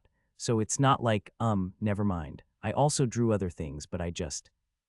She was cut off by my laughing. I saw your little portrait of me when we woke up, you dork. Apparently I look pretty cute when I'm sleeping on the ground. You ass. She lightly punched my shoulder, laughing along with me now. Don't worry. One of these days I'll draw my best portrait in the dirt of you. That way we're even. Somehow I don't think that makes us even. Yeah, whatever, I chuckled. Hey, your mana is full now, right? Yeah, why? You're supposed to cast a firebolt every time your mana's full, so you better get casting. She groaned. It was about 6 hours of walking before we arrived at where the Stripex territory should have been. Irani's headache had returned, unsurprisingly, so I let her take a break about an hour away from our destination. That way she wouldn't be hindered by it when we started fighting the monsters. Speaking of being hindered, my health was still only at 116-160, so I wasn't exactly in peak fighting condition myself. But we couldn't wait around for it to regenerate. The demons were searching for us at all times, and the longer we waited, the better their chances of finding us. The only reason we were still in this area to begin with was so that we could get some extra levels before traversing the dangerous wilderness. We'd killed some of the smaller monsters on our way to the Stripix, too. In total, I'd gotten an extra 36 XP, bringing me up to 107,350. Once we were finally where the map told us to go, we started looking for signs of Stripix. The tracks that the monsters left behind were obvious to spot and weren't just footprints. Stripix had long, bladed claws that they would constantly sharpen using anything nearby, leaving cuts in logs and trees as they passed. The more of those cleaves you saw, the closer you were to Stripic territory. They also left behind random, deep impressions in the dirt. These were from when a Stripic used its powerful legs to kick off and dash toward its prey. The speedy monsters specialized in attacking and killing quickly, doing their best to attack before their prey noticed, and kill before their prey could even feel pain. And of course we were walking right into their home. As we ventured deeper into the Stripic territory, the signs of their presence grew stronger and stronger. More random cuts in logs and trees, and more deep holes in the ground from their quick sprints. We kept our eyes sharp, peeking in all directions to ensure we wouldn't get ambushed. A flash of movement to my left. I whipped around and immediately shot a ray of frost at the target dashing toward me. You have struck level 4 Stripic for 38 damage using Ray of Frost. You have cursed level 4 Stripic with Ray of Frost. For the next 5 seconds, its dexterity score is lowered by 6.08, 22 mana cost. Your mana is 358. The Stripic stumbled as it ran and I leapt back, barely dodging the charging monster. As it tried to turn around, I shot it with another Ray of Frost, dealing an additional 44 damage. Then Irani shot a firebolt of her own, which collided with the monster and exploded, blasting it into a tree. You have offered moderate contribution toward the slaying of level 4 Stripic. You have earned 13 XP. Your XP is 120. The entire fight took place over the course of a couple seconds. Stripics had very little health, luckily, but they were fast and packed a punch with their attacks. It helped that this one was lower-leveled. Stripics appeared between the levels of 1 and 10, but even the higher-leveled ones probably wouldn't survive much longer than this one did. Then again, the higher-leveled ones would probably also be faster and deadlier. Plus, the fact that we were attacked by a lone Stripic was more an exception than the rule. Normally, Stripics stuck to their packs, rather than going off alone. The Stripic itself was a monster defined by its toned, sinewy frame. Their semi-transparent skin made the inner parts of their bodies completely visible. I could see the still twitching muscles of the monster that lay before me. It was a bit bigger than a wood wraith, and from its 2 front legs protruded long, sword-like claws. They were flat blades that shined like metal. We continued venturing further in, eager to get away from the Stripic's corpse. Eventually, we would find the main pack that owned this territory, and then it would be a real fight. The monsters were pack animals, after all, so if the others saw that we'd killed one of their own, we'd get attacked immediately. Well, not that they'd leave us alone either way. We were intruding on their home. Eventually, we arrived at a cave that seemed to be near the center of the territory. It was an unnatural hole in the ground, probably something formed from a powerful classer during a fight long ago that seemed to lead into a small cavern. There were shuffling and scratching sounds coming from within. However, I couldn't see inside, the hole going deep enough that it was too dark to actually identify what was causing the sounds. "What do you think?" Irani asked me. "I think there are Stripics in there." "No," she rolled her eyes. "What should we do? We obviously wouldn't be able to see if we went in, so we won't be able to just waltz up and kill them. Think we could lure them out, or maybe we could just shoot projectiles wildly inside. I don't think we could kill them just by shooting from out here. If the cave curves at all, they'd just hide around a corner while we ran out of mana. If we could lure them out, though." Eventually, we had a plan formed. We'd gone back for the corpse of the Stripic we had killed earlier, dragging it over to the cave entrance. Irani took her place behind me as I placed my foot on the dead monster. "You ready?" I asked her. She nodded. I took a breath, then kicked the corpse of the Stripic straight into the cave. I listened to it tumble through the rocky passage, leaving my sight and sliding down into the darkness. The scraping sounds from inside the cave stopped as the Stripics listened to the object falling into their home. Eventually, with a fleshy thud, the corpse came to a stop at the bottom of the cave. There was a pause, and then a chorus of screeching roared out as the angered Stripics charged out of the cave, eager to avenge their fallen brethren. The moment they came into view, I began firing, and so did Irani. Rays of frost beamed through the air as my mana shot downward. I tried my best to ensure every last Stripic that exited the cave was covered in frostbite, lowering their stamina to a manageable level. System damage notifications flew through my mind, but I ignored them, focusing on my task of casting. Every time a Stripic got too close to us, Irani shot it back with an explosive firebolt. I could feel the waves of heat from where I stood. Soon enough, the weaker of the monsters began dying off in waves. You have offered moderate contribution toward the slaying of level 2 Stripek. You have earned 7 XP. Your XP is 127. You have offered minor contribution toward the slaying of level 5 Stripek. You have earned 8 XP. Your XP is 135. You have offered minor contribution toward the slaying of level 3 Stripek. You have earned 5 XP. Your XP is 140. You have offered moderate contribution toward the slaying of level 5 Stripek. You have earned 18 XP. Your XP is 158. You have offered moderate contribution toward the slaying of level 4 Stripek. You have earned 14 XP. Your XP is 172. I got at least a dozen notifications like those, informing me of our killing of the lower-leveled Stripeks that were pouring out of the cave. By the end of them, my XP was up to 257,350. While these monsters were certainly powerful and fast, they didn't seem to be smart enough to coordinate their attacks more than just all charging at once. However, my mana was running low, having fallen to 72 after so many casts of Ray of Frost. Irani, I called back, I'm running empty. We might need to. I was cut off as a Stripek rushed past our defenses and tackled me into the ground. I managed to deflect its claws at the last second, pushing them off to the side, but allowing myself to get pinned in the process. I immediately activated Noxious Grasp, draining away the life of the attacking monster. It didn't relent, however, taking another stab at me with its fist of long claws. In my compromised state, I couldn't fully dodge. You have been stabbed by claws, 44 damage. Your health is 72. The claws sunk deep into my unprotected stomach, and an explosion of pain spread out into my gut. My ribs croaked angrily at the additional injury. I held out my hand at point-blank range and shot the monster with a ray of frost, the beam going straight into its skull. You have struck level 8 Stripek for 48 damage using Ray of Frost. You have cursed level 8 Stripek with Ray of Frost.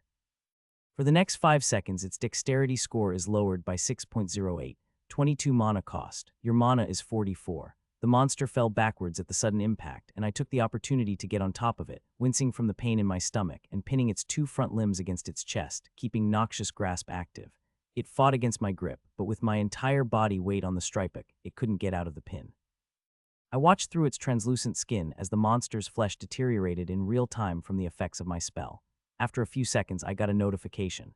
You have struck level 8 Stripek for 97.7 damage and drained 48.9 stamina over the course of 6.3 seconds using Noxious Grasp, 23.7 mana cost. Your mana is 20. You have slain level 8 Stripek. You have earned 52 XP. Your XP is 309.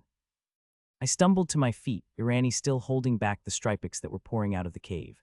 Most of them were dead by now, but there were a couple of them that were smarter and higher leveled and had stayed back in the cover of darkness. I walked forward, trying to ignore the pain radiating from the hole in my stomach. I'll draw the rest out, I said. Irani frowned. Be careful. I stepped into the cave, sure to stay well in the light so that I could still see. I could see the eyes of the cautious Stripeks hiding in the darkness of the cave.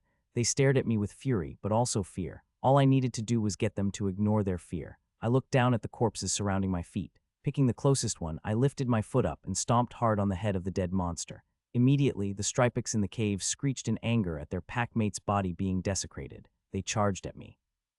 Irani shot at 2 of them, blasting them back into the darkness and giving me notifications of my contribution to their deaths. One of them was faster, though, and reached me, but I was ready and familiar with their fighting style by now. I leaned back, dodging its initial strike, and spun around, hitting its back as it passed by me. It lost its balance, tripping to the ground. I tackled it, pinning its limbs against its body like I had before, as I heard Irani continue to blast away the rest of them. After a few seconds and a few more notifications for the Stripeks that Irani was killing, I got the one for the monster I had pinned beneath me. You have struck level 8 Stripek for 63.6 damage and drained 31.9 stamina over the course of 4.1 seconds using Noxious Grasp, 15.4 mana cost. Your mana is 5. You have offered moderate contribution toward the slaying of level 9 Stripek. You have earned 29 XP. Your XP is 369. Threshold reached, 350 XP. Your level has increased to 7. Due to achieving level 7 in the Minute Mage class, you have been granted the following benefits. You have gained 1 Endurance. You have gained 2 Conjuration. You have gained 1 Intelligence. You have gained 3 stat points. Recursive Growth has activated. You have gained 1 Strength and 1 Intelligence. Time Loop Talent rank has increased to 7. Intelligence threshold reached. 8 Intelligence. Your Intelligence information rank has increased. Due to increasing your Intelligence information rank, you have been granted the following benefits. You may now see the basic progression path of your class. I got back up to my feet, looking around. It seemed like Irani had killed off the rest of the monsters, and the battlefield was finally silent. I flexed my arms once I got up, feeling the newly gained point of strength aid my muscles. It wasn't dramatic, but any sort of change this sudden, even if it was small, felt incredible. "You good?" Irani asked me, looking down at my bleeding stomach. In the heat of battle, I'd almost forgotten about that. I pressed my hand against the wound to try and stem the leaking blood. "Yeah, it doesn't actually hurt as much as I feel like it should, and it isn't bleeding too much either. It's probably because of your endurance," she said. "Your class raises it every level, right? So at level 6, you should be quite a bit tougher than a normal person, and that includes a higher pain tolerance and a faster bodily response to injuries."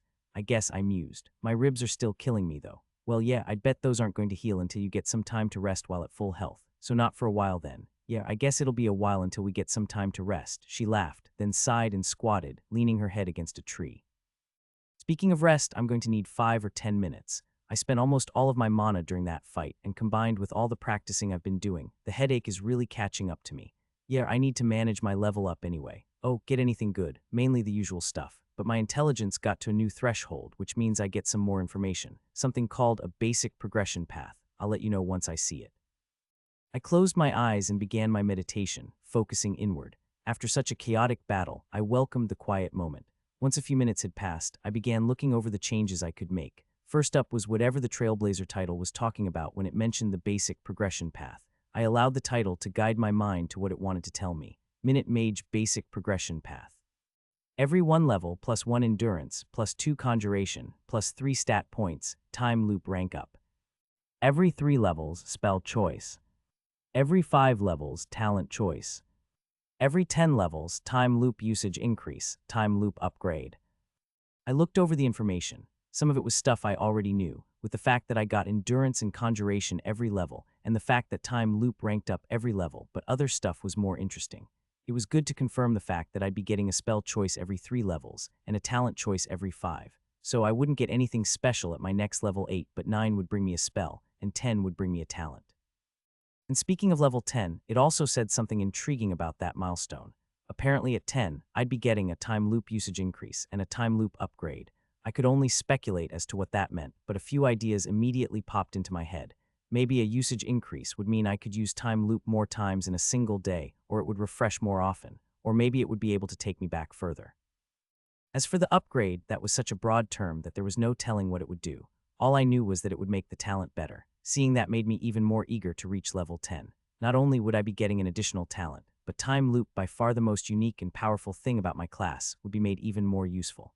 It had already saved my life multiple times, and I'd also found multiple ways to gain a huge amount of additional XP using it. After these 2 additions to its abilities, what would it be able to do? After I did that, I assigned my stat points. You have used 3 stat points to increase conjuration. Your conjuration value is now 40. We rested for a few hours and then began our journey to the Drakeling Nest. With my 7th level under my belt, I was practicing Noxious Grasp faster than ever during the journey, casting a second of the spell about once every 25 seconds. Irani, on the other hand, was casting much less often. Compared to Noxious Grasp's 3.76 mana cost, her Firebolt was more than 10 times as much for a single cast, so the amount of time between her casts was in the range of minutes, rather than seconds. That didn't mean it was any easier on her, of course. She was casting less often, but spending much more mana and thus effort each time. I could see as much in her facial expression every time she shot one of the balls of fire into the afternoon sky. "It's absolutely insane that you did this when you were lost before," she panted at one point as we walked along the way to the gray Drakeling Nest. "Isn't it equally insane that you're doing it now? I have you to hold me accountable. I would have given up hours ago if you weren't here." "Well, at least you know yourself," I laughed. "But really, don't be so hard on yourself."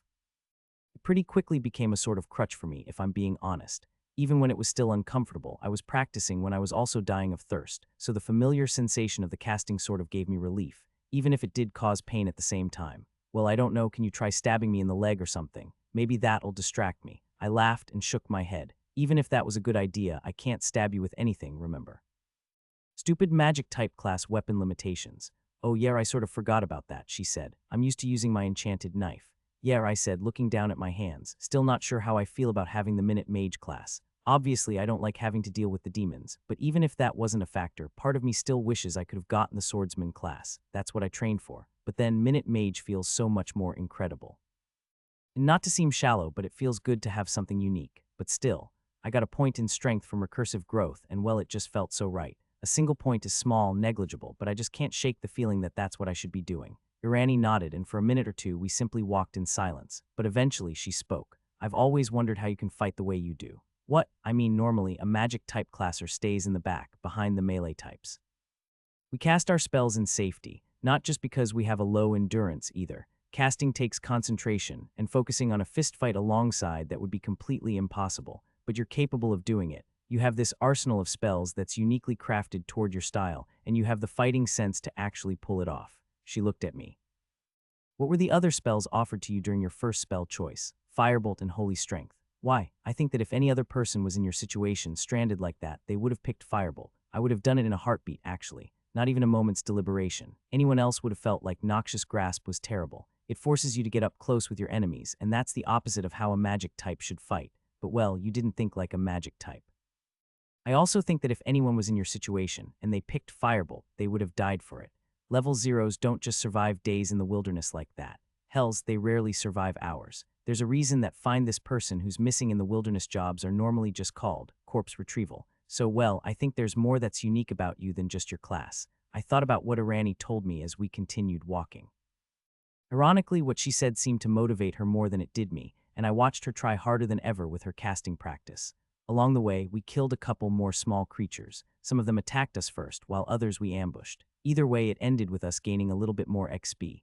After a couple hours of walking, we finally got to our second destination, the Grey Drakeling Eyrie. The sun was just beginning to set before us as we approached. According to the job flyer, the Drakelings were nested atop a rocky crag in the area. It wasn't difficult to find, jutting out from the treetops in an incredibly unnatural fashion. The spiky rock formation was tall and thin, like a gigantic nail drilled into the earth. It looked unnatural because, chances were, it was. High-level classers, especially magic types, were notorious for casting spells or using talents that left the land before them permanently scarred. You could immediately tell if the place you were in had previously been a battleground between high-leveled individuals, because there would be gigantic holes in the ground, rock formations like the one before us, or even permanent magical curses on the landscape. We arrived at the rocky spire, ready to fight the drakes, or rather, drakelings. Drakelings were technically just the juvenile versions of drakes, but there were many differences between the two different types of monster enough to classify them as different species. The most obvious difference was that drakes were much more dangerous than drakelings. If a single drake decided to attack me and Irani, we'd be doomed, but taking on an entire nest of drakelings wouldn't be much of a problem. In addition, there was a reason they were called Grey Drakelings. Drakes all had colors, and those colors corresponded with the power it would have.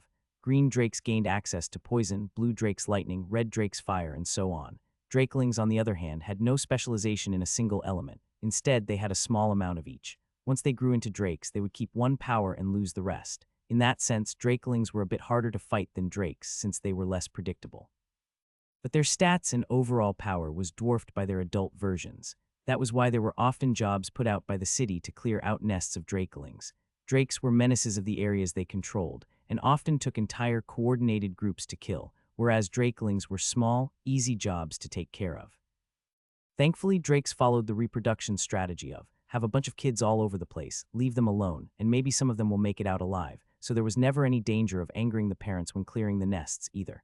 You ready? Irani asked me. Yep, let's do this. She lifted her hands into the air and then formed and shot off an explosive firebolt at the tower of stone. It collided and shook the spire, pieces of rock cracking and tumbling off. Immediately, there was a hair-raising chorus of shrieks coming from the area, and from a small edge jutting from the crag, out flew a trio of grey drakelings. The monsters' leathery wings flapped through the air as they searched for their attackers. They all had a similar look, each about 2 or 3 paces in length and with a wingspan of 5. After a moment, they saw us and Dove, beelining in our direction. Irani readied herself, but held off on her firebolts. At that distance and speed, it would be impossible to hit the flying targets with a projectile spell. An instantaneous curse, however. You have cursed level 10 Grey Drakeling with Crippling Chill. For the next 15 seconds, it loses 6.08 health and 4.86 stamina each second, and its dexterity score is lowered by 12.2, 49.7 mana cost. Your mana is 390. You have cursed level 13 Grey Drakeling with Crippling Chill.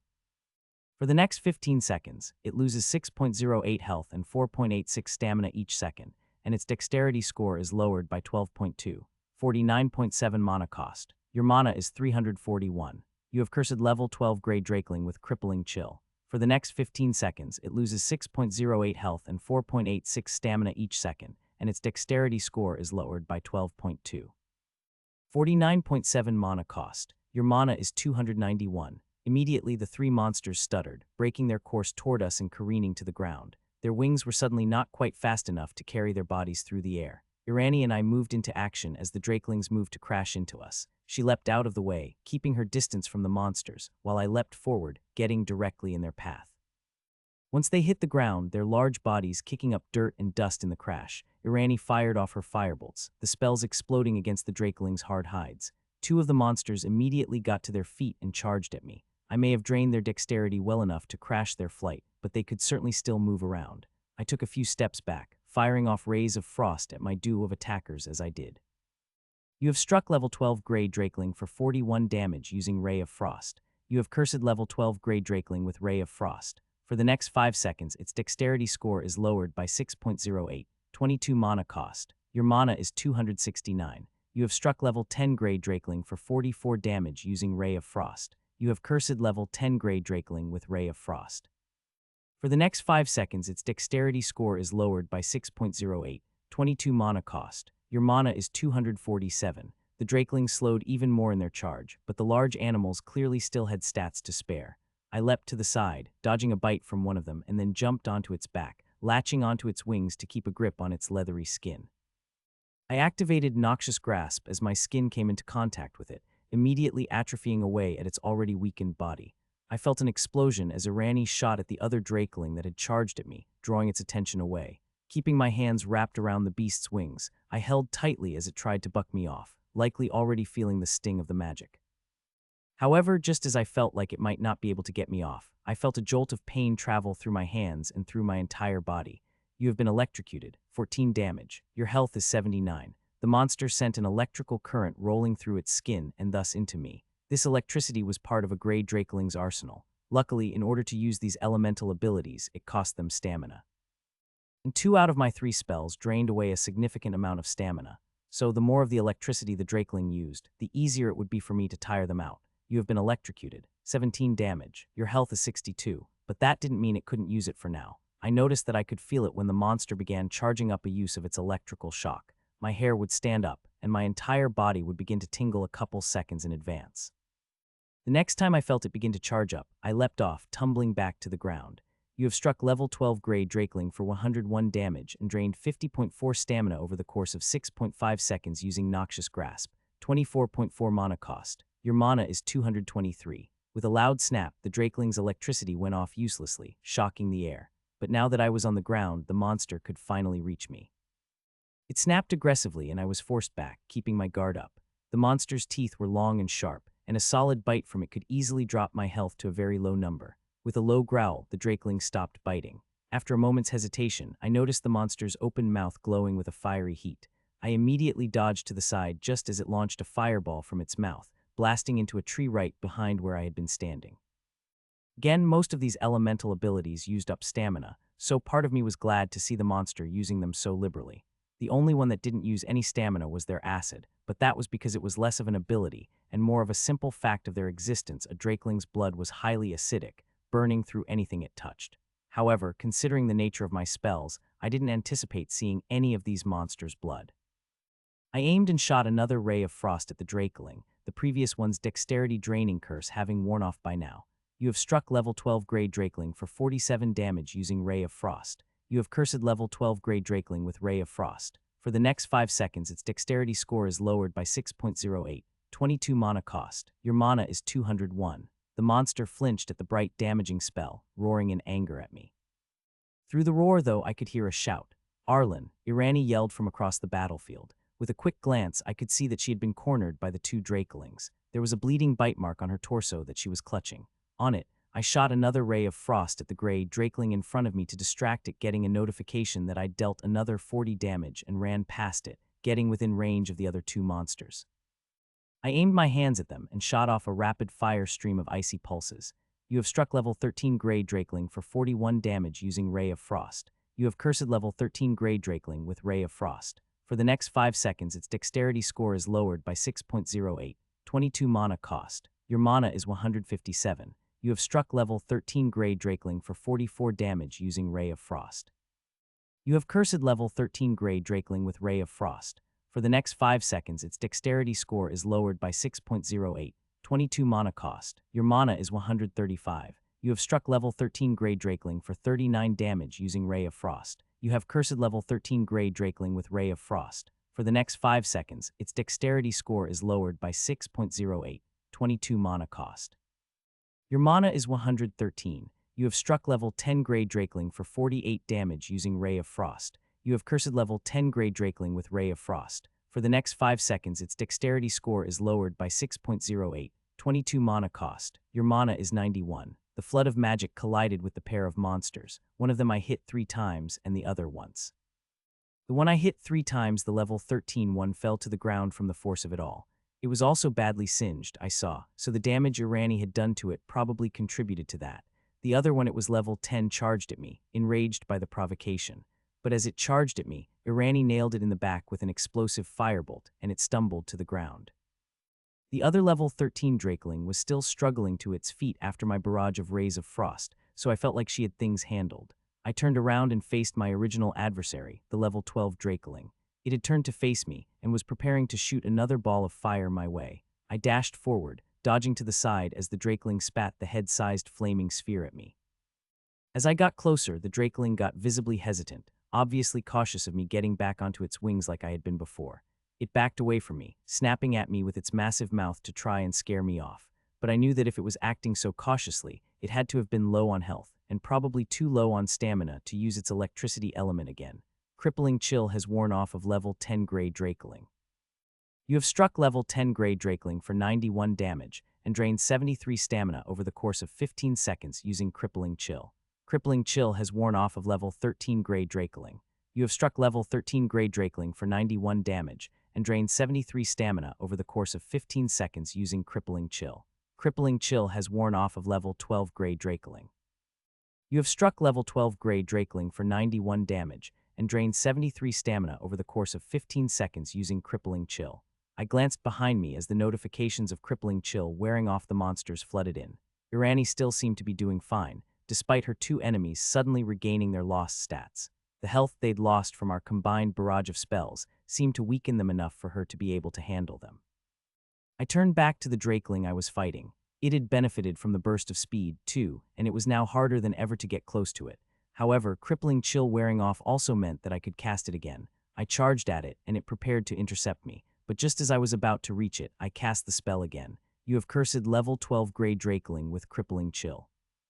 For the next 15 seconds, it loses 6.08 health and 4.86 stamina each second, and its dexterity score is lowered by 12.2, 49.7 mana cost. Your mana is 41. Stunned by the sudden loss of stats, it wasn't able to stop me from dashing by it and leaping onto its back, wrapping my hands around its wings once again. It screeched in surprise, desperately trying to throw me off. I held tight though, and the weakened and damaged monster didn't have the strength to throw me or the stamina to electrocute me. It seemed I'd won. But just as I thought that, the Drakeling craned its neck and lashed out, biting at me with its teeth. It seemed like it missed, it simply wasn't flexible enough to reach me. But as I watched, I realized that I wasn't its target. The beast's teeth sank into its own flesh, and it tore away a chunk of its body. Blood poured out of the open wound and spilled all across my body. My skin sizzled as I remembered, a bit belatedly, that a Drakeling's blood was incredibly acidic. You have been burned by acid. 23 damage. Your health is 39. I lost my grip, frantically brushing the painful liquid away from my skin. You have been burned by acid. 12 damage. Your health is 27. I fell to the ground, crawling away from the profusely bleeding Drakeling. You have been burned by acid. 4 damage. Your health is 23. You have struck level 12 Grey Drakeling for 110 damage and drained 55 stamina over the course of 7.1 seconds using Noxious Grasp. 26.6 mana cost. Your mana is 17. I was worried about the Drakeling taking advantage of my damaged state, but when I looked over at it, I realized that it seemed to have problems of its own to deal with. It had collapsed to the ground in the struggle and seemed completely incapable of getting back up.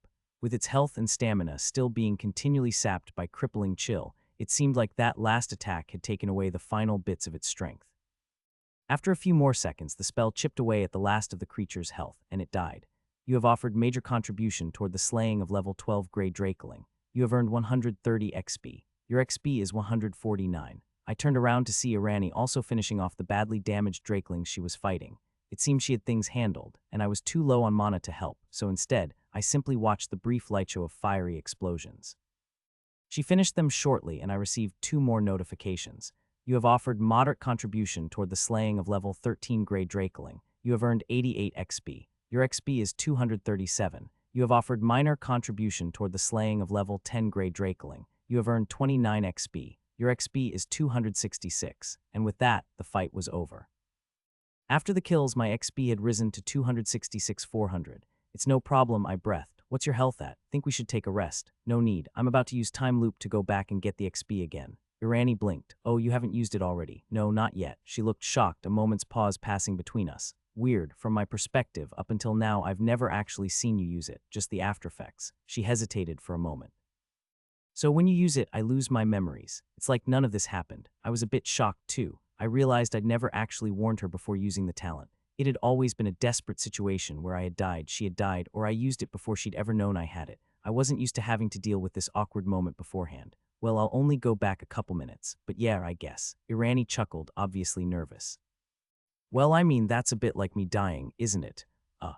No, don't worry, you're right, it's only a few minutes. It's just losing my memories like that, even if it's inconsequential. It feels a little strange to just allow it to happen. Yeah, I guess it would feel weird, I frowned. I hadn't realized how distressing it would be on her end. So if I won't remember anything and I won't even exist anymore, I could do anything, right? No consequences. She looked at me. I mean, what if I just walked up and kissed you?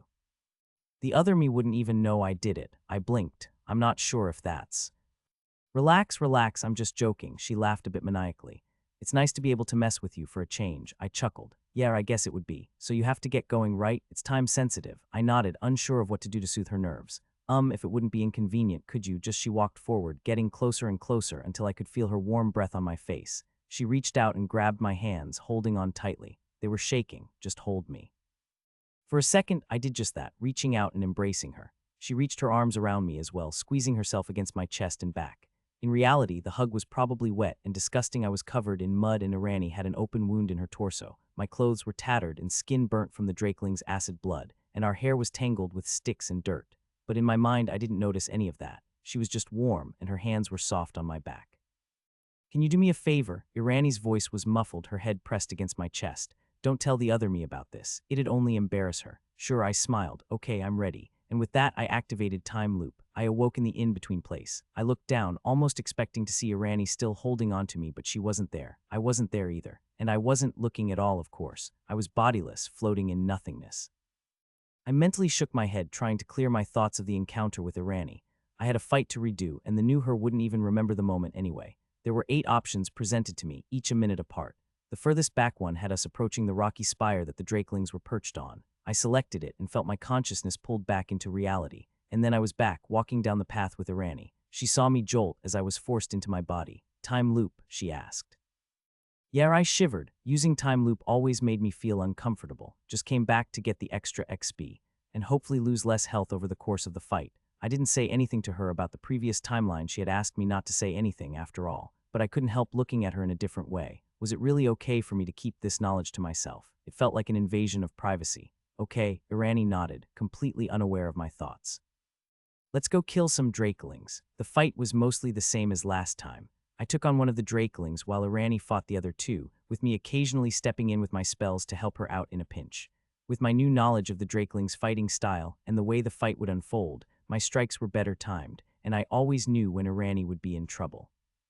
I avoided the electrical damage from the drakeling I was fighting this time, leaping off of it the moment I felt it charging up, and I also avoided its acidic blood, anticipating its last-ditch effort to kill me before it happened. However, while I was helping Irani, I was paying extra attention to her to make sure she didn't get bitten this time. I did get grazed by one of the drakeling's fireballs, which dealt 17 damage to me, bringing my health down to 77. Unfortunate, but it was better than the 23 I'd been left at last time, and Irani was left unscathed, too. Eventually, the 3 drakelings died once again. You have offered major contribution toward the slaying of level 12 grey drakeling. You have earned 126 XP. Your XP is 392. You have offered moderate contribution toward the slaying of level 13 grey drakeling. You have earned 93 XP. Your XP is 485. You have offered moderate contribution toward the slaying of level 10 grey drakeling. You have earned 64 XP. Your XP is 549. Threshold reached, 400 XP. Your level has increased to 8. Due to achieving level 8 in the Minute Mage class, you have been granted the following benefits. You have gained 1 Endurance. You have gained 2 Conjuration. You have gained 1 Intelligence. You have gained 3 stat points. Recursive growth has activated. You have gained 1 Strength and 1 Endurance. Soft Cap has increased to rank 5. Time Loop Talent rank has increased to 8. I leveled up to 8. It was amazing to see so much progress so quickly. I had a sizable amount of XP to spare. It was currently at 149,450. I finally got to level 10. Irani celebrated once the final Drakeling had been slain. I also leveled up, I smiled. I'm only at 8, but still. She shook her head. Didn't you just level up to 7 after the Stripex 2? Only 1 fight later and you're already at 8. Technically 2 fights, I said. This is the second time I've killed the Drakelings. Oh yeah, I keep forgetting about your time loop thing, she said. For me, it's like you never even go back. You just kinda pop in with random knowledge. It reminded me of the conversation I'd had with her before, when she realized she was in the timeline that got reset. Was this really a new version of her? A new existence? Had I killed the other version? Did she have a right to know before I activated the talent? I mean, I'd want to know if I was about to be reset to a previous version of myself. Or maybe I should only ever use the talent when it's absolutely necessary from now on, instead of using it to raid by monster kills like I'd been in the past. I shook my head, trying to ignore those thoughts. I was dealing with real life and death stakes here. If I didn't get strong enough, we'd die for real, and there wouldn't be any going back to fix it.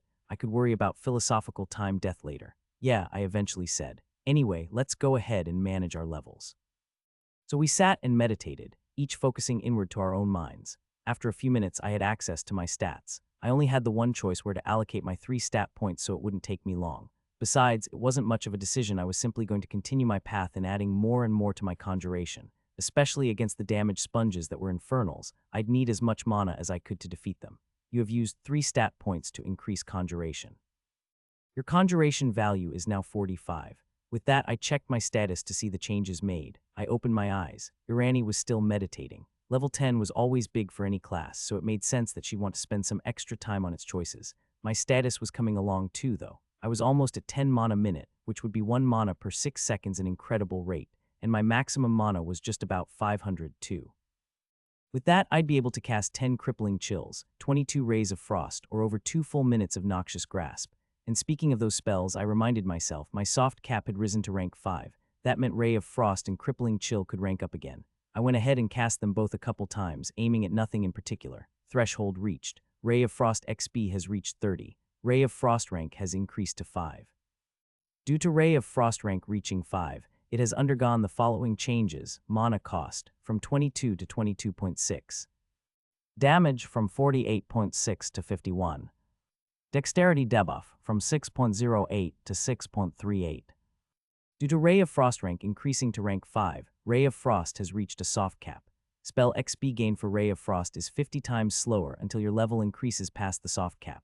Increase your level to 10 to increase your soft cap. Threshold reached. Crippling Chill XP has reached 30. Crippling Chill rank has increased to 5. Due to Crippling Chill rank reaching 5, it has undergone the following changes: mana cost from 49.7 to 50.9. Health drain from 6.08 to 6.38. Stamina drain from 4.86 to 5.1. Dexterity debuff from 12.2 to 12.8. Due to Crippling Chill rank increasing to rank 5, Crippling Chill has reached a soft cap. Spell XP gain for Crippling Chill is 50 times slower until your level increases past the soft cap.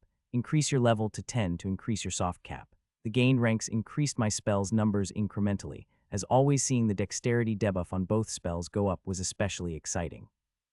While Ray of Frost was absolutely useful for its damage, and Crippling Chill's stamina drain was potent, one of the major benefits of both spells was the ability to physically weaken my enemies.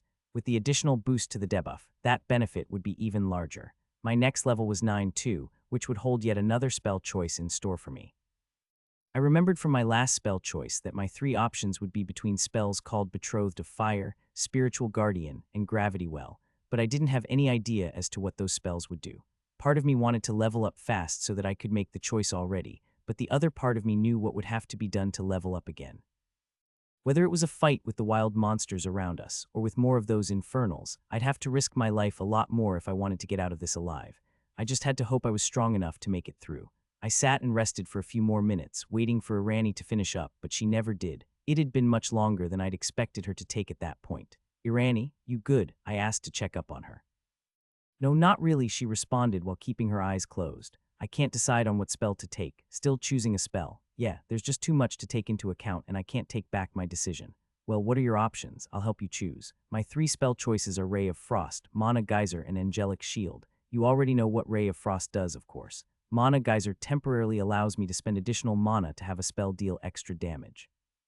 It costs 50 mana up front, and then, for 30 seconds, whenever I cast a spell, I can spend 1 additional mana to have the spell deal 1 additional damage to anything it hits. Normally, Ray of Frost is the most recommended spell to take at level 10, but Mana Geyser is generally considered to be the next best choice. It lets me take care of larger groups of enemies more effectively, so I could spend a couple hundred mana on a single spell to take them all out with 1 explosive firebolt. Right, but that's only if you're attacking multiple enemies. Ray of Frost deals about 2 damage for every 1 mana you put into it, and this only deals 1. So it's only good if you're hitting multiple enemies with the spell you're using it on, but if you're using it on a single enemy. Right, on a single enemy, it's borderline useless. Normally, that's just considered to be the reasonable downside of a generally good spell, but in our situation, not so much. If we face off against an entire group of infernals, we're dead anyway. So what we really need is the ability to more easily face off against groups of 2 or 3 of those demons. So the spell's downside is much more apparent in our situation. What's your other choice? Angelic Shield. It's a not very popular spell for us sorcerers. What it does is it prevents damage that would be dealt to you, at a rate of 2 mana per 1 damage. So if someone tries to hit you for 40 damage, you just spend 80 mana instead and lose no health. Doesn't sound bad. Well, it has 2 major downsides. First, at rank 0, it can only prevent up to 15 damage at a time.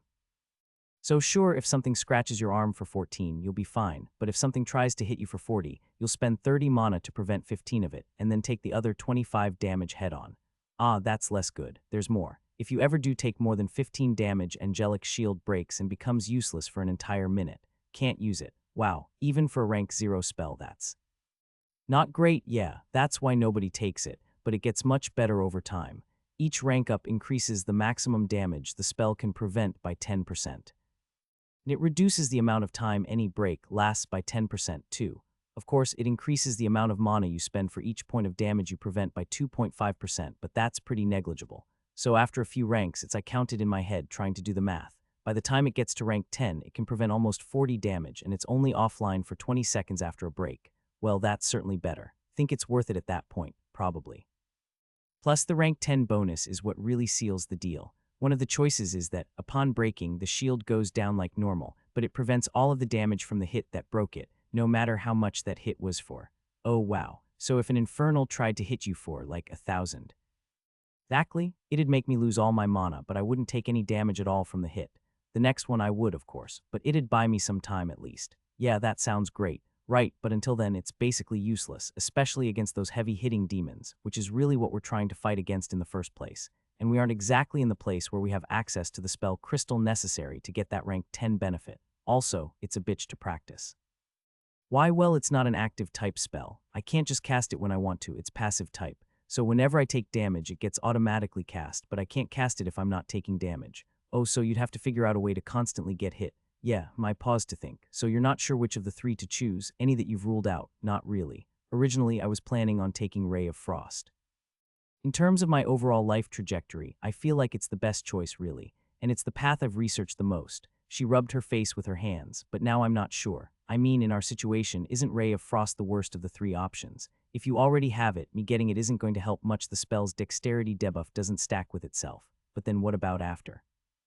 If I take something other than Ray of Frost, then after we get out of this, am I just going to be permanently crippled because I took a spell I didn't want? Taking something other than Ray of Frost is only a good idea for however long I'm with you. I nodded. Even though she couldn't see me, she still had her eyes closed to meditate. I mean, she paused. What's going to happen after this? What exactly are we? Humans, presumably. No, she laughed, then sighed. Like, what are we as a unit? Are we only working together because of our circumstances, and the moment this is over, we're done? Are we friends? Are we, lovers? Yeah, I stopped to think for a moment. I'd like spending time with her before, sure, and we'd even gone on a date. But at the time, that was mostly me just messing around and having fun. Once the attack happened, any potential serious romance or relationship between me and Irani had pretty much left my head. Sure, I still made small jokes and comments, but my mind was much too occupied with survival to think about that. If this ends, Irani said, and we're just done with each other, I don't want to leave myself with the wrong decision.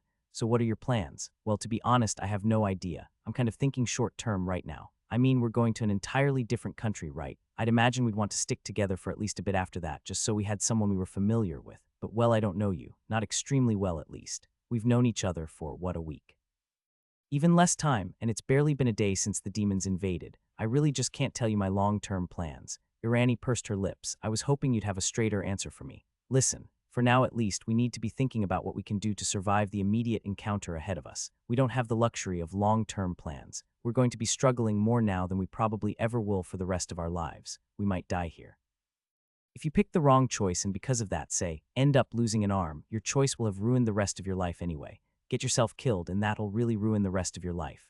Irani groaned. You're not helping my stress. No, what I'm saying is that we shouldn't be thinking about that nebulous rest of my life stuff right now. All we need to focus on is our current survival. So when you think about it, we're really removing variables, not making it more complicated. She breathed. Okay, you're right, fewer variables. We need to worry about infernals, wild monster attacks, food and water, basic survival. I guess I can eliminate Ray of Frost, since the effect would be redundant, at least for when I'm fighting alongside you, between the other two.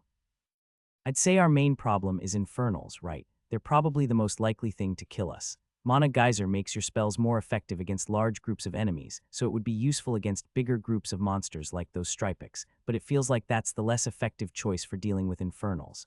Well, Angelic Shield isn't very good either. Right, but you were just talking about how it could get better with time, right? So if we give it a bit of practice as we travel, it'll become useful. But I was also just talking about how it's awful to practice. If I say, practice by using a knife to trigger the spell, and I swing a bit too hard, it can break the shield and leave me with a blade in my arm. It's incredibly difficult to practice safely. I hummed. Well, I'm pretty much constantly casting Noxious Grasp, and I can choose exactly how long I cast it for. If I use it on you, I can always make sure I cast below the amount of time it would take to break the shield. And even if I do mess it up, you can just pull away before it hurts you. But what about after? We don't have the luxury to worry about when this is over, all right. I don't know what'll happen, but for now you have my word that I'll stick by you. Okay, Irani paused. I could tell she was thinking hard about it. You promise? Yes, we're stuck in this together and I need you just as much as you need me. Besides, you make a pretty good fleeing from the underworld partner. Irani smiled. If her eyes weren't closed, I was sure she'd have rolled them. Okay, fine. I think I'll take Angelic Shield. I nodded. Glad we got that figured out. What else did you get? She blinked her eyes open. I got a talent, but I already picked it. Primal Might. It makes my projectile spells have the potential to do more damage, but only as long as you have perfect accuracy. Normally, it's just okay. If you used it with Ray of Frost, for example, it might make it be able to sometimes deal a bunch of extra damage, but only when you hit spot on. But when it combines with any explosive spell, like Explosive Firebolt, almost all of my attacks technically count as hitting perfectly, since the explosion covers such a large area. So with that, Primal Might pretty much always triggers and deals the extra damage. Huh, sounds pretty good. It is, she grinned and stood up, stretching after such a long meditation session. I'm feeling confident about the next time we see those infernals. It was getting late, so we decided to camp out in the same general area we killed the Drakelings in. We wandered around until we found a shallow hole in the side of the Drakeling's crag, and used it as shelter to sleep in. We used dirt and leaves to make the stone hollow as soft as possible so that we could sleep comfortably, but it didn't do much. Still, after the combat-filled day we'd had, I slept just fine. Irani covered the first watch while I closed my eyes and rested. When I woke up, I covered the next watch while Irani slept. Judging by the thin layer of smoke that had collected at the top of our shelter, it seemed I'd been practicing Noxious Grasp while I slept, as usual. I'd made sure to warn Irani about it before we lay down so she didn't accidentally touch me and get zapped. Its spell XP had risen to 196,355, and that was just halfway through the night. I still had Irani's turn sleeping to continue my practice.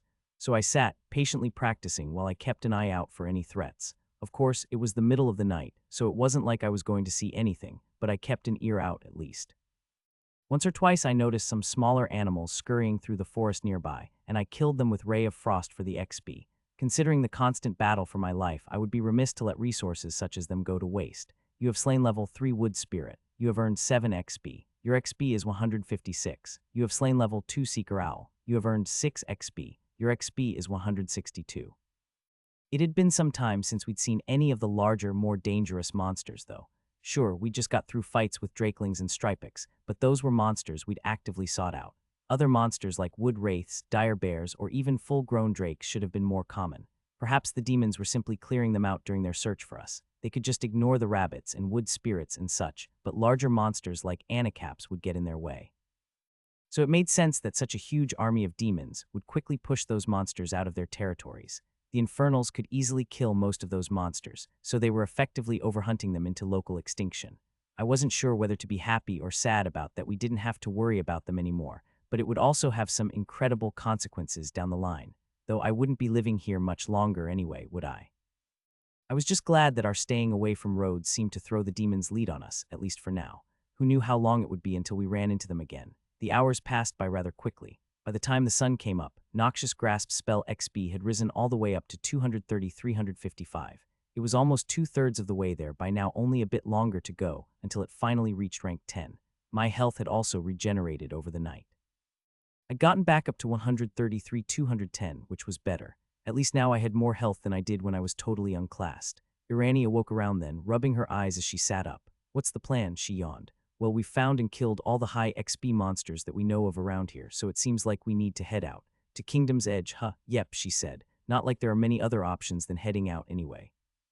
For better or worse, our fates are tied together from now on." "I guess they are. You aren't having any second thoughts about Kingdom's Edge, are you? Because now's our last chance to change our minds and go somewhere else." "No, that's the best place to go. Now that I've seen those Infernals in action, we need to get out of Koinkar as quickly as possible.